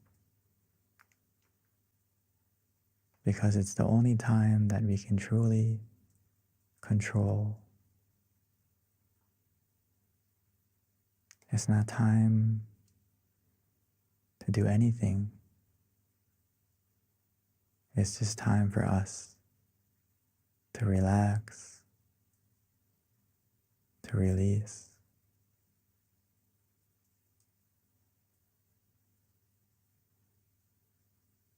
Allow your mind to be free.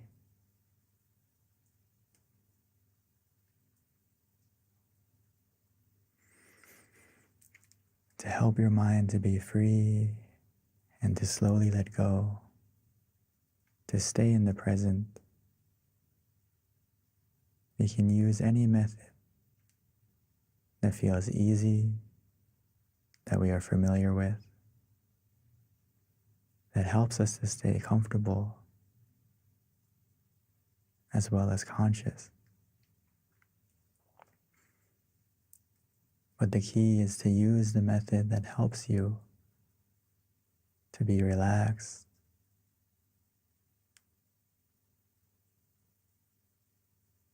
so whether we use the mantra Samma Arahang,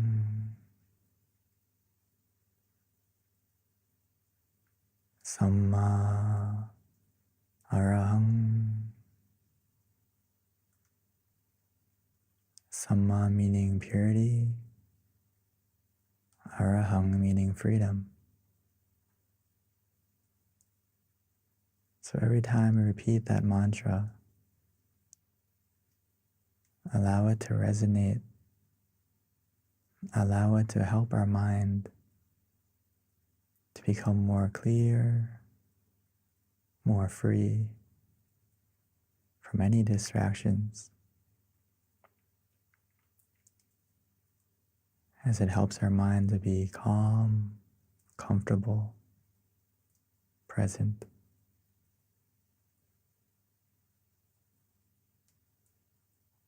Or some of us may enjoy to visualize, especially tonight. We can imagine the full moon, however small, however big. We can imagine the moon shining, even though it's not clear, as long as it helps you to be calm and comfortable. It's not about the clarity of the image that we imagine. It's about the feeling. You can imagine it anywhere, any way, as long as it feels easy, feels relaxing.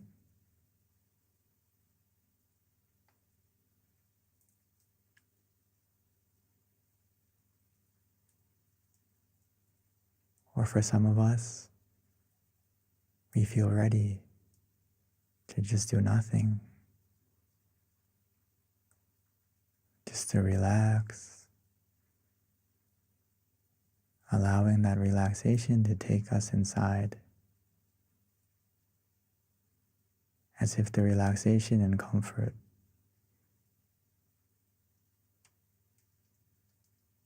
is carrying us like a wave, like a current, pulling us softly and gently to the point of peace within us.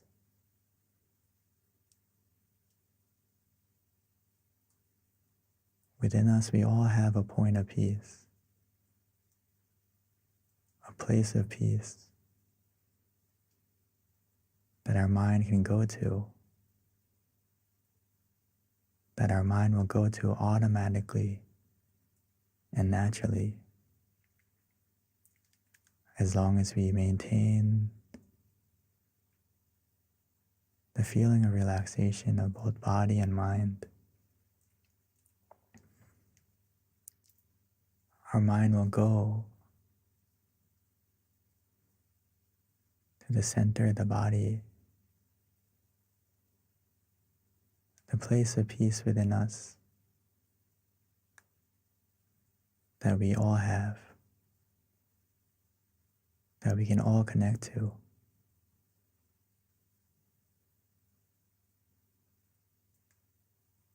It's located within us.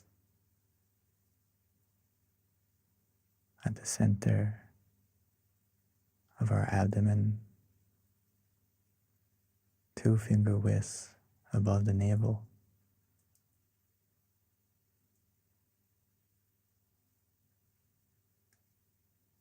But we can connect to that point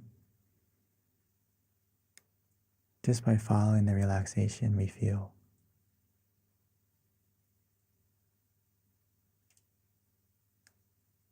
The relaxation of both body and mind will be our guide.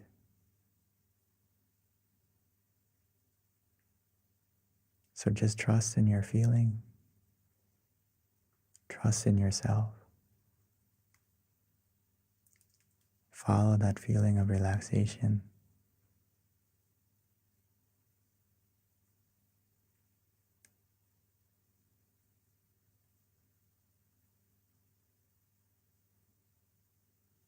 As long as we stay in balance,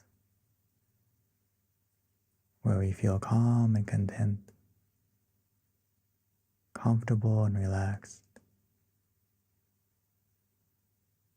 our mind is becoming clearer. Our mind is becoming brighter. As bit by bit, gradually and naturally, our mind will heal itself.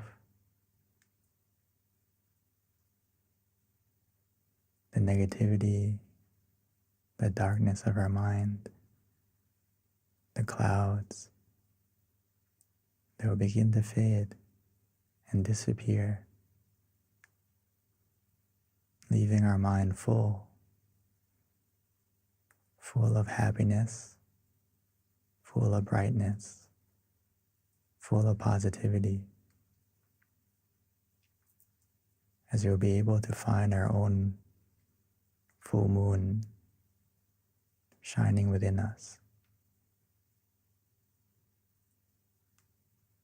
It's always been there, waiting for you to look within, calmly, comfortably, relaxingly.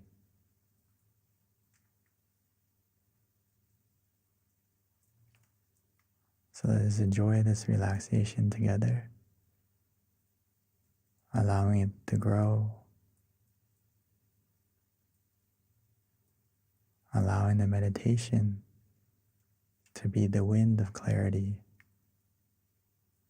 pushing away the clouds so we can be able to see our full moon. Not only see it, but most importantly, feel it. The happiness within us, the contentment that can only come from a mind that is still.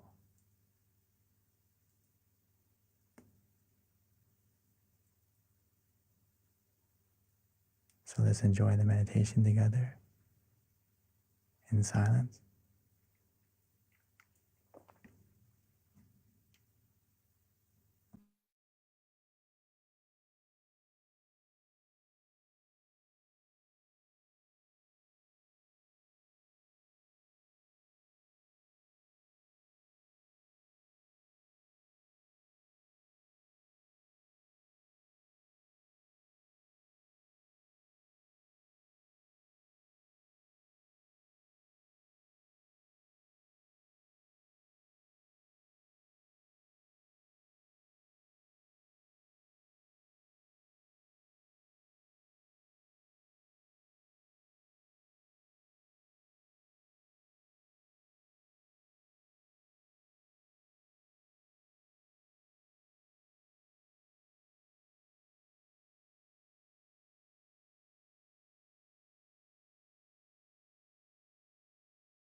Now that we have taken the time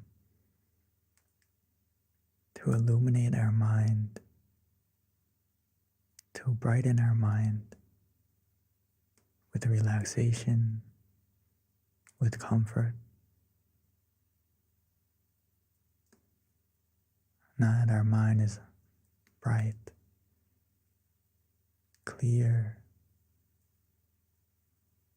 let's take a moment to light our candle.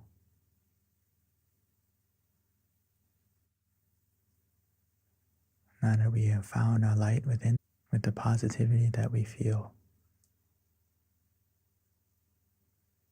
And once we've lit it, we can slowly and gently close our eyes and continue to meditate.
Now that our mind is more bright,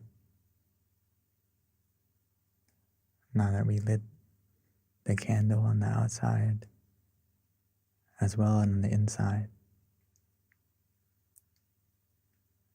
every moment that we feel calm, we feel relaxed, our mind becomes more pure, more positive. We have taken the time to fill our mind with the brightness of peace, of relaxation, of positivity. Every moment that our mind is still, it creates a brightness, a positivity within us.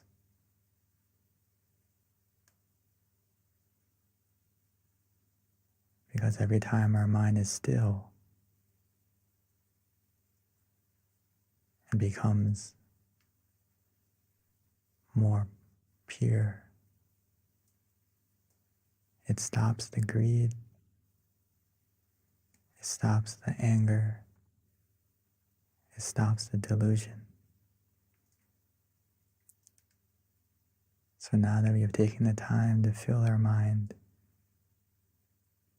with positivity, with brightness, let's take a moment to share it, to spread it, to send it.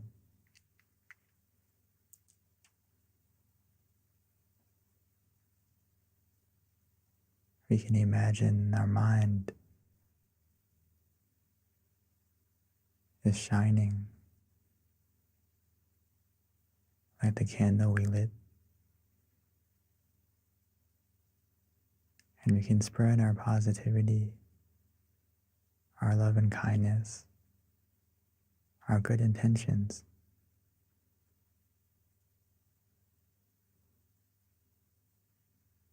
by first wishing to ourselves, wishing for yourself to be happy, to be healthy, to be free from any suffering, free from any dangers or any obstacles. May your brightness of mind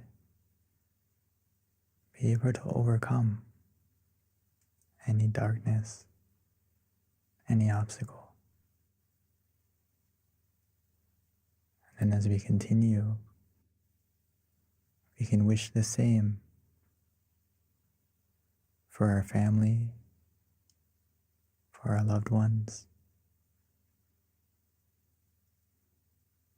No matter the distance, no matter where they may be,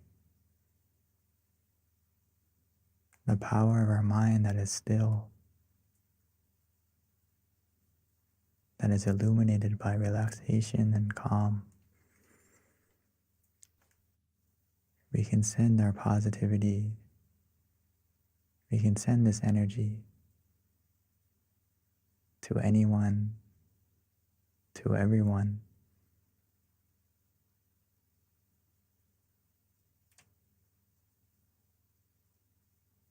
So take a moment to wish, to spread your love and kindness. Like the full moon shines the brightness to everything, to everyone.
Sape Putta Palapata Pache Ganang Chayang Palang Arahanta Nate Shirakang Pantami Sapaso Sapaputta Nupavena Sapathamma Nupavena Sapasangha Nupavena Satasoti Bhavantu Te. By the power of the positivity generated within us from our meditation and from all the good things we have done that we can remember, that we can recall, or that we can't recall. May all that positivity bless our life to be more bright, to be more positive in every way. And when we are ready, we can slowly and gently open our eyes.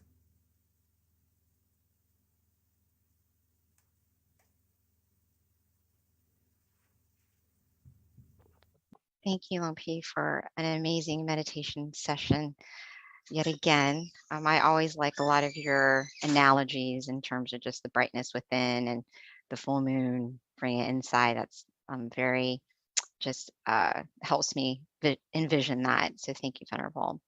So before we transition to Q&A, a couple of announcements. Our next full moon meditation is going to be on July 13th, which is a Wednesday of next month. So please mark that on your calendar. Again, the next full moon meditation is going to be on the 13th of next month. Please invite your friends and family to join us. Please definitely check it out online, tamagayameditation.org. This is where you can find out about our other centers, various online meditation classes that we offer, which is in person. We've got a couple of centers. Actually, all of our centers are open at this time. So definitely visit your local center. You can just look at the locations to find out the center nearest you. Azusa has a couple of events going on as well. So check out their website, peacepointmeditation.com. Chicago has online courses, and so does Georgia. We have classes every Wednesdays from 7 to 8:30 and Sundays at 12:15. One other thing, MindGem, if you haven't downloaded it yet, please do so. We are available on iOS and Android. This is a great way to stay in touch with us and get notifications on our upcoming Zoom sessions, on our upcoming full moon sessions. We also have Zoom sessions as well on the calendar that you can check out on our website. In addition, it's really nice to have the app because you do have a selection of some of our amazing teachers. We have over 100 audio tracks as well that you can listen to in terms of guided meditation at the convenience of your home. So please download it if you haven't already, MindGem on iOS and Android. And then one other thing, we have something that we're doing that's going to get us exposure. We're trying to get into the Guinness Book of World Records with the most amount of people meditating online. So if you can, please upload a picture and send it to meditationphoto.com. And that's the flyer right there. All right. So with that, I think I have given all of our announcements that we have. We are now ready to transition over to Q&A with Monk Daniel. So, Venerable, we are ready for you. So this is where we invite everyone to join us and ask questions. The more questions you have, the more engaging it is, the more you're going to learn. So this is actually one of my favorite part of our online meditation sessions because I learn a lot and it's just very inspiring hearing some of the answers that the Venerable gives us. So with that, if you have any questions, you can either raise your hand and we'll spotlight you, or you can ask it through the chat and I will read it out loud to the Venerable and then he will answer it accordingly. So at this time, the floor is open.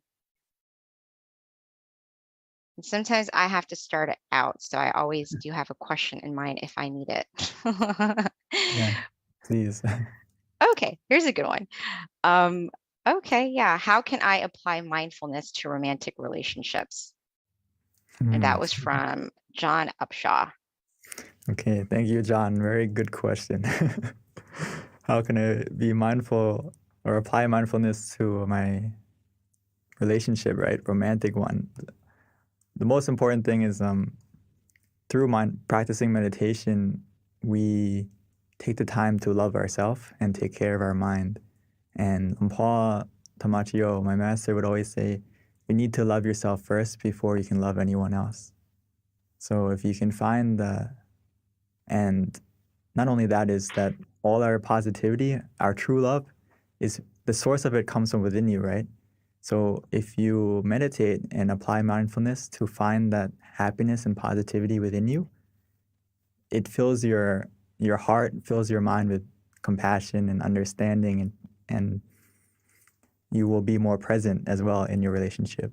So by meditating, it's going to help everything, whether it's your romantic relationship, it's going to help you to be more peaceful, loving, and caring, and most importantly, understanding, which you need a lot of, right, in a relationship. And also, more than that is you're going to be more present, right? A lot of times when we don't practice meditation, we're not present and as often as we want. And sometimes when we're not present, we miss the important things or even the small things, right? So if you practice meditation, practice mindfulness, it's going to help you. And how you can apply it is basically just meditate more often. And from meditation, it's going to automatically change the way you think, the way you act, and it's going to come out into your relationship automatically.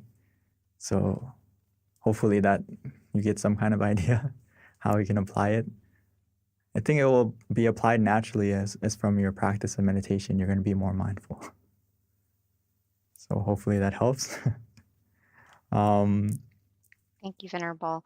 Actually, Yes, the next a lot of questions question, coming up. yeah, I've been notating them so I can been keeping up with them. So the next question for you is from Shannon, which is how can we deal with the evil in the world? That's actually a very good question. How do you deal with the evil in the world? The first thing is to deal with the evil within yourself first. And we can't really, how do you say, get rid of or control the evil outside of us right away. But the thing that we can conquer and get rid of and control is the evil within us first. And you may relate, we have evil inside of us. Think about it. We all have anger. We all have greed. We all have delusion, some more than others. And especially if we don't practice meditation, those seeds of evil that can be inside of us, they grow and they get stronger. And that's what happens is it controls our thoughts, our actions, our words, and we become the evil in this world. We become part of that evil in this world. But if we practice meditation, it helps to get rid of that within us. And by doing that, we do our part to make this world a better place, bit by bit. And how we're going to deal with the evil now is that once you have that purity within yourself, you have that positive mind, your brightness of mind can overcome and help to be that barrier or filter to deal with the evil in the world. And also, the positivity that as we generate collectively, as we come meditate here, it helps we're all putting our effort in to make ourselves more bright, more positive within us. So right now, we are doing exactly what that is. We're helping to deal with the evil in this world by starting from within us, getting it out of us. And you will be that beacon of peace, that light of peace that can shine to other people and make this world a more bright place. Just like the sky right now, tonight, if there was no stars in the sky, right, it wouldn't be as bright and beautiful.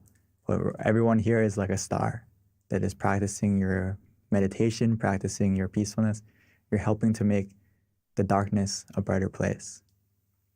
And it only takes a little bit of brightness to make the room bright, right? So keep that in mind. You're doing it right now. How do you overcome the evil? Thank you, Venerable.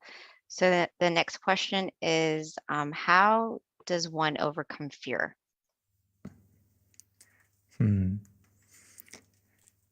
Fear, my my Paul and also some of my teaching monks, they would always say that if your mind is in the right place, there's nothing to fear.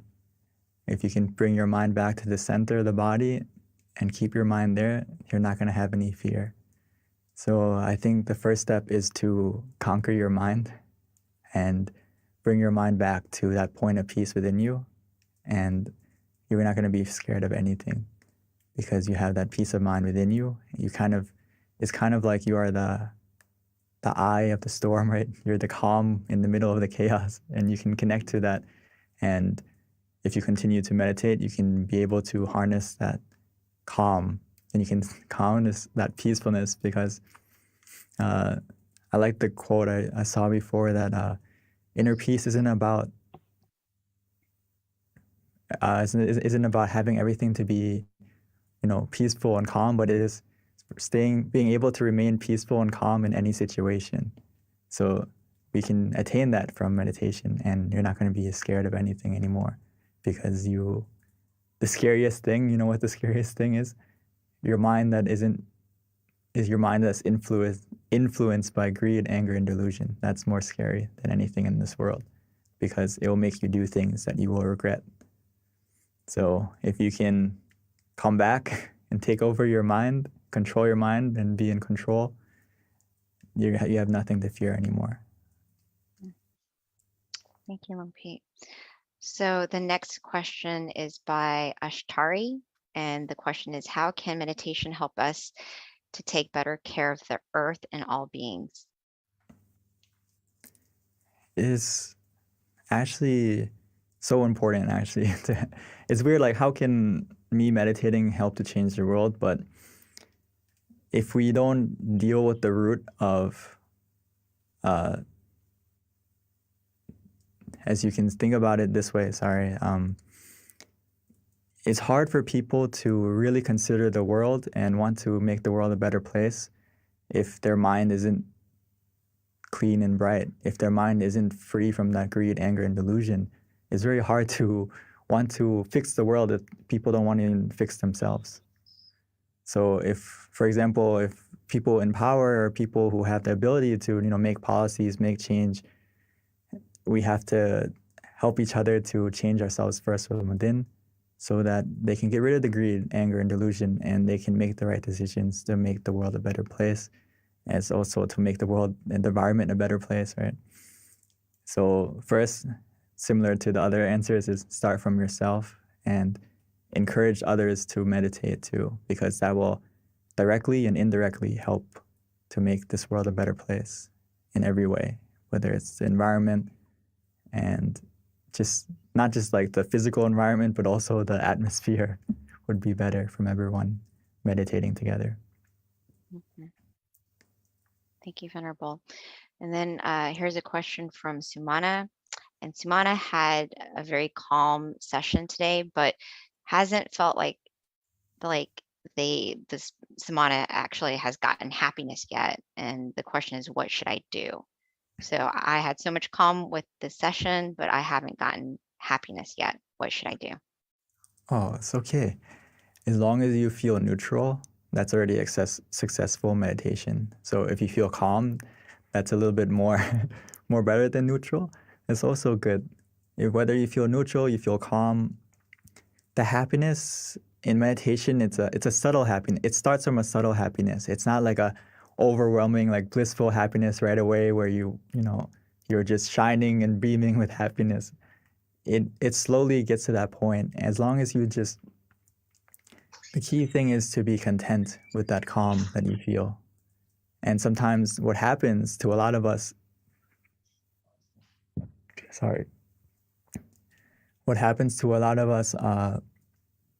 when we feel calm and we feel neutral, sometimes we have an expectation, or our mind isn't in the present, to put it simply.